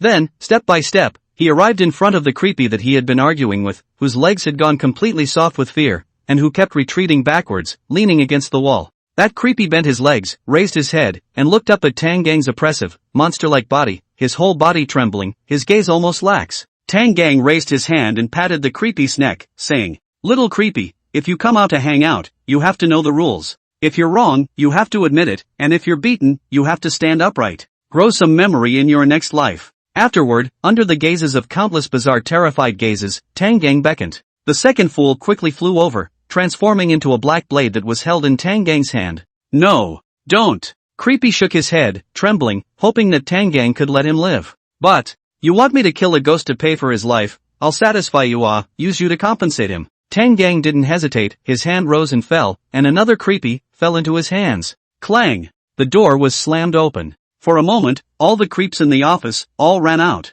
They wanted to get away from here. Away from this place that was killing ghosts. In this regard, Tang Gang didn't care much. It would definitely be impractical for him to go and take out all the weirdness in the Weird Tales world. However, these few that were openly against him, not a single one of them would be able to escape. Turning around, Tang Gang chopped off, in passing, the head of the creepy that he had knocked out with a dictionary. Only then did he take 2 slow steps and arrived in front of the pair of intestines. Suddenly, he kicked, directly on the head of the pair of pierced intestines, kicking the other party's head, which kept bobbing, to the other side, so as not to spray blood onto himself. Raising his foot, he stepped on the stomach of the pair of penetrating intestines and crushed it twice with force. The expression of the pair-piercing intestine immediately became agonized. But fortunately, he was not spraying blood at the moment. And because of the pain, his sanity began to return. It was just that there was still a little bit of cluelessness right now. Soon, right through the intestine heard Tang Gang's voice. Brother piercing intestine has spat out so much blood, it's time to take a break. Hearing this, pair of piercing intestines raised his eyes and looked. He saw Tang Gang standing beside him, looking down at him. His expression was bland, as it had been when he was just a pair, and on his clothes, he couldn't even see any wrinkles. Brother through the intestine, I won't let go of the ghost that struck out at me. Do you have any last words? I'll let you finish. Hearing Tang Gang's words, Wearing Intestine's heart sank violently. In the beginning, he had never thought that he would actually lose. Much less did he think about what would happen after he lost. Light remembered to think about what to do with Tang Gang if he won. Looking at the current appearance, Tang Gang seemed to have no intention of letting him live. This made Right through the gut feel incredibly apprehensive. Losing to such a reckless man in a competition had shattered pair Wearing Intestine's confidence. Even if it was bizarre, it would turn into something else after it had no heart. Like the current pair piercing intestine, he was incomparably weak. But even so, he still didn't want to die. The concept of death, whether facing the weird or human, only pointed to a dark path full of unknowns. He had only shattered his self-confidence in literature against the piercing of the intestines. It wasn't as if he had lost hope of living. In this way, the pair of intestines control his own, become extremely weak body, slowly open the fat lips. With difficulty, he let out a not very clear, hoarse and incomparable voice. I don't want to die. Tang Gang nodded and said, Alright, I know brother through the gut. You walk well. At the same time, the movements inside Tang Gang's hand didn't stop. In his hands, the second fool instantly transformed into a shovel, and then ka-ching. With a click, Tang Gang guillotined off the head of penetrating intestine, whose eyes were wide open, face shocked, not daring to believe, and dead in peace. The office became empty. In addition to Tang Gang and 2 fools, there was only Henry, the descendant of the Sunless Kingdom, left. Everything Tang Gang did, everything was seen by Henry. At the end of the day, the voice to the pierced intestine was not loud though. But because he was bizarre and extremely obsessive, it was also so that Tang Gang and Henry both comprehended his meaning. 2 fools turned back into a cat and climbed onto Tang Gang's shoulder. Continuing to stay here would be a bit boring.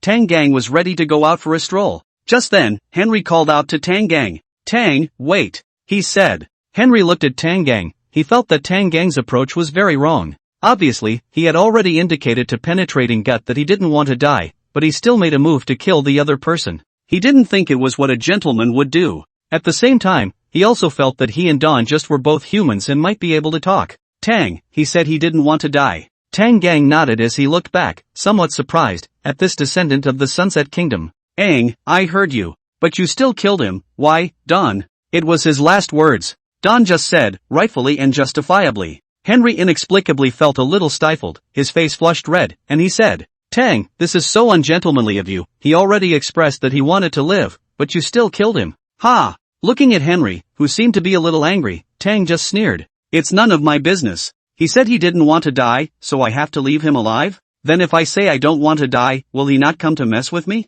Saying this, Tang Gang came to Henry's side. Henry was instantly startled. Thinking that Tang Gang was going to strike at himself, he subconsciously tensed his entire body and closed his own eyes. However, the expected attack didn't appear. What he received instead was Tang Gang's relatively mild voice. As fellow descendants, listen to my brother's advice. Don't mind your own business and die quickly. Also, in the world of weird tales, don't be too saintly. It also dies fast. The weapons in your hands are for killing enemies, not for cutting yourself, let alone putting them away to fall into dust. Henry opened his eyes and listened in stunned silence. Don just raised his head and pulled away from Henry. Reaching out and nudging Henry's chest, he said, "That's all I'm going to say, think about it yourself." After saying that, Tangang turned around and left with Erdo. Only Henry was left alone, standing in place. Looking at the bizarre corpse on the ground, he was stunned. To ask, what was different between the parent-teacher conferences in the world of weird talks and the real world? That would probably be that most of the members attending were creepy. As for the rest,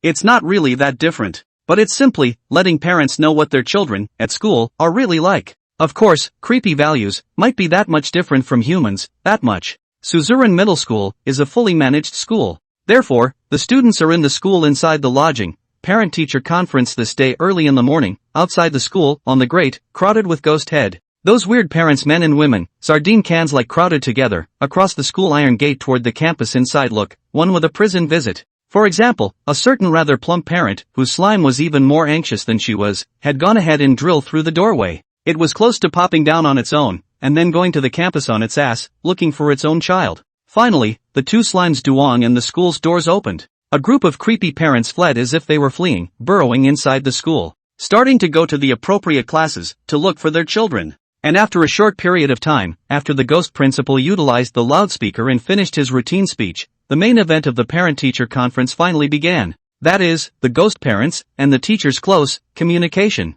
This was the favorite part of this group of parents. Every time this time of year, they would find many humans working as teachers in the school. This kind of fresh human was a rare and delicious ingredient. Almost instantly, a large number of ghost parents stared at the descendants. One by one, they grinned a terrifying smile. Without the slightest concealment, they displayed the ferocious expression of "I want to eat you." The descendants who were targeted immediately felt a chill down their spine. The hairs on their bodies stood up. Sakura Country's descendant, Maple Madness Nichiju. He had thought that he was lucky this time. After all, he taught a good class. The third class of the third grade. As the top class in Suzuran Middle School, the ghost students of third grade class 3 were studying diligently and hard for their application to Creepy University. It wouldn't be an exaggeration to say that they were the hardest working class in the entire school. Therefore, although Maple Madness Rizu would also be subjected to difficult situations during these 5 days, relatively speaking, it was far too easy compared to some of the other descendants. At least, after using up all the times of his life-saving talent Bowmaker spirit, he had persevered until now. Originally, he was very open about the parent-teacher conferences. He thought that the children in his class were all good at studying. Then when communicating with these ghost parents, he could naturally be confident. But now, he was a little bit numb-clawed. Just now, he saw that a fat creepy found Henry, the player of the Sunset Country. Without saying a word, he directly ripped off one of Henry's arms. Then, while chewing, he turned around and left. Henry didn't even have a chance to speak. He hadn't even reacted before he had lost an arm. This made Maple Madness Riza feel incredibly apprehensive. What should he do if he also ran into a ghost parent who hurt people without saying a word? It made these good students in his class completely useless. Thinking about it, cold sweat trickled down from the top of his head. This is too scary. And just as Maple Madness Hinju was getting nervous, a large and a small creepy came towards him. One of them, slightly chubby, square head, big face, wearing light-colored sunglasses, wearing a black suit, the upper body was unbuttoned, and the flowery shirt that he was wearing inside was also slightly open, revealing some of his chest. He had such a serious expression on his face, and a bit of looking at whoever he was looking at. Seeing this weirdness, Maple Madness Nichiju's whole body trembled for no reason. The legs couldn't stop trembling.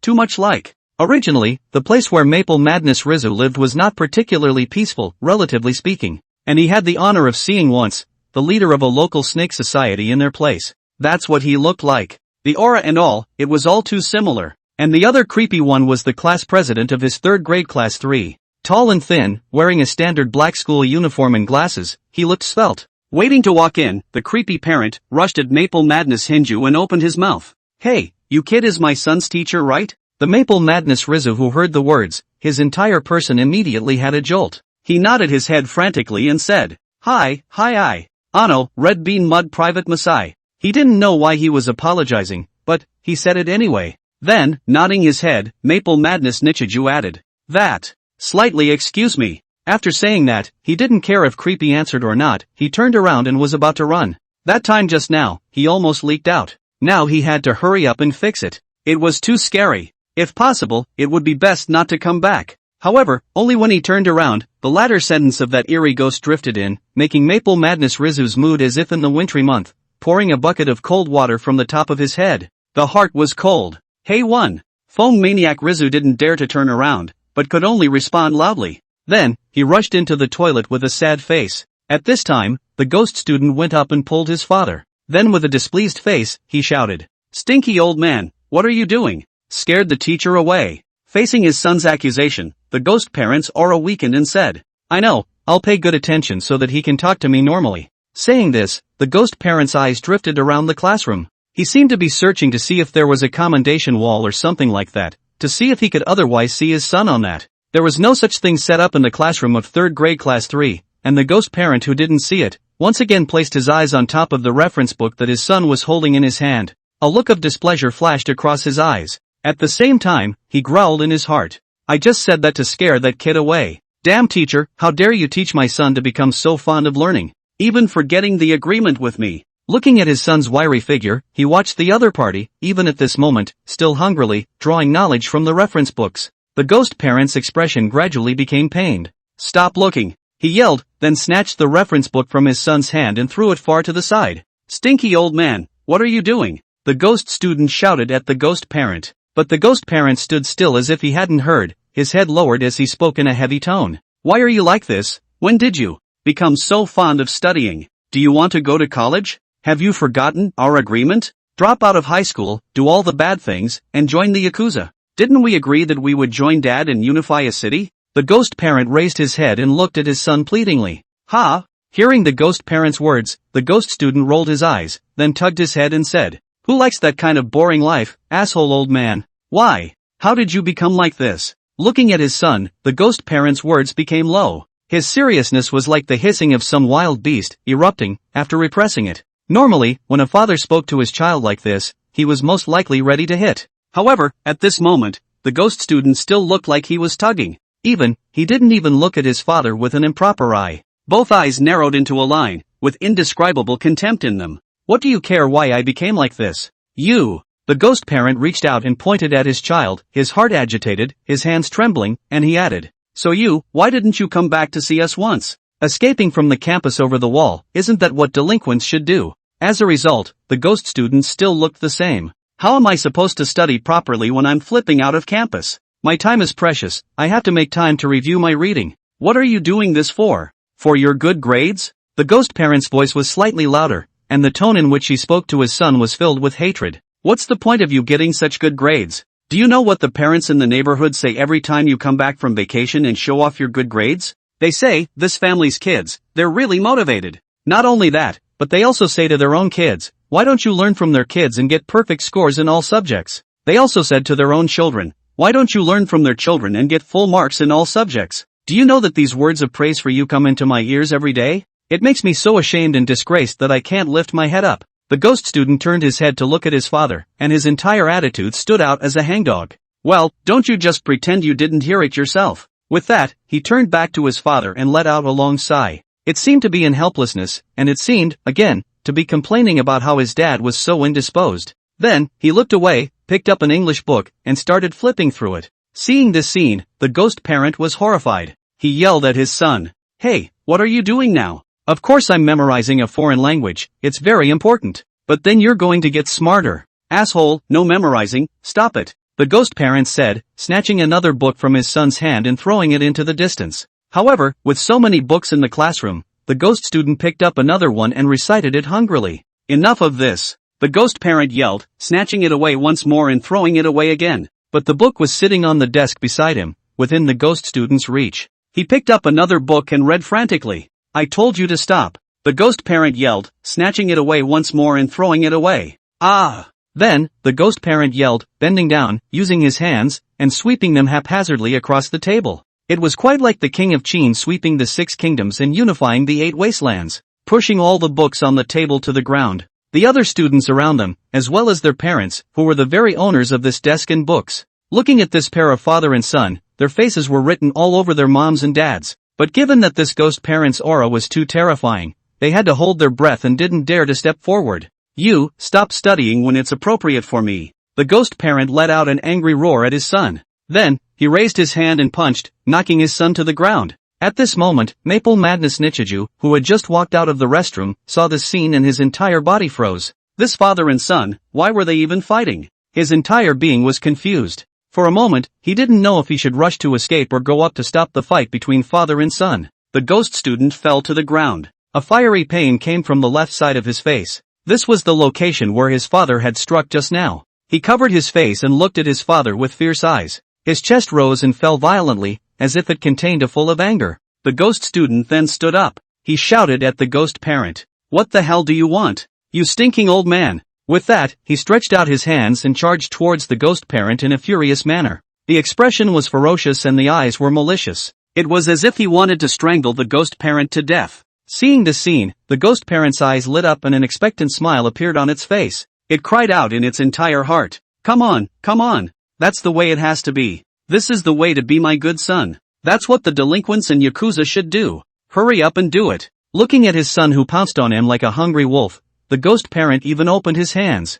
He greeted his son's attack with a delighted face. However, the ghost student who rushed over furiously did not launch an attack at the ghost parent. Instead, with a grimace on his face, he circled around to his back. Awesome! The ghost parent thought so. He felt that his own son must be trying to give himself a fierce, incomparably lethal German backbreaker. As a result, there was no expected attack. His son, just imposing, pressed and pinched his shoulders. Afraid that his father was tired of beating himself, giving his father a massage. Instantly, the expression of the ghost parents turned lifeless. Then, he violently waved his hand and opened the ghost student. Angrily, he shouted, "No filial piety to your parents. I beat you, what should you do? You're supposed to fight back full of malice and hatred. Fight back." Roaring angrily, the ghost parent reached out and slapped his face several times. "Why don't you hit me back? Hit me! Hit me here! I told you to hit me back, I told you to hit me, did you hear me? You fucking hit me!" Looking at the mad ghost parent, the ghost student took 2 steps backward. Seeing his son retreat, the ghost parent could not help but somewhat despair in his heart. What's wrong with this kid? Why is he like this? Honestly, is it not good to be a gangster who bullies men and women? But in the next second, the ghost parent's expression became wonderful again. Perhaps, there was still a turnaround in things. He saw that after stepping back, the ghost student's expression, instead of becoming abashed, remained ferocious. Then, the ghost student looked around as if he was looking for something. Then he stormed over and picked up a broom. "Damn it!" The ghost student shouted and rushed over with the broom. Seeing this, the ghost parent's expression, for once, was filled with surprise. Right, looking for weapons. Hit the enemy hard. But things were not as expected. The ghost parent's hopes were, once again, dashed. Because, instead of attacking him, the ghost student ran to a place and seriously cleaned up. "Why are you cleaning?" Looking at his son, the ghost parent's whole body trembled and his heart was like ashes. He couldn't help but raise his voice to the sky. No. The son learned well. This was the thing that made the ghost parent the most difficult to accept. Obviously from a young age, he personally carried out elite education on his son, beside his son, so that his ears and eyes, counting on, is one, can let his son inherit his father's work. However, this is only how long. Just inside a small school, the son was folded. The second half of his career, but the middle road demise. What the hell is this? The ghost parent was overwhelmed by anger. He felt that there must be a reason why his son had become so well behaved. The answer, there was only one. It was because of this damn school, because of the damned education conducted by the damned teachers inside the damn school, that made his son become so well behaved. Thinking about the past, when his son followed him, he dared to do anything bad. Not to mention hitting and cursing, is littering, spitting, urinating and defecating in the open, this kind of things. He is not done. But now he, read at the drop of a hat, work when things don't go his way. Even will take the initiative to help parents massage, become the neighbor's mouth, other people's children. This is not my son. The ghost parent thought this and his face turned red. Then, raising his head, it was as if he had installed a locator, pinpointing the location of Maple Madness Nichiju. With these eyes of his, at the first moment, he saw Maple Madness Riz's lewd face. "You, come over here," the ghost parent ordered. Maple Madness Nichiju's body stiffened, but he didn't dare to disobey. Something like the bazaar could be far too powerful compared to humans. Especially one like this ghost parent, who looked unusually bullish. It was definitely quite bad to mess with. It was possible that he had only turned around, and before he could escape, the other party had chased after him. In his mind, a picture flashed through, of himself dying a miserable death. Feng Maniac Rizu's entire person was out of sorts. He could only, with his head lowered and bent over, come in front of the demon parent, assuming a humble stance as if he were a dog. I won't say more words, I just want to ask you guys, how on earth do you educate your children? The ghost parent roared loudly at Maple Madness Hinatsuki, and Maple Madness Hinatsuki had no idea how to answer such a question. He froze and said, Just normal education. You don't have to worry, your son's grades are very good, and he is very understanding and helpful at school. I don't know how to say it, so I'll just praise it. That parent doesn't want their child to be excellent? Maple Madness Rizu did not know what the father and son had talked about. When he just came out, he saw a scene. He also only thought that it was just the father and son, who had a big fight because of their grades. And even a big fight. And the ranting of the ghost parent that told his son to beat himself up, he thought that it was just anger getting the best of him and speaking in anger. This kind of situation, in the real world, he actually didn't see it rarely. At this time, making a strong effort to praise the student would be good. Hearing the teacher's compliments, the parents will become happy, and the student will silently remember you for saving his life. However, damn! I knew it, you didn't teach my son properly. Do you know why I'm angry, do you know? The ghost parent suddenly stormed out. On his body, black chi erupted out, and in one pair of eyes, his eyeballs turned completely pure black. He reached out his hand and grabbed Maple Madness Hinju's collar. The suppressed voice carried a certain sense of power that seemed to tear as he continuously shook the Maple Madness Hinju in his own hands. The suddenness of the situation made Maple Madness Hinajika directly dumbfounded. He dared to open his eyes and looked at the ghost parent in confusion and fear. What? Maple Madness Daichu asked. Damn it, my son, he shouldn't be so well behaved. He's supposed to be bad, very bad. It's not just as simple as hitting, ghost, and cursing, ghost, he has to litter and yell at his parents to be good. The ghost parent let out an angry growl, and his entire body rapidly grew in size, his body completely replaced by black muscle tissue. In an instant, a black giant close to 3 meters tall appeared. And this giant's head, split to the sides, revealing sharp teeth inside, as well as located deep in his throat, a black eye. Bang! The ghost parent swallowed Maple Madness Daichu's head in one bite, like a hippopotamus eating a watermelon. A large amount of juice splashed, and Maple Madness Daichu's head shattered into piece after piece. Death of the Sakura Nation Adventist, the legendary teacher of strange talk Suzuran High School projected within the Sakura Nation. Meanwhile, inside another classroom, Henry, who had an arm torn off hard for no reason, was alive at the moment. At the moment, he was holding back the pain, sitting on a chair, lying on top of a table, his head covered in cold sweat. His talent, elegance, allowed him to greatly increase his vitality. This is a relatively ribbed talent, but in the present, the usefulness to the manifestation of the very obvious. In just a short while, the gaping hole where his arm had been forcibly torn off had already stopped bleeding and completely healed. Unfortunately, his arm did not grow back. But even then, the pain of having his arm forcibly ripped off still surrounded where it was and coiled in Henry's mind. Phantom pain, causing him to agonize. At that moment, next to him, 2 creeps walked over. The first one was a skinny creep. Compared to the other students, he was almost like a child, wearing the standard black school uniform. This ghost student's face, with stubbornness written all over it, reluctantly, followed his parents, and walked towards this side.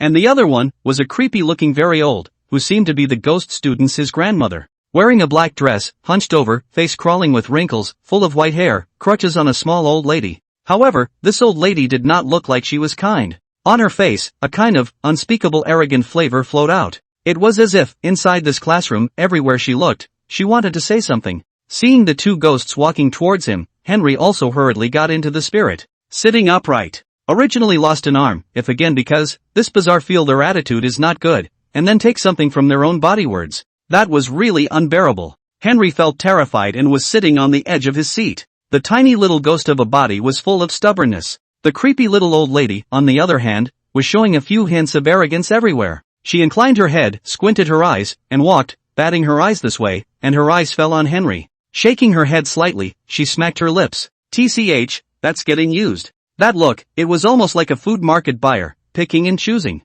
In the end, a flash of helplessness flashed across his face. Perhaps there was no better prey, so they had to make do with what they had. The grandparents and grandchildren slightly accelerated their steps and arrived in front of the table where Henry was. The creepy little old lady brought the ghost student to Henry's front. The little old lady slightly raised her head and looked at Henry. She said in a, aggravated and helpless, while also suppressing a little anger tone. I am Liang Ziqiang, his grandmother. How do you educate Liang Ziqiang? Liang Ziqiang scolded me for being a big idiot. Teacher. What to do with this child, right? How do you educate? His father and his mother are not at home, quite far away. I also said not to listen to him. One day a day staring to play with the cell phone. Open dinner. Come back, I'm not eating her, mom. What can you do? I just don't eat. You can put me what to do. Now, he I 70 years old, I should he scolded drop? Hearing in front of his eyes, the bizarre old woman complained like a bitter narrative. Henry first froze, then, the tension in his heart gradually dissipated. It was his first time as a descender, and his first time in the world of weird talk.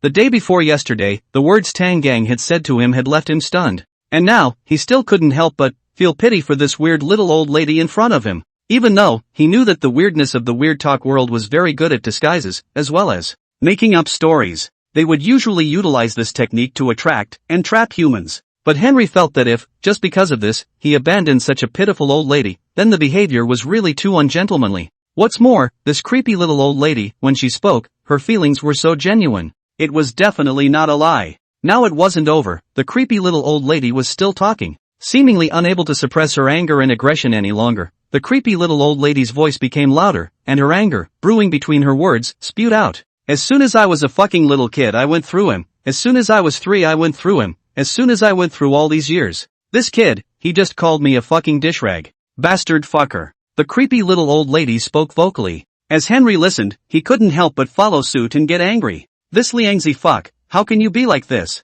Grandma brought you up with great pains, and this is how you scold grandma? Henry felt incomparably angry. He said to the weird little old lady with a guilty conscience. This lady, I'm really sorry. I think this must be a problem with our education session. Don't worry, I will definitely teach Liang Zifuck a lesson. Henry put his attitude very low. It was as if it was really because of his education that Liang Zichao had become like this. He had been completely infected by the weird little old lady's emotions, and was deeply, incomparably annoyed by Liang Zichao's behavior. Liang Zichao. Henry straightened up and solemnly shouted out Liang Zichao's name. At this moment, he completely brought himself into the role of a teacher and chastised the student who had made a mistake. How can you talk to your grandmother like that? Your grandmother's hard work, do you understand? Your grandmother has worked hard for so many years to raise you. Is she doing it so that you can scold her? Is it easy for your grandmother? Hurry up and apologize to your grandmother. However, Liang Zichao was weird. How could Creepy honestly apologize just because of a tiny human? Only to see Liang Zichao holding his bladder, a disdainful look flashed across his stubborn face. His gaze fell slightly on Henry's body as he opened his mouth. My grandmother is just like a small vegetable, you are a fucking small vegetable. After saying that, Liang Zifine grinned a lurid smile. Despite his small stature, he had a large head. The two corners of his grin opened all the way to the base of his ears. The mouth that was covered with sharp teeth and had a black aura was open, making Liang Zichao's head look like Pac-Man. At the same time, Liang Zichao looked at Henry with an unkind gaze. Henry was taken aback. He gulped, then remembered that the child in front of him was creepy, not human. Thinking about the terror of the creepy made him realize that by sending it up like that, he was giving the other person a free meal. Feeling the fear, Henry's body trembled, and reason regained the high ground of his brain. With his eyes somewhat lost in thought, he looked at the Liang Zifuck whose body was constantly twitching and whose body had a dark aura. Henry retreated. Originally because of anger, the body that was imposing, stood up, and pressed forward, slowly retreated backwards at this moment.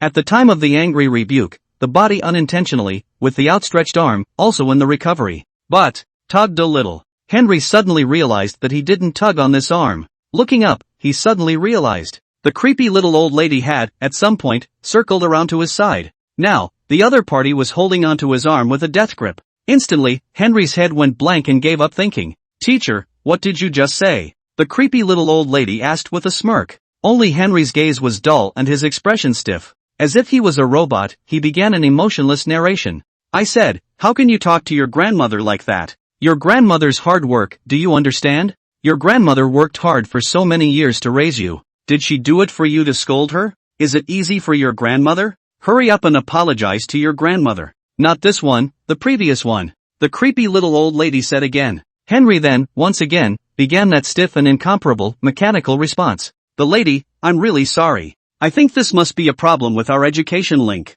Don't worry, I will definitely teach Liang Zifuck a lesson. In the next second, the creepy little old lady's face lit up with joy. A smile bloomed on his face, like a strangely ugly chrysanthemum. She couldn't suppress the excitement in her tone and opened her mouth to ask. So, teacher, you are admitting that Liang Zifuck's education problem is all your fault? Yes. Henry was emotionless and stared ahead. He stood still and didn't move, like a pine tree. Allowing the creepy little old lady to grab his arm, already under the strength of the creepy little old lady, had a shocking deformation. But even so, Henry didn't have any reaction. It was like, he couldn't feel pain. Just stiffly, as if running according to some established program, answered the creepy little old lady's question. It's all you who taught my grandson bad. Suddenly, the creepy little old lady's face changed drastically. The entire creepy went from a state of ecstatic excitement and immediately became furious. With a hideous expression, she growled at Henry. Yes, Henry said. I want you to apologize to me. The creepy little old lady roared again.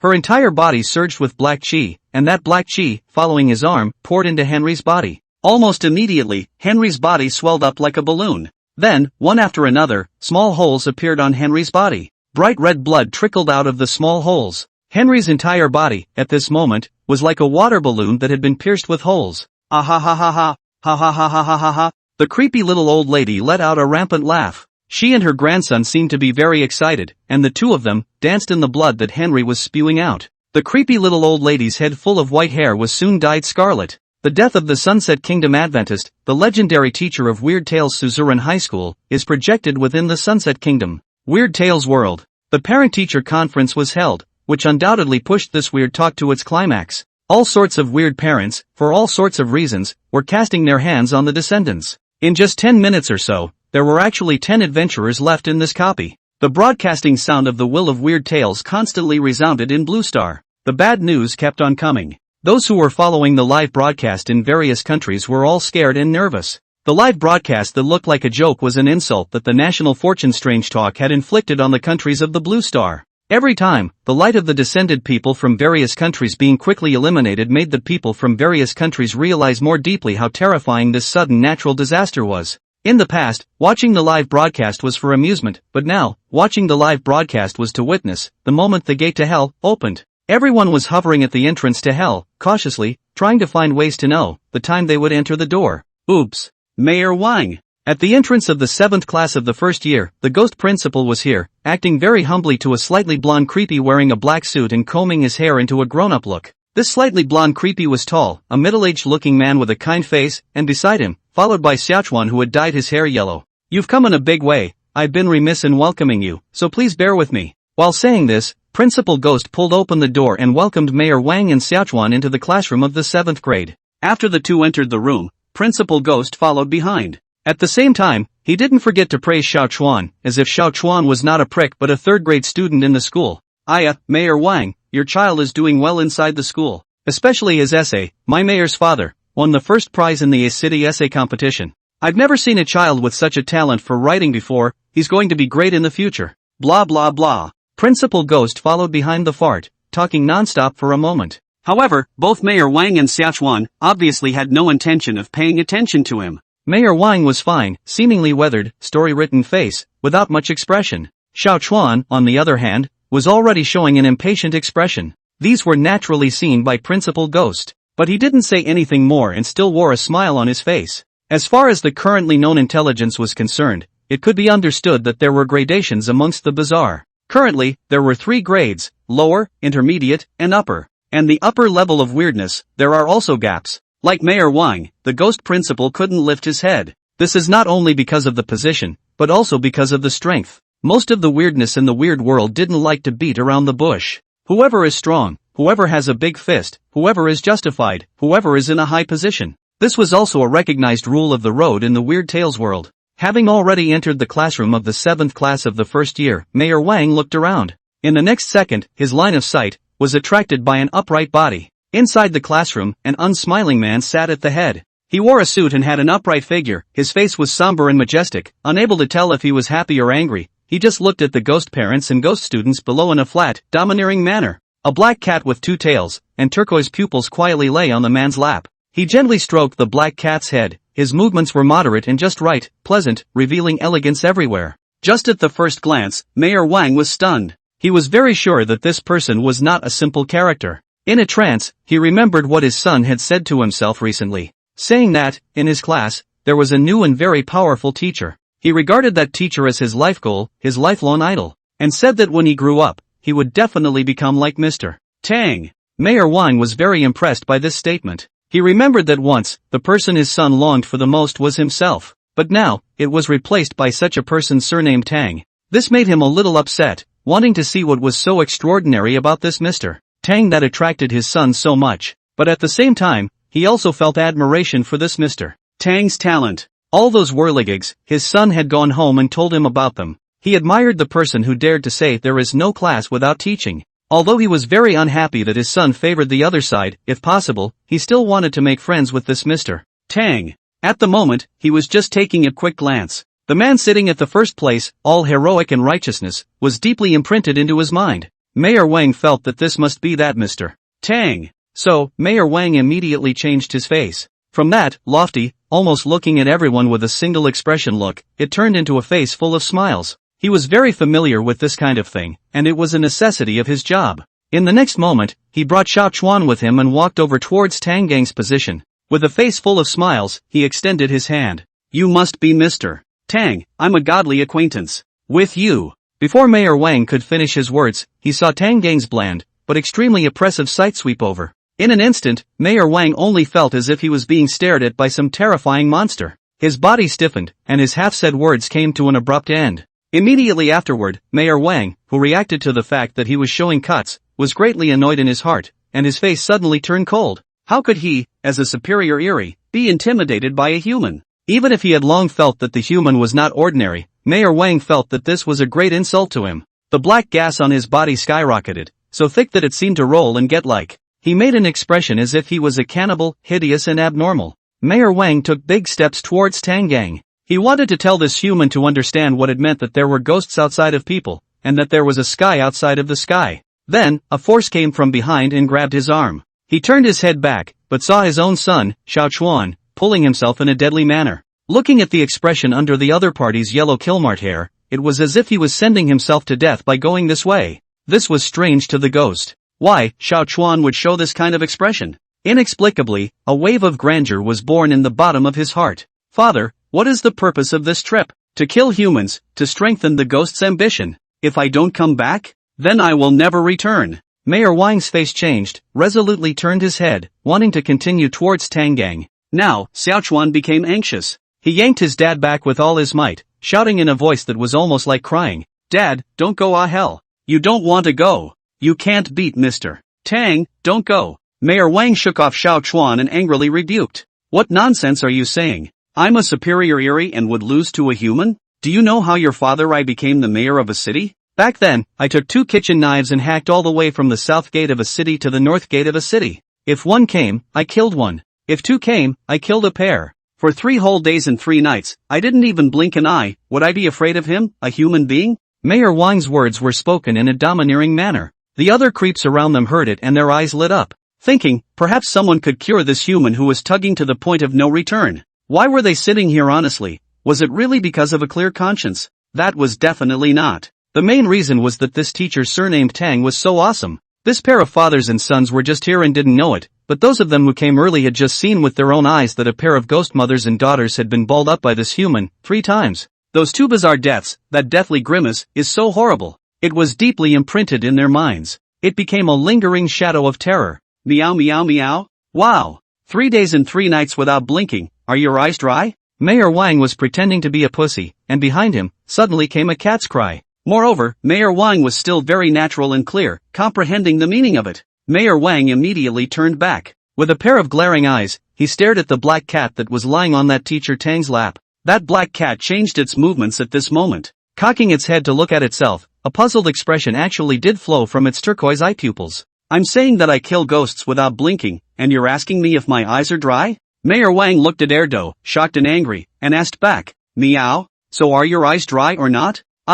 Mayor Wang opened his mouth to speak. He was a bit speechless by the second idiot. I'm nifty my eyes are dry meow? Who the fuck is a ball? I'm fucking. The expression on Mayor Wang's face twitched madly. He really couldn't stand this cat anymore. So annoying Just what kind of psychopath would cultivate this kind of cat? Mayor Wang's line of sight turned to Tang Gang. Suddenly felt, a little wimpy. This guy, wouldn't be a psychopath who ran out of a mental hospital, right? Tang Gang expressionlessly chewed something, then in his mouth, blew a pink bubble. It turned out to be bubble gum. He looked over to Mayor Wang's side, and eventually his eyes landed on Xiaochuan. Gently waving his hand, he said, Xiaochuan, hurry up and pull your father to sit down, don't let him rest here and scream. Xiaochuan nodded repeatedly at this. This showed that teacher Tang didn't have any thoughts of striking out at his dad. His father could still be saved. So, he rushed forward, ready to pull his dad to his seat. However, when Mayor Wang heard this, he was not happy. Although, he had not been a big brother for many years. But his brothers were still around, and he had been sitting in his current position for so long. When had he ever suffered this kind of anger? Immediately, he was about to compare notes with Tang Gang. Then, out of the corner of his eye, he caught a glimpse of something that was hidden in the shadows of the corner. It was a rather hideous, terrifying sphere. There was a face on top of the sphere, and the expression on the face was twisted and agonizing.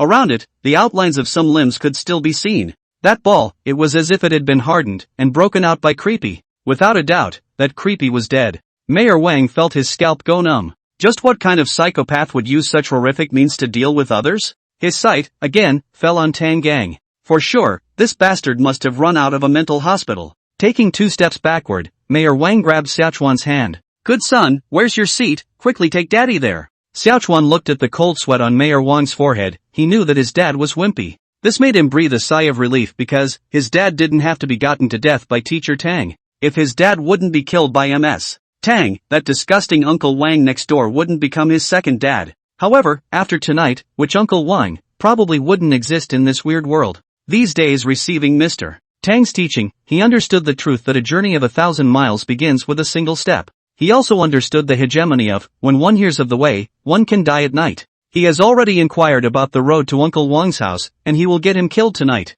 When Mayor Wang and Xiaochuan were done, Tang Gang casually looked around. There were no empty seats, all the shenanigans had arrived. He opened his mouth and said, "First of all, welcome to this parent-teacher conference. I also hope that, all of you parents will be more cooperative, follow the rules well, and don't go around looking for trouble. Oh, by the way, your own rules are useless. In front of me, my rules are the rules. I don't care what you shenanigans do or what you're capable of. In front of me, Tang Kong, it's the dragon for me to coil, and the tiger for me to lie down. Anyone who doesn't want to submit, can come and try. Those 2 bazaar just now, have already been balled up by me and thrown aside." Tang Gang's gaze plainly swept the following bazaar people. His speech speed was not urgent and not slow. His voice was calm and low. Each word fell into the bazaar ears, clear and incomparable. As if each word, there were millions of pounds of weight. The pressure of them could not raise their heads. Creepy people only feel an invisible, surging sense of oppression, as upside down in the head of the mountains. It shook the ghosts' hearts. Well, I don't have too many rules.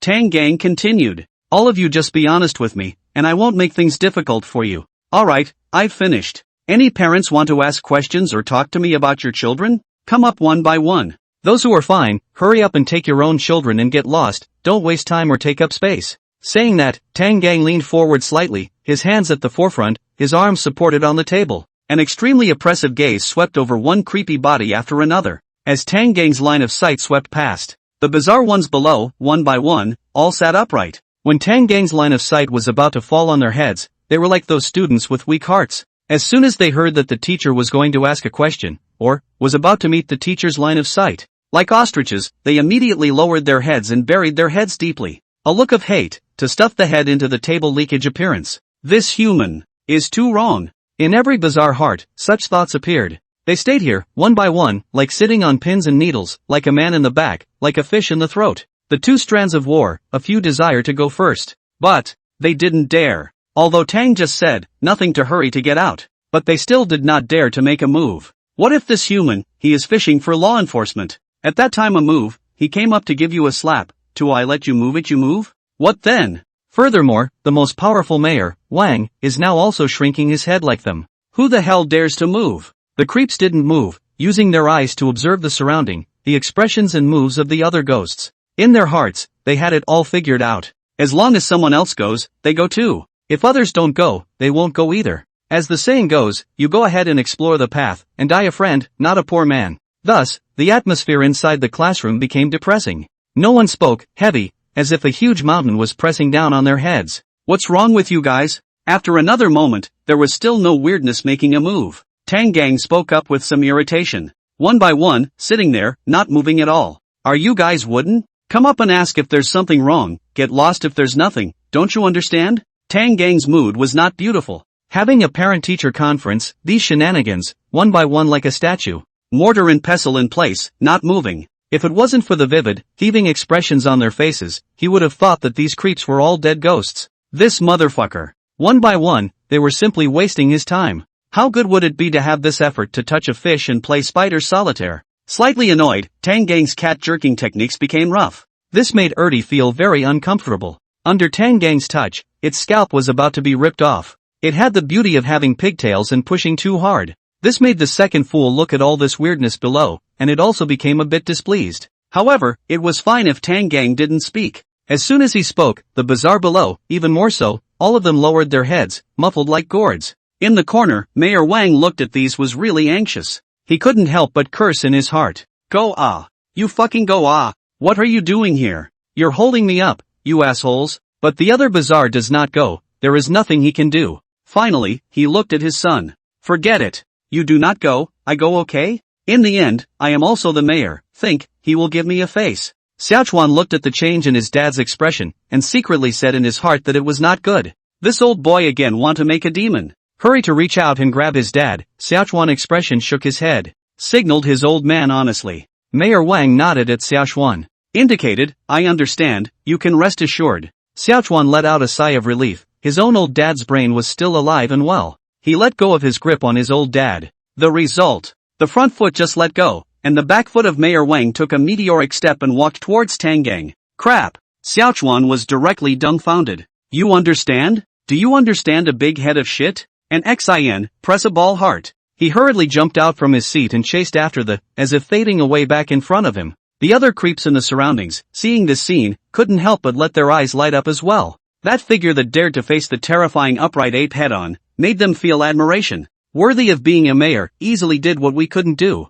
So, this group of creepy is now unable to even stand up, right? Yes, because the legs are soft with fear. Soon, Mayor Wang came to Tang Gang. Finally a proactive law. Mayor Wang's appearance made Tang Gang feel a hint of relief. Then, he heard Mayor Wang, whispering to him. Mr. Tang, I don't know, can I borrow a step to talk? I've heard Xiaochuan mention you. If there's anything, just say it straight here, there's no need to hide it. To be reasonable, your family's child is very dishonest, often going out into society and provoking some people. In this regard, you have to be strict in your discipline. Have you ever thought that if one day he messes with someone he shouldn't, what will you do? Other than that, it's not too much of a problem. But Xiaochuan's arrogance must be changed. Sharpness will only harm him. Ask 3 feet of water in the box, who feels that the sharpness is unfavorable? Tang Gang didn't think too much. As soon as Mayor Wang came over, he started, extremely responsibly, critiquing Xiaochuan. Ha! Mayor Wang froze, his eyes open, staring blankly at Tang Gang. He had originally wanted to pull Tang Gang aside. The two of them to have a talk and get to know each other. He was very interested in Tang Gang, and at the same time, he felt that this human must, in the future, have a great deal to offer. Looking around, he wondered if he could make a dinner date or something. And at this time, Xiaochuan finally arrived. Tang Gang hadn't laid a hand on his father yet, which made him relax a little. Teacher Tang, this is my father. He didn't say anything he shouldn't have, right? Xiaochuan, who knew how terrifying Tang Gang was, asked somewhat nervously. No, your father was the first to come up here, which means he cares about you. It's good that there isn't. It's good that there isn't. Xiaochuan patted his chest with relief. At this time, the second fool jumped onto the table in a flash. It walked gracefully with cat steps, proudly holding its head high as it slowly came to the edge of the table. Those turquoise eyes looked towards Mayor Wang. Tang Gang, in the hearts of the students of the 7th class of the first year, had a high status. Because, if the status was not high, the fists would be heavy. And it, Erdo, as a Tang Gang cat, dog, had an equally high status in the hearts of this group of ghost students.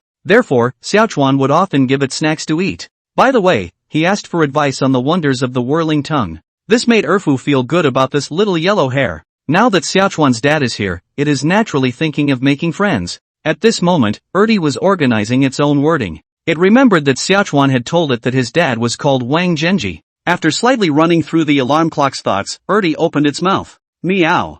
I know you, Xiaochuan mentioned it to me. Meow. You're little Wang, right? Wang Zhenji? Why are you cursing like a cat? You're the one who's a Wangbang. Xiaochuan's father, Wang Zhenji, heard Erdi's voice and immediately looked over. In his eyes, there was an indignant gaze that seemed like it could spit out fire. This black cat simply deceived the ghost too much. Looking at Wang Zhenji's angry expression, Erfan froze for a moment. Thinking, he did not provoke him. Why does he look like he wants to eat me? Soon, Erdo realized that he had a problem. The little king bar was just too easy to misunderstand. So, it reorganized its language again and said, Ahem, mistake. You are little K, right? Wang Zhenji? You black cat. you're deliberately picking a fight, aren't you? Small? That fucking is not as good as a small Wang Biaoet. What do you mean, you're calling me names, aren't you? Instantly, Wang Zhenji's eyes towards Erdi were burning with rage. Thud. Second fool's head was knocked. Tang Gang silently yanked second fool back. Then he said to Wang Zhenji, sorry, this cat it's not very good at talking. What it's trying to say is that you're Zhenji, right? Wang Zhenji. Deceiving the ghost is too much. Deceiving the ghost is too much. Wang Zhenji couldn't stand it anymore, his whole body churning with black paint. He said to Tang Gang, you guy, you're really rude. Ghosts can be killed, not insulted. You guys have insulted me again and again. I'm going to kill you, kill you. Wang Zhenji was furious. He really couldn't take it anymore. This man and cat in front of him, over and over again. It was clear that he wanted to humiliate him. He thought that he was the big brother of a city, now the Lord Mayor. When has he ever suffered this kind of humiliation? Auntie can tolerate, uncle cannot tolerate. If you can't tolerate it, you don't need to tolerate it anymore. It's just a ball of weirdness. Does it really scare him? Come on, let's fight. Who is afraid of who? Today, he is going to revitalize the majesty of weirdness, restore the lost land and expand the territory. Let the human in front of me understand, in the end, who is the boss. Wang Zhenji body, black gas rolling like smoke, whistling like thunder deafening, angry hair, eyes shooting electricity, green face blood mouth, iron teeth fangs. The body is like a big wall across, forearms with teeth and claws, the body of the iron skin black as ink, muscle climbing like a gully, hair scarlet red like ghost fire, towering like a Rakshasa, a good clanking green-faced ghost, soughing red-haired monster. Wang Zhenji completed the change in just a moment. It was as if he was a ghost or god in that Zi story. When the bazaar below saw this, the admiration in his heart was like a torrential river, continuous and unceasing, and the yellow river flooded uncontrollably. Worthy of being a mayor, he dared to fight hard against that terrifying human. It had to be said that Wang Zhenji was still very imposing after his complete demonization. He thought to himself that he could have a fight with Tang Gang. After all, it was just a human, so how awesome would it be? Most humans, even in front of a lower-level trickster, would only be slaughtered. Not to mention, him, an existence that was only one step away from specialized guile. Wang Zhenji's thoughts were beautiful, and he was confident. But, Xiaoshuan didn't think so. He was truly afraid that his dad would be killed by Tang Gang. Hurrying from behind, holding his dad's waist, Xiaoshuan desperately shouted, Dad, don't be impulsive. Don't be impulsive. Mr. Tang didn't mean that, they're not scolding you. Let's not send him to his death, okay? You can't beat him. After Wang Zhenji heard his son's words, a nameless rage erupted in his heart. Turning around, he chided his son. Nonsense. What do you think, that I, as a guile, would not be able to defeat a tiny human like him? Xiaoshuan was still hugging Wang Zhenji without letting go of him, and at the same time, he looked over to Creepy, who was balled up in the corner over there. I think, before turning into that appearance, they thought the same thing. Wang Zhenji was silent for a moment and chided again. Nonsense. I'm a superior Eri. Would I be unable to defeat a tiny human like him? Xiaoshuan still held Wang Zhenji's waist and didn't let go, while saying, the principal is also a superior Eri. He was beaten by Mr. Tang and couldn't get up from the ground. He just got out of the hospital the day before yesterday. Wang Zhenji was silent once again. No, are you his son or my son? I am your son. What's the point of always tearing me down there? I didn't tear you down, you really can't beat him. Nonsense. I'm a ghost who will soon be specializing in weirdness. I'll not be able to beat a small human. No way, don't go try and pass away Xiaoshuan and Wang Zhenji each argued, opening a tug-of-war for the ages.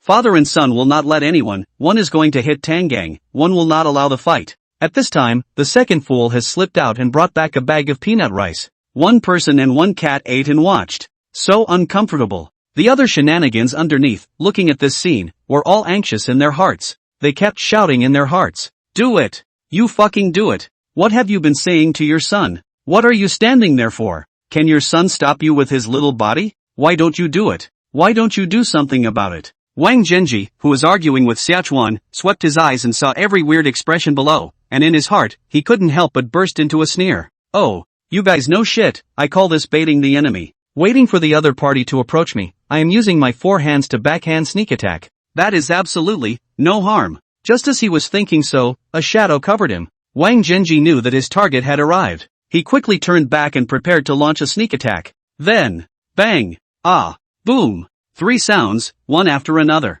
When he came back to his senses, Wang Zhenji had already disappeared. Tang Gang shook off his hand and mumbled in a small voice. Grinding. Xiaoshuan had been completely dumbfounded. Where's my dad? Where did a dad as big as me go? Then, a faint moan came. Xiao Chuan looked for the sound and saw that his dad had collapsed against the wall, his face appearing irregularly distorted. Obviously beaten by Tang Gang. Xiao Chuan hurriedly, panicked, said goodbye to Tang Gang, ran over, yanked up his dad's arm and grabbed the door. Run! Hurry up and run! Xiao Chuan only had this thought in his mind. He was afraid that if he didn't run again, Tang Gang would beat him together. If he was beaten to death, or if he was beaten so much that he couldn't move, then it would be more trouble than it was worth. He hadn't finished off Uncle Wang next door yet, how could he fall here? As for his dad? An existence that was about to become a specialized creepy, with a strong recovery. And inside the classroom, those creepy looked at Xiao Chuan, pulling Wang Zhenji away, while Tang Gang didn't stop them. One by one, they jumped up from their chairs and ran out as if their asses were on fire.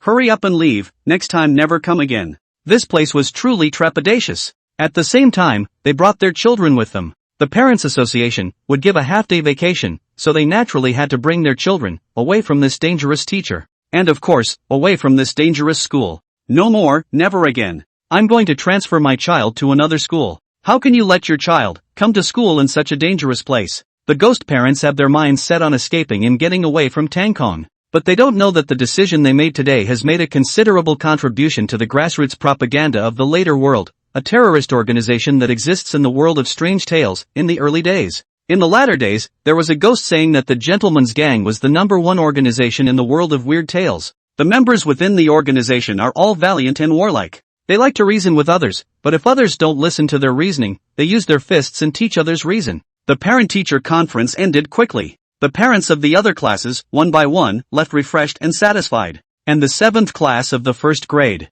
One by one, the parents, with their children, fell away. Behind them, it was another uneventful 2 days, and this time the strange talk passed quickly. Moreover, the Dragon Kingdom and a small number of countries, also because of Tang Gang's parents' meeting, realized that above the superior weirdness, there was another kind of existence called specialization weirdness. However, this kind of specialization weirdness didn't seem to have appeared even once since the descent of the national fortune weirdness. In addition, it was worth mentioning that on the night of the parent-teacher conference, Wang Zhenji had a nightmare. He dreamed that, when he slept at night, once he lifted the covers, it was full of Tang Gangs. Those Tang Gangs were slapping him one after another. Ah! Wang Zhenji woke up from his dream. He opened his eyes, and only then did he realize that he was still standing beside his bed and hadn't gone to bed. The nightmare just now was too terrifying, and at this moment, he was already sweating profusely, and only felt that his body, all over, was sticky and unbearable. Taking off the shirt he was wearing, he touched the darkness and walked to the bathroom. While walking, he muttered, "So it was a dream, ah. What a horrible thing. Today is really too tired, I actually fell asleep standing up." Wang Zhenji casually washed his face, then, he returned to the bed and flopped onto it in one go. There were no other ghosts on the big bed. His wife was regularly not at home, and he had gotten used to this feeling and did not feel surprised. But it always feels like, as if he forgot something. Or, where is it wrong? Holding such doubts, Wang Zhenji lifted the quilt, lying on the bed. This time there was no quilt full of Tang Gang appeared, and he gradually fell into dreamland. Bang bang bang! Suddenly sounded a violent knock on the door. TSK. Who is it? Sleepy Wang Zhenji sat up from the bed, rolled over and got out of bed, not suspecting anything, grinding his way to open the door. As a result, as soon as he opened the door, a familiar face was reflected in his eyes. Tang Gang. Ah! Wang Zhenji woke up with a start once again. He was currently sitting on the bed, sweating profusely, huffing and puffing, his heart beating strangely fast. Ah, damn it! Wang Zhenji slapped his head and cursed feebly. What the hell was wrong with this Tang Gang? Why did he keep pestering himself? It's a fuck up, having nightmares all the time, can't even sleep well. Clang! Lying on the bed, Wang Zhenji stared blankly at the darkened ceiling. He smoothed out his breath for a while, thinking, since sleeping has nightmares, then do not sleep. Casually pick up the phone, the screen's light, shining on his face, showing a dead-like color. Playing with the cell phone, always should not touch Tang Gang it. Tentatively, Wang Zhenji looked at the cell phone for a few minutes. No problem, very nice. And after. Just when Wang Zhenji, immersed in the moment of peace brought to him by the cell phone rang, a call was called in. Wang Zhenji frowned, squinted his eyes, took a close look at the caller ID. Tang Gang. Ah! Wang Zhenji's whole body trembled and screamed loudly. Once again, he woke up in his sleep and sat up in his bed, sweating profusely. Tang Gang, it was fucking Tang Gang again. Then, a foot reached out from the darkness and kicked Wang Zhenji in the face. It directly kicked Wang Zhenji from the bed to the floor. A plump female woman sat up from the bed, her eyes filled with exhaustion. She crossed her waist, her upper body was naked, and she cursed loudly and angrily at Wang Zhenji, who was naked on the ground. Wang Zhenji, you're crazy. You're not sleeping at night, why are you howling? In the face of his wife's anger, Wang Zhenji hurriedly climbed up from the ground, even said, I'm sorry, I had a nightmare. It was at this time that he remembered where the wrong place was. Today his daughter-in-law came home to stay. How could she not be in bed? Just at this time, boom! Only to hear, a deafening thud came from the side. Along with that, it was as if their room shook twice. The husband and wife immediately came to their senses. They hurriedly got up from the bed and casually put on 2 pieces of clothing. Stepping on their slippers, they rushed out towards the outside. Coming to the hallway, they took another look at old Wang's house next door. Rolling smoke drilled out from the doorway, vaguely, you can see the inside jumping, burning fire. The two looked at each other, and hurriedly took their son, who was still sleeping in a daze, downstairs to take refuge. At the same time, a note, in the old Wang's house inside, was engulfed by the fire. It was written on it. If you hear the word in the morning, you can die in the evening. Junzi help, Chuanzi stay. When opening his eyes again, Tang Gang came to the settlement space. A place that was no different from a teleportation space except for the fact that he was the only one there. At the same time, the broadcasting sound of strange talk will resounded through the blue star. Congratulations to the Dragon Kingdom's descender, who has successfully cleared the legendary teacher of Suzerain Middle School. The Dragon Kingdom has received a national luck descent. Everyone's physical quality has increased by 5%. Because of the Dragon Kingdom Adventist's excellent performance in Strange Tales, Creepy is impressed with his teacher image. The Dragon Kingdom receives a blast reward. The Dragon Kingdom receives additional national luck descending. Everyone's IQ is raised by 3%. Of course, the Dragon Kingdom was not the only one who succeeded in clearing the level. It was only the Dragon Kingdom's 2 consecutive rewards were memorable. On the other side, Tang Gang also checked up on his copy settlement. Copy settlement. Here, the guile coins you received after your copy will be counted. Your performance in the legendary teacher of Suzerain Middle School was outstanding, and you received a total of 4,500 coins. Of these, 2,500 coins for clearing the level, 1,000 extra points for excellent performance, and 1,000 extra points for being remembered by ghosts and becoming a legend. So, with the remaining coins from last time, plus the ones he gained this time, Tang Kong now had a total of 7,400 coins in his hand. With another 2,600 Gui coins, he would be able to, for the Dragon Kingdom, eliminate one weird talk. It was also a matter of one weird talk. This time, Tang Gang no longer tried to add points to his attributes, nor did he go to the mall to buy anything else. Directly leaving, he quietly waited for the next strange talk to descend. Not much seemed to have happened during the brief interlude of the National Luck Strange Talks. Tang Gang continued to follow his soldier brothers and learn. Other than that, the only thing that was somewhat concerning was that it seemed like quite a few people on the internet had gotten rich recently, leading a large group of friends to eat barbecue every day.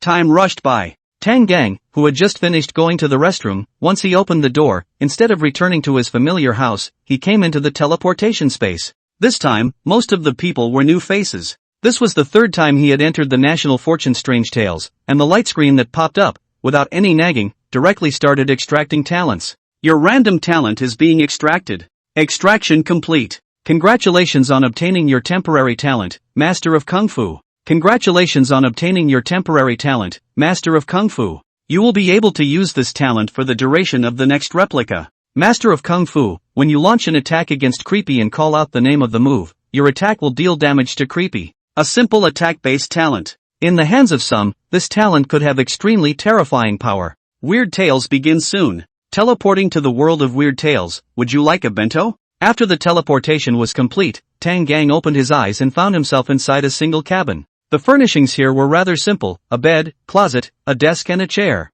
However, the bathroom and kitchenette were both present. And he was, right now, sitting on the bed. Soon, pop-up windows appeared, and began to give Tang Gang some basic information related to this weird talk. 1. You have become a salesman in the Hao chain of department store supermarkets in City C. Remember, you have to get to and from work on time every day, or else the manager will get angry. 2. Your working hours are from 9 a.m. to 7 p.m.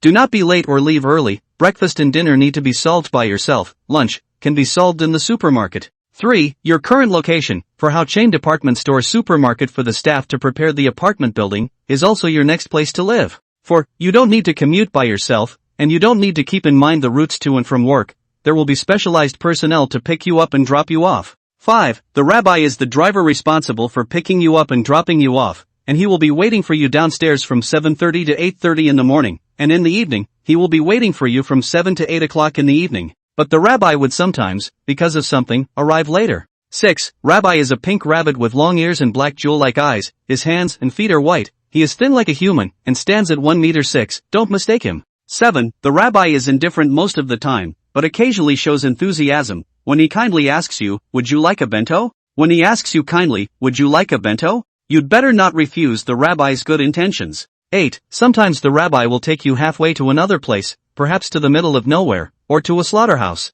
Please don't be alarmed, the rabbi will send you back when he's done, unless, of course, you want to be the prey too. The time is now 8 o'clock in the morning, and it's time for you to go to work. Temporary reminder. After reading it, the light screen didn't disappear like before, but instead transformed into a black electronic watch that was placed on Tang Gang's wrist. Then, the voice of the Will of Weird Tales came out from within. For the rest of the Weird Tales time, you can view the basic information that is already available here. Then, the screen of the electronic watch lit up. The overall color appeared blue, with a white time display on it. It was now 8 o'clock and 1 minute. Swish! A stream of black water flew out from Tang Gang's left hand, snapped and fell onto the ground, then gradually expanded and solidified. A black and white arrow with blue eyes appeared in the room. As soon as it appeared, Arrow stood with all 4 legs spread out. It cocked its head and showed its teeth, its blue eyes slanting to see the electronic watch that was now on Tang Gang's left wrist. That irritated anger was already overflowing uncontrollably. Woo! Woof! Woof woof!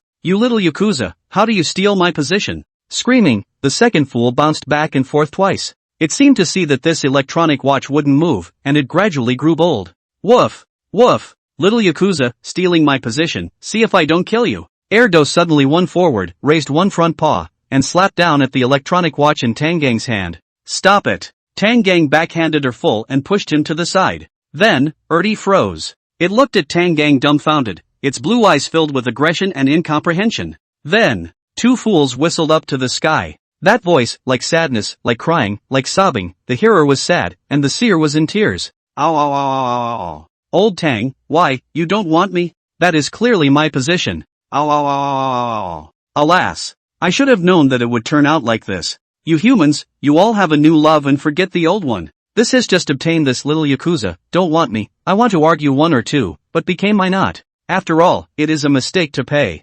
Snap! Tang Gang also didn't know, where exactly did the second idiot learn all this stuff from. Anyway, he directly slapped her fool's head. Second fool, don't scream, it's time to go to work. Second fool immediately shut up. However, it still tilted its head, squinted its eyes, and looked at Tang Gang in an almost glaring manner. But inside its blue eyes, no anger or sadness flowed out. It seemed to be puzzled, wondering why it was being beaten. Then, looking at Tang Gang, it pushed the door out, and it hurriedly followed. Each of the 4 legs walked away, stepping out with an arrogant pace. This apartment building for employees was a high-rise, and Tang Gang lived on the 11th floor, now taking the elevator down. The time shown on the watch was 8 o'clock and 5 minutes. Tang Gang and 2 fools arrived downstairs. There was no other descender in sight, nor any other weirdness. Tang Gang raised his head and looked around, and had to say that this place was really weird. In terms of visual senses, it should be broad daylight now, but in the sky, it was indeed a pitch-black night sky. Without caring too much about this, Tang Gang brought Era towards the entrance of the neighborhood. The outside looked quite normal, just an ordinary street. There were a lot of cars parked around, some with open windows, and it could be seen that most of the drivers were some sort of humanoid animal. It looked like it came out of an old cartoon. This made Tang Gang inevitably think of Mr. Tom, Mr. Jerry, and Bugs Bunny. All these cars parked here seemed to be waiting for someone, or trying to pull someone. Just as soon as they came out, there were several animal drivers, greeting Tang Gang and asking him if he was taking a ride anymore. Tang Gang shook his head and rebuffed their good intentions. At this time, a black sedan drove over from the distance and stopped in front of Tang Gang. Ding dong! The doors of the elevator slowly opened, and in front of him was a dim corridor, connected to a row of lights hanging on the roof that were broken quite a bit, and it seemed like it had been a long time since anyone had repaired them. Stepping out of the elevator, Faisal raised his hand and looked at the electronic watch on his wrist, 8 o'clock and 3 minutes. Stopping where he was, he stared at the electronic watch until the time on it jumped to 8 o'clock 04 before he lowered his hand and raised his head again. Hesitation had dawdled for a long time, apprehension lingering, but it was always time to get out. Faisal was nervous and panicked. In the suddenness of it all, he had become an Adventist, representing the Camelot kingdom to the world of weird tales, and he had not been prepared for it in the slightest. He could only pretend to be calm, according to the experience he had gained from watching the live broadcasts of the country's strange stories, to act carefully. With luck, maybe he could survive? Faisal had no bottom line. Because, the companion talent he drew wasn't very good, and it could even be said that it wasn't very useful. At least, for someone like him now, who was entering the Weird Tales world advent for the first time, it was completely useless. A throw of money makes the world go round, and when you use the power of money, the weirdos will be more willing to do things for you. At first glance, it seems fine, but the crux of the matter was that it was his first fucking time entering the world of Weird Tales. And anyone who knew more or less about the National Luck Weird Tales knew that inside the Weird Tales world, the fucking creepy coins were used. He was a newcomer to the world of Weird Tales, so where the fuck was he going to get the trick coins? Faisal was filled with anger towards the world of strange tales while he was worried and scared. He suspected that this fucking Weird Tales was targeting him. A one-time resurrection talent would be more useful than this, right? Where was he going to get trick coins? Even if, in Weird Tales world, wages for adventurers were generally paid on a daily basis. Then the fucker has to be able to make it through the first day without a hitch, and it's only a few trick coins a day. Where would one go to throw away a fortune? It was hard and suffocating for Faisal. The staff apartment was dead, and he hadn't seen even one creepy or descendant until now. This made him feel a little depressed, thinking, inside this entire apartment building, it can't be just me living by myself, right? Soon out of the apartment building, to the large empty neighborhood, but the stifling in his heart, but not because of the vision in front of him to ease the broadening, on the contrary, in this silent and lonely environment, intensified. Faisal was worried about his future and felt hopeless in life. He raised his head and looked up at the sky with a look of mourning on his face. A black dome covered the earth, no sun, and while the earth was so bright, the night sky was pitch black, with twisted and grotesque stars hanging in the distance.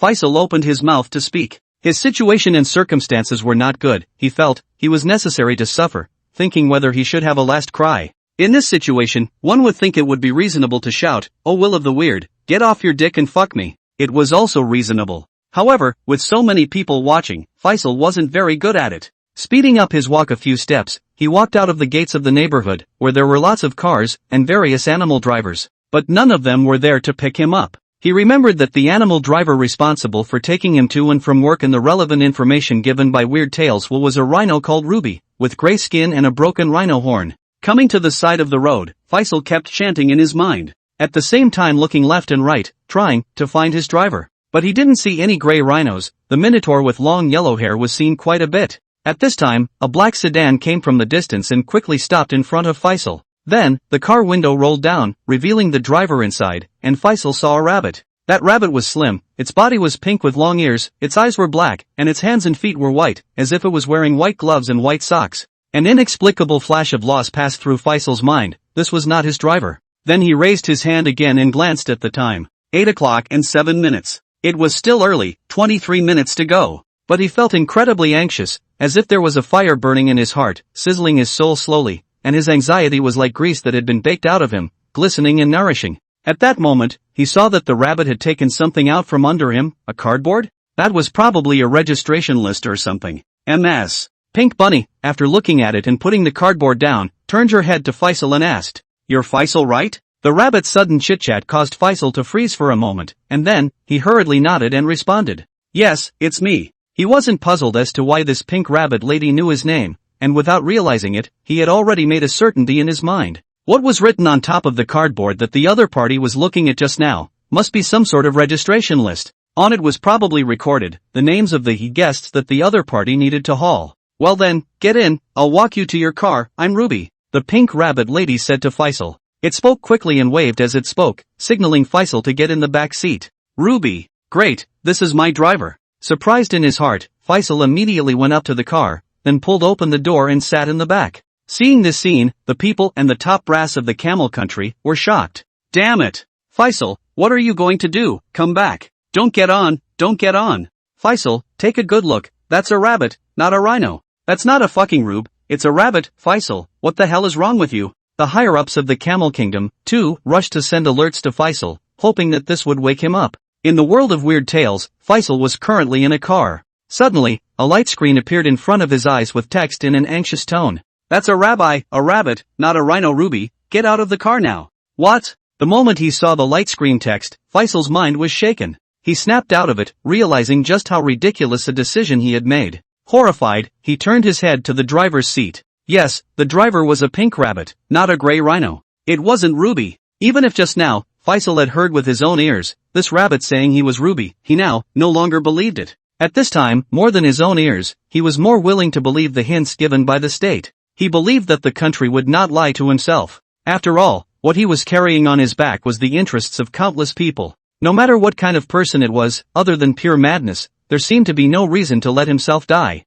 In the next second, Faisal moved quickly as he went to open the car door. But the car door was locked. "Open the door, let me out of the car, I want to get out," Faisal shouted towards the rabbit in panic. But the rabbit did nothing about it. It was as if he didn't hear him. Faisal slammed the car window with his own fist. However, the car in the Weird Tales world was difficult for even Creepy to destroy, let alone him, a human. The car window did not show any damage, not even a single crack. As for Faisal, all he felt was, his arm hurt like hell. Some sort of force recoiled back from above the car window, and he was lifted right back into the car seat by the force. "Ah, I'm so sorry, dishonest guest, perhaps, I'll have to let you go to the trunk." The pink bunny lady suddenly spoke. Faisal, who heard the voice, was startled. But before he could react, black, petroleum-like unknown liquids gushed up from above the car seat. They turned into some kind of sturdy spikes, sword-like, and pierced countless holes in Faisal's body, making him look like a cactus.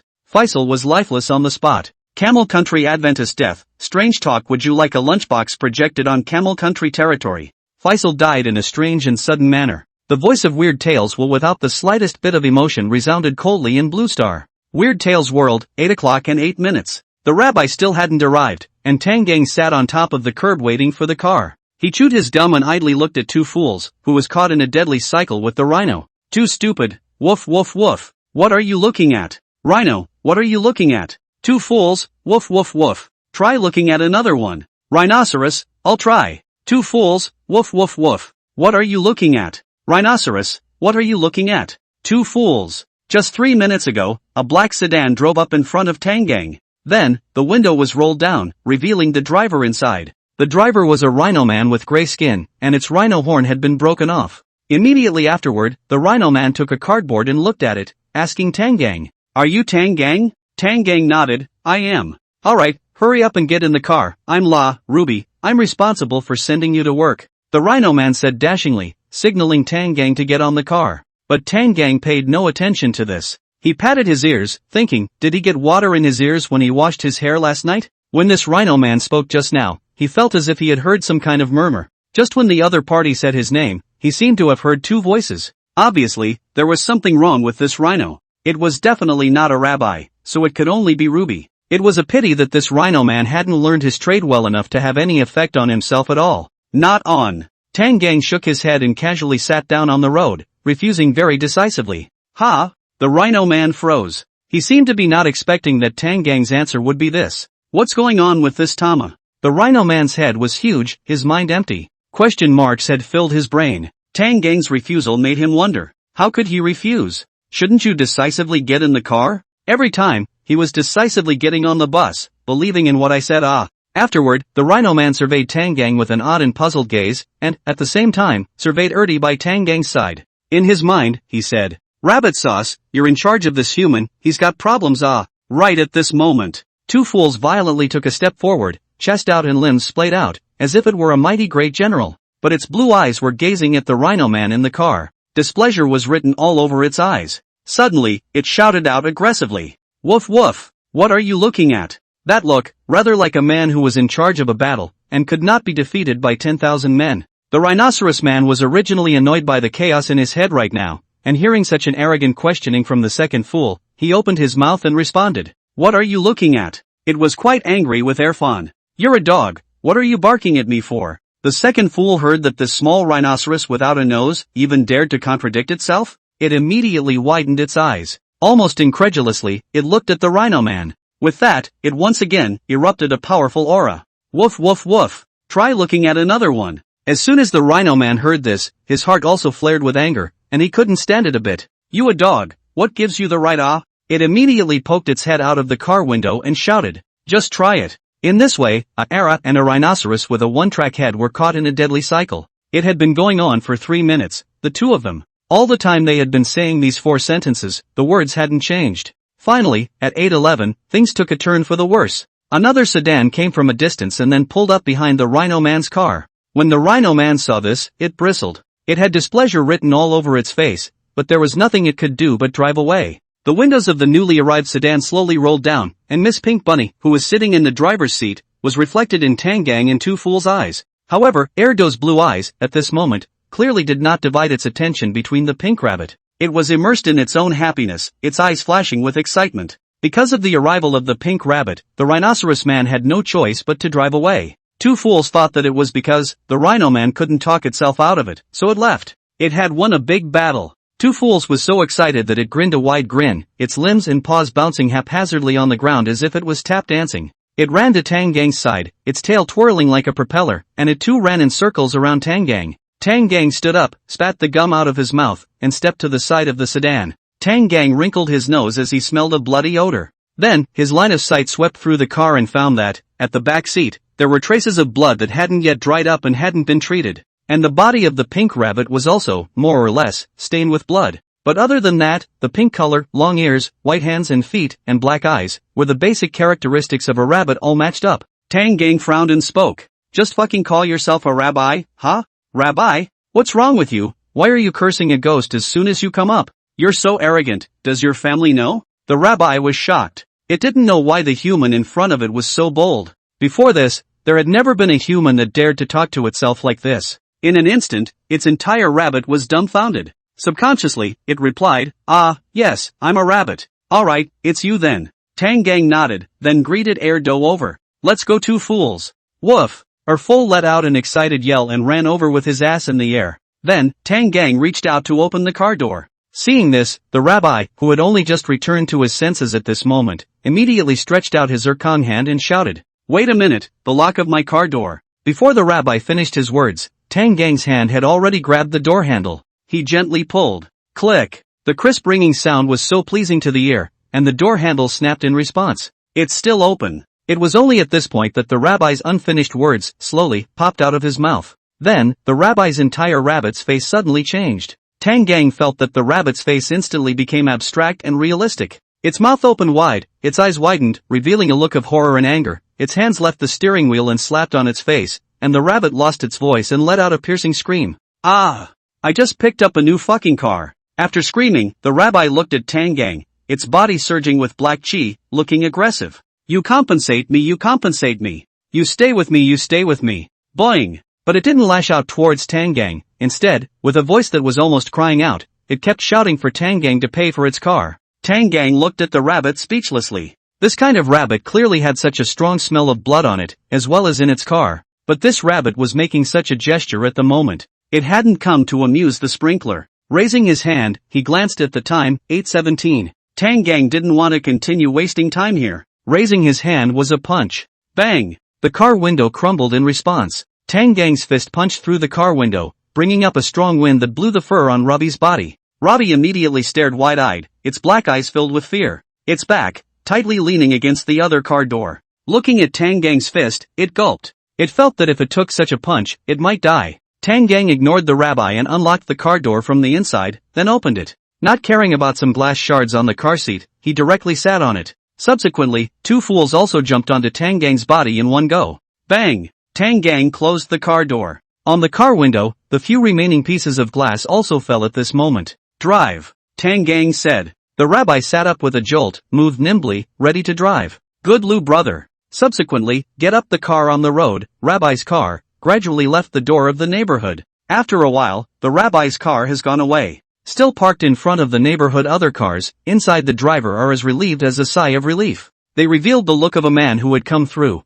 and slowly let out a breath of relief from the aftermath of the hijacking. It was fortunate that they hadn't gotten their heads in the sand and were ready to lay hands on this human. Sometimes, the practice of swinging for the fences was quite good.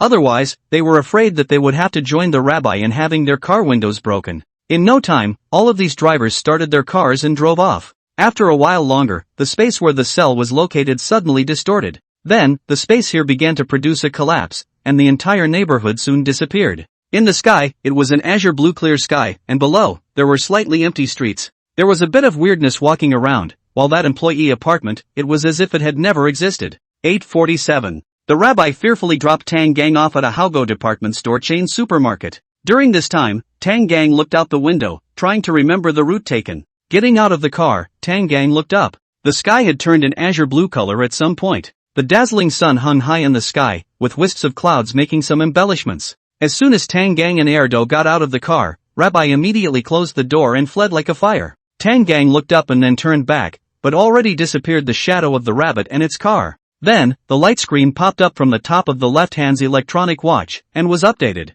9. During working hours, you need to change into your work clothes. The overalls are in the closet in the break room, so after you change into your overalls, get a manager to take you to your workstation. X. Customer is God is the only truth. There may be a customer who asks you for something, help him, her as much as you can. When you can't get away, you'd better pray that the customer won't get angry. There are only 2 pieces of information given about what to look out for when working in a supermarket. It seemed that this time, the weird talk was an easy job. Looking at the text given on the light screen, Tang Gang thought like this. Afterwards, he took Erdi inside the supermarket. There was a sign hanging on the supermarket's front door that it wasn't open yet, but Tang Gang and 2 fools could take the employee passageway. After walking through a long corridor, they arrived at the restroom. Inside the restroom, there were a few beds randomly placed, and a few tables. At this moment, the large restroom was slightly empty, with only 2 people standing here. One was the short-built creepy, whose hands were clutching his own work clothes, his head lowered in a look of being admonished. And standing in front of him, aggressively, was a man wearing a white shirt with black suit pants.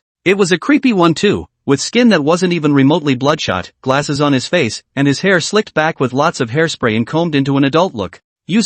Why are you late again? Do you know how many people will be delayed if you are late? Do you know that everyone is waiting for you? If we don't have all the positions, how can we open? If we don't, how can we make money? Do you want to jeopardize everyone's interest just for your personal desire? Are you selfish? No matter how you look at it, this creepy who looked like a supermarket manager, at this moment, his body was covered in a black aura, and he was preaching to the little creepy in front of him. At this time, the little weirdo raised his head while responding with a perfunctory hum and ah. His line of sight saw Tang Gang and Erdo who were walking in. Then he opened his mouth and said, Yes, I know, I won't do that next go. Again.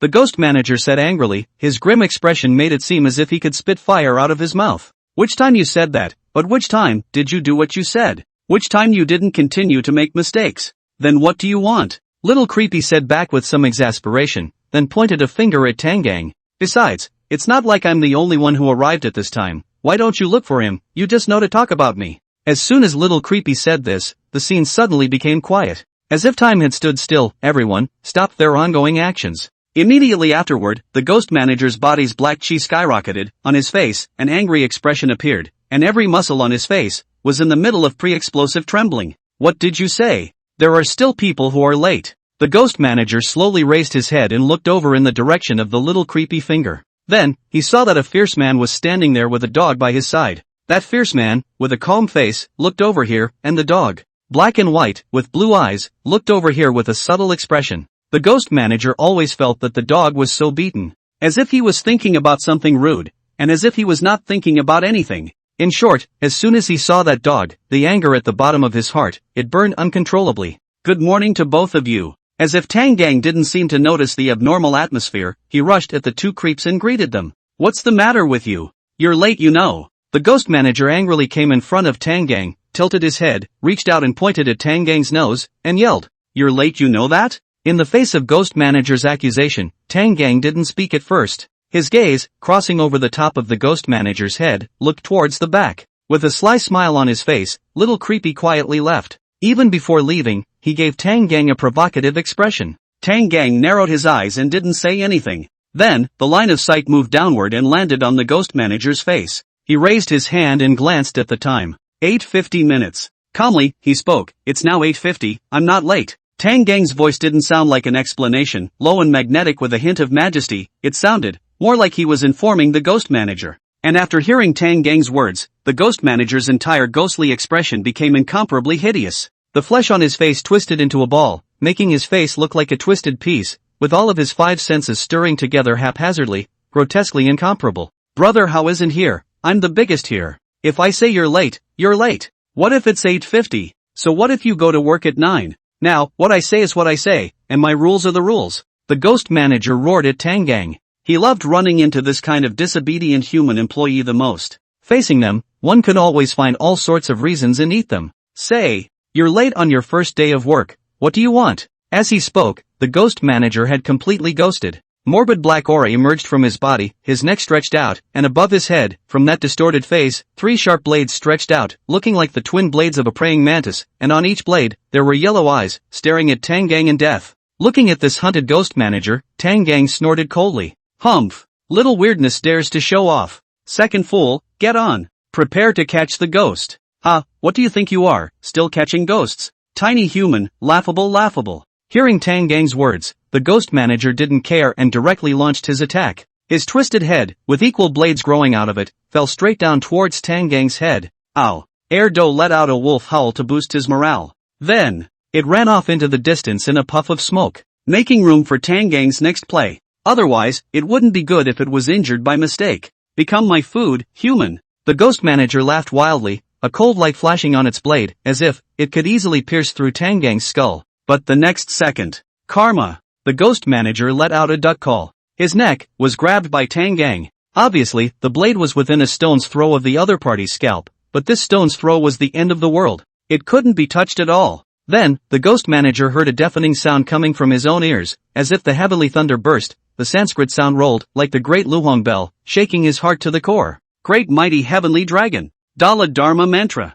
World-honored earth store. Prajna Buddhas. Prajna abracadabra. While shouting, Tang Gang grabbed the ghost manager's neck and swung him around like a meteor hammer. One moment he fell on the ground and smashed a big pit out. Another moment he hit the wall and knocked a mold. The bed and table in the restroom were beaten to pieces. The ghost manager also screamed in pain. With every fall, black gas erupted out of him, and his screams were just a minute weaker than the last. Dropped bam! After falling for an unknown number of times, the ghost manager could be considered to have lost his voice. Then he was casually thrown to the ground by Tang Gang. At this moment, where was his unruly and untamed appearance just now? His face returned to normal, having changed back from the ghosted state. His hair was scattered, his eyes were round and open, staring vacantly at the ceiling, and a small intermittent moan came out of his throat. It had been completely smashed silly. And the restroom, too, had become a mess. To say that Tang Gangchi's attack this time had any skill, it didn't. It was just purely relying on brute force and smashing around. The names he shouted were sort of meant to utilize temporary talents to increase his damage.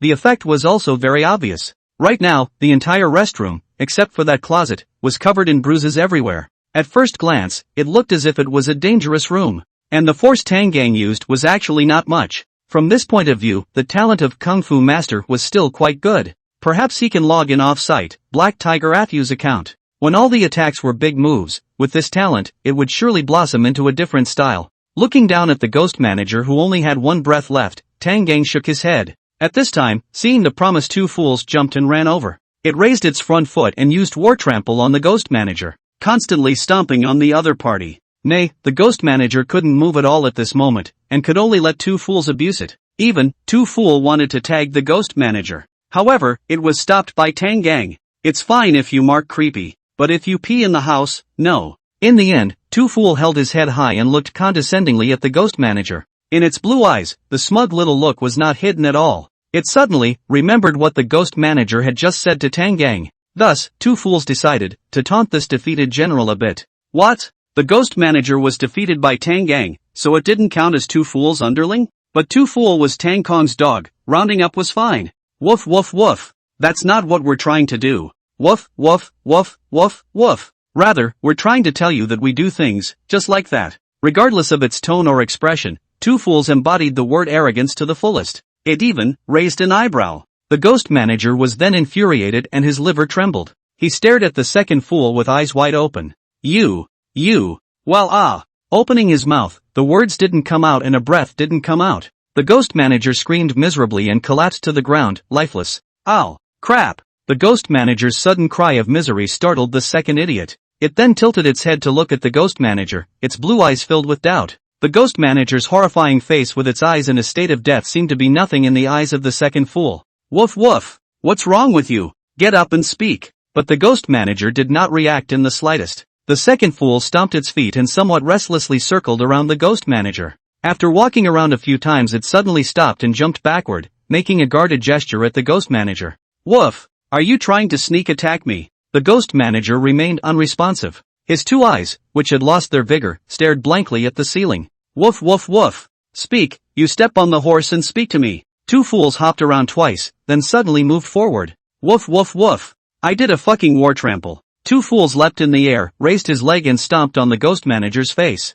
One eye directly burst out. The black water that came out from the collapse colored one of Two Fools' feet black. Ow! Crap! It was probably because of that, having turned into a cat. At this moment, her Fool's performance after being startled was to let out a shriek, arch his body, tense and straighten his limbs, and make a superb jump to the side, jumping high and far. When he landed on the ground, Two Fools began to curse. Woof, woof, woof, woof, woof. Ouch crikey. You engage in a sneak attack, you can't afford to play, you little trash, you don't have the strength you. But at this moment, the ghost manager was still unresponsive. Two Fools spun around in place twice and ran to Tang Gang's side. Raising his white paw, he patted Tang Gang's leg. Woof woof woof. Old Tang, take a look and go, he won't move. Tang Gang, at this time, had already rummaged around inside the house, finding that there were no more overalls. But it doesn't matter, this thing, for him, wear it or not, it's all the same. Could it be that when he wore overalls, his hands would feel better when he fought shenanigans? It couldn't be.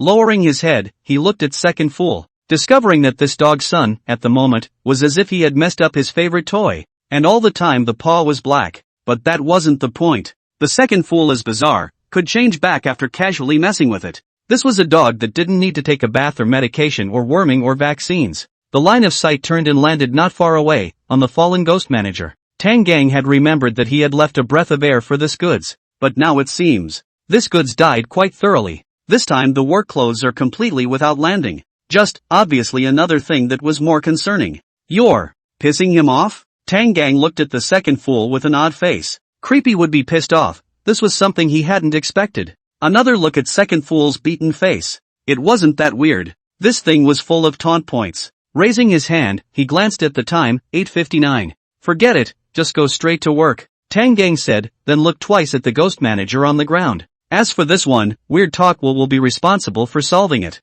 Maybe a new manager will be appointed like last time. Although Tang Gang could choose to take the throne himself. Just give it a solution even when the new manager came over. However, in the National Luck Strange Tales, it was easier to get more trickster coins by doing things that were in line with one's status. In order for the Dragon Kingdom to get out of the influence of the weird tales as soon as possible, he still decided to go to work. Afterwards, Tang Gang took Erdo and walked through the door of the restroom into the middle of the supermarket. This was a fairly large supermarket, with a lot of things and a wide variety of things, but of course, the vast majority of them were things that were difficult for humans to accept. For example, a row of individually taken out, bloody, still beating hearts. In addition to that, there was also a row of cashier settlement counters inside the supermarket. However, although the supermarket was large in scale, with a variety of goods and meticulous division, the setup and distribution of employees was very rough. The cashier, the salesman, are all one thing. Usually, they were responsible for collecting money, but when Creepy had the need, they were also responsible for taking them to find something.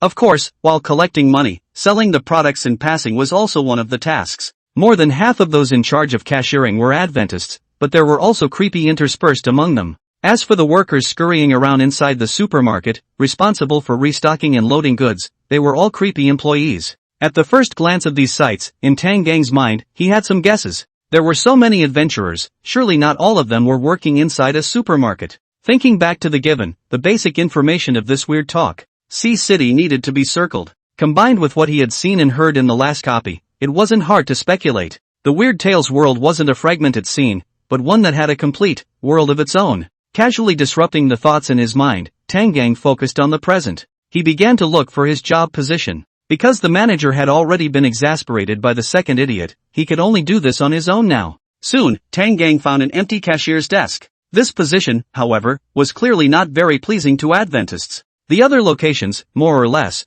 would have at least one side that was adjacent to other Adventists. They were all human beings, and, being Adventists in the same Weird Tales world, it would make them feel more comfortable and get along more easily. The same people at the same end of the world, meeting each other. And when faced with Creepy, there was no such feeling. After all, Creepy could try to get you at any time. And this location that Tang Gang now sees, it is bizarre on both sides. Tang Gang brought the two stooges with him, and it wasn't affected in the slightest. It walked forward with its head held high, majestically, as the saying goes, with great vigor. There was not the slightest hint that there was a sense of urgency of being surrounded by weirdness. That was natural. Tang had just come here, just like going home. The only thing Creepy could see was his devilish muscles. Don had just arrived behind the cash register when he heard a skinny, tall Creepy next to him say, "Humans, get out of here, there are already ghosts here." However, Tang just sat himself down as if he didn't hear it. "Human, I told you to get out, did you hear me?" The tall, thin creepy shouted again. Tang Gang still ignored it. Tang Gang's ignorance made the tall thin creepy burn with rage. He felt as if he had been insulted. Bang! Black cheese scurried all over the tall and thin creepy's body as he slammed the table. Casually picking up something, he rushed at Tang Gang and threw it over. At the same time, he roared loudly at Tang Gang. "Bastard! I'm talking to you, do you hear me?" At this time, Tang Gang had just thrown 2 pieces of gum into his mouth. He slowly raised his eyelids and looked at Skinny Tall Creepy with disdain. Skinny Tall Creepy's aim wasn't good. He didn't even move, and he couldn't even hit it right from such a close distance. "You're teaching me things, huh?" Tang Kong said as such. Hearing such a sentence from Tang Gang, as well as that disdainful and arrogant tone, the tall, thin, bizarre face twitched. He roared at Tang Gang. "I told you to get lost, human. There's already a ghost here, don't you know?" As the tall, skinny creepy said this, his body finally began to ghostify. Black gas erupted from his body. His head, like a peeled banana, had layers of skin and flesh pulled downwards, and finally, a round, gauge-like sharp top of his head was revealed.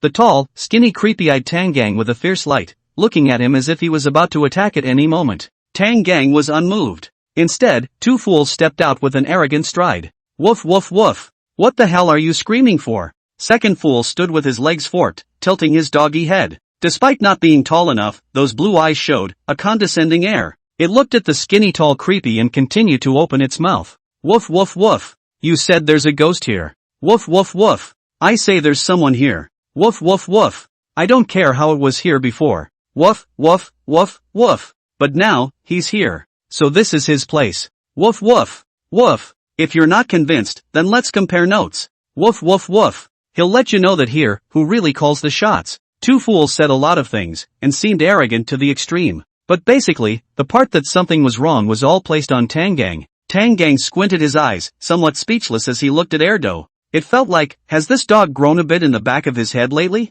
As the saying goes, people rely on big trees, dogs rely on adults to be arrogant. Ah, a dog relying on an adult to be arrogant, that's right about second fool. The tall and thin creepy on the other side, looking at 2 stupid, his facial muscles twitched. Hard. Damn, the fist is hard. This dog, why does he look so beaten up? He couldn't stand it. Die for me. The tall and skinny weirdo shouted, and his head instantly lengthened. The spikes on top of his head stabbed towards Erdo. Seeing this, 2 fool was shocked. The dog hairs all over his body exploded. He rolled and crawled, rushing towards Tang Gang's side. Roll. A low and majestic voice filled with majesty rang out, and just raised his hand and slapped it over. The tall, skinny creep only felt a tremor in his head, and his entire ghost was dazed. His sharp head then collapsed in a daze onto the cash register in front of Tang Gang. At this time, behind Tang Gang, the voice turned again. At this time on the other side of the cash register, a fat man's eerie voice. "This human. I don't think it's a good idea for you to do this. Every ghost has the right to express itself. What's more, the other party is only recounting the objective facts that there is indeed a ghost in this place. But even if you don't admit your mistake, you still have to scold the other person to roll and slap them in the mouth. That's not too good, right?" Fatty Creepy didn't launch a rash attack, but first reasoned with Tang Gang. However, the weirdness of the Weird Tales world basically regarded humans as domestic animals when faced with them. And how could it, sincerely, reason here? Those who had knowledge of it all knew that there were some weirdnesses that had to penalize certain conditions when they wanted to launch an attack, and like this kind of reasoning, they generally are needed to make the human apologize, or produce guilt. I was wrong, this kind of mentality. But did that work on Tang Gang? The answer is, shit doesn't work. Tang Gang's style of acting, the main thing is I'm not wrong. Then, Tang Gang was seen directly turning back, saying, "You roll too." Ha! Fatty weirdly froze throughout. Then, the expression on his face gradually changed from dumbfounded to horrified. He saw that the human in front of him had muscles bulging on his 2 arms, as if a gnarled dragon was coiled up. One look would tell him how hard these arms were, and what kind of explosive strength they contained. That human even grabbed the head and neck of the skinny tall creepy, hard, and gripped the other's head down. Fatty Creepy was so scared that he closed his eyes. His body, the fat flesh on his body, trembled from fear. In an instant, he only felt a chill all over his body. A coldness that rose up from his heels, all the way up to his head. Scalp numbness. Fatty Creepy had never seen such an appalling scene. He shrieked, backward, but because of the unsteady center of gravity, fell to the ground, became a rolling gourd. Tang just told him to roll, he really rolled. Subsequently, Tang just left the skinny tall creepy head and placed it on the cash register, just facing the customer's side. With a casual hand, he threw the tall and thin creepy's neck back, leaving his body lying quietly on the cash register. During this process, the black water had already dripped all over the cash register, and also got all over Tang Gang's hands. However, Tang Gang's face was as normal, as if he had already seen too many of these scenes and was used to them. He was indeed used to it. When he was young, in the place he often went to, fights between terrifying monsters were a common occurrence. There were some monsters that relied on their strong bodies to use this brutal and primitive method to solve their opponents. But Tang Gang might be used to it. But the others and Creepy were not. At this moment, the supermarket had long since opened its doors. There were also quite a few creeps who had come in to buy things. Only, because Tang Gang's side was in conflict, the bazaar all stopped to watch the fun. And the other descendants were also closely observing this side of the situation. The moment they saw Tang Gang hand tear Creepy, none of them were deeply shocked. They were all dumbstruck and dazed, pumping cold air. What a world-shattering thing this was. Hard, ripping the head off with his hand. Breathtaking, the whole audience was shocked. It wasn't just the world of weird tales. In the real world, it also sent all those who were watching the live broadcast into a deep shock. It was like being overwhelmed and swallowed by a raging tide, unable to breathe, unable to think. There was a long period of silence. Then, many people, in the midst of their shock, felt their stomachs roll over, throwing up. But amidst the shock, fear, and nausea, there was also, mixed in, a strong excitement. Such a powerful descender made the audience of the Dragon Kingdom unable to stop cheering. They were full of anticipation for where Dragon Country would go next. And certain people from certain countries. They watched the live broadcast with eyes wide open, the resentment and jealousy in their hearts almost thick enough to spill out. There were only a handful of people who wanted you to be good, like a needle in a haystack. It was hard to find one. Don't want you good people, but there are a lot of people, like the dust of the world, as far as the eye can see, all around. However, jealousy is jealousy, the development of their plan, but not the slightest progress. They have already lost a large number of manpower. It was unknown, when did the Dragon Kingdom come up with so many more agents? They seem to be able to accurately find and catch the people sent out every single time. Strange Talk World. After a moment of silence, an extremely high sound wave erupted in the middle of the supermarket. Of course it wasn't because of the fiery atmosphere, but rather the out-of-control screams that were terrified to the extreme. Tang Gang's act of ripping off the head of the tall, skinny ghostly figure on the spot was, to weird, no different from a human being in a supermarket and seeing a person being hand-torn by a pig, a dog, or any other ordinary domestic animal. In this case, fear erupted like a plague, spreading through every ghost's heart. The earliest ghost shoppers who entered the supermarket, ready to do some shopping, screamed and ran in all directions, darting towards the main entrance of the supermarket. Staying inside the supermarket for even one more second would be a sign of their disrespect for Tang Gang. In the midst of such chaos, some accidents were bound to happen, and a portion of the ghost customers, while fleeing, accidentally fell and then never got up again. A large number of shoes left their own marks on their backs. The black gas gradually dispersed, and the ghost customers were trampled to death alive. A few moments later, the supermarket was quiet. Apart from the employees who were working, the supermarket was empty. The main door was open, but outside the door was the sight of a deserted door. There didn't seem to be any police inside the Weird Tales world, and anyway, after something like this happened, the supermarket was still open for business as normal. Only, there were no more customers seen coming to the door. Perhaps, through the spread of the spooky that just ran out. This supermarket, for Creepy, had become a rather dangerous no-go area. Some of the creeps that were responsible for cleaning up, carefully organized the corpses of these other creeps, as well as the black water that they had spilled out. As they cleaned Tang Kong's surroundings, they all moved cautiously, raising their heads from time to look around, having to make sure that they weren't being watched by this irrational human at all times before they could feel a little more at ease. Then, moving nimbly, in an anxious mood, they hurriedly finished their own work, leaving this side, cherishing life, away from Tang Gang. Every second they stayed around that horrible human being was a kind of torturous torture for them. After escaping from the scene, there was even more bizarre straight talk. Oh, will of weird talk. If I'm guilty, please let me go to the 18 layers of hell instead of letting me be around that human. Time passed quickly, and the morning passed in the blink of an eye. Tang Gang, like a grandpa, sat in his seat with his feet resting on the table in a good way. A leisurely morning was spent. This time, the weird talk was really easy.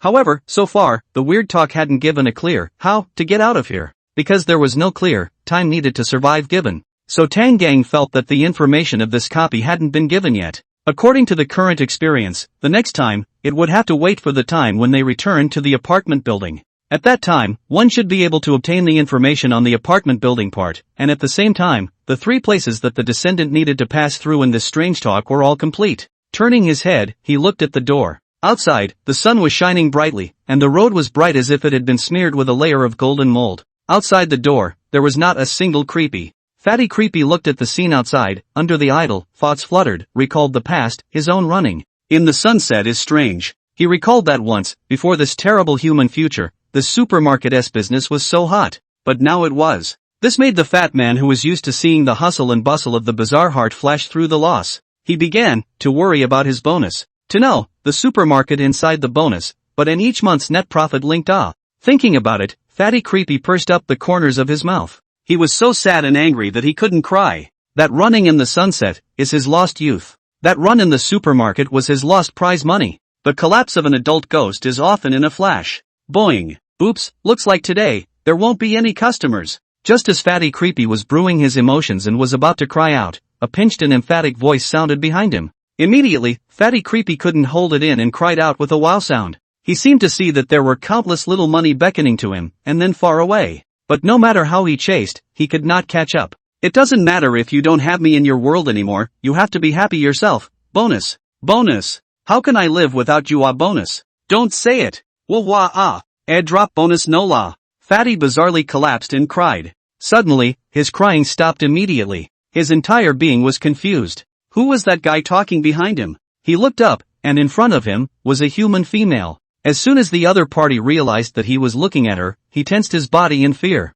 Then, the one behind him could only be. Fear caused the fat man to open his eyes strangely wide. The fat flesh of his entire body seemed to have tensed up at this moment. Some kind of sudden coldness made his sweaty hairs stand on end. The body stiffened and turned his head. There was nothing. That terrifying human had run off somewhere. And the skinny tall creepy head was now resting on the cash register where he was all very money. Those dead eyes, as well as the hideous and twisted face, just like that, were clearly presented within his line of sight, as if it were a wordless curse and malediction. Ah! The fat man bizarrely let out a miserable scream and directly fell from his seat. Weird Tales World. Inside a game hall in Sea City. A little creepy had been playing here all morning and was having a blast. Kid, there's a human outside looking for you. A creepy came over and said to the little creepy. A human looking for me? Little creepy broke away from the game. He looked back at the passing creepy with some difficulty believing it, a puzzled expression on his face. He felt strange. Why would a human come to him? Yes, a very tall man with a dog. You're in luck. The creepy that passed the message continued. As he spoke, he licked his lips, revealing a look of gluttony. In his opinion, that human should be the prey that this little creepy had found. Creeps were very disciplined, and generally wouldn't touch other people's prey. Otherwise, he wouldn't have come to this little creepy. That man looked so delicious. Wouldn't it be good to just eat it in one bite? And hearing the other party's description, the little creepy also snapped back to the two shadows, gradually in his mind, becoming clearer. But he was even more puzzled. Shouldn't the supermarket be at work? Why did this person have time to come out to find him? And why, really, was it the right place? Cautiousness kicked in, making little creepy feel strange. He still knew the strength of the ghost manager. That guy was a superior creepy. To be able to run out from under the ghost manager's nose to find himself, he should have a few skills. Moreover, looking at this appearance, it was coming in a strong manner. Definitely came over to seek revenge. Because of the long-term laziness and swinging, and the fight with the ghost manager, the character of Little Creepy, a little overly cautious, placed in creepy, was obviously an oddball. And now, he did not have the first time, because the human was delivered to the mouth and felt elated. On the contrary, he seriously thought about the problems in it. The more he thought about it, the more he felt that it was a bit big and not quite normal. It would be better to not go out looking for the man, just to be on the safe side. Okay. Little Creepy nodded and said to the creepy who had sent the message. You go tell that person that I'll be out soon. The messenger creep had no doubts and turned to leave. Soon he arrived at the entrance of the game hall and could see that two figures were waiting outside the door. He said he'll be out in a while, so you two wait. Transmission Creepy said. Okay, I got it. Tang Gang said. Then, one creepy, one person and one dog, just stood there for a while. Transmission Creepy's face, during this time, became worse and worse. Then he stretched out his hand and rubbed his index finger and thumb against Tang Gang. Transmission Creepy grinned, revealing a mouth full of sharp teeth. He said in a semi-threatening tone. I've done something for you, it's not right for you not to give some favors, is it? The air was silent for a moment.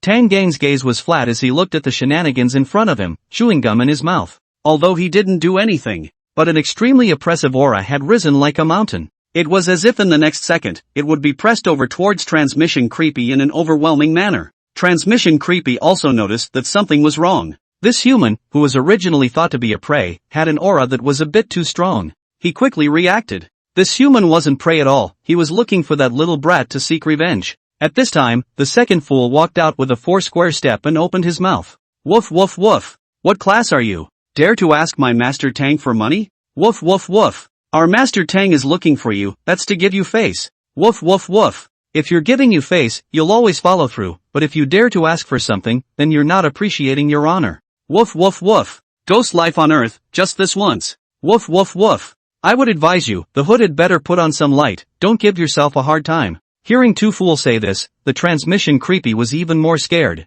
Originally, it felt that this human was not ordinary. Now, this also has a little brother who speaks so arrogantly. Swallowed his saliva. The corners of Transmission Creepy's mouth turned from down to up. On his face, a large smile piled up, the folds were pulled to the extreme, as if he was smiling. In their line of work, it's all about one thing, seeing people and talking to them. Isn't it just changing faces? It's just a basic skill. Hey, brother dog, look at what you're saying, am I that kind of person? Just kidding, just kidding. We're all out to get along, and with such an awesome character like Master Tang, how dare I not give face? You know, Master Tang's reputation has been spreading all over Sea City for a long time. Passing the word weirdly smiled and said, much ado about nothing, it was a hocus pocus. Who was Tang Gang? Where did he know? He didn't know what kind of power Tang Gang had. Tang Gang's formidable name? He hadn't even heard of it. But so what? It's not too shabby to be a ghost. Woof woof woof. Oomph, you kid better be kidding. The second idiot tilted its head, its blue eyes slightly narrowed, revealing a wise light.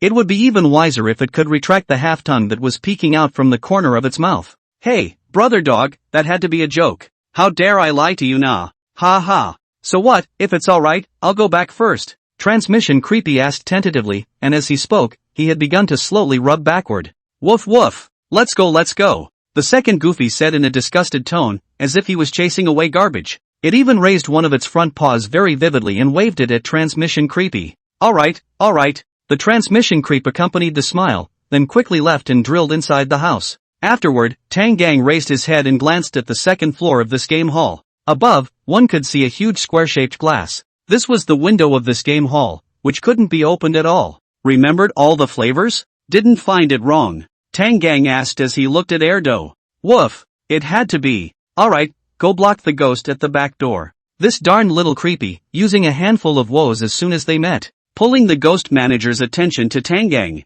Although Tang Gang ended up beating up the ghost manager, and the ghost manager was now pissed off by the second fool. However, the little trickster's behavior was unforgivable. If you have a mistake, you have to admit it, and if you've been beaten, you have to stand upright. Offended Tang Kong and still want to run? Impossible. Even if the second fool was more harried, it was essentially a creepy, and had long since memorized the flavor of the little creepy. Tang Gang's character, not to say that he was vindictive, but at least to the extent that any passing second fool would have to be slapped twice. Anyway, there are no guests in the supermarket, so why not come out and take revenge first? And it is worth mentioning that the location of the cash register that Tang Gang robbed in the supermarket is exactly this little creepy one. And now, the two idiots had chased after the odor and brought Tang Gang over here. The party detached itself from Tang Gang and two fools, and drilled into the middle of the game hall. Transmission Creepy's face immediately changed. The entire face changed from the humility of accompanying smiles to a hideous and terrifying rage. He remembered, that little brat, the act of supporting him first. Now that he thought about it, that move was clearly wrong. Still have to go to inform himself first, that brat himself directly out is not good? Because in the game hall, he subconsciously thought, that little kid is busy playing games. Now think about it, when he went over, that bastard is not in the settlement interface? Bastard brat, must have known for a long time that scary guy is here to seek revenge. No wonder he had to expend me to. Damn it, causing me to walk on the brink of passing away for no reason. Transmission Creepy grunted through gritted teeth. He dug into his fist, wanting to give little Creepy some credit. However, when he returned to the machine he had found little Creepy and little Creepy was gone. Snap! Slapping his forehead, Transmission Creepy snapped out of it. Damn it, since he already knew he was here to seek revenge, he must have run away a long time ago. Little Creepy had indeed acted early in the morning. However, it had only just left. His caution did not allow him to rashly leave through the back door without doing any investigation. During the effort it took for Transmission Creepy to go out and talk to Tang Gang, he quickly checked the surrounding situation. Eventually, at the window on the second floor, he saw Tang Gang and Erdo in front of the front door, who were talking to Transmission Creepy. After determining that a revenge seeker was at the front door, he then decided to escape through the back door. The window was definitely out of the question. The window was a whole piece of glass and couldn't be opened. The sound is too loud, not cost effective. After all, the game hall wasn't too big, and even if he went around, it wouldn't buy him much time. And just when the little creepy, from the back door only art out, a large hand fell from above and slapped on little creepy's head. Tang Gang was waiting against the wall at the back door, blowing a big bubble in his mouth. Two Stooges was right next to him. Little creepy, the whole ghost, was dumbfounded in a split second. Only one sentence echoed in his ears. You are willing to give up your post to Master Tang. Master Tang is happy. But the means by which you let the post go, Master Tang doesn't like it. If Master Tang is not happy, the consequences will be severe. Into the night. The night sky of the Weird Tales world was, as always, dark, with no stars and no moon. It was as if it was a huge black curtain that covered the dome and blocked the line of sight. Only at the unseen edges did it reveal some slight light to keep people from being completely in the dark. The day passed quickly, and at 7 o'clock the work was over. Ever since he finished teaching Little Creepy a lesson, Tang Gang returned to the supermarket side. The new manager hadn't been arranged yet, and even the body of the original ghost manager in the restroom hadn't been dealt with. Speaking of Little Creepy, Tang Gang's punishment for the other party wasn't as simple as finishing him off. The act of wreaking havoc had annoyed him. So, he picked a rather cruel punishment, and in order to accomplish it, he and Ergue ran quite a distance in the afternoon. As the saying goes, to kill a ghost, you have to punish the heart. As Little Creepy hated working so much, Tang Gang sold him inside a wild farm. The owners of this wild farm, a group of pale-colored creeps, were very happy to buy this little creep that was a bit dark with 5,000 creepy coins, and told Tang Gang to come back next time they had goods. They liked guys like the Little Bazaar so much that they were going to let the Little Bazaar go to plant cotton, work 25 hours a day, with special guards, and if there was a little bit of laxity, they would use a big whip to beat him hard. The pale-faced creeps got their favorite slaves, and Tang Gang got a lot of coins, and they all had bright futures. As for the little creep, he has gone to plant cotton. In front of the supermarket, with nothing to do, Tang Gang raised his head and looked at the night sky. He suddenly felt that the black pressurized piece, is there something moving? In the constant rolling, writhing, spinning, rising, dissipating. The darkness that obscured everything was as if it was alive. Woof! Two fools suddenly barked. There was nothing else in this cry, it was merely used as a reminder, as well as a threat. Tang Gang was pulled back into his thoughts by this sound. He lowered his head and found that Ertie had already made a wary stance, its body crouching slightly, grinning and showing its teeth, letting out a low, threatening growl. Its blue eyes flashed with light, staring deathly in one direction. At this time, the silly aura on its body seemed to have completely faded away, revealing a bazaar truly what it should be. On the body of the second fool, black aura continuously churned. The shadow underneath it, on the other hand, turned into a cloud of darkness that emanated gloomy malice, and that darkness was writhing. It was the first time that the second fool would make such a guarded gesture. Tang Gang furrowed his brows, things might be more serious than expected. He raised his head and looked over in the direction second fool was looking. There were no silhouettes to be seen. Only a red shadow flickered away at the corner of an alley across the street. It seemed to be umbrellas? It was a bizarre situation, but it made sense in the world of weird stories.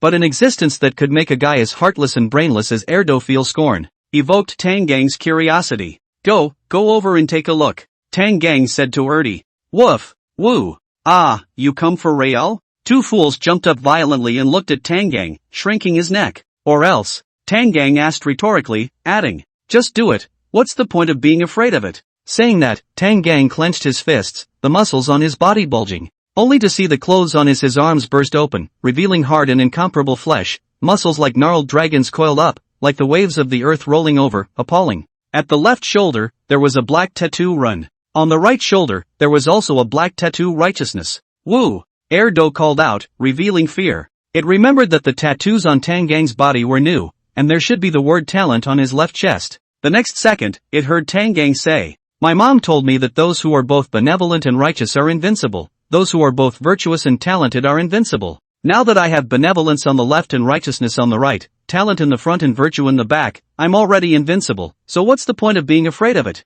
1. Well said. Two fools stood up on his legs, his two front paws constantly making clapping motions. Ha ha ha. Second fool's movements are so funny. That said, what was that red thing just now? What else could it be? It's just spooky. Isn't this the beginning of a standard horror movie? Master Tang, I've seen a ghost. Creepy, I've seen someone. Speaking of which, this is the second time Master Tang has mentioned his mother, isn't it? I really don't know what kind of amazingly talented and strange woman could say such wonderful things and teach a child like Master Tang. Ah no. Friends of the Dragon Kingdom, I am a chica from the Sakura Kingdom. May. Any of you know where Master Tang is? Hey, brothers, I'm coming to live. Weird Tales World. Tang Gang no longer said more, directly led the two fools toward the inside of that alley. However, after arriving at the mouth of the alley, looking towards the inside, there was nothing to be found. The alley was empty, not to mention the weird, is a cardboard box or not, can see, only a gray cement wall. Tang Gang frowned and took a few more steps inside.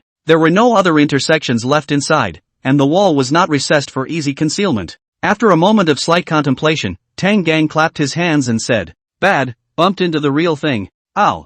What? Tang Gang's sudden move made Erdo jump. Its two dog eyes stared blankly at Tang Gang, its body slanted, one front foot slightly raised, for the open mouth, its tongue falling down from one side, making a horrified and demented appearance, not moving at all. I say, we may have stumbled upon the real thing this time. Woof woof? Isn't what we've been running into all along also real? Hearing Second Fool's words, Tang Gang immediately revealed an expression of disgust. They don't count. How can something like this that can kill and fears death be treated as weird? They don't deserve it. The one just now, it's not bad. At least God is out of the way. Woof. Ow ow ow ow. Then we are also too lucky blah blah blah. Just chased over it disappeared. If it is the kind of really spooky you said, we too will not be miserable. The second fool's face revealed a wise expression. Its small feet restlessly stepped on the ground. It jumped around Tang Gang, said, "That's not true." Tang Gang squinted his eyes, one hand on his chin, making a pondering gesture, as if he was thinking. It just feels a bit of a shame that I didn't catch it.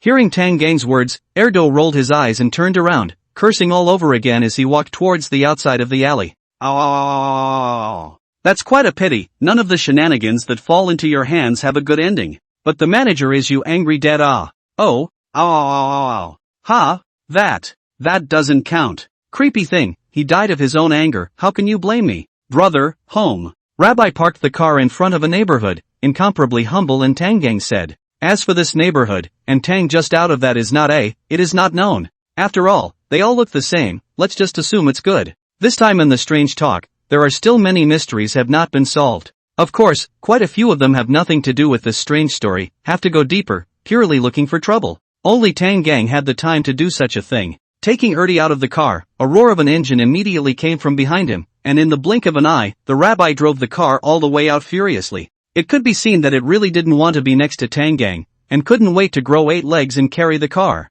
Didn't find the owner of the red umbrella that showed a corner. Slightly regretful Tang Gang didn't stay long with two fools. Through the too stupid sensitive sense of smell, a person and a dog, in a lot of cars entrenched, pedestrians to and from the intricate supermarket door, around a few bends, found as cowering in the corner, do not want to have any contact with Tang Gang, but in the way of some kind of restriction had to come to the rabbi. At that time, the moment the rabbi saw Tang Gang, the expression he revealed was as if he had seen the king of the living hell. All in all, nowadays, Tang Gang had already returned to this side of the neighborhood apartment, and without any surprises, the first night could quickly pass. Raising his head again to observe the night sky, Tang Gang frowned. The sky on this side of the neighborhood didn't seem to be any different from when he left. Pitch black, silent and empty, the sun and moon could not be seen, and inside the stretched out infinite distance, grotesque and distorted stars twinkled as they gazed at the earth, putting out twitching smiles. The sky above the neighborhood gave the impression of being higher and farther away, more expansive than the huge black curtain outside. What it showed, however, was not much more normal than that black curtain, the twisted and grotesque stars no less black than the writhing and tumbling blackness.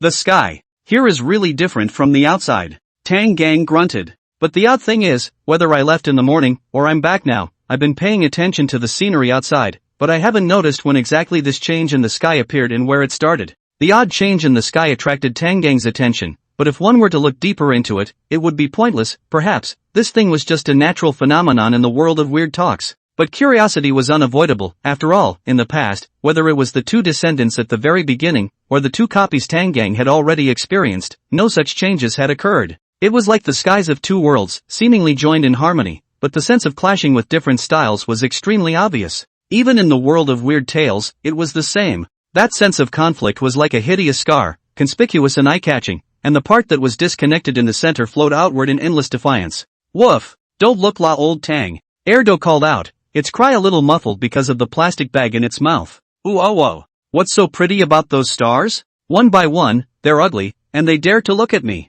Ow. You're all cross-eyed. Don't look at me. Suddenly, Erdi let go of his mouth and raised his head to the sky. Tang Gang had long since detached himself from his thoughts, and was currently squinting his eyes as he watched Erdo go crazy. After a period of thinking, Tang Gang realized something.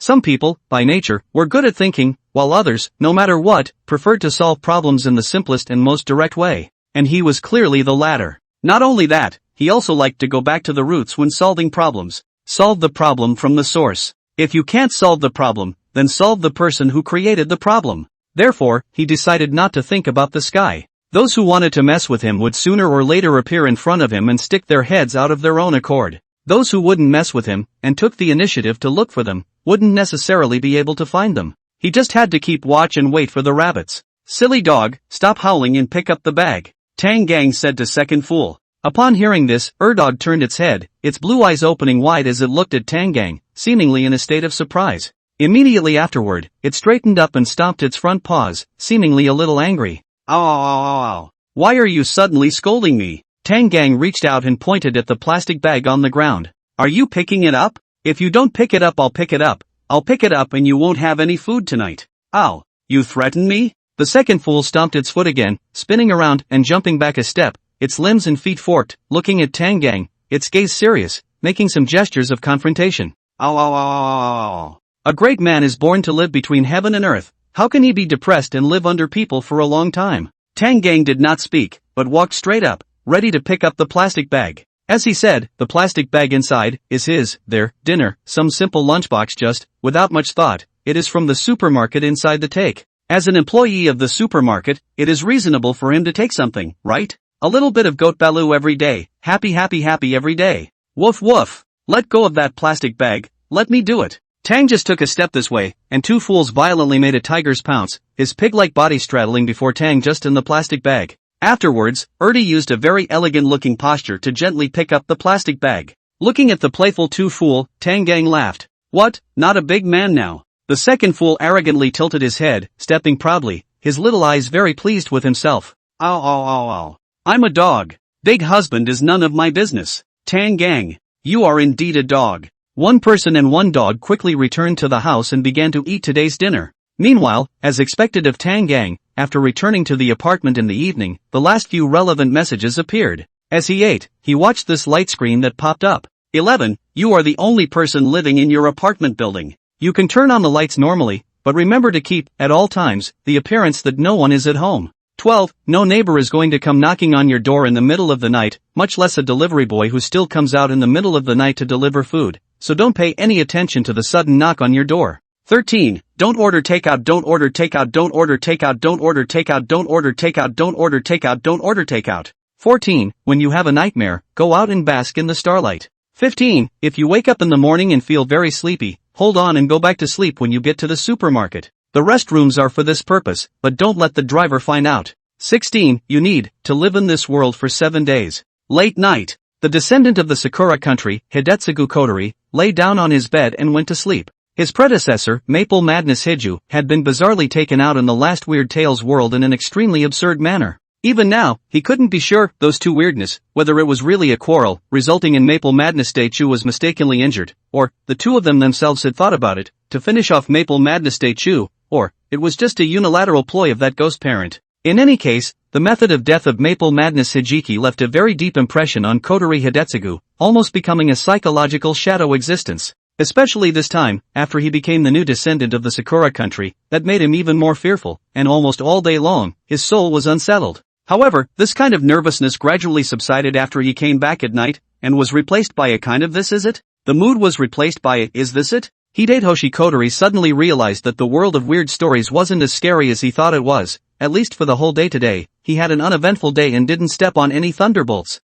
Knock knock knock. Just then, a knock on the door rang out, waking Hidetoshi Kotori from his slumber. He sat up violently from the bed, his eyes slightly confused, and immediately looked at the door of the room. A heart lifted, Hidetoshi Kotori felt fear and panic. It was always so sudden when weirdness came knocking on the door. During the daytime, everything was going smoothly, and without realizing it, someone knocked on the door at night. However, Kotori Hidetsugu quickly forced himself to calm down. He began to think back to what was useful within the information he ended up getting. The basic information given out by the Will of Weird Tales was very useful, And this was the truth that Hidetsugu Kotori had summarized today. This was not a rule weird talk. There were no rules and regulations that bound a wide variety of things, and the information given by the will of weird talk was always correct. There would be no false information to deceive people. And most crucially, that which has told you a part of the danger you are going to face and its source, as well as what to do to avoid that danger as much as possible. Hidetsugu Kotori let out a long breath, in such a way that it would ease his tension.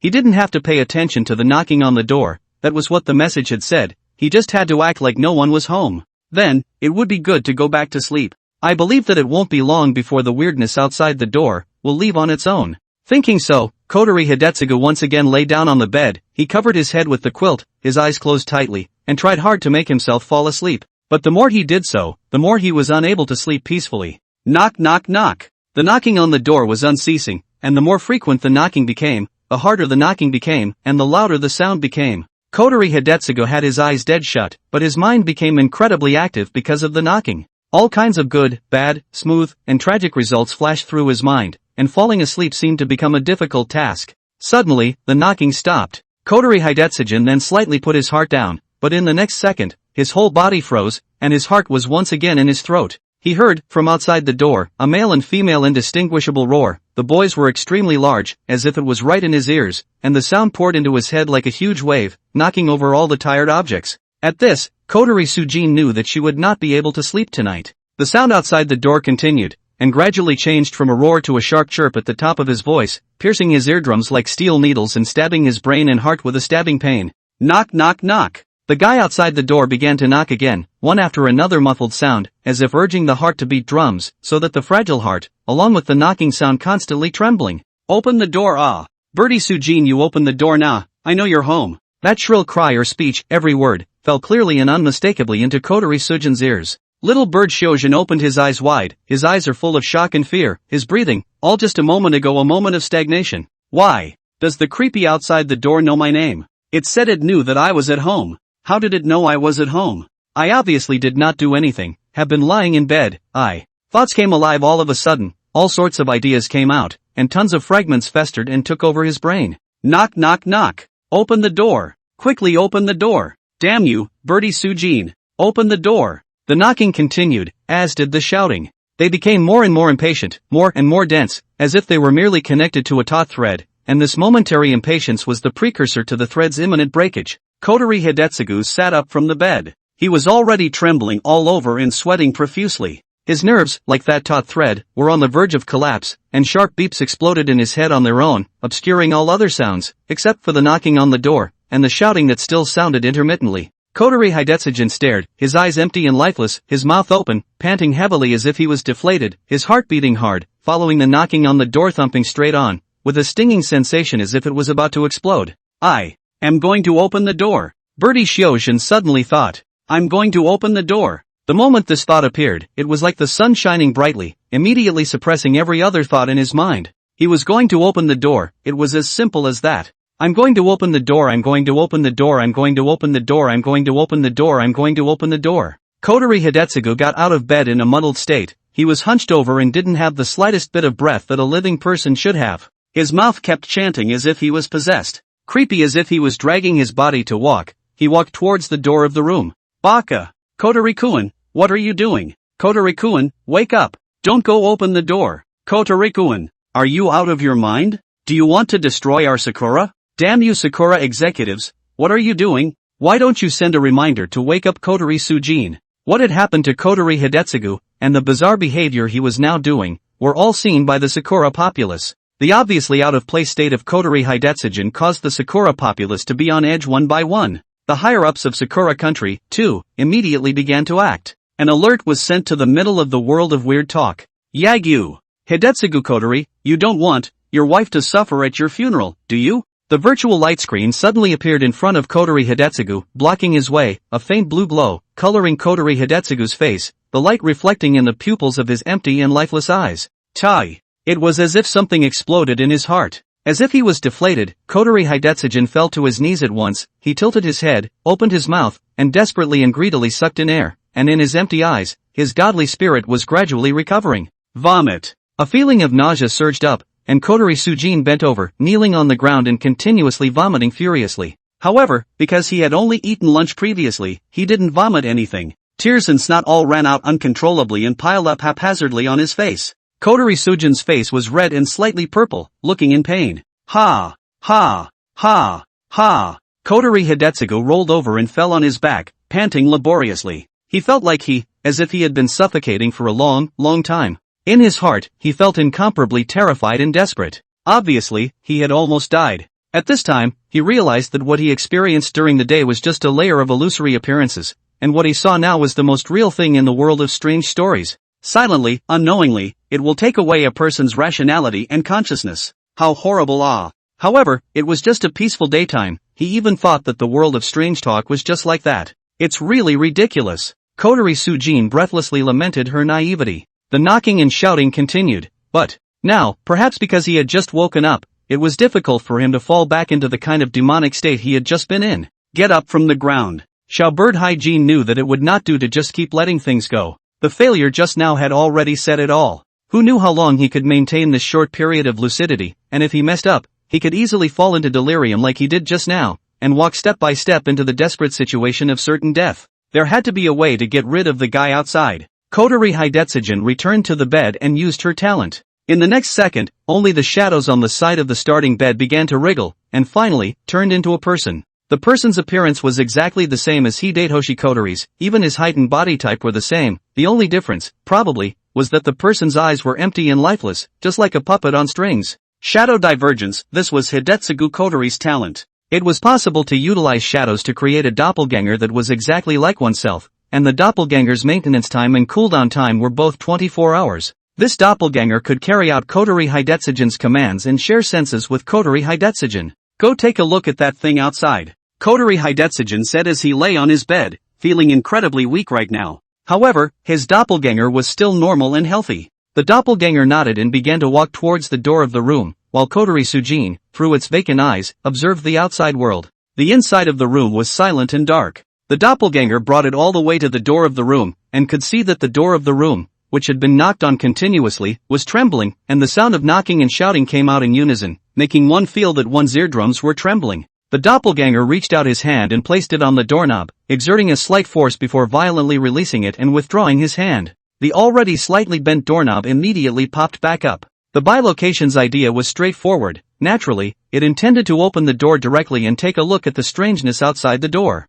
Realizing this, Kotori Hidetsujin intervened in the action of the doppelganger. The bilocation is quite a good puppet on strings. As the main body, Kotori Sujin has the right to intervene in its actions at any time, somewhat similar to communicating with the mind and issuing orders. In short, now Kotori Sujin avoids the bilocation's behavior of inviting the wolf into the house. It was better to be safe and peek through the doorway. A little later, the doppelganger pressed his face against the door, with his eyes facing the door hole, and Kotori Sujin, through the eyes of the doppelganger, was able to see what was going on outside the door. As he began to peer outward, both the shouting and the knocking suddenly stopped, and a grotesquely distorted human face was suddenly reflected in Hidetsugu Kotori's eyes. That human face took on a burnt state, with hair, skin, and blood sticking together, appearing incomparably hideous. His one pair of eyes were extremely large, as if they were stuck in eye holes. He had no ears, and two antennae-like things protruded from where his ears were, like tentacles, wriggling slowly as if they had a life of their own, with greenish-colored eyeballs dangling from the ends. His mouth grinned, revealing snow-white teeth in a ghastly grin that was stiff and hideous.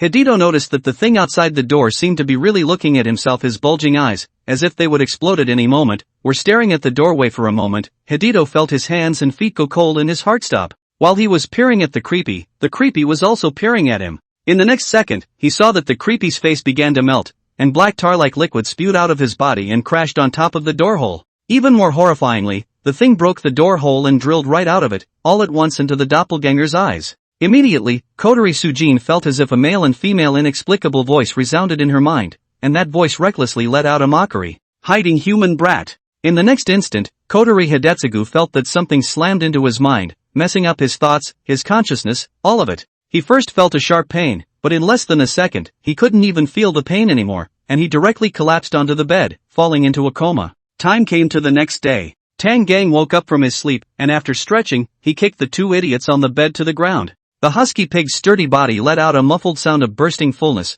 which seemed to indicate that it was in good health. Too Stupid falls to the floor and wakes up in a hurry, his nose hitting the ground with a sour thud. A good day for the husky pig began with being kicked off the ground. Tu Fool turned his head, his blue eyes staring at Tang Gang, defiance written all over his face. Woof woof woof. What are you kicking me for? Didn't pay attention, sorry. Tang Gang casually said, getting off the ground and preparing to go wash up. Ertie crossed his dog's head, his blue eyes following Tang Gang as he moved, daring to be angry. Breakfast wasn't eaten in the apartment, waiting until they arrived at the supermarket to casually take some and eat it while working. Time came to 7:30, Tang Gang took Ertie downstairs early. The poor rabbi has long been waiting downstairs. At first glance, it seemed to be very attentive, but from the expression on the rabbi's face that seemed like a dead mother, you could tell that it had no choice but to do so, and that it really didn't want to get along with Tang Gang. What Tang Gang had done in the supermarket yesterday had already spread like wildfire. It didn't even need to be said too carefully, Robbie knew that the culprit must be this guy.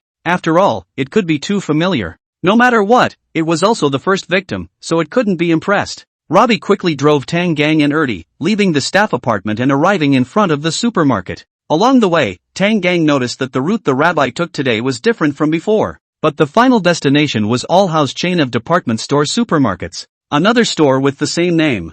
It can be seen that Howe's business is not small, and there are his supermarkets everywhere. Today this supermarket, and yesterday's, obviously not the same room. Through the glass door you can see inside, the infrastructure is not bad, but the location of the furnishings, there is still a difference. And, this time, the inside of the supermarket did not seem to recognize their own creepy, nor did they recognize their own creepy. And as soon as Tang came to the restroom just now, he saw the manager lecturing the employees. Here wearing the staff uniforms of the creeps one after another, stood in a square line, in the front, is a short figure, head square, with glasses manager Ghost. He is wearing a white shirt with black suit pants, clothes organized meticulously, looks quite a few points of upper class temperament. Still a long way away, Tang Gang heard that manager Ghost speaking in a slightly shrill voice. Everyone, work hard, and don't have any complaints. 997, it's your blessing, so many ghosts, so many workplaces. How many ghosts want to do 997, they can't do it yet. If you don't do 997 at this time, when will you do 997? By doing 997 now, you are already a big step ahead of others and at the forefront of life. Doing 997 is the only way to promote the flow of money in the supermarket, promote the flow of money in the supermarket, make money, before you have your salary, your bonus. Only by doing 997 can you make money and save money. Only by doing 997 can you go to the peak of ghost life. Do 997, start with me, do 997, start now, do 997, no complaints. Blah blah blah. The manager Ghost was talking feverishly in front, and the employee ghosts were listening breathlessly below. After coming over here, Tang Gang and Erdo stood in front of the door of the restroom and watched the manager Ghost fool around. Ow ow ow ow ow. Old Tang, look at that manager Ghost, he seems like a clown. Oh. The second fool raised his paw and pointed at the manager Ghost and said, this does not make a sound is okay, a sound. The ghost manager noticed them. Only to see that ghost manager slate a face, black chi rolling over his body, he looked at Tang Gang with a mischievous face and said, who are you, why are you here now, don't you know that there's a morning meeting? Forget it, I'll spare you this once, you hurry into the team to stand inside. By the way, the dog has to stay outside, pets can't come in. Upon hearing this, Tang Gang and Erdo looked at each other and smiled. This ghost manager, how is it that every one of them is so blind? Tang Gang shrugged his shoulders, disdaining the ghost manager. He brought two fools and walked straight into the restroom, casually sitting on a bed, pulling out two pieces of gum and throwing them into his mouth. Slightly raising his eyelids, he looked at the ghost manager. It could be seen that because of Tang Gang and two fools' disregard, the ghost manager felt incomparably angry, and the expression on his face became quite ugly. Only then did Tang Gang slowly speak. You say your words, I listen to mine. I do my thing, you look at yours. I do things, you stay out of it. Tang Gang's voice was not loud, but his spitting words were clear. These words clearly fell into the ears of every weird present, coupled with Tang Gang's stature, his warning yet admonishing tone, his majestic voice, and his scornful eyes, made him emanate a powerful sense of oppression. The manager Ghost looked at Tang Gang, his hair bursting with rage, the lenses of his eyeglasses shattered by half, and black chi swirled around him like a tornado. One person and one ghost, facing each other tit for tat at this moment. What are you, daring to talk to me like this? The ghost manager's tone was unkind, and his body began to ghostify. His already short stature became even shorter at this moment. His body also became hunched, his bones grew rapidly, and on his back, rows of bone spurs appeared, and his two hands turned into abnormally sharp bone claws, which looked horrifying. Just a tiny human, give me death. The ghost manager roared, his entire body leaping towards Tang Gang, the bone claws of his hands flashing with a cold light, as if they could easily tear through steel. Tang Gang sat in his original position and didn't move. Only when the ghost manager got closer did he stand up violently, followed by a square stomp. Elephant kick. Bang! A muffled sound. It was then seen that the ghost manager flew out like a soccer ball. Black water and black gas left an eye-catching line in the air. Watching this scene, the other creeps around them froze. They couldn't believe the scene in front of them. Just a moment ago, the manager, who was a superior creepy, was actually kicked away by this human. Bang! Above the wall, tortoise-like cracks spread rapidly, and the ghost manager's entire body was plunged into the wall, his limbs and head drooping downward helplessly. The eyes of the pressure had lost their vigor, while in his chest, several huge craters appeared. The inside of the craters were bloody and everything was churned up into a mess. Black gas and black water continued to flow out of the ghost manager's body, and he was about to go kablooey. At this time, Tang just took a step and walked in front of the ghost manager. The ghost manager's only remaining consciousness made him raise his eyelids and look at the man who had finished himself off with a single kick. In the next second, he widened his eyes. It was as if he saw a majestic black shadow, and the black gas that was bearishly rising from that black shadow, like a creature capable of swallowing everything, was flowing like a liquid. The vision in front of him was blurry, but at that moment it gradually became clearer, and that bizarre black shadow also turned into that abominable human's appearance. The other party was looking at himself condescendingly, his eyes full of condescension, as well as disdain for the defeated. What kind of thing am I? I'm the greatest in the heavens and the earth.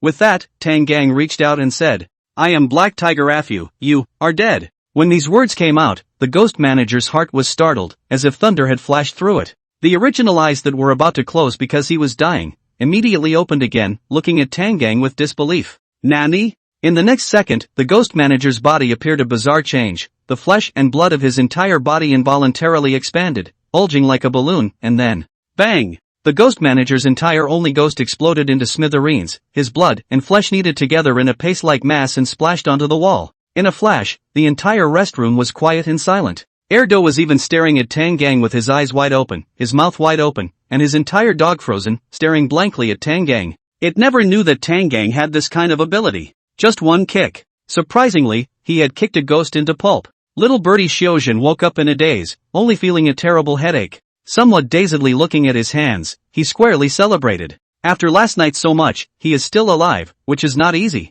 Lifting his hands, he glanced at the watch. The time now is 8:25.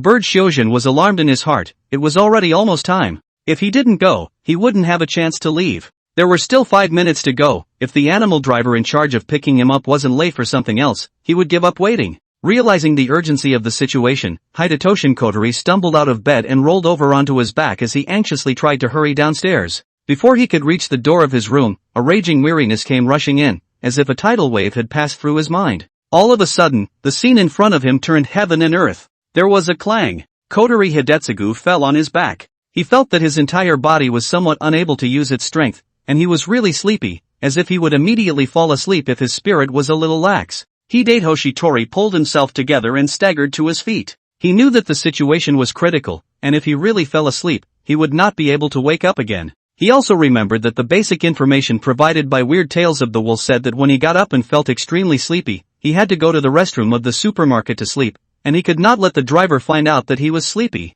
In that case, falling asleep in the car was also apparently a rather dangerous thing to do. Kotori Sujin eventually dragged herself down the stairs, stumbled into the car that had come to pick her up, and slammed the door. Without a word, the driver saw him get in and drove off. Upon reaching the car, a slight stifling heat blew into his face, like a blanket wrapped around him, making him sleepy. Hidetsugu Kotori knew it was dangerous, and in order to keep himself awake, he tried pinching his thighs, but with little success. In order to stay alive, there was no way out. A look of determination flashed in his eyes, and one of his hands pinched the top of his Hidetsujin in a deadly grip. Unbearable pain in a man's life is so raging, monstrous waves generally cover the pressure down. The bird Xiozhen, the whole person is tapped over in the ocean of pain. Physical and mental, both suffered. But fortunately, this severe pain helped Todoroki Hidetoshi maintain his consciousness. He arrived safely at the supermarket. After getting out of the car, Kotori Sujin loosened his grip, but the pain in his crotch continued, and above Sujin, there was a constant swelling and sharp tearing sensation. Tori Xiozhen forked her legs, walked into the supermarket with an uncoordinated pace, all the way to the restroom. At this time, the restroom cannot see any other bizarre. By this time, Bird Xiozhen has been tense nerves to relax. The whole person is quickly engulfed by sleepiness, fell head to sleep. In the restroom, Tang Gang squinted his eyes and fell into deep thought. A kick to turn weirdness into paste, That was obviously not his own ability. This is probably related to the Kung Fu Master. In the future, he would also be the man who could make the Death Star on other people's heads shine. The only problem is that he's using off-hook stance instead of Hokuto 100 Cracking Fist, but he's hitting Hokuto 100 Cracking Fist's effect. So, the essence of Hokuto 100 Cracking Fist is actually the phrase "you're dead"? That's the real name of the move? It's interesting, but not much. Turning his head to look around at the dumbfounded creeps, Tang Gang waved his hand and began to drive them away. Disperse, all disperse, there's nothing to see, hurry up and get to work. Spoken as if this supermarket was his. But there is no problem, is it? The ghost manager has already karma, herein no ghosts can beat him. He is not the boss who will be the boss? Two idiots? Facing an existence stronger than their own, the spooks tend to be very honest. They shrank their necks and looked at Tang Gang with some fear, then left in droves. After the creeps left, Tang Gang opened the closet.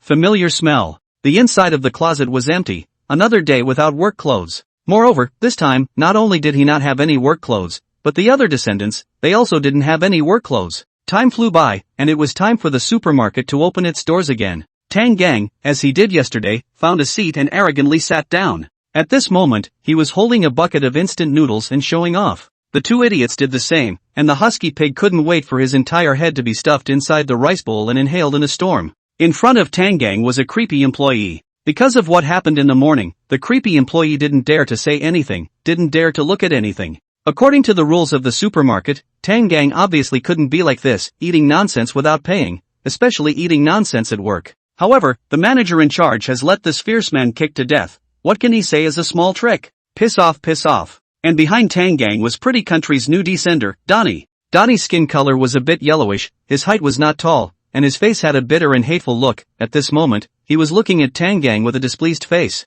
From yesterday until now, he had only eaten one meal. At this moment, seeing Tang Gang feasting here, he hated himself. He was so hungry. While Tang Gang dared to go to Bellu's supermarket like this, Donnie didn't dare, and he could only envy fiercely. After all, Tang just that something else bizarre dare not pick a fight, he cannot be sure, and his talent, but also to stay to save his life it. Donnie indignantly looked at Tang Gang, the envious anger in his heart was burning, and said viciously in his heart, "Just wait, sooner or later I'll get you killed." Seeing Adventists from other countries having a good time was simply harder than him having a bad time himself. Moreover, the country's top management had long since explained that if the opportunity was right, they would definitely mess with Tang Gang. Although Tang Gang was great at dealing with shenanigans, it wasn't necessarily the case with people. They all agreed that Tang Gang was only good at dealing with weirdness, relying on his talent, but when dealing with people, he would immediately expose his prototype. Until now, they had never heard of anyone whose talent could be used against people. It seems that these people do not know, Tang just at first is to deal with people, or perhaps, they think,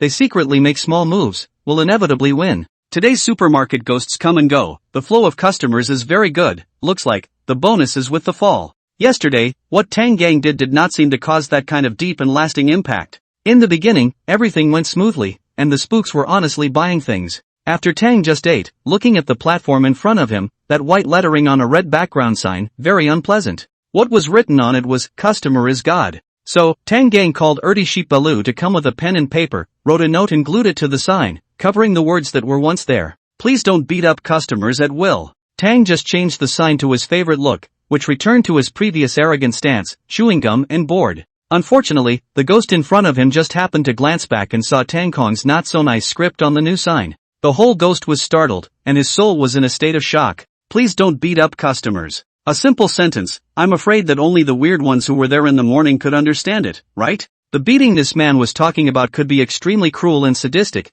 just like the poor ghost manager. Even if he was a human, even if he looked strong, the creeps who didn't know the truth wouldn't be afraid of him when they saw him. And seeing this sign, it would only feel like this stupid human was provoking. The creepy that felt offended naturally wouldn't spoil a human that was bound to start some conflict, and at that time, this human would be able to attack that creepy openly and honestly. Hiss! Drawing a mouthful of cold air backwards, Creepy only felt his scalp tingle. This terrifying human, who was actually fishing to enforce the law, was simply terrifying as hell. Hurrying to turn his back, Creepy no longer looked at Tang Gang's side. He was really afraid, in case Tang Gang had itchy hands, and happened to realize that he was looking at him, and balked at the idea that he was looking for a fight. He didn't think that his 500-kilogram body would be able to withstand Tang Gang's attack. At this time, Bazaar suddenly saw, a height of no more than 1 meter 6, looks like a skinny monkey arrogant Bazaar, pushed the shopping cart, face with a displeased expression, straight toward Tang Gang's side. And then look at the other side of that eye, staring straight at Tangang. That sign, this is clearly fooled. Ah.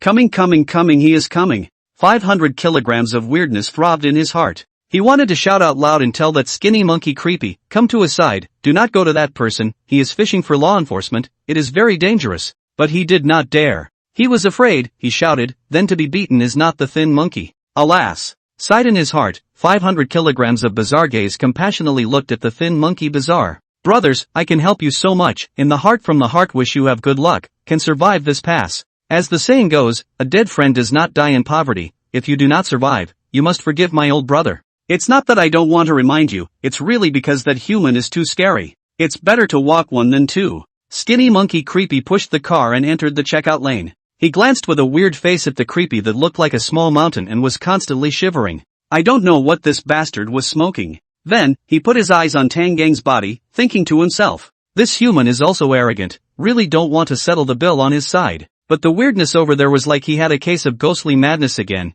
he was afraid that he would be infected. Please don't beat up customers at will. Humph. He had never seen such an arrogant person in all his life. This human should indeed get a lesson. How in the world of weird talk, in the midst of the weirdness, it still dared to be so unbridled. Pushing the cart to the cashier, he put his purchases up one by one, and then, looked Tangang up and down. His eyes were like going to a butcher's store to sell meat, picking and choosing carefully, blowing his hair out trying to find a piece that fit his eyes. Tangang didn't give a damn about the thin monkey's bizarre measurements, like this kind of guy, he could pick him up with one hand. Nor did he care what the other party had in mind, this was the arrogance of the boxing champion from the Manga mental hospital. Looking at what the skinny monkey bazaar had bought, Tangang swept through them one by one with his face as usual. 1 box of popped human eyeballs, 1 box of fine human waste, 2 bags of frozen human heart dumplings, 2 bags of fresh human hands, 1 bag of specialty human blood drink, 2 skewers of Ghost Big Brother specialty roasted human testicles, 1 skewer of specialty skewers of small intestines, and 1 box of 9-turned human large intestines stuffed with a full of flavors. Total creepy coins $538.79. Tangang said in a flat tone, tapping twice on the machine, then said to the thin monkey guile. Tangang's condescending and scornful eyes made the thin monkey creepy's heart burn with rage. This damned human, how dare you look at me like this? The black aura on his body had thickened quite a bit, and even though his face didn't reveal any horrifyingly hideous expressions, he put on a leathery, fake smile that looked rather stiff and weird. Wait, I want to buy something else. The skinny monkey said bizarrely, his unsuspecting eyes moving over Tangang's body, and finally, landing on Tangang's left arm. What do you want? Tangang asked directly. On top of the cash register, there was also a lot of merchandise laid out. Ha ha ha. The skinny monkey creepy suddenly laughed, and he said to Tangang in an eerie tone. This cashier, I don't know, have you ever understood some of the rules of house chain department store supermarket? Not interested, have a word quickly say have a fart do not put, and then delayed, the brain to give you a fart. You want to tell a story to go to the bridge under the overpass in the bridge hole, less here to occupy the position. Tangang had no interest in the story that creepy wanted to tell, and only felt that this unlucky thing was wasting time. Skinny monkey creepy also had a stiff face, not expecting Tangang to be so rigid and speak so directly. He opened his mouth, and the words that didn't come out behind him had to be swallowed back into his stomach. Glancing at the sign on the cash register, he looked at Tangang, his eyes unhappy. Not bad for a human who could write such words as please don't beat up the customers at will, but he had some courage. However, when creepy wants to lay hands on you, can you still be so calm and arrogant? Ha! Grinning, revealing jagged, sharp teeth, the skinny monkey creepy let out a cold laugh and reached out to point at Tangang's left arm, saying, I want this, you unload it for me. As soon as these words came out, the surrounding atmosphere came to a standstill. The scene immediately quieted down, and the atmosphere of saber rattling was clear to all in shenanigans alike. Some people in most of the bazaar were watching the joke. They'd wanted to see how Tangang would solve this matter. They wanted to see Tangkong's terrified, panicked, and desperate expression.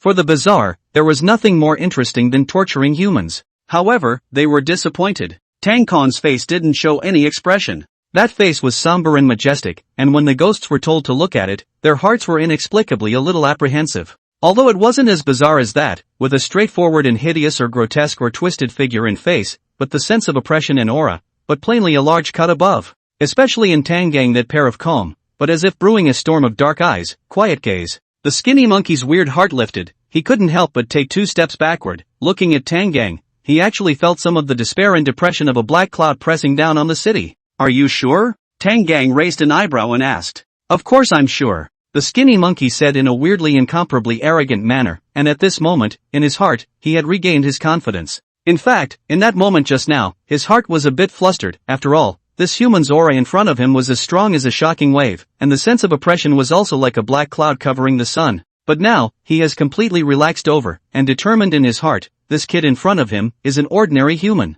Are you sure about 3 words? Even though the human in front of him said it with an incomparably flat tone, and his voice didn't tremble, he still thought that the human in front of him, in his heart, must have panicked. He had seen many humans who asked this question as a sign of weakness towards their request. Skinny Monkey Bazaar violently grinned, the flesh on his face are squeezed together, looks very hideous, black gas, in his circumference diffuse. How brother chain department store supermarket has a rule, all those who do not wear a work uniform, all can be regarded as merchandise. Hey hey hey hey. Skinny Monkey eerily let out a creepy laugh, looking at Tangang. He hoped that he could see a panicked or terrified expression on this human's face. However, Tangang's expression didn't change much, he just looked at the thin monkey's creepy eyes and confirmed word for word.